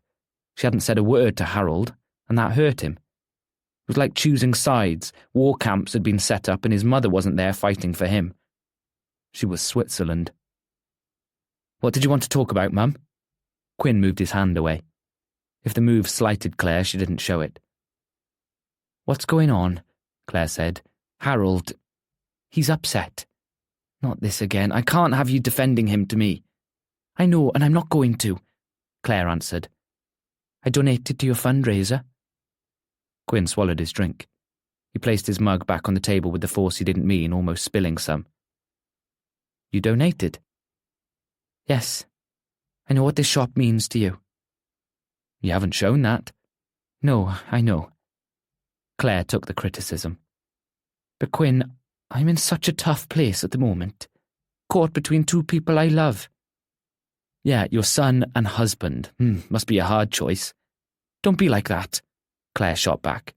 She regained composure by running a hand over the table, dusting away something that wasn't there. Please, Quinn, listen to me. Quinn shrugged, waiting for his mum to talk.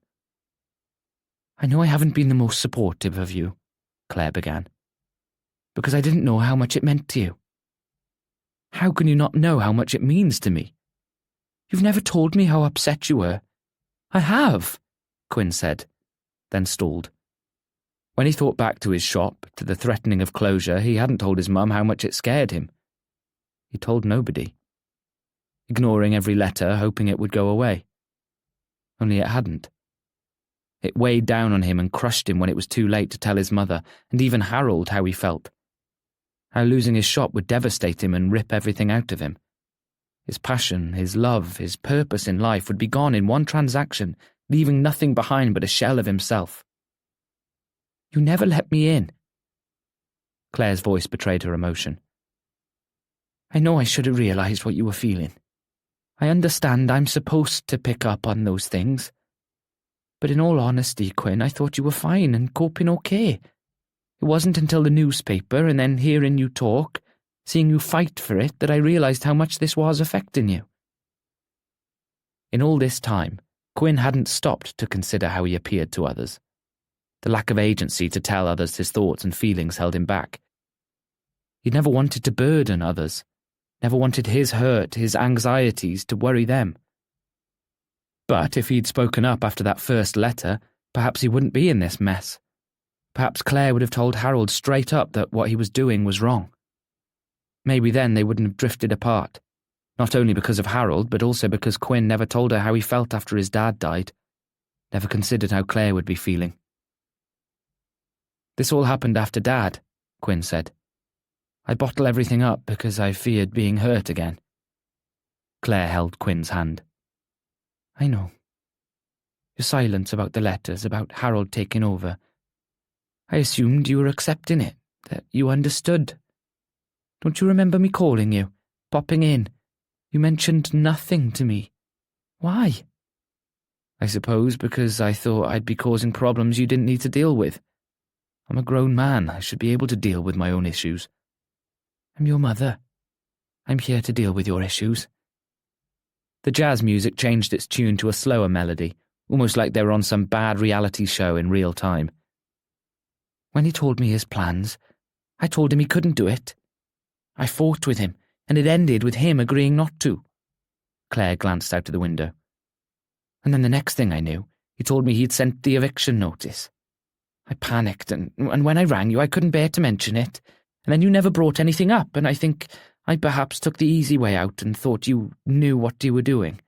That you got the letter and you weren't worried because you had a backup plan. Quinn recalled the first letter that came through. How later that night his mother called him not once but twice.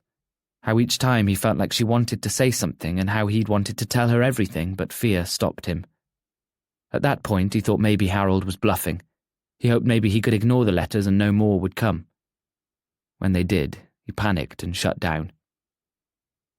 To Quinn, there was no need to get his mum involved. It wasn't until Claire started bringing up the job in London again that he'd suspected that his mother knew what was going on. "You brought nothing up either," Claire sighed. "I wasn't sure I could." "Me too." Claire let go of his hand, instead lifting her coffee mug to her lips. "This is all because I suffer in silence." Your father was the same. Ironic, then, that Quinn's tendencies to shut others out came after his father's death. "The whole time, I told Harold he needed to give it up. He couldn't do this to you. But you know him.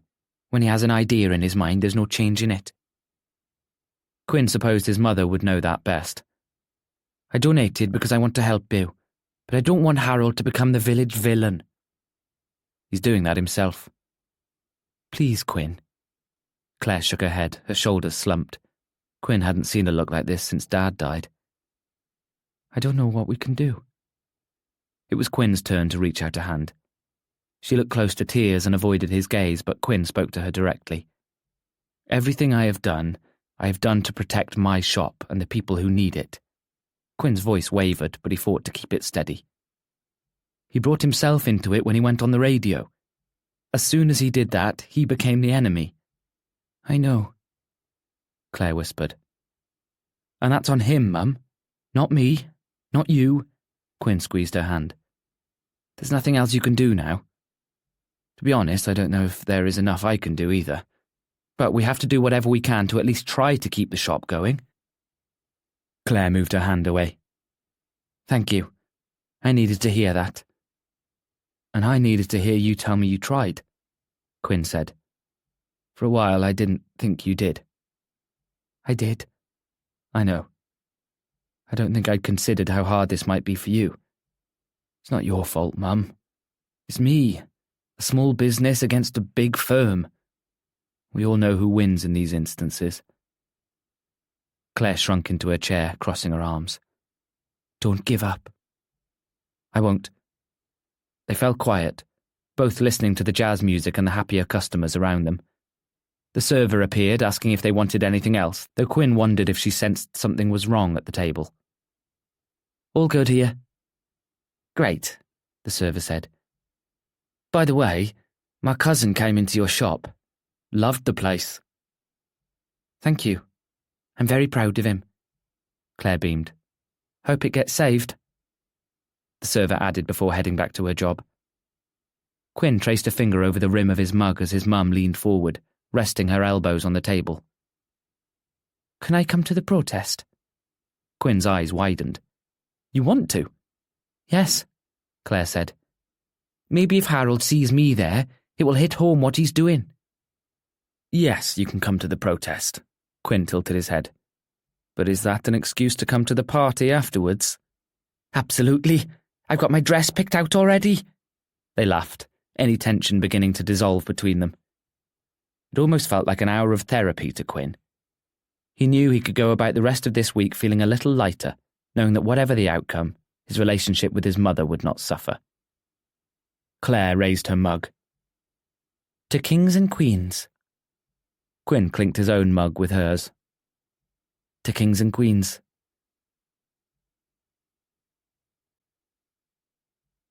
Chapter 36. "Let's go Christmas tree shopping." "Ivy, Christmas is in 2 days, Quinn said. You haven't got a Christmas tree." "Oh no, it's not for me. My house has been decorated since November." "Then who is it for?" "Hermione." He felt a kick in his stomach. Last night, a bottle of wine down and on his second Christmas rom-com, his vibrator lying just inches away, he'd wondered if he should call off his deal with Hermione, even though the ink on the contract wasn't even dry. If you could call a digital signature ink, that is. The idea of writing for Noah's mum, hearing her story and hearing stories of him made him feel odd, like he was nostalgic for something he never had. The only thing that had convinced him to stay was watching Hermione's last Christmas film and seeing how talented, charismatic and engaging she was on screen. Of course, he watched that when the vibrator was tucked away, thank you very much. Feeling nothing but a flame of hope, he watched a version of Hermione that he didn't recognise. She delivered her lines like they were the most important thing on earth. She made Quinn believe that if she lost her tinsel factory, they would cancel Christmas around the world. Drunk, he cried about Hermione's life. But that gave him a new zest, a determination. If he could play a role in getting Hermione back into the public perception, he would do it. That tinsel factory was not closing down. But she has Christmas trees. Quinn tried not to recall his time at Hermione's home with Noah. She does, but she wants one for the upstairs landing. The place where Noah showed him her awards. Oh, I see. So there's a Christmas tree farm nearby. I called ahead and they still have space. But what about the shop? It'll only take an hour, Ivy said. Daniel's got it covered. Ivy? Come on, Quinn, she pleaded, her gloved hands finding his. You need some fun. Ivy turned wide, pleading eyes on him, blinking theatrically. He sighed, resigned to the adorable expression on her face. Fine. Yay! Ivy beamed. I'll be waiting out front. She left him at the shop where customers were yet to arrive. He wondered if they were boycotting him because of his failed signing. He refreshed his email for what felt like the 100th time that morning, but still hadn't got a reply from Noah. Not that he expected one. His resolve to not think of Noah was not going well. He found Ivy in her climate-polluting jeep. He hopped into the passenger side and sunk into the worn leather seat. She set off through Hay, a Christmas compilation album playing Ariana Grande's Santa Baby through the speakers. The Christmas tree farm was in the Brecon Beacons in a farmhouse nestled into the mountain. A hazy fog hung over the crevices of the landscape, like nature had exhaled its chilled breath. As they approached, Quinn was mesmerised by the smoke billowing from the chimney and the snow gathered on the thatched roof. A man in a plaid coat with wiry facial hair greeted them, his sleeves rolled up despite the cold to reveal thick, hairy arms. He showed them where to park and waited a few feet away as they got out, a smile on his face like a younger Santa. Jerry, hi. This is my friend Quinn, the one I told you about. Something registered for Jerry. His quizzical observation of Quinn soon turned to intrigue, and he extended his hand with raised, bushy eyebrows. Hey, Quinn. Jerry shook his hand vigorously. Pleasure to meet you. Quinn didn't know what to say. Already disconcerted with the events the day had thrown at him, he couldn't help feeling like he wasn't in on a joke. Jerry is a client of mine, Ivy explained. And he's Noah's uncle. Quinn's hand was still clasped in Jerry's, but now he wanted to break away and run. He threw Ivy a look of horror, which she smiled at. When Jerry let go, Quinn shoved his hands in his pockets and shivered from the cold. Pleasure to meet you too, Quinn stuttered. Jerry gestured for them to follow him, and with his back turned, Quinn looked at Ivy, his eyes wide. What are you doing? He mouthed. I have a plan, Ivy mimed. Jerry opened a wooden gate, dusted in snow, and let them walk through. As Quinn spotted Jerry's black boots, he realised his own worn shoes were not snow-friendly at all. They rounded the corner of the house where icicles hung from the thatched roof and saw that the back garden, if acres of land could be called a back garden, had transformed into a winter wonderland. The snow here was neat and untouched, despite the signs of life and business activity. Pine trees stood tall and proud, but Quinn could see how many had been sold thanks to the stumps and the spaces between trees. Bit late in the year, so we only have these left, Jerry said, taking them into the land and through the trees. Who's it for? Hermione, Ivy replied. Ah. Your sister? Quinn asked, knowing Jerry couldn't be related to Noah's father. That's right. Unfortunately, I didn't inherit the talents for the screen like she did. It was hard to tell if they looked alike at all, but as Quinn was trying to work it out, he noticed Jerry had Noah's nose and the same eyes, and his hair was even... Stop it. Why did Ivy bring him here, with Jerry, of all places? Was there not another Christmas tree farm somewhere else?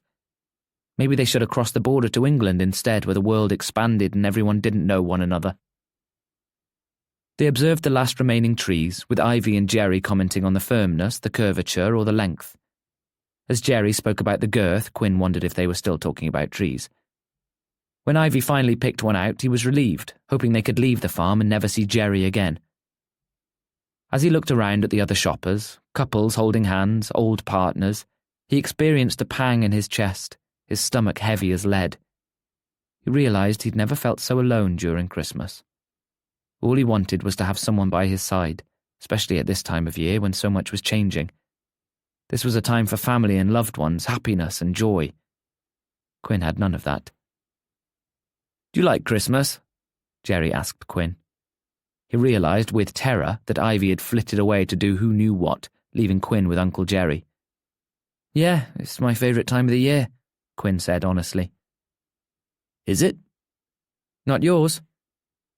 "I prefer autumn myself," Jerry said. "The transforming of the leaves. We do pumpkin picking here too, and it's very busy."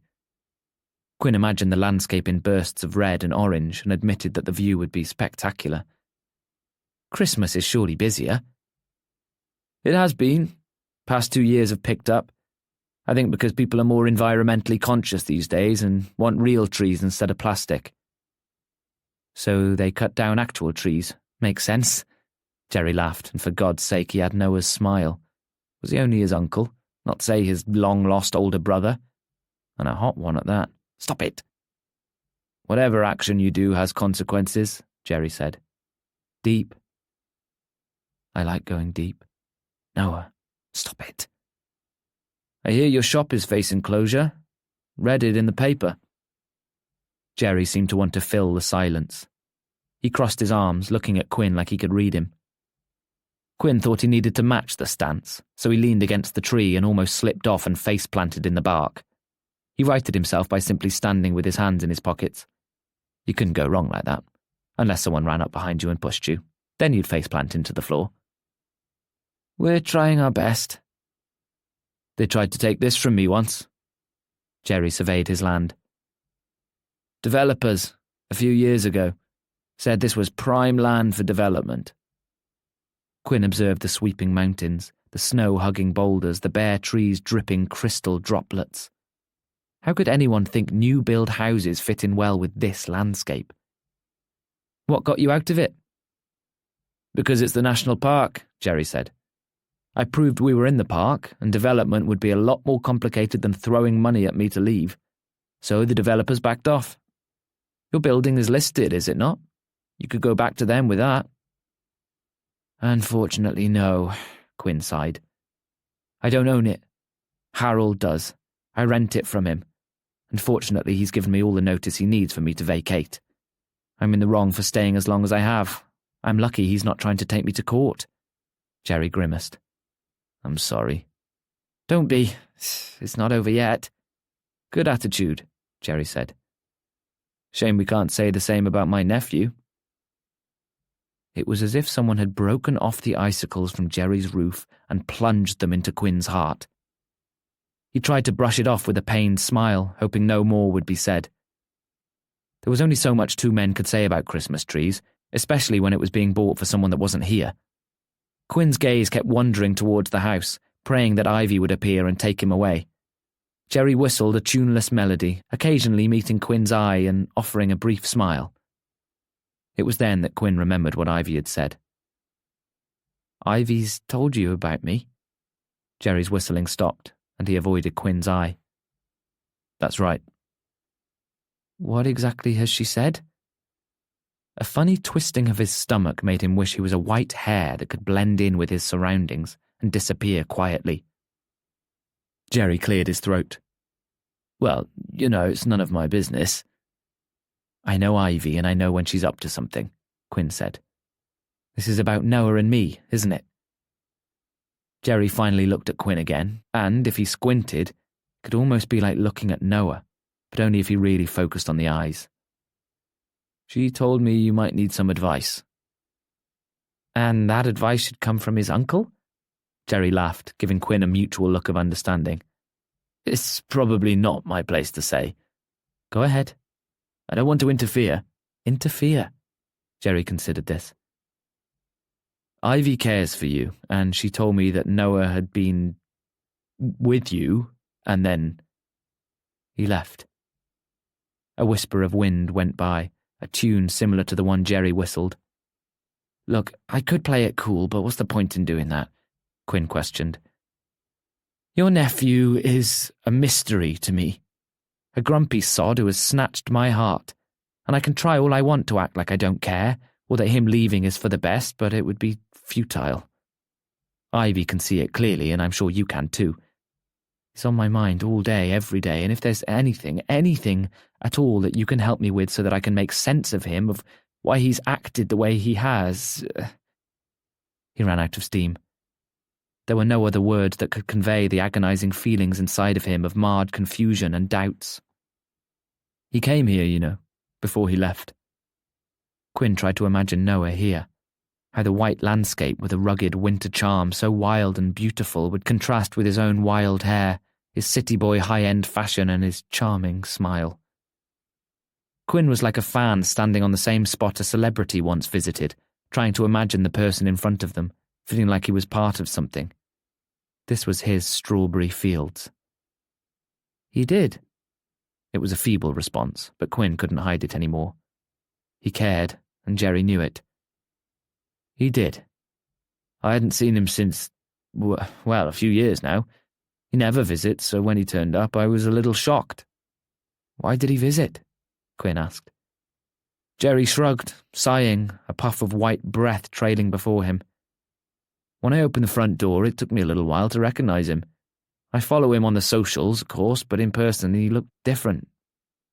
He looked upset. Upset? The icicle in his chest melted, sending freezing water through his veins. Said he shouldn't have come back to Hay, Jerry said.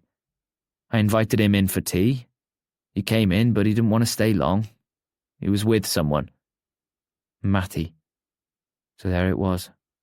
Noah went straight back to Matty and left with him. Which implied what? That they were back together? Is that his name? Jerry asked. I didn't get the chance to ask. Why not? He wouldn't leave the car. Rude. I made Noah tea. He said how my house hadn't changed from when he was last here years ago. Jerry said this with a smile, no doubt remembering a past when Noah was around.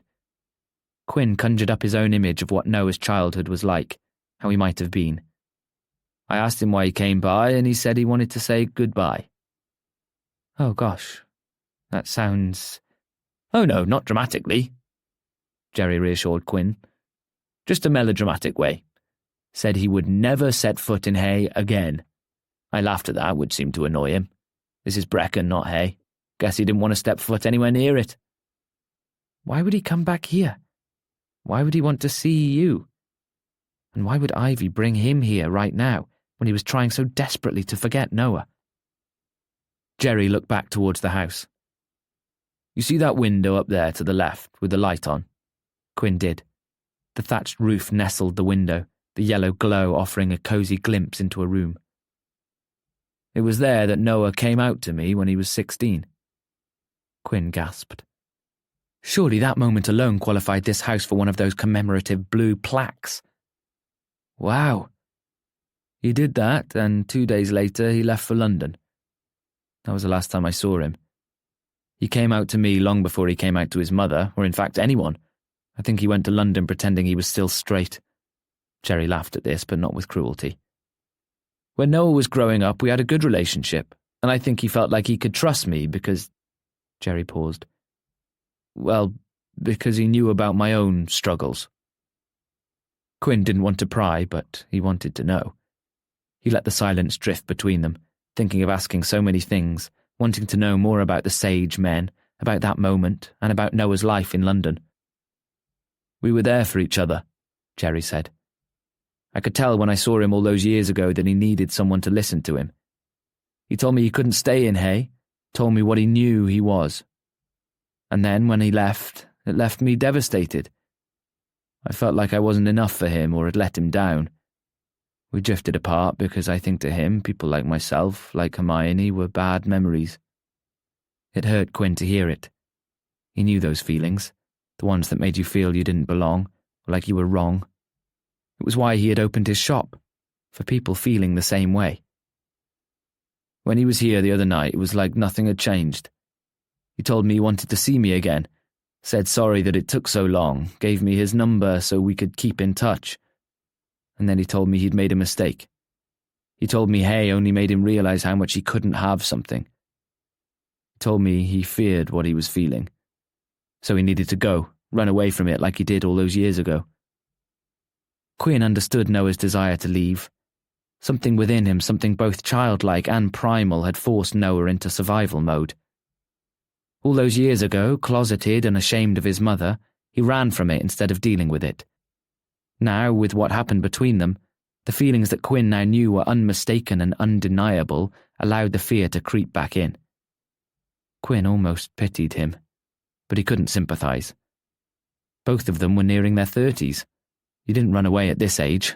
You dealt with problems. "He didn't drink his tea," Jerry said, as if this mattered. "He told me he was sorry. Then he left. Said he needed to speak to the boy in the car." Matty. I watched them go. Neither of them looked happy. Quinn tried not to feel the flicker of hope that swelled in him at the mention of trouble between Noah and Matty. It didn't matter even if there was. Noah had vowed never to come back to Hay. That meant never coming back to Quinn. Standing at the tree, which remained tall and proud, realization dawned on Quinn.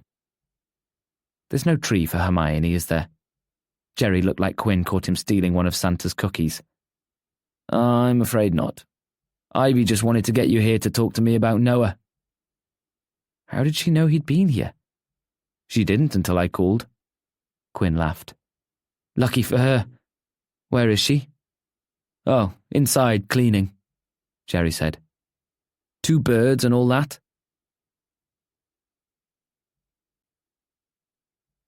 Chapter 37. Are you going to give me the silent treatment this whole time? Snow had replaced the rain, and now the appeal of winter, of Christmas, was back again.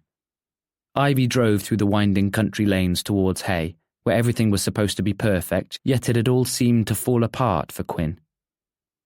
Inside the car, the heaters blasting hot air with a loud whine, Quinn stared ahead, watching the flakes catch in the headlamps and splatter on the glass. I don't know what to say. It was true. He had learned a lot about Noah and about his decision to leave. Noah confiding in his uncle, then leaving for London, seemed so raw. He could only wonder how Noah felt and how Noah needed something new. He'd found it. Found himself. Was that why Noah always avoided coming back here? Because it would make him face a part of himself he thought was long gone? What did Jerry say? That Noah went there before he left. And told him he wasn't coming back. Balls. Ivy gripped the steering wheel as they descended into the valley. Yes, balls. He breathed a sigh of relief when Ivy got back on the even road approaching Hayes village. He watched the snow fall, wondering if it was snowing in London, imagining what mood Noah and Matty were in now. Were they thinking of him, or indeed Hay? Was this all just a faded memory to them? His thoughts turned to Hermione.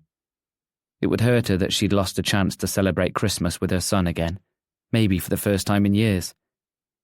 That inkling of sympathy dampened each time Quinn thought of someone Noah had hurt since coming back. By thinking of that, he could distract himself from his own pain. They arrived back in town, Quinn seeing a small group of people at his door. He checked the time. Only an hour and a half gone. Hopping out of the jeep, Quinn saw Blair, who handed Ivy a coffee. Almond milk? Ivy asked.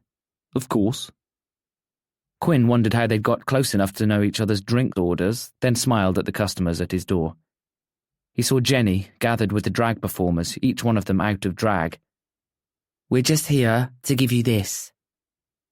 Jenny, the influencer, handed Quinn a basket with 2 bottles of wine, a box of candles, some books tied with green and red bows, and biscuits, all sitting on a bed of fake snow. As Quinn took it, he felt tears roll down his face. Wow, he needed to get his emotions in check. You didn't have to. We wanted to, Jenny said. A few of us got together and tried to think what we could do to help. You've done enough, Quinn said. All of you, honestly. I don't know where I'd be right now without you. We've got our outfits ready, one queen said, then held out their hand. It's penny farthing, by the way. Quinn shook Penny's hand. Oh, we're introducing with our drag names, are we? Another queen laughed. Well, I didn't think George would be as impressive, Penny said. Well, in that case, I'm Ebenezer Scrood, not John. Quinn shook the hand of Ebenezer, who had a bald head and wore a trans flag pin on his denim jacket. And I'm Santa Hawes, the third queen said. Hay's very own gender bender. A pleasure to meet you. Again, thank you all so much. Will there be alcohol at the party? Ebenezer asked. Of course. And the protest? Penny questioned. If you want there to be, Quinn shrugged. Show up and fight for this shop. That's all I care about. Don't you worry. We'll all be there, Jenny said. It's going to be jolly and gay, Ebenezer said. With that, the three queens and Jenny headed away, promising to be the life and soul of both the protest and the party. Quinn turned to Ivy and Blair, who were leaning against Ivy's car bonnet, talking. Ivy dusted fresh snow off Blair's Hermes scarf. Too close for people who were just friends. Quinn left them to whatever they were doing and entered the shop. He was glad to be back in the warm and headed to the kettle to make himself a coffee. Hi, Dan. Yo. He unwrapped the hamper, imagining the first sips of wine at the party. The stack of books was perfect. A couple of classics mixed with modern-day romances. It surprised him to see they were books he didn't own. It was hard to believe considering he loved to add more books to his to-be-read pile. At the bottom of the hamper he found an envelope, sealed with a wax-stamped seal. He touched it and... Was that a penis? Quinn laughed. Snapping the waxed penis, he took out the letter, unfolded it, and felt the thick paper at his fingertips. He gasped. It couldn't be. £10,000 donation, it said.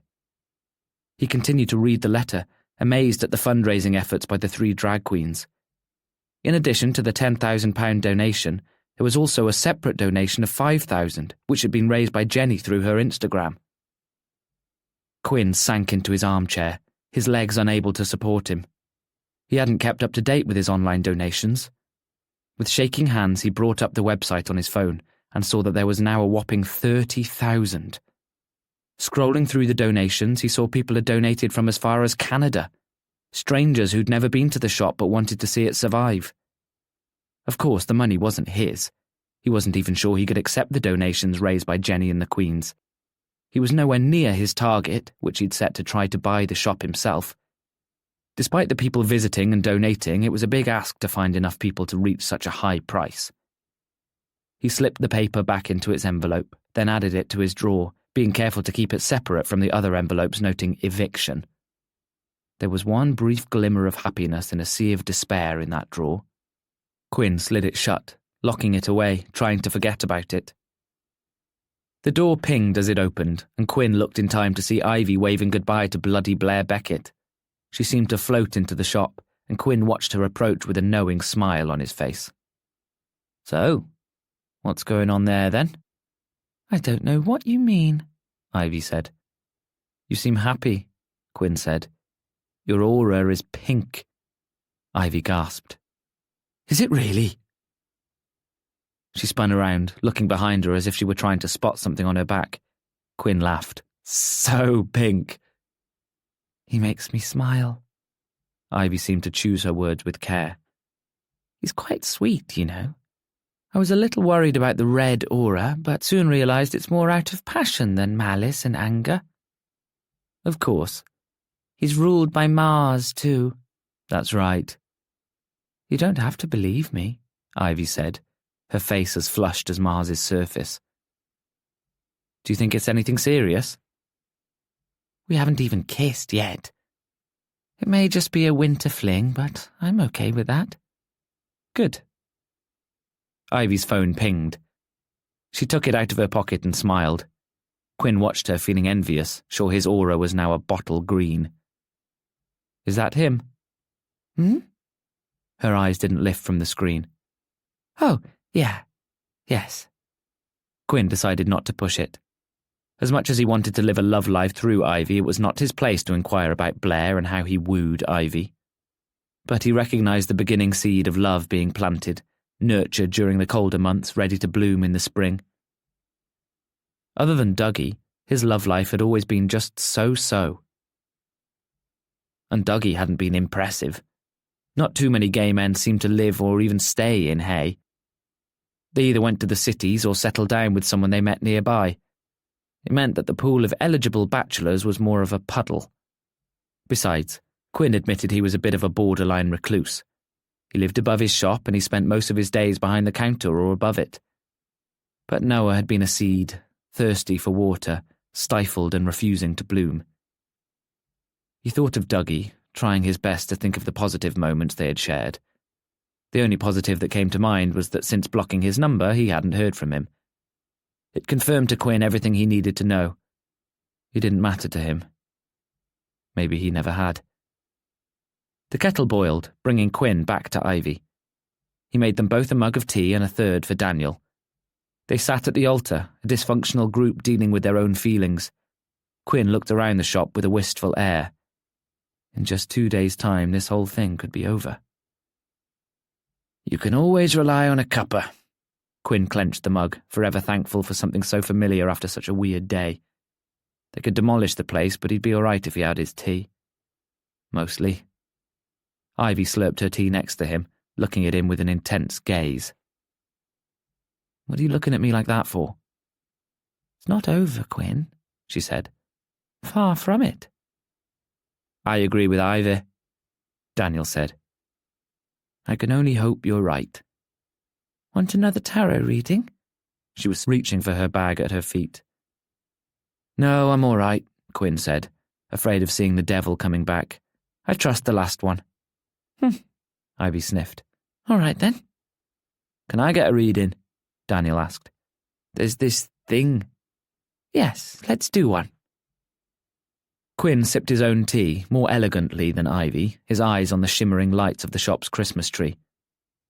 What are your plans for Christmas? Ivy thought for a moment. Spending the day with Mum. She lives over in New Radnor. Quinn knew the place, a small nestled village in mid-Wales with sprawling, luscious green mountains. Only he knew now they would be lethal, covered in white and ice, the perfect postcard Christmas town. That'll be nice. It will be, but she will insist on going Christmas caroling. On Christmas Day? It's a New Radnor tradition, Ivy said. We do it every year, and every year I pretend to hate it. But you love it. You heard me sing, Ivy said, and Quinn recalled the pitchy tones of Ivy in the town hall. You don't hide a voice like mine. Quinn smiled, just as the front door opened and a customer walked in. They smiled back at him, meandering through the aisles.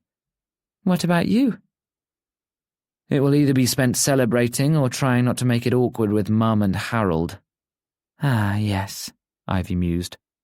Christmas is a time for family, after all. Even when that family tries to screw you over.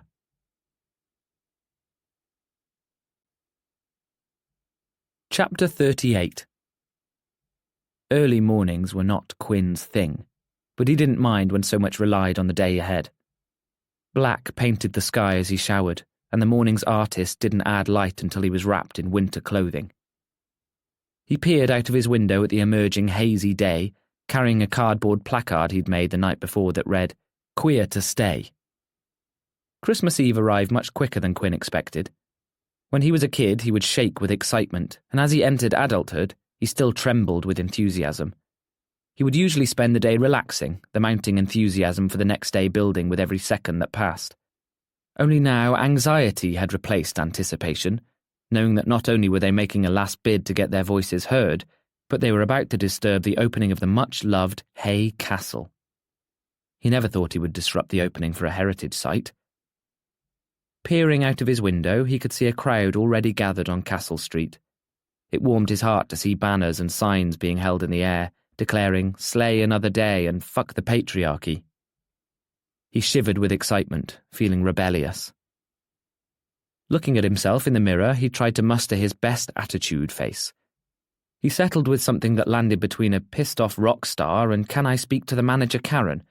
and headed out into the crisp winter morning where the weak sun shimmered on fresh snow. "There he is," Ivy said, wearing a long pink coat and a baby pink scarf. The crowd turned and cheered, Ivy leading the pack like a fairy-type Pokemon. Her pink bobble hat wobbled on her head, black hair falling from underneath. Her cheeks were rosy red and there was an air of excitement in her expression. "Are you ready to stick it to the man?" Always ready. The 3 drag queens were what the gays called sickening. Penny wore virgin white robes with a huge white wig. The ghost of Christmas past had never looked so fabulous.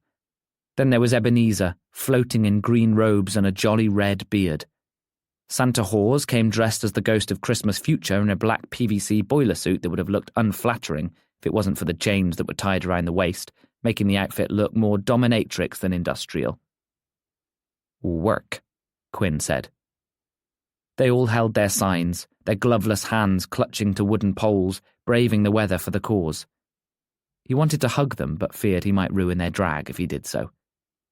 He took in the rest of the crowd. Jenny the influencer already live-streaming on her Instagram.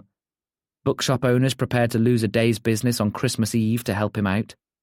The butcher, the baker, the cafe owner and the market organiser, all of them wrapped against the elements, eager to begin. Then there was Emma the reporter, with her camera guy next to her, and Quinn smiled in time for the photo. Sidling up to Ivy, dressed in a gorgeous blue coat, was Blair. His own camera woman accompanied him, and Quinn realised this was going to make the news again. Then, running towards him from the butter market, his mother. Quinn laughed at the sight of her. She wore 2 coats, a bobble hat that almost covered her eyes, gloves, and a scarf. When she approached Quinn and took in his own outfit, she shook her head. "Are you warm enough?" Claire asked. "I think my jumper, hoodie and coat will do the trick, Mum." She smiled, then looked at the castle. "So, we're doing this?" "We are," Quinn said. "And how does Harold feel about it?" "He doesn't know," Claire admitted. "He thinks I'm going to arrive before opening." "Well, you kind of are." He observed the castle, wondering if he imagined the new gleam on the old structure. It would open its doors in an hour, ready to welcome in the locals of Hay who'd watched it fall into disrepair over the years. He silently apologised to the castle and the past, then turned to the crowd before him. "Are we ready?" His voice was like a battle cry, echoing around Hay. "Yes!" I said, "Are we ready?" "Yes!" "Long live kings and queens!" Claire screamed, surprising everyone. "Long live kings and queens!" the crowd chanted back. And with that, they turned their back on the castle and made their way down Castle Street, shouting at the tops of their voices. Some people brought whistles, blowing hard into them so that their high-pitched whine disturbed the rural winter setting of peace and serenity. Well, today was about disrupting the status quo. Those who hadn't joined the protest stood at their shop doors or came out onto the street and cheered as they went by, taking photos and videos of the colourful crowd. Blair handed out books he carried in a red sack to anyone who would take one. He'd stolen stock. Quinn peered closer and noticed that each one came with a Kings and Queens bookmark. I've always loved that bloody Blair Beckett. As one book exchanged hands, a flyer tucked into the pages fluttered out, caught in the winter breeze. Quinn saw it land a few feet away, sinking into the snow, and realised it was instructing people where they could donate. Tears welling up, not from the cold, but from the gratitude he felt to the surrounding people, he shouted louder. It didn't matter that it snowed, nor did it matter that Quinn's tears threatened to freeze and blind him.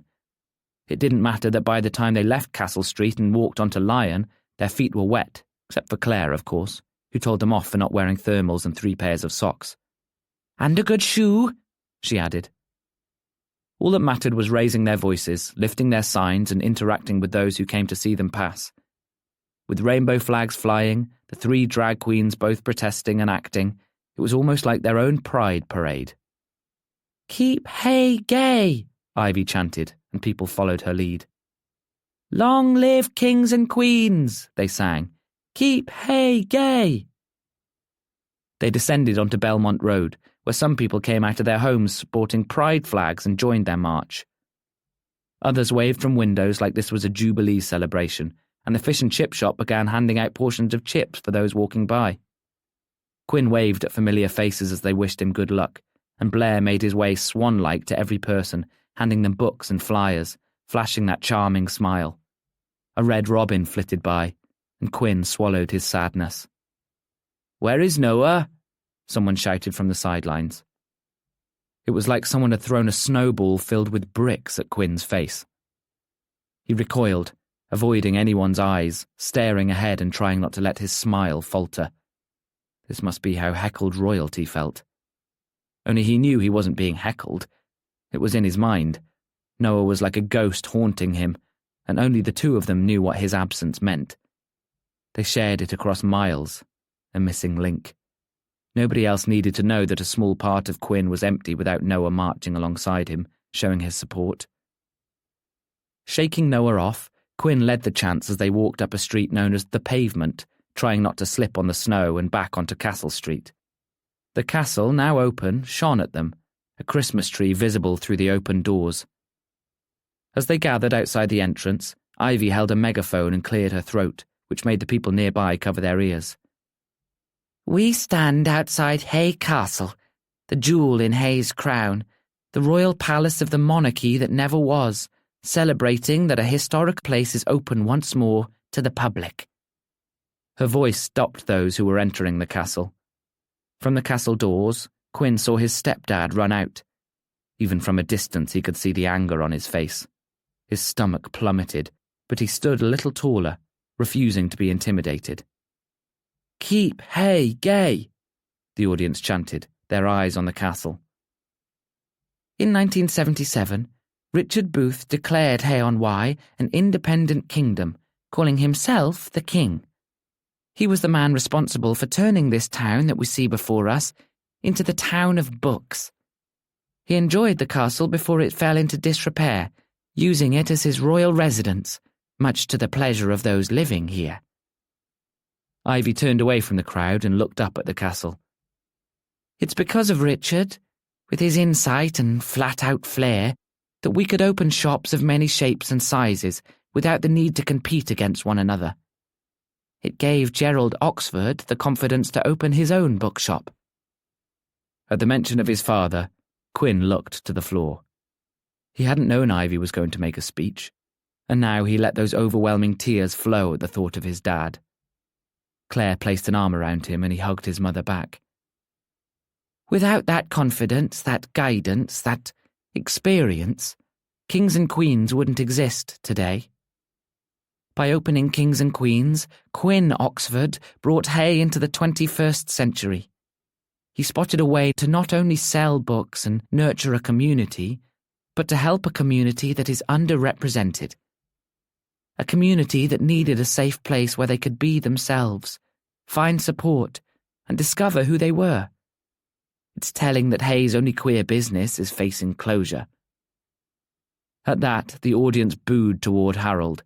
A few people heading towards the castle started retreating. "We're here today to make sure that this isn't the final chapter of Kings and Queens. We want to make it known to developers, to businessmen, to people who don't realize the importance of a bookshop like this, that they can't just toss people aside when they feel like it. If there was a legitimate reason to end Quinn's tenancy, we may begrudge such an act, but we would have no choice. But this is pure greed. This is power at play. This is breaking apart the family."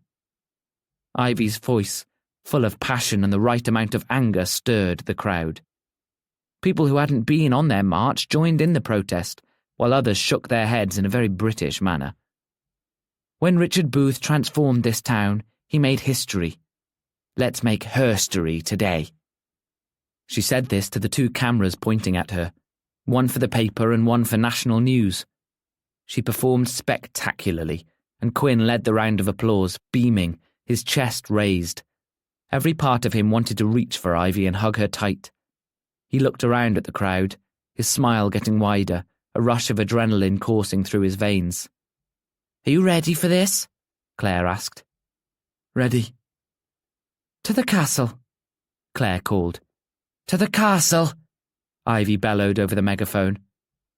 This battle cry was enough to strike fear into Harold, who ran down the refurbished stone steps, his eyes wide, his face red.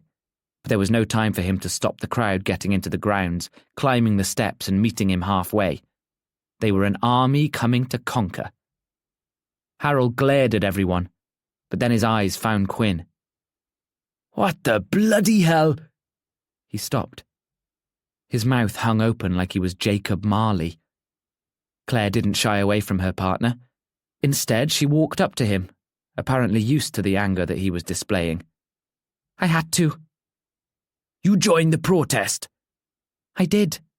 Why? "Because you can't do this," Claire said. A hush fell over the crowd, and Blair made his camerawoman stop filming. "I've had enough of you not listening to me. I've been telling you for weeks this was wrong. I've made it clear how Quinn has been feeling. You ignored me." It's my place, Harold boomed, pointing to the snow-capped rooftop of Kings and Queens. I am within my right to get my place back. "Keep Hay gay," Penny chanted. Keep Hay gay. Harold looked at the crowd, blinked, then turned back to Claire. "I know you're within your rights," Claire said, "but that doesn't make you right." Yes, sister. Ebenezer clicked her fingers. He ignored my notices. "And you ignored us," Claire said. "Both of us. Quinn doesn't want London or a new job. He wants Kings and Queens. He wants to stay doing what he's doing. Like Gerald used to do." Harold pulled at the neck of his fleece jacket, looking from Quinn to the crowd to Claire again. You never told us that. "No, I didn't," Quinn said. "For too long I've kept quiet, afraid of what others would think, afraid that if I spoke up, I would rock the boat and cause unnecessary stress. Well, by being quiet, I've put stress upon myself, and I've had enough of it." Harold stared at Quinn, as though he were a mirage in a dry desert. You can't come in. "Yes, we can," Ivy said, and before Harold could argue, she led the group into the castle. Stop! Harold screamed, the flush of red returning to his skin. No!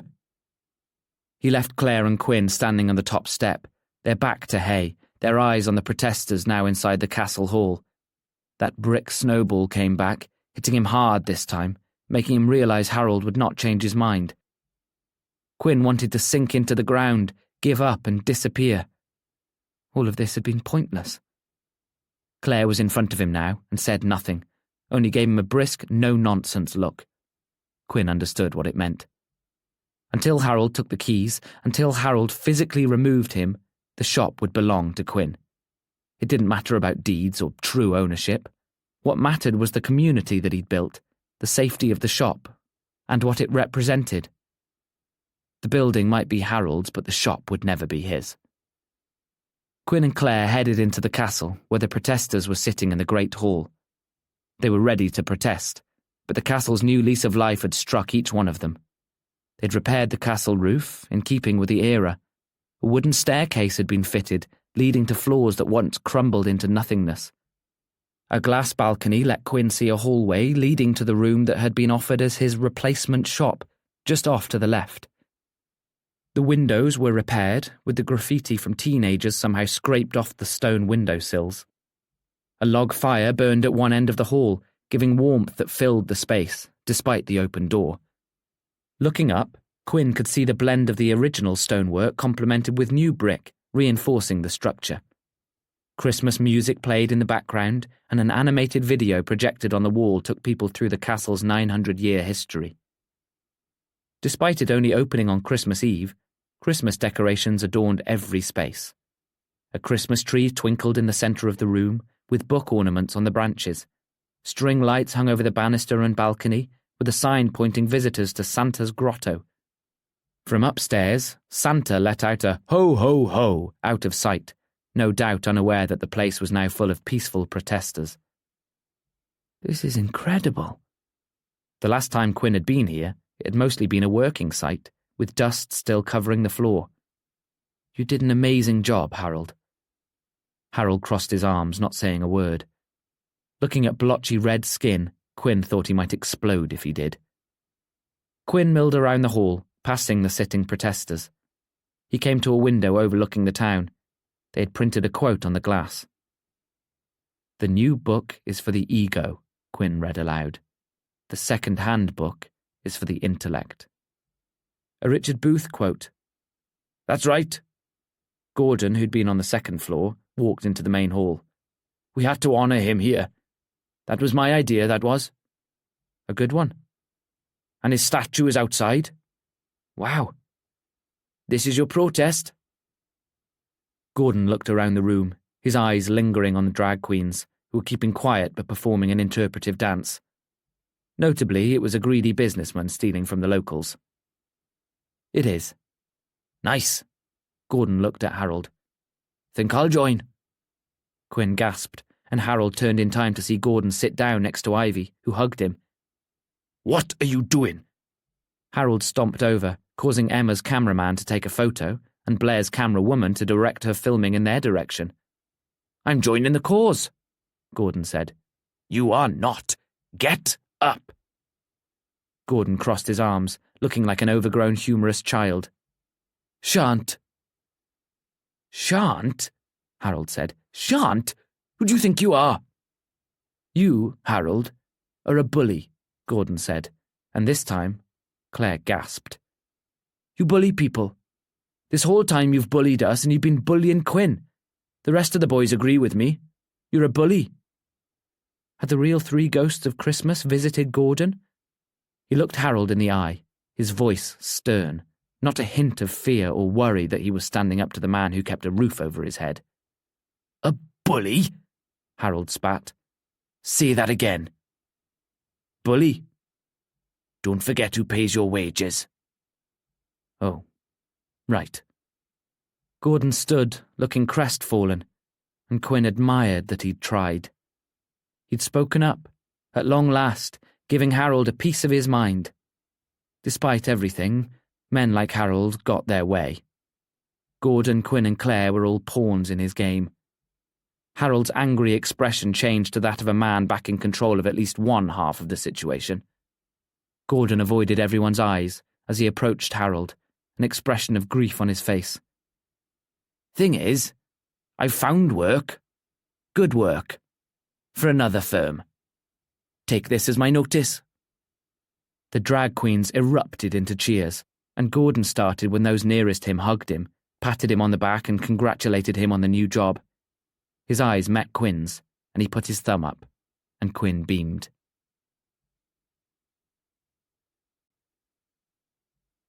Chapter 39.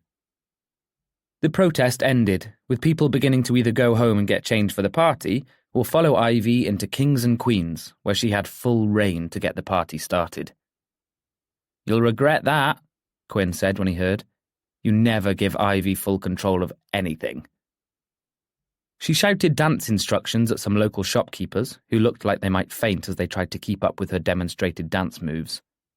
When someone stumbled into the wall while trying to attempt a high kick, Ivy seemed to see sense and realised that having someone with a broken leg wasn't the best idea. Quinn, relieved they didn't need an ambulance, longed to have fun, but he found himself drawn to the castle, not wanting to leave yet. Today was complicated. He felt like he had ruined a monumental moment for Hay, but they needed to make an impact. Harold had threatened to call the police, but after the 6th time of threatening and then being convinced by Claire that a police presence on opening day wasn't a good thing, he agreed to let the protest fizzle out. "Humbug," Harold hissed, missing the irony. Their mark had been made. Their message had been received. As Quinn climbed the castle stairs, he left his mother talking to Harold in whispers, wondering what they might be discussing. On the 2nd floor, he saw that Harold's idea for a dedicated small box room for his replacement bookshop had changed. Now, books lined the rebuilt stone walls where people could browse titles and check out downstairs. It felt like a slap in the face that they didn't offer something of this calibre to him. He supposed having a gay bookshop in the castle itself wasn't the vibe they were going for. That was okay. He didn't want the castle. He wanted his church. Quinn followed the corridor of books until he came to a room that had been inaccessible all these years, but was now kitted out as Santa's grotto. It was like someone had thrown up multicoloured fairy lights. They covered every surface so that Quinn couldn't see what refurbishments they had completed. They shimmered red, green, white and blue, then flashed with anger. Christmas music played here too, and a Christmas elf stood at the door, a smile on her face. "Have you been a good boy?" Asking a grown adult if they had been a good boy in this context felt sordid. "Oh, I'm just having a look around." Quinn made to back away, thinking the third floor would be very appealing right now, but the elf took his arm and guided him into Santa's grotto. "He's just in there." "Great." The elf closed the door, leaving Quinn standing in a twinkling room facing a black curtain. He'd seen videos like this on not-so-innocent websites. "Oh, oh, oh." He looked back at the door, where the elf kept him prisoner, and then to the mysterious curtain. Fuck it. He pulled back the curtain and saw a very authentic Santa, large, with a beard that didn't appear to be fake, and a red suit that looked like if he were to touch it, he would brush the softest thing in existence. Maybe stroking the suit would teleport him to the North Pole. Perhaps that would solve his problems. Santa held out gloved hands, beaming. If this man was creeped out to see an almost 30-year-old come to sit on his lap, he didn't show it. Quinn had seen this type of video before. Wondering if he was being pranked, he was relieved to see a vacant armchair in front of Santa, and he breathed a sigh of relief that the only seating option was not Santa's knee. "Well, well, well, it has been a long time since I last saw you, my boy." The voice had a perfect European slant to it. Not that Quinn would know the regional dialect of the North Pole, but he figured this Santa's voice might be it. It seemed to sing yet talk a melody that made Quinn relax his shoulders. "Yes, when was the last time? When I was, 8? He had a horrible realization that one year he'd sat on Santa's knee for the last time and never realized it. Now that was depressing. "I believe you were 10. "No, that can't be right," Quinn spluttered. "I knew you weren't real when I was 7. Santa tapped his crooked nose, where half-moon spectacles glimmered in the twinkling lights. "I beg to differ, my boy." "Santa knows best." Oh God, not the flirting. Why was he flirting? Truthfully, there was something a little sexy about this rugged, authentic Santa Claus. Oh God, do I have a Santa fetish? "What's on your mind, boy?" 100% a Santa fetish. "I have a lot on my mind," Quinn said, adamant that he would not let this man know that he was having a Santa sexual awakening. "I don't know if you know, but I am going to lose my shop today." Santa rubbed his long beard. "Yes, I know all." "Of course," Quinn said. "And what is it you want this year, my boy?" Stop calling me my boy. I can't contain myself. "Well, the truth is, Santa, I need a Christmas miracle. I hear you're good in that department." "That's right," Santa gave a jolly laugh. "You are talking to the right being." Quinn couldn't help but smile. There was something magical about all of this. He wondered why it was so frowned upon for adults to still visit Santa, to still receive a gift and feel something again. "My wish this year is that we will save my shop," Quinn said. Santa seemed to think about this for a while, and then he reached for a leather-bound book under his chair. Quinn hadn't noticed it, but he watched Santa open the heavy pages and trace a gloved hand down them. "Ah, here you are," Santa said. "Quinn Oxford, owner of Kings and Queens. You'll be pleased to know that you are on the good list." "How the hell did you know my name?" Quinn was impressed, wondering if maybe this was some spy operation, and the elf at the door had direct communication to an earpiece hidden under Santa's jolly red hat, as well as being an MI5 Secret Service agent. "I'm Santa, of course." That warm, wonderful laugh made Quinn laugh too. "Well, Santa, I hope that means that my wish will be considered." "Oh, yes, my boy," Santa said. "Everyone on my good list gets their wish granted." And as Quinn saw the twinkle in Santa's eye, the warm smile, and heard the joyful laugh, he couldn't help but get lost in the make-believe. Quinn left the castle, happy that it was open again and safe from any future attack, displaying Hay's history with pride and adding that extra magic to Hay's town. But as he descended the steps and approached his shop, where he saw figures in the window congregating together, he sighed. It may very well be the last time he enjoyed his shop like this. He knew that this was supposed to be a night of celebration, but he couldn't help but see this as a send-off. Opening the door, he heard Britney Spears' My Only Wish This Year blasting through the speakers that were reserved for meditation music, and saw the drag queens in mid-flow, hyping up the audience. He was so thankful that he decorated the night before, and glad to see that Ivy was the perfect host in his absence, offering drinks and nibbles to those in attendance. The party didn't need him, because it wasn't him they were celebrating. They were celebrating the spirit of the shop, a safe place where people could come together to be unapologetically themselves.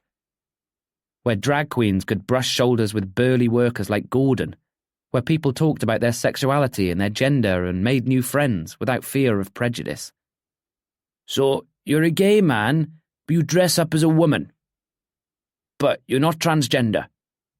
Gordon questioned. I'm not a man. I'm non-binary, Santa Hawes said. Drag is an art form, a staple of queer history. Gordon nodded, absolutely absorbed. And I might be gay, Daniel sloshed on wine and said. As Quinn stood at the door seeing Blair kiss Ivy under the mistletoe, watching Jenny pick up a book on transgender activism and his mother clapping along to the performance, he felt the tears that had been with him all day unleash. Without kings and queens, he was soulless. He couldn't help people at a corporate job.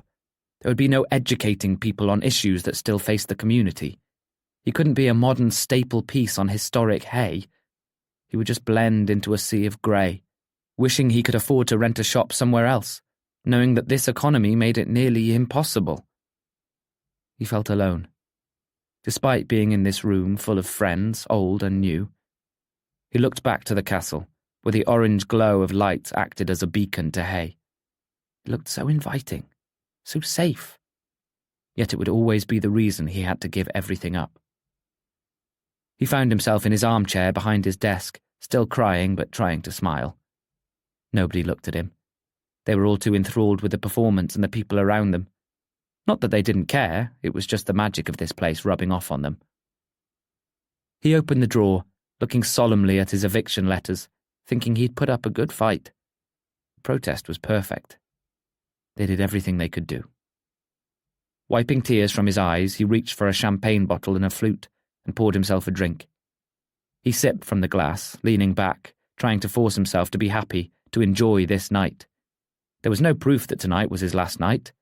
Somewhere, there was still a hope that all would be well, that the lead-up to this moment had been for nothing. Harold couldn't ignore their voices. He couldn't disregard their donations. Harold couldn't push this aside. Taking his phone out, he filmed a video of the crowd, all of them happy, and posted it to his Instagram.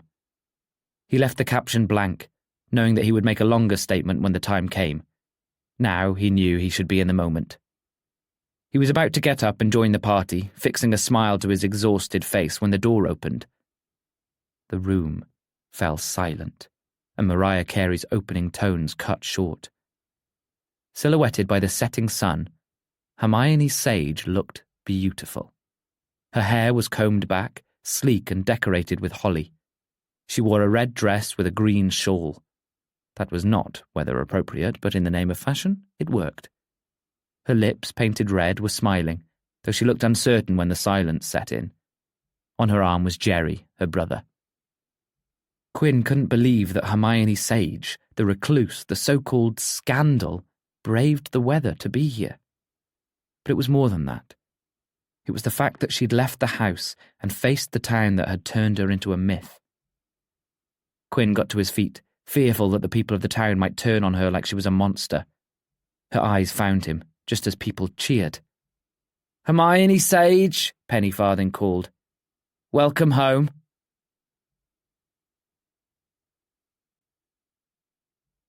Chapter 40. Had he owned a red carpet, he would have laid it out. Had the press been notified, they would have shouted Hermione's name. In place of all that, Those in the shop fussed over Hermione like she was royalty. Champagne was thrusted her way, and she took a flute, handing one to Jerry, who looked like he did when Quinn had met him, rugged and country-like. He contrasted with Hermione's neat image, but it worked. Seeing them standing next to each other, Quinn could see their likeness. The music filled the speakers again, and conversation erupted, no doubt discussing Hermione's arrival. If she was self-conscious of this, she didn't show it. The smile that had faltered was now back on, and Quinn saw her film star quality in action as she oozed confidence and spoke to people as they rather tentatively approached her. She fluttered her eyelashes, gave a hearty laugh in the right places, and asked the right questions. The whole time she held on to Jerry like he was her life raft. Without him, she would drown in the crowd. This was far removed from the paranoid woman who locked herself away. She even stopped her conversation with an old bookseller to pose for a photograph and answer questions Emma asked. Her fear of the press was no longer apparent. "Did you know about this?" Quinn asked Ivy. "Not at all." She looked rather flushed, no doubt from the wine and her foray into romance with Blair. "I never thought I'd see the day." "Me neither," one local nearby chimed in. "I thought she was some hobbit in the hills." "I've never seen beauty like it," Ebenezer Scrooge said. "She's a hottie." "She's more than a hottie," Ivy said. "She looks like classic Hollywood." Quinn had to admit Ivy was right. Hermione may not have been on a film set for a couple of decades, but she hadn't lost her appeal. She commanded the attention of the room just by standing there. It was quite extraordinary to see. Hermione found her way to Quinn, who still hadn't left the side of his counter. She turned her back on the audience and looked at him. "My heart is pounding," she whispered. "I can't believe I'm doing this." "Breathe," Jerry said. "It's okay."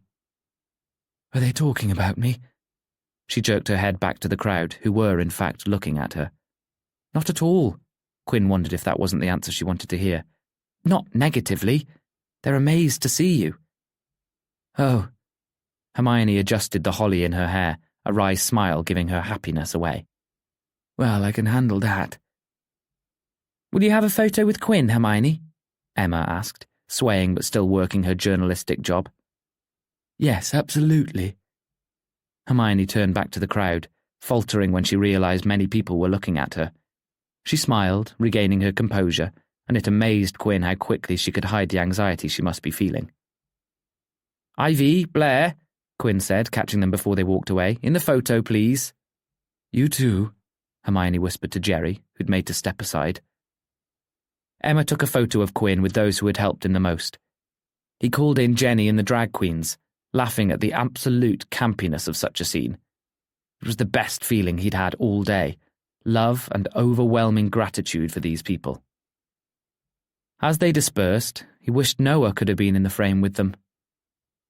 "Thank you so much for coming," Quinn said to Hermione when Emma and her cameraman slipped back into the crowd. "I know this must have been hard for you." "The press was a bit of a nightmare," Hermione admitted, though Quinn doubted they had been. "But I need to realise I can't let them rule my life anymore."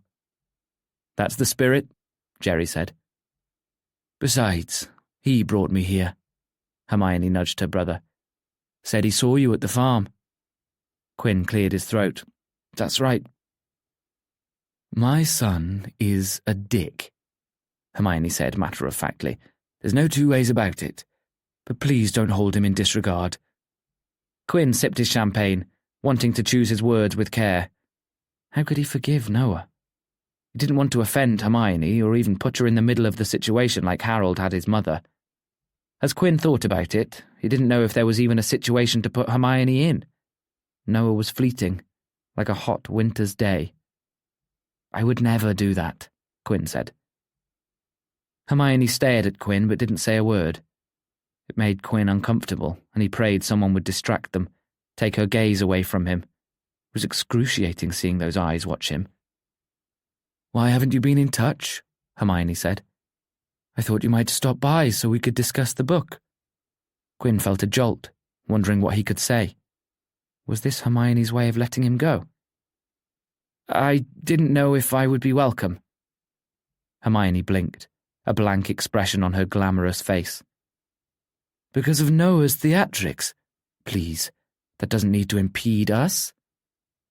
The fear that had been wrapped around Quinn let go, releasing him into the atmosphere. The rush of relief was enough to make him let out a loud sigh. You don't know how good that is to hear. Noah will come back, Hermione said. He always does. Would he come back? Quinn didn't know what he would do. Forcing himself to believe Noah was gone allowed him to move forwards. That's all he could do. But these comments of fleeting hope kept him tied down. Have you heard from him? I have. There's... But she didn't get to finish. An old headmaster from Quinn's school approached, holding out his arms to Hermione, who squealed, at last breaking away from Jerry and throwing her arms around him. Ronald, it's been too long. With that, she guided him away from the crowds, lost in discussion with an old friend. Jerry crossed his arms, looking at his sister with a wistful expression. It was hard to get her to come tonight. I appreciate it. Jerry scratched at the stubble on his face. She is special. She's deprived herself of these moments for too long. I hope tonight, seeing these people accept her, love her, idolize her, will help to restore her confidence. Quinn had expected nothing less from the crowd in the shop. Despite the almost legend-like stories of Hermione, it didn't matter. In a very British way, the stories had been part of their childhoods, a fun tidbit to tell over a cup of tea. There had never been malice, not really. Hermione was a proud bit of history for Hay, and despite everything, everyone held a soft spot for her. It made Quinn excited to write her story, to change the narrative, one that he was certain now would have a lot more acceptance than he first thought. And as he watched the crowd, he thought of Hermione finding her voice to talk about what she'd gone through, how, somehow, he'd helped her find that ability to talk again. Jerry found his own known faces, getting lost in the crowd, and Quinn wondered what Hermione meant to say about Noah. Her sentence cut off at such a crucial moment. What did Noah say to her? Had he asked about Quinn at all? About his shop? Part of him hoped that, despite everything, Noah still cared. He checked his phone, almost wishing that a message would come through, a love heart social media-like, something to confirm that he occupied Noah's thoughts like the author did his. Alas, nothing. The party stretched into the early evening until the last drop of wine and champagne had been poured. Somewhere along the line they agreed to continue the party in the nearby pub, and Quinn said goodbye to everyone as they headed out. They wished him luck and he fought back tears as he promised to keep the fight going. Eventually only a small crowd remained. Hermione was at the back of the shop, still lost in conversation with Ronald and with Jerry at her side. Ivy and Blair leaned against a bookshelf like university lovers. Quinn thanked the drag queens, who were still ready to continue the party, and hugged Jenny, who turned out to be vital in getting the crowds. This donation, I'm amazed. But if we close, I can't take the money. Oh, no, Jenny shook her head. That money's yours. Use it as a deposit on somewhere new if you have to, or just to keep you afloat as you start the next chapter. She was drunk. That was clear to see by her wide eyes and her flushed smile, but Quinn could see she meant every word. She cried, a rather dramatic cry that would look false on anyone else. The drag queens fussed over her and she shook her head. It's just so sad. Don't be sad, Quinn said. Look at tonight. Look how amazing this has been. The perfect send-off. If, of course, it is the send-off.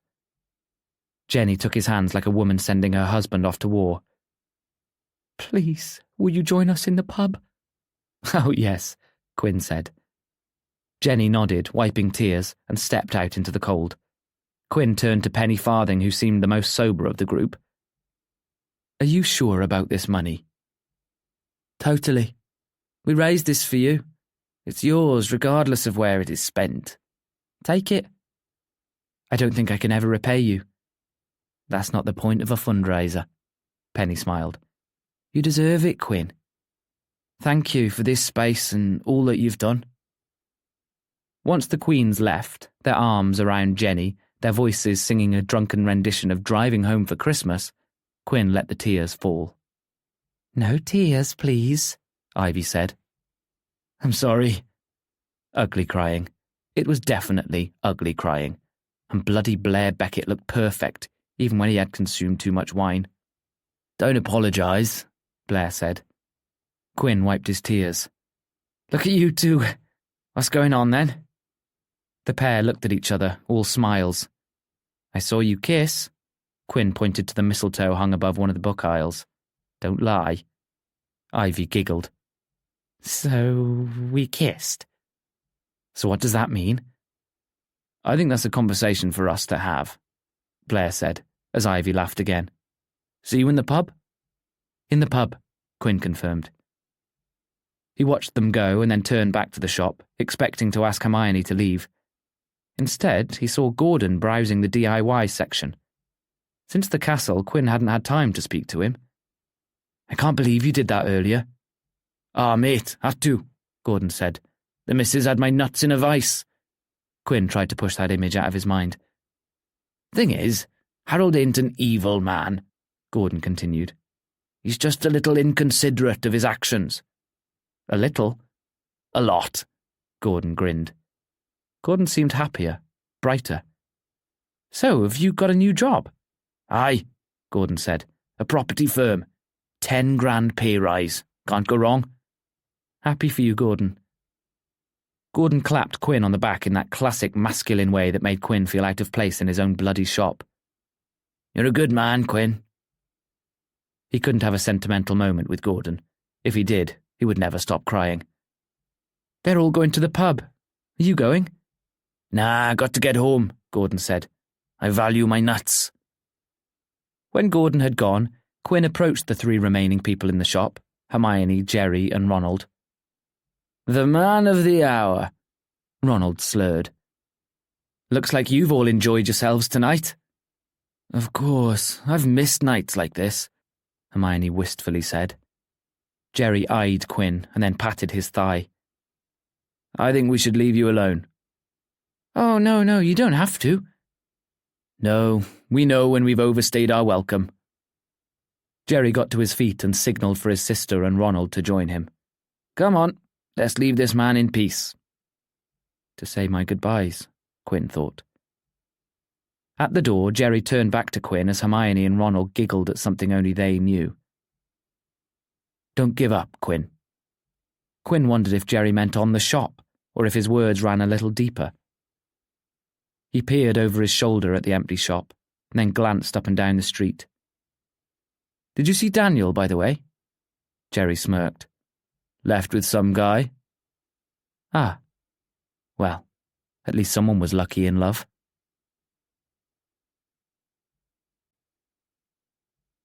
Chapter 41. This was 100% a Christmas Eve he would never forget. The emotions he felt today should have been experienced over the course of a year, not a day. Alone, in his bookshop, allowing him time to take it all in.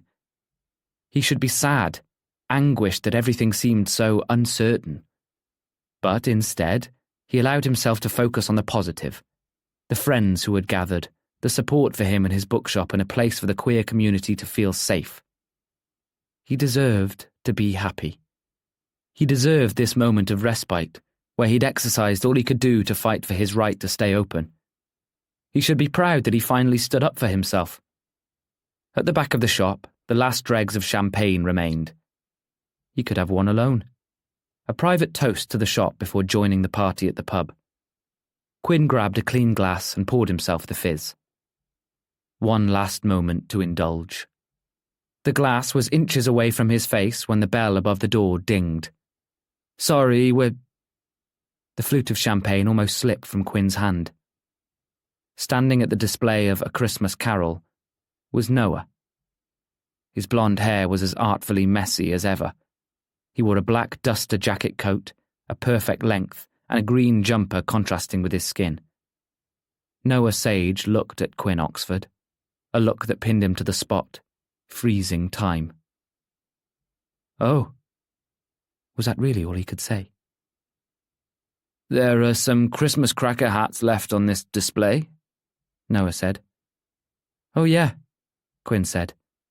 I haven't got round to cleaning up after everyone left. What was the outcome? The shop. His future. I don't know yet. I see. Noah slipped his hands in his coat pockets, looking around at the shop. Quinn crossed his arms, feeling at odds with the situation.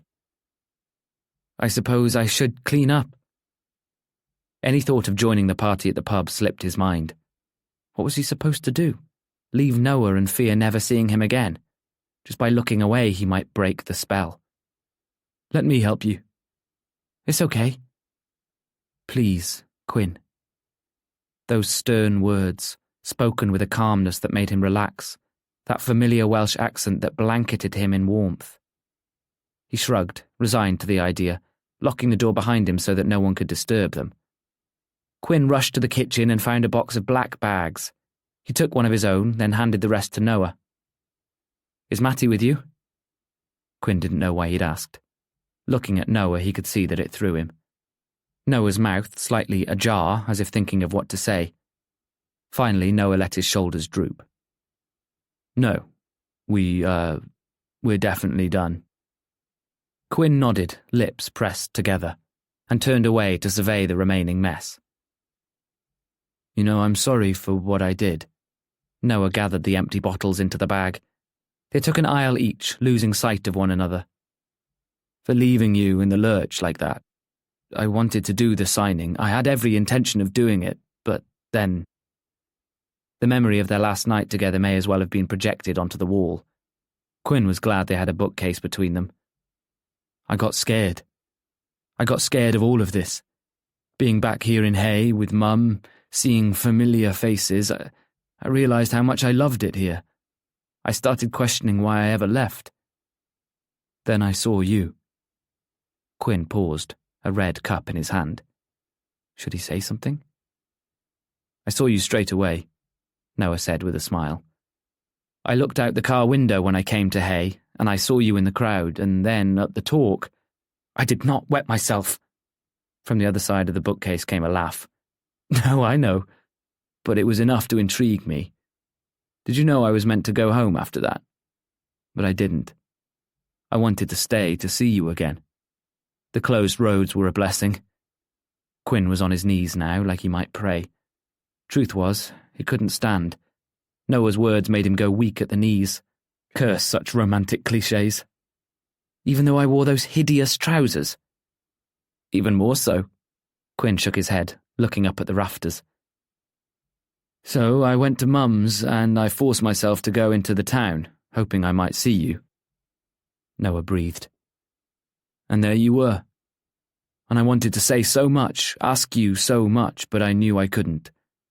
There was something I had to deal with first. Matty, Noah muttered. But here there was no Matty. And I don't know, maybe I thought I could pretend here that I was single. I had no intention of cheating on him, I want to make that clear to you. Matty and I had broken up a long time before I came here. At least in my mind we had. Quinn closed his eyes, trying not to dwell on Noah's relationship. How long had he been in an unhappy relationship? I don't think I would have left him if I hadn't met you, Noah continued. I guess I was waiting for him to get bored and leave me. That's what he would have done. But I saw you, spoke to you, and imagined what life would be like if there was an us. You were the one that brought home what I needed to do. Bloody hell. He could hear Noah moving, and fearing he might come around the corner, Quinn clambered to his feet and tidied again, though he couldn't focus on such a mundane task. And all of that scared me, Noah laughed. Ironic, isn't it? I'm a romance writer and I fear falling in love. Love? Silence. The apparition of Noah had gone. The spell broke. All imagination. I think so. Not imagination. Quinn stepped out from behind his bookshelf. At the same time, so did Noah. Now only inches away from one another. He read Noah's green eyes, saw the softness of his skin. Reaching out, he brushed away a strand of Noah's hair, feeling himself smile. I left Hay to find myself, Noah said. This whole time all I needed was you. Noah pushed Quinn against the bookcase. His hands found Quinn's hips, pulling him towards him before wrapping his arms around his waist. Quinn looked up, taking him all in.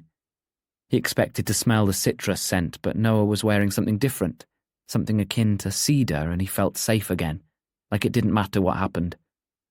Quinn slid one hand underneath Noah's jumper, feeling warm, bare skin on his fingertips.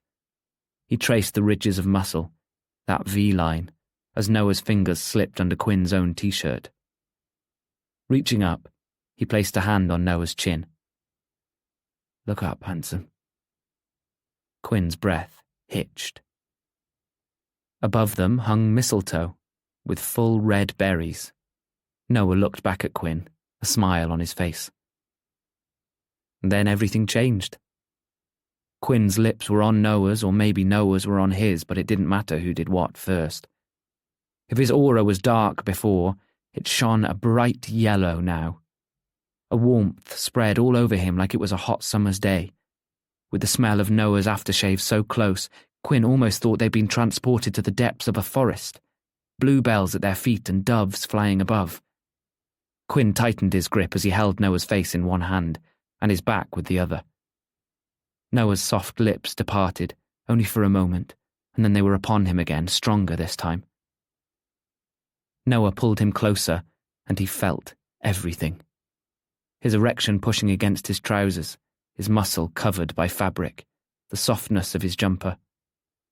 They seemed to float off the moss bed at their feet, floating in the realms of reality and magic. Quinn let Noah feel every part of him, from his own erection to his skin. He wanted to reach every inch of him, to satisfy the aching hunger within, to feel every part. He wanted to taste him and experience him and be part of him all at the same time. When Noah broke away, or was it him that broke away first, he realized he was, of course, still in the bookshop, not in the ethereal woods. Yet the smell of cedar remained, and the familiar smell of books made him feel secure. Both smiled, then laughed. "I have to go," Noah said, still pressed against him, not making any attempt to move. His forehead was against Quinn's now. "I have to go back home." "To London?" "To Mum's." Relief swept through Quinn like the imaginary brook. "Your mum is out of the house." "She... what? Didn't you go home first?" "No, I got here and then walked around Hay like a lunatic, psyching myself up to tell you all of this." Quinn laughed. "Come on, I've got something to show you." Taking Noah by the hand felt exhilarating. As they ran out of the shop, through the snow, Quinn felt reckless.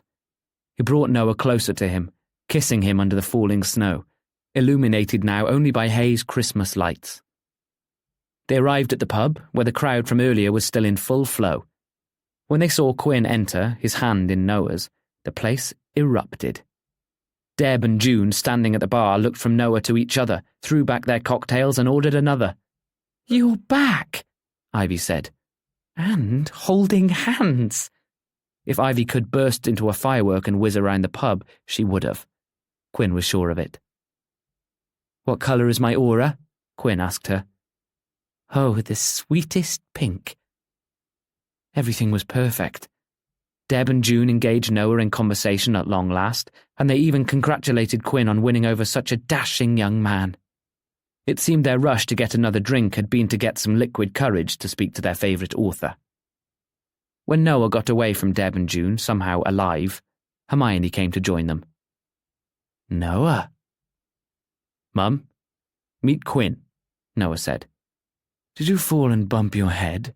We've already met." "Yes, but that was before he was my boyfriend." "Boyfriend? Boyfriend!" A choir of angels sang, a halo illuminated his skin. World peace had been achieved. "Boyfriend?" Noah looked worried, like maybe he misread their kiss earlier. "Boyfriend," Quinn smiled, and he held out his hand to Hermione. She played along, looking at Noah. "You know, I prefer him to the last one." There would be a time to find out what Matty had been like to Noah, but now was not that time. The drag queens took over the pub, much to the chagrin of the local men that had never seen a drag queen in their life, yet softened when they found their humour to be the same. More drinks flowed, food was served, and everything would be okay. The joy, the pure elation was enough to keep Quinn going. He stayed at Noah's side, feeling like leaving him would mean losing him again. As the evening went by, everything seemed to be how it should be. Perfect and harmonious. That was until the door opened, letting in a draught of billowing cold air. Harold stood at the door, his small eyes finding Quinn's. "I've come to collect the keys."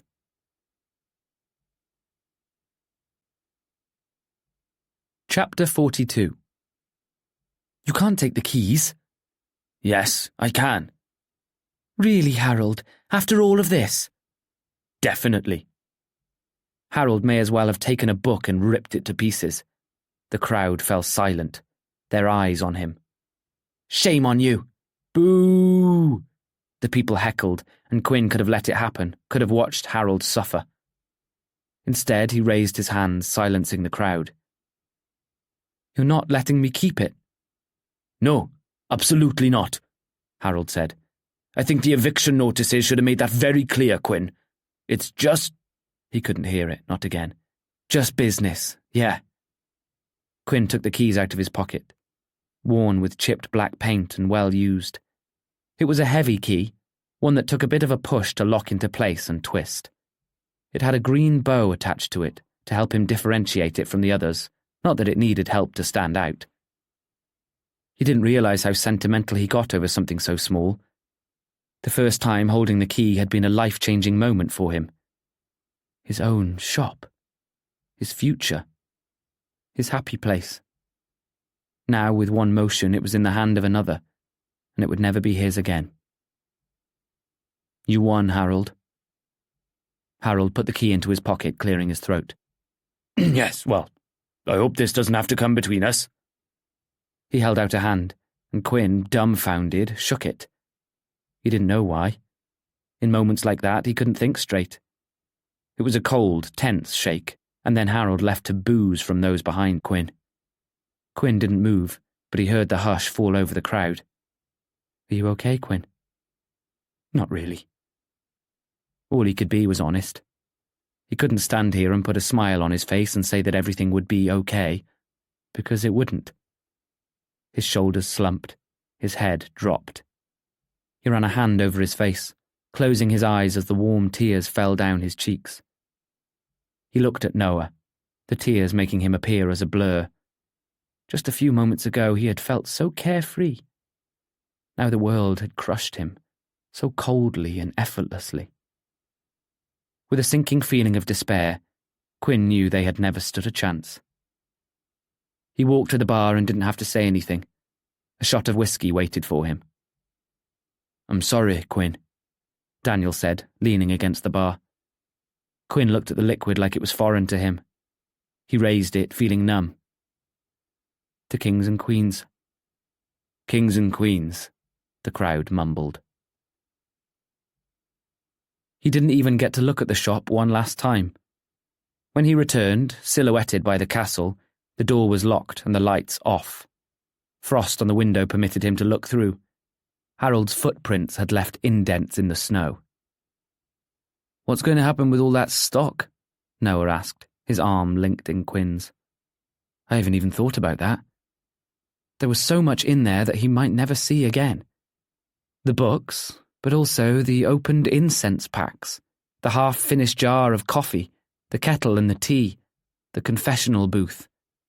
These things that had become a part of his life, and now they may be taken away or rehomed and he couldn't do anything about it.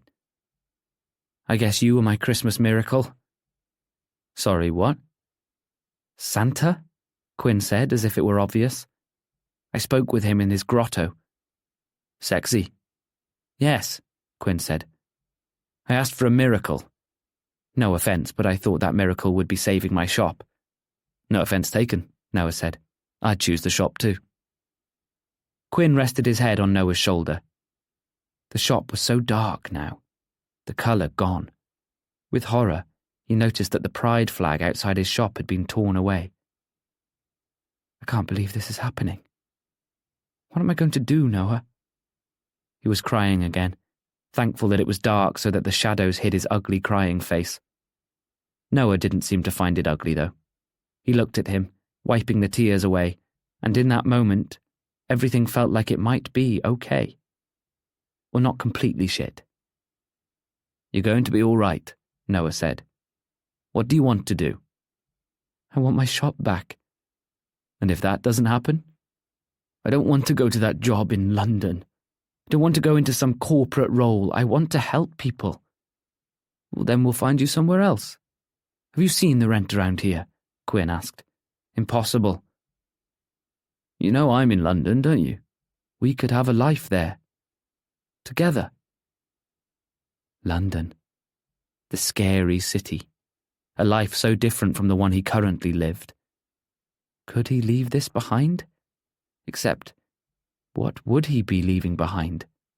An apartment? His mother? Hay, of course, but Hay would always be here. Without his shop, there was no solid anchor or purpose. And Noah, sweet Noah. He'd come back, but for how long? Quinn didn't think he could face losing him again. But the job, Quinn said. Mum's book, Noah said. I've already spoken to my publisher. They want to publish it. Quinn's eyes widened. A publisher? Already? Are you joking? How could this be possible? He had spoken to Hermione earlier. She hadn't mentioned a thing about a publisher, only that they should meet. No, Noah said. Turns out they think her subject is very topical at the moment, and they want to help give her a platform to return to the spotlight, should she choose to. Helps that I make them lots of money, too. He made the last words a joke, but they both knew it to be true. London's expensive, Noah, Quinn said. I've had some money donated to me, but other than that, they'll give you an advance. An advance? Why don't I know anything about this? They're kind of doing me a favour, Noah admitted. And it's Christmas. They won't be sending contracts until after Christmas, but my point is, it's happening. Security, safety. Oh gosh. And a job that doesn't require you to go into an office and pretend to be everyone's friend. I own my little flat. We'll be okay. Quinn held Noah's hand, reading his handsome expression, trying to see if he was lying. You're asking me to move in with you already? Noah laughed. I suppose it is quite soon. Very soon. Quinn didn't just move in with someone straight away, no matter how attractive and talented they were. What if we did long distance for a little while? Quinn asked. You know, in case you turn out to be a serial killer. Fair, Noah said. That would work. Gives me time to prep my dungeon. Quinn smirked. Maybe things would be okay. The universe had ways of putting you on a new track. This was his. You know, it's weird, but it feels like someone died. I understand that. Noah wrapped an arm around Quinn's shoulder, kissing his forehead. A part of you died. You mourn how you see fit. Where have you been since, forever? In London.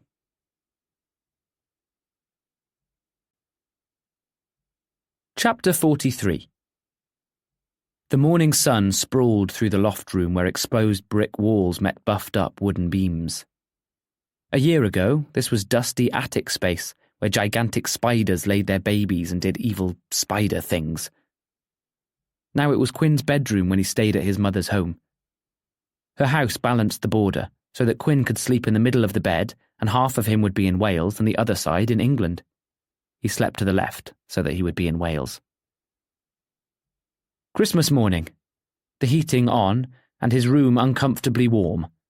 He wore nothing except the blanket and turning to the skylights, he blinked through the morning haze. He could already hear the noise downstairs, the smell floating up from the kitchen. His stomach rumbled as he thought of a delicious Christmas dinner.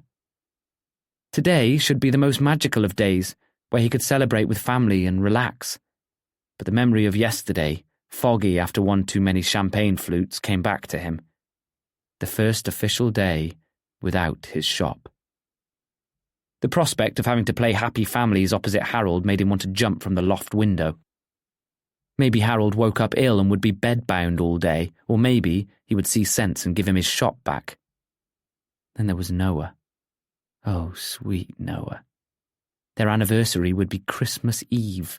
Boyfriends! They were Christmas Eve boyfriends! When everything else changed, Noah was there when he needed him most. He ruined a book signing, but that didn't matter anymore. Though maybe he would punish him. Must find out if Noah likes S&M. Quinn got out of bed and dressed in shorts and a t-shirt. It might be 0 degrees outside, but Claire's house was like Hawaii in the peak of summer. The old house pipes groaned day in, day out as they pumped warmth throughout the rooms. His mum's house had always been nice, and his father's touches were still visible, even after all these years. This loft was Harold's brainchild, another reason he woke up in a bad mood, and it felt too modern for the Georgian home. As soon as he was downstairs, back on the second floor, everything felt right again. The home had a rustic charm mixed with academia, if that was even a thing. On the landing was an antique table with a chair that had books stacked on it. The bedrooms, with their large ceilings, had a musty feel to them, with netted curtains and lots of natural light, sometimes obscured by more books. The stairs creaked underneath Quinn's Pokemon socks. They were uneven, too, so Quinn held the railing just in case. They led to an open-plan living room, an oasis of house plants and, yes, more books. 2 double doors opened to a garden full of more plants, which of course were dead now, their corpses mummified by snow. He walked into the beige kitchen with more plants and many more books and granite tabletops. Harold was already at the dining table, decorated with candles, a wreath and cutlery, the Christmas crackers placed in front of the plates. When Quinn entered, his mother, red-faced, smiled. "Merry Christmas!" Harold looked up from the newspaper, and Quinn avoided his eye. He could get through today without saying a word to him. He could. "Merry Christmas, Mum."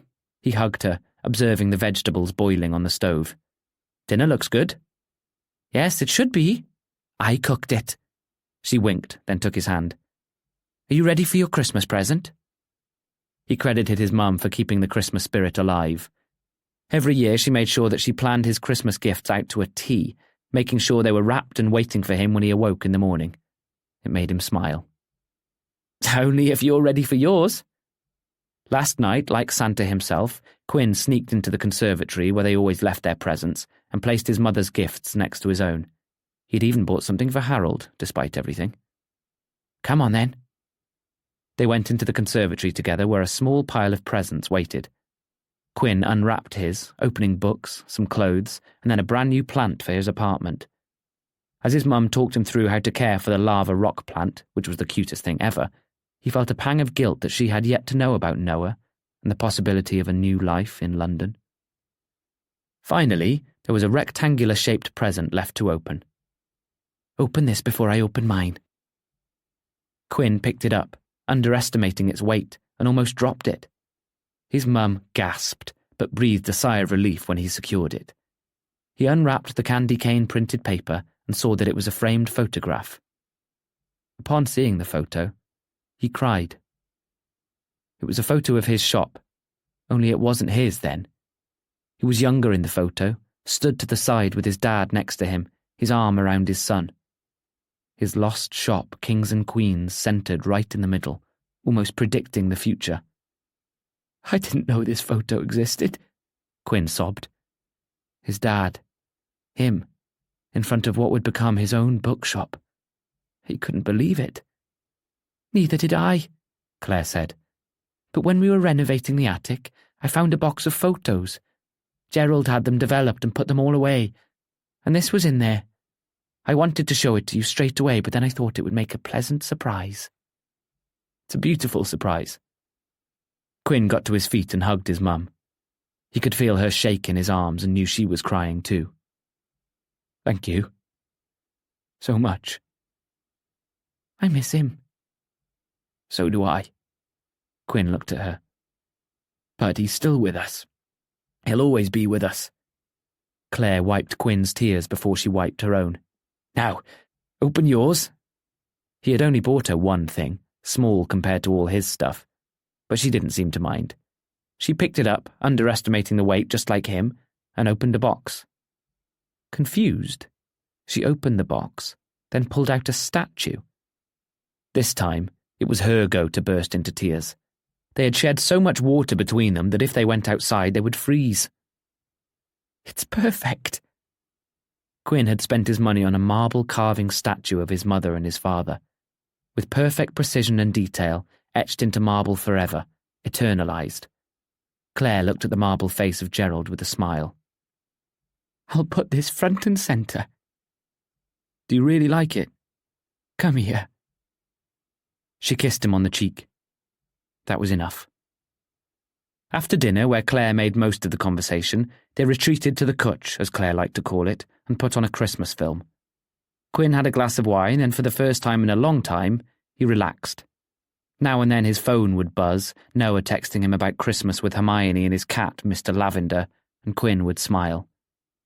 He spent most of the day not meeting Harold's eye, let alone engaging him in conversation.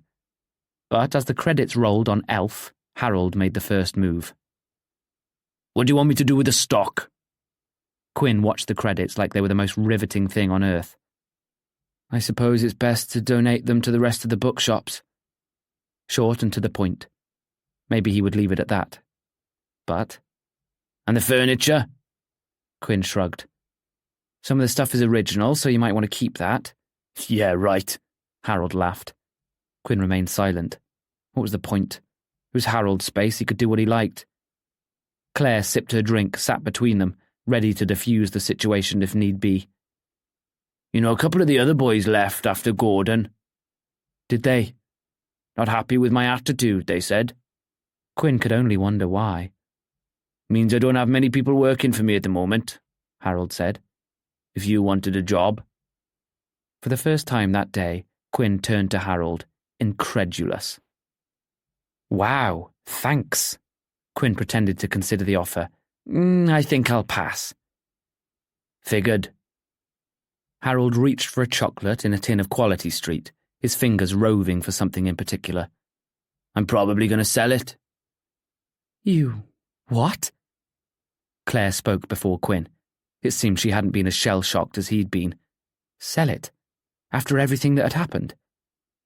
Sell it, Harold said, only this time slower, like he was uncertain. You said you wanted it as a ticket office. Yeah, Harold said. About that, I saw people coming into the castle and thought, you know what, we can just sell tickets at the front. Quinn looked at his mother, and even now he feared the look on her face. It was the, don't you dare talk to me right now because I'm processing something that has made me furious sort of look. The type of look that every mother seemed to acquire as soon as their child was born. So you don't want it? Well, I realised I could get more out of it by selling it. Harold found the chocolate he was looking for, a green triangle. It's a much bigger cost if it's a ticket office, isn't it, when I could sell it and get close to $500,000. I am so disappointed, Claire said. Me too. Harold shrugged, mid-chew. Just business. What was the true meaning of Christmas? Spending a wonderful time with family, relaxing and laughing, playing games? Whatever it wasn't this moment. Claire was on her feet as the opening bars of EastEnders played, and Quinn hoped, prayed, wished that she would do a cat Slater and throw some wine over Harold. But she turned her back on him and left the room. Where are you going? Phil's facing life or death. I don't care about Phil Mitchell. It would have been comical if it wasn't so gut-wrenchingly atrocious. It felt like one big trick, like a dirty secret had been exposed. Their very own EastEnders moment. I didn't think you would be so low. Harold looked confused. I'm not following. You don't think it's an issue that you're selling? Not at all. It's my place. I can do what I want. Quinn stood, unable to be in the same room a moment longer. As he was about to leave, Harold called after him. I wouldn't have had to sell if you hadn't made my boys get all righteous. They didn't need me to realise what a horrible man you are, Quinn retorted. He expected a shout, maybe something thrown, but nothing came. Either he'd shocked Harold into silence, or he didn't care enough to make sense of the situation. Quinn expected the latter. He found his mum in the kitchen, crying over a strawberry trifle. I didn't know. I know you didn't. What am I going to do? He realised what she meant. What Harold did hurt her on a much deeper level. Quinn sighed, fearing the outcome. That's up to you to decide, Mum, he said. For now, let's have the trifle together and not leave him any. Claire managed a giggle and let Quinn dish up the dessert.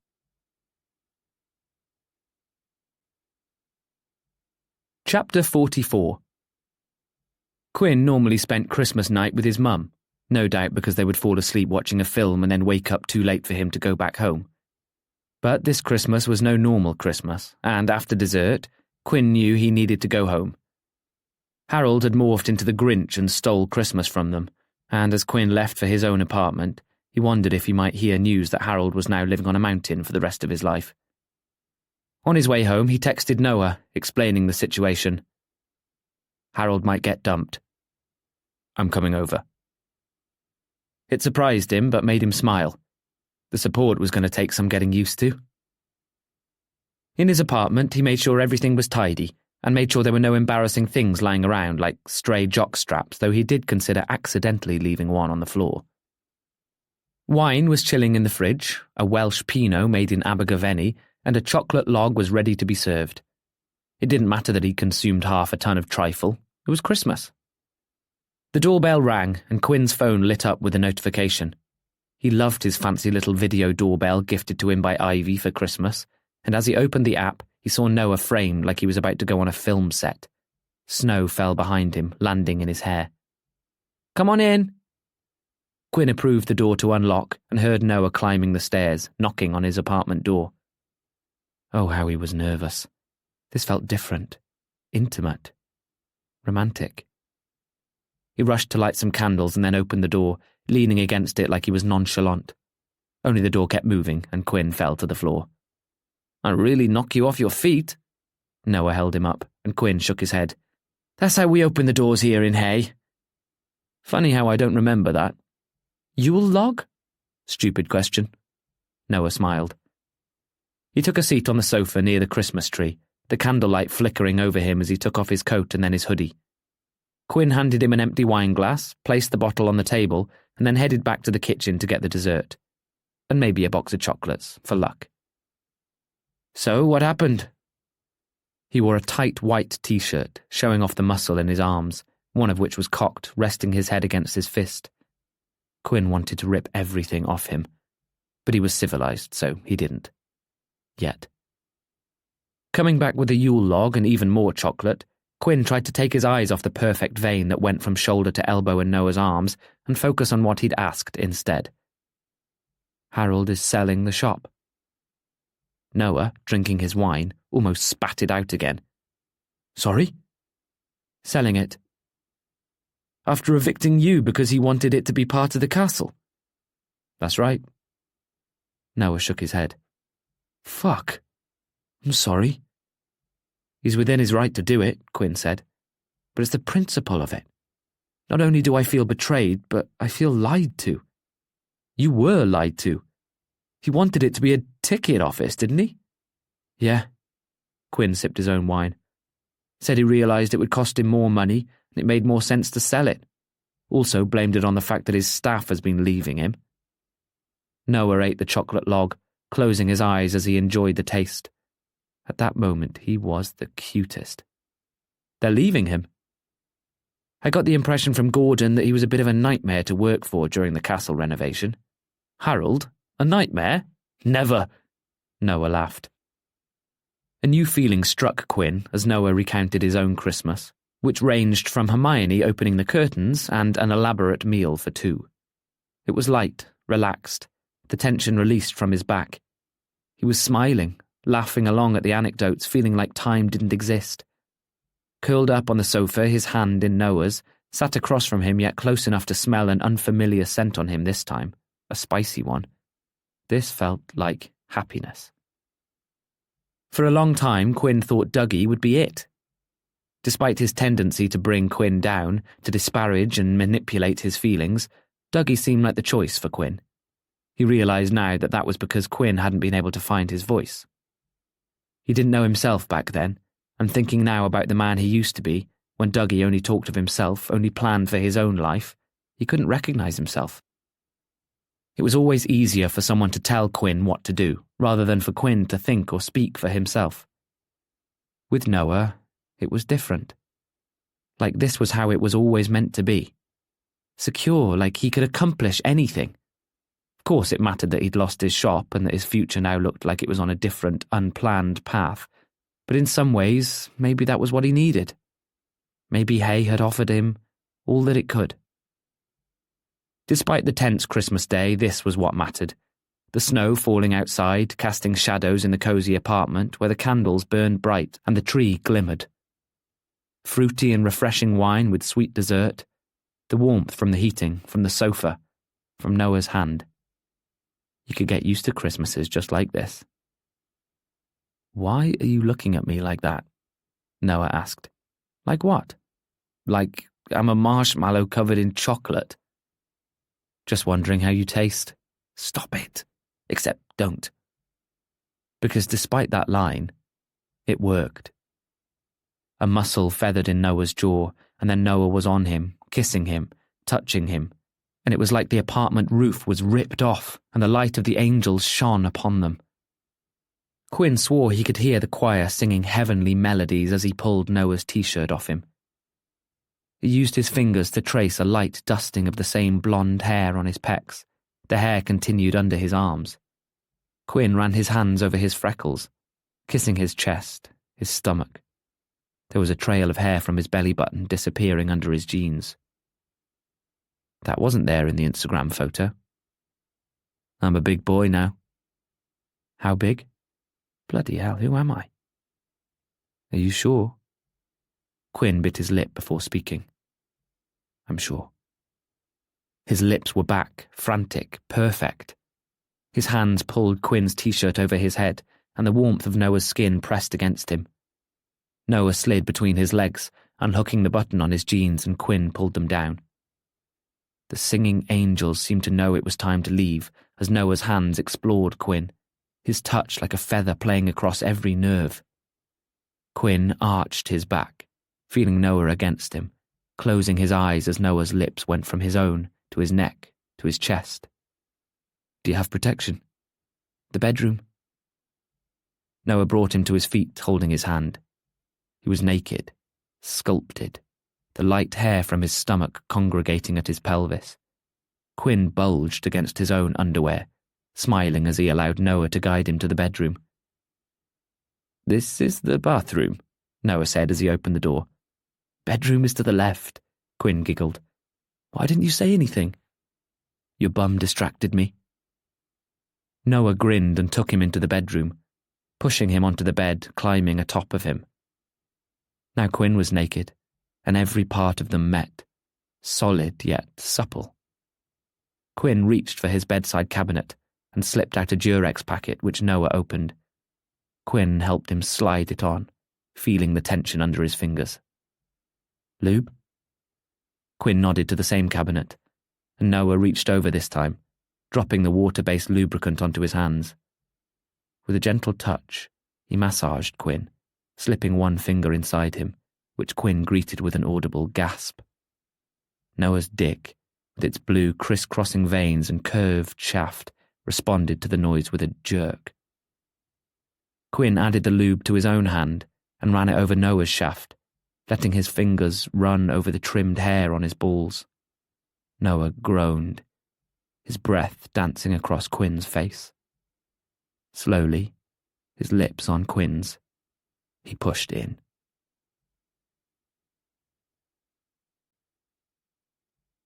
Chapter 45. 2 months later.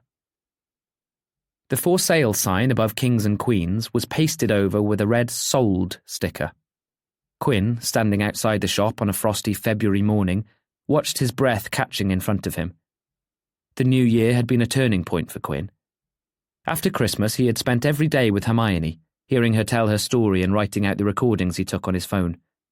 He'd written most of the book, but he knew he needed to go back and tweak it here and there. Noah had been right. His publishers pulled through. Hermione's life was colourful, but what struck Quinn was her honesty. She shared details of her life that Quinn hadn't asked for, but it made the book all the juicier. Because, despite everything, the publisher, a very well-known tuxedoed animal, thank you very much, wanted all the titbits. Hermione was already raising her profile in time for a summer release, the publisher hoping it would make a good holiday read. Now she genuinely had to avoid the press, hiring security to guard her gate and keep them off the property. Quinn didn't have the heart to tell her that the press until that point hadn't been all that interested in her life. He knew there would be a flurry of activity. Interviews, television appearances, author signings. It didn't matter that all that glory would be for Hermione and not him. His name wouldn't even be on the book. He was the ghostwriter, and that suited him. Hermione promised him a thanks in the credits, especially because Quinn flat-out refused to have his name on the cover. He didn't want the attention. He wrote Hermione's story for her own liberation. As the excitement built from the publisher, Hermione, the press, and Noah, he thought he brought her some form of justice. His mother left Harold.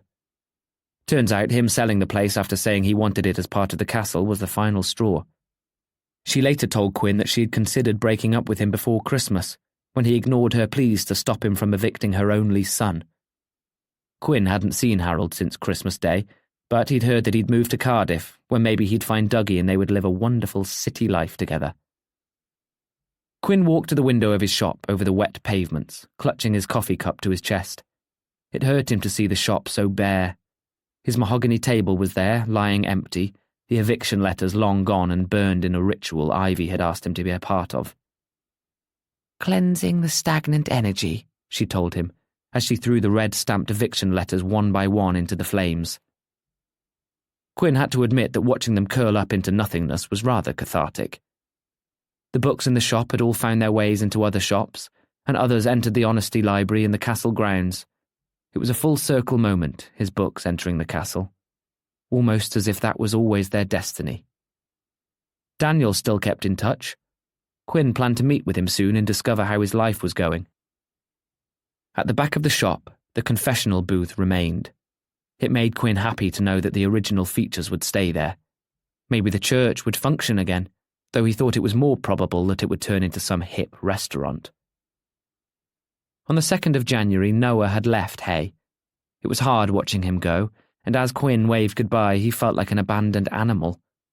Noah needed to go to London to sort things out. Quinn later found out that it was to help Matty move his things from his apartment. Matty. Beautiful Matty. Quinn had discovered Matty was not as successful as he'd first thought, but came from rich parents. Like uber-rich parents who could speak multiple languages. No, seriously. His father held a stake in Uber and his mother in Duolingo. They had set Matty up for life. That was until his father had told him he had to go work for a living, and that had sent Matty crashing to the ground. So, with £20,000 to see him on his way, Matty had opened his bakery. But Matty didn't know how to run a bakery and was more concerned with getting acting and modelling gigs. So the bakery soon crashed into the ground, but not before he met Noah and realised quite how successful of an author he was. Noah equalled money and acted as an escape for Matty. Noah had fallen for it. To be honest, Quinn would have too. Matty was gorgeous. So while Noah did the work, Matty enjoyed living the life he thought he was meant to live, which was to piss about and try to get some acting and modelling work on the side. Those acting gigs meant background artist work. Of course, there was nothing wrong with that, but it wasn't quite the height that Matty had implied. Living that life was expensive, though, and Noah soon realised that he was funding Matty's lifestyle.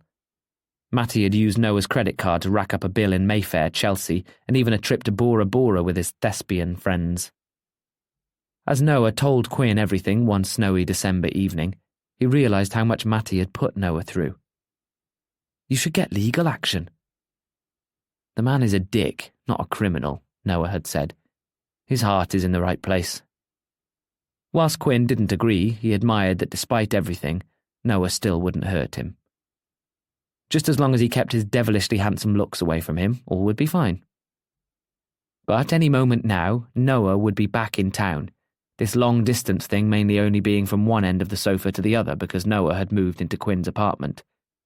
It was why Quinn stood here, reminiscing, but also waiting to see Noah's Bentley come down Castle Street. End of an era. Ivy's voice brought Quinn back to earth. Somehow, she always had that knack of appearing out of nowhere. He wondered if she was a spirit. It was nice to see her. She hadn't been in Hay since Christmas. Blair had whisked her away to Brisbane, where he had family, and she'd updated her Instagram with wonderful photos of beaches, summer, and a toned, topless Blair. They hadn't stayed long, but packed a lot in, Ivy wanting to return home to Hay for New Year. Something about the energy of it all and her astrological cartography. Turns out he'd been pretty serious about wanting to get to know her. They were already Facebook official, and with his minor celebrity status, Ivy made Heat magazine's worst dressed list, much to her enjoyment. She'd found Quinn one day, tanned after her not at all jealousy-inducing holiday, and showed him the spread, a beaming smile on her face. Now, wrapped in a blue coat, she joined Quinn in looking at the sold sign on the shop. It is, he spoke. Who do you think bought it? I heard an out-of-towner. Ivy said this with disdain, like it was illegal to live anywhere but Hay. Well, I hope they look after it, Quinn said. It's a special place, even if it is devoid of soul. He'd made peace with it when the clock struck midnight on New Year's Eve. He would leave it behind, cut it off with a cleaver. New year, new me, he had declared to Noah, Hermione, Jerry and Claire. He didn't tell them he said that every year. Are you going to move to London? Ivy asked him. The thought grew every day. With Hermione's book being published and the publisher being in London, it made sense to be nearby. But Noah, who had the same publisher, proved writing could work anywhere. I don't think so, Quinn said. Not yet, at least. I'd hate to see you go, Ivy said. And I'd hate to see you go. After all, with Blair fronting national news in London, she had her own dilemma to deal with. Maybe we're both destined for London. A car approached them from Castle Street, and seeing that it was black, Quinn thought it might be Noah. He felt the excitement swell inside him, but deflated when he noticed it was a Chrysler rather than a Bentley. It pulled up outside of his shop, and Gordon got out of the car, a smile on his face. When did you get this? Quinn asked him, admiring the spotless bodywork of the car. With new jobs come new perks, Gordon said. They've made me a partner. Bloody hell, of the property firm. That's right, Gordon cheered. You are looking at the man responsible for acquisitions. He was dressed in a suit. Gordon, in a suit. He reminded Quinn of one of those people who went on The Apprentice with their shiny shoes and their pinstripe trousers.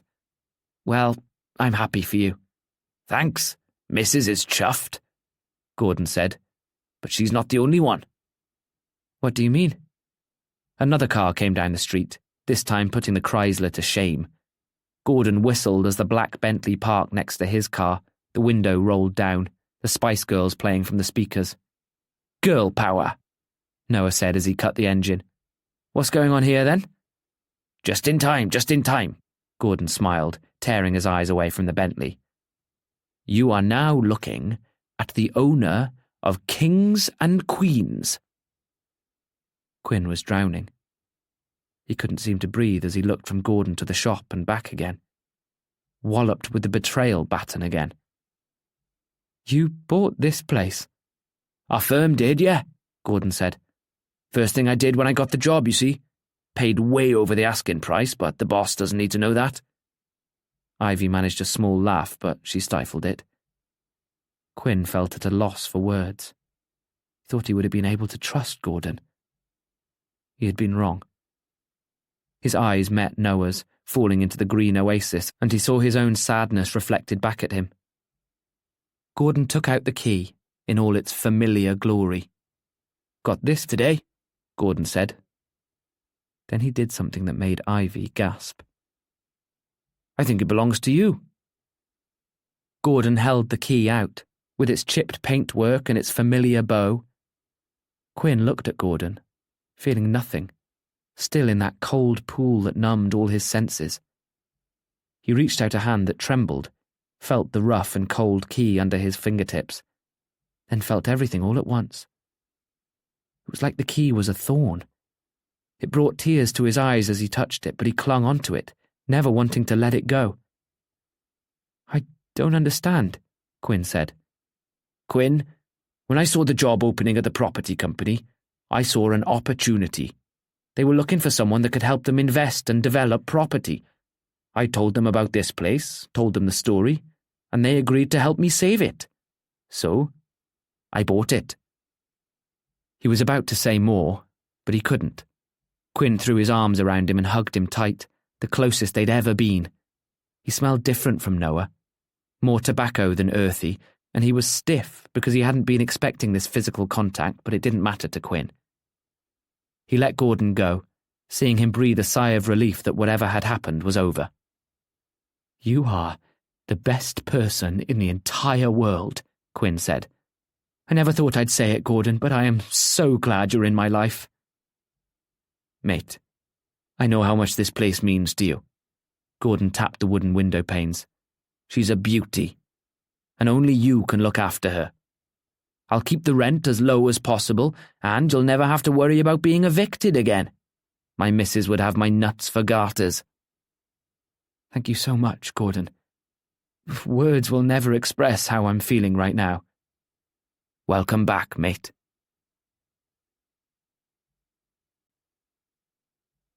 Chapter 46. 4 months later. Quinn wiped sweat off his forehead as the sun beat down on him. It was going to be a hot day, judging by this weather. It was only 8 a.m. and the curtains were drawn over his shop windows. He slipped through the door, making sure nobody was behind him, and surveyed the scene. Relaunching a shop was harder than he'd thought. Hermione's book took precedence, consuming every part of his psyche. Also, Hermione had become a total author-zilla, and he'd been a little afraid to do anything but write. But now it was publication day, which also fell on reopening day. Incense burned in each corner, a sandalwood smell which was now his favourite. It reminded him of the scent Noah wore when they first kissed. The smoke rose from metal censers, and flames burned in large white pillar candles. He'd set a chair up at the altar, more of a throne, with a red carpet leading from door to throne for added Hollywood effect. The bookshelves were back where they were meant to be, crammed full of titles old and new. A table in front of the throne, stacked full of Hermione's books, with a photo of her on the cover, captured all of her Hollywood essence. The posters for the signing had been tacked up for 2 months. Excitement in Hay had started to build when they'd realised that Kings and Queens was coming back. It didn't matter that Hermione's book wasn't a gay title. They'd made an exception. A knock at the door. Taking a deep breath, he peered through the curtains, seeing Noah. He let him in, making him squeeze through the gap. "This is top secret," Noah said when he was in. He looked fantastic.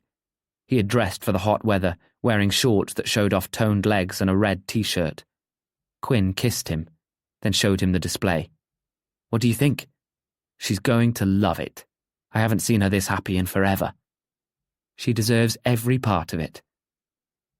Getting her to help launch Kings and Queens with her signing had been a straightforward decision.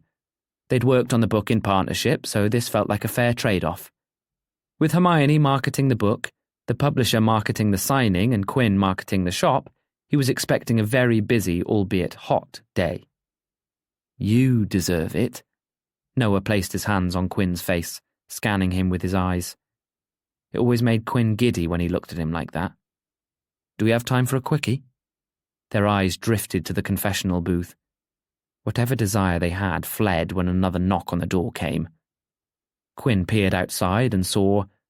"Bloody Blair Beckett," Quinn whispered to Noah, before opening the door and letting Blair and Ivy in. Blair came prepared with a camera crew. "Lunchtime news." "Of course." As the cameraman set up, Ivy fussed over Blair's suit, dusting his shoulder and adjusting his tie. "Things going well between you two?" "Oh, the best," Ivy smiled. In no time at all, the queue would be outside the door, and Hermione would be the major attraction. It filled Quinn with nerves as he wondered if his shop was good enough, if people wanted it back. Today would be busy, but would tomorrow? He hadn't realised he'd been biting his nails, a habit he'd picked back up while getting the shop ready, until Noah slipped his hand away. "You're going to be all right. This is perfect. All of it is." "You think so?" "Look at it, Quinn. We're all where we're meant to be." He could see the shadows at the windows, hear the voices muffled behind the glass, and something changed within him. Because it didn't matter if every day didn't look like this one. It didn't matter if only one customer came in tomorrow. What mattered was having this space open, where he could help others who needed it most, champion LGBTQ+ writers, and keep Hay gay. Kings and Queens was more than just a bookshop. It was a sanctuary and a friend. Another knock at the door as people cheered. "That must be Mum," Noah said. He went to get the door, but then Quinn heard the voices of Deb and June. "We love you."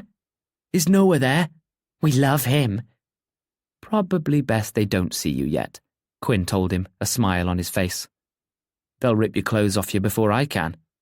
Noah moved closer. "But I want June to touch me." "Hey, I want June." They laughed, Quinn ushering Noah away from the door, and then he opened it in time for Hermione and Jerry to slip through. "You okay?" Jerry asked his sister. Hermione wore a dress that reminded Quinn of Diana's revenge dress. She was dressed more for a book signing in Piccadilly than in Hay, and Quinn loved her for it. But if she felt overwhelmed, scared, or nervous, like Jerry expected her to be, then she shook it off. "Therapy is helping. I just can't believe all those people have come to see me." "How big is the queue?" Noah asked. "It looks like it goes to Lion Street," Jerry said. "I can't believe they're here for us," Hermione said. "They're here for you, Hermione," Quinn said. "Now, get settled at that table and I'll start letting them in." "Can I get you anything?" Ivy asked Hermione. "A tea? Coffee? Latte?" Ivy looked at Quinn. "We only have a kettle, milk, and coffee." "I'll have a regular coffee," Hermione said. As Hermione settled at the table, holding her pen and practicing her signature, Quinn took a moment to take it all in. He never thought he would stand in his shop again, with that familiar smell of earthy notes, leather, and books, with the creaky floorboard near the door, or the confessional booth that bore witness to so many stories. The pride flags, from transgender to non-binary, fluttered above their heads, across the counter and outside the shop. It was like he'd never left, like it hadn't been empty. And what made it all the more perfect was Noah. The door creaked open, and two men slipped in. "Daniel, you came!" "Wouldn't miss it for the world," Daniel said, holding hands with the person next to him. "Quinn, this is my boyfriend, James." "Nice to meet you, James," Quinn said, shaking the hand of the young man. "Not James Bond, is it?" He meant it as a joke. Daniel Craig dating James Bond, only... Actually, yes. "Well, blow me." "Places, people," Ivy called. "It's opening time." A thrill rushed through Quinn as he squeezed Noah's hand. Daniel and James made themselves look important. Hermione sat a little taller. The room went deathly quiet. Then Quinn opened the door. "Welcome back." Deb and June entered first. He fought back tears, thinking that having a breakdown in front of paying customers again was not the best idea. "I always loved your work," Deb said to Hermione. "And your son is sexy," June said. "Thank you," Hermione said. "Will you sign my tea cozy too?" Noah giggled, and Quinn wrapped his arms around him, squeezing him. "Thank you for being here." Noah kissed him on the head and slipped a hand to his back. He did tower above Quinn. "Look up, handsome."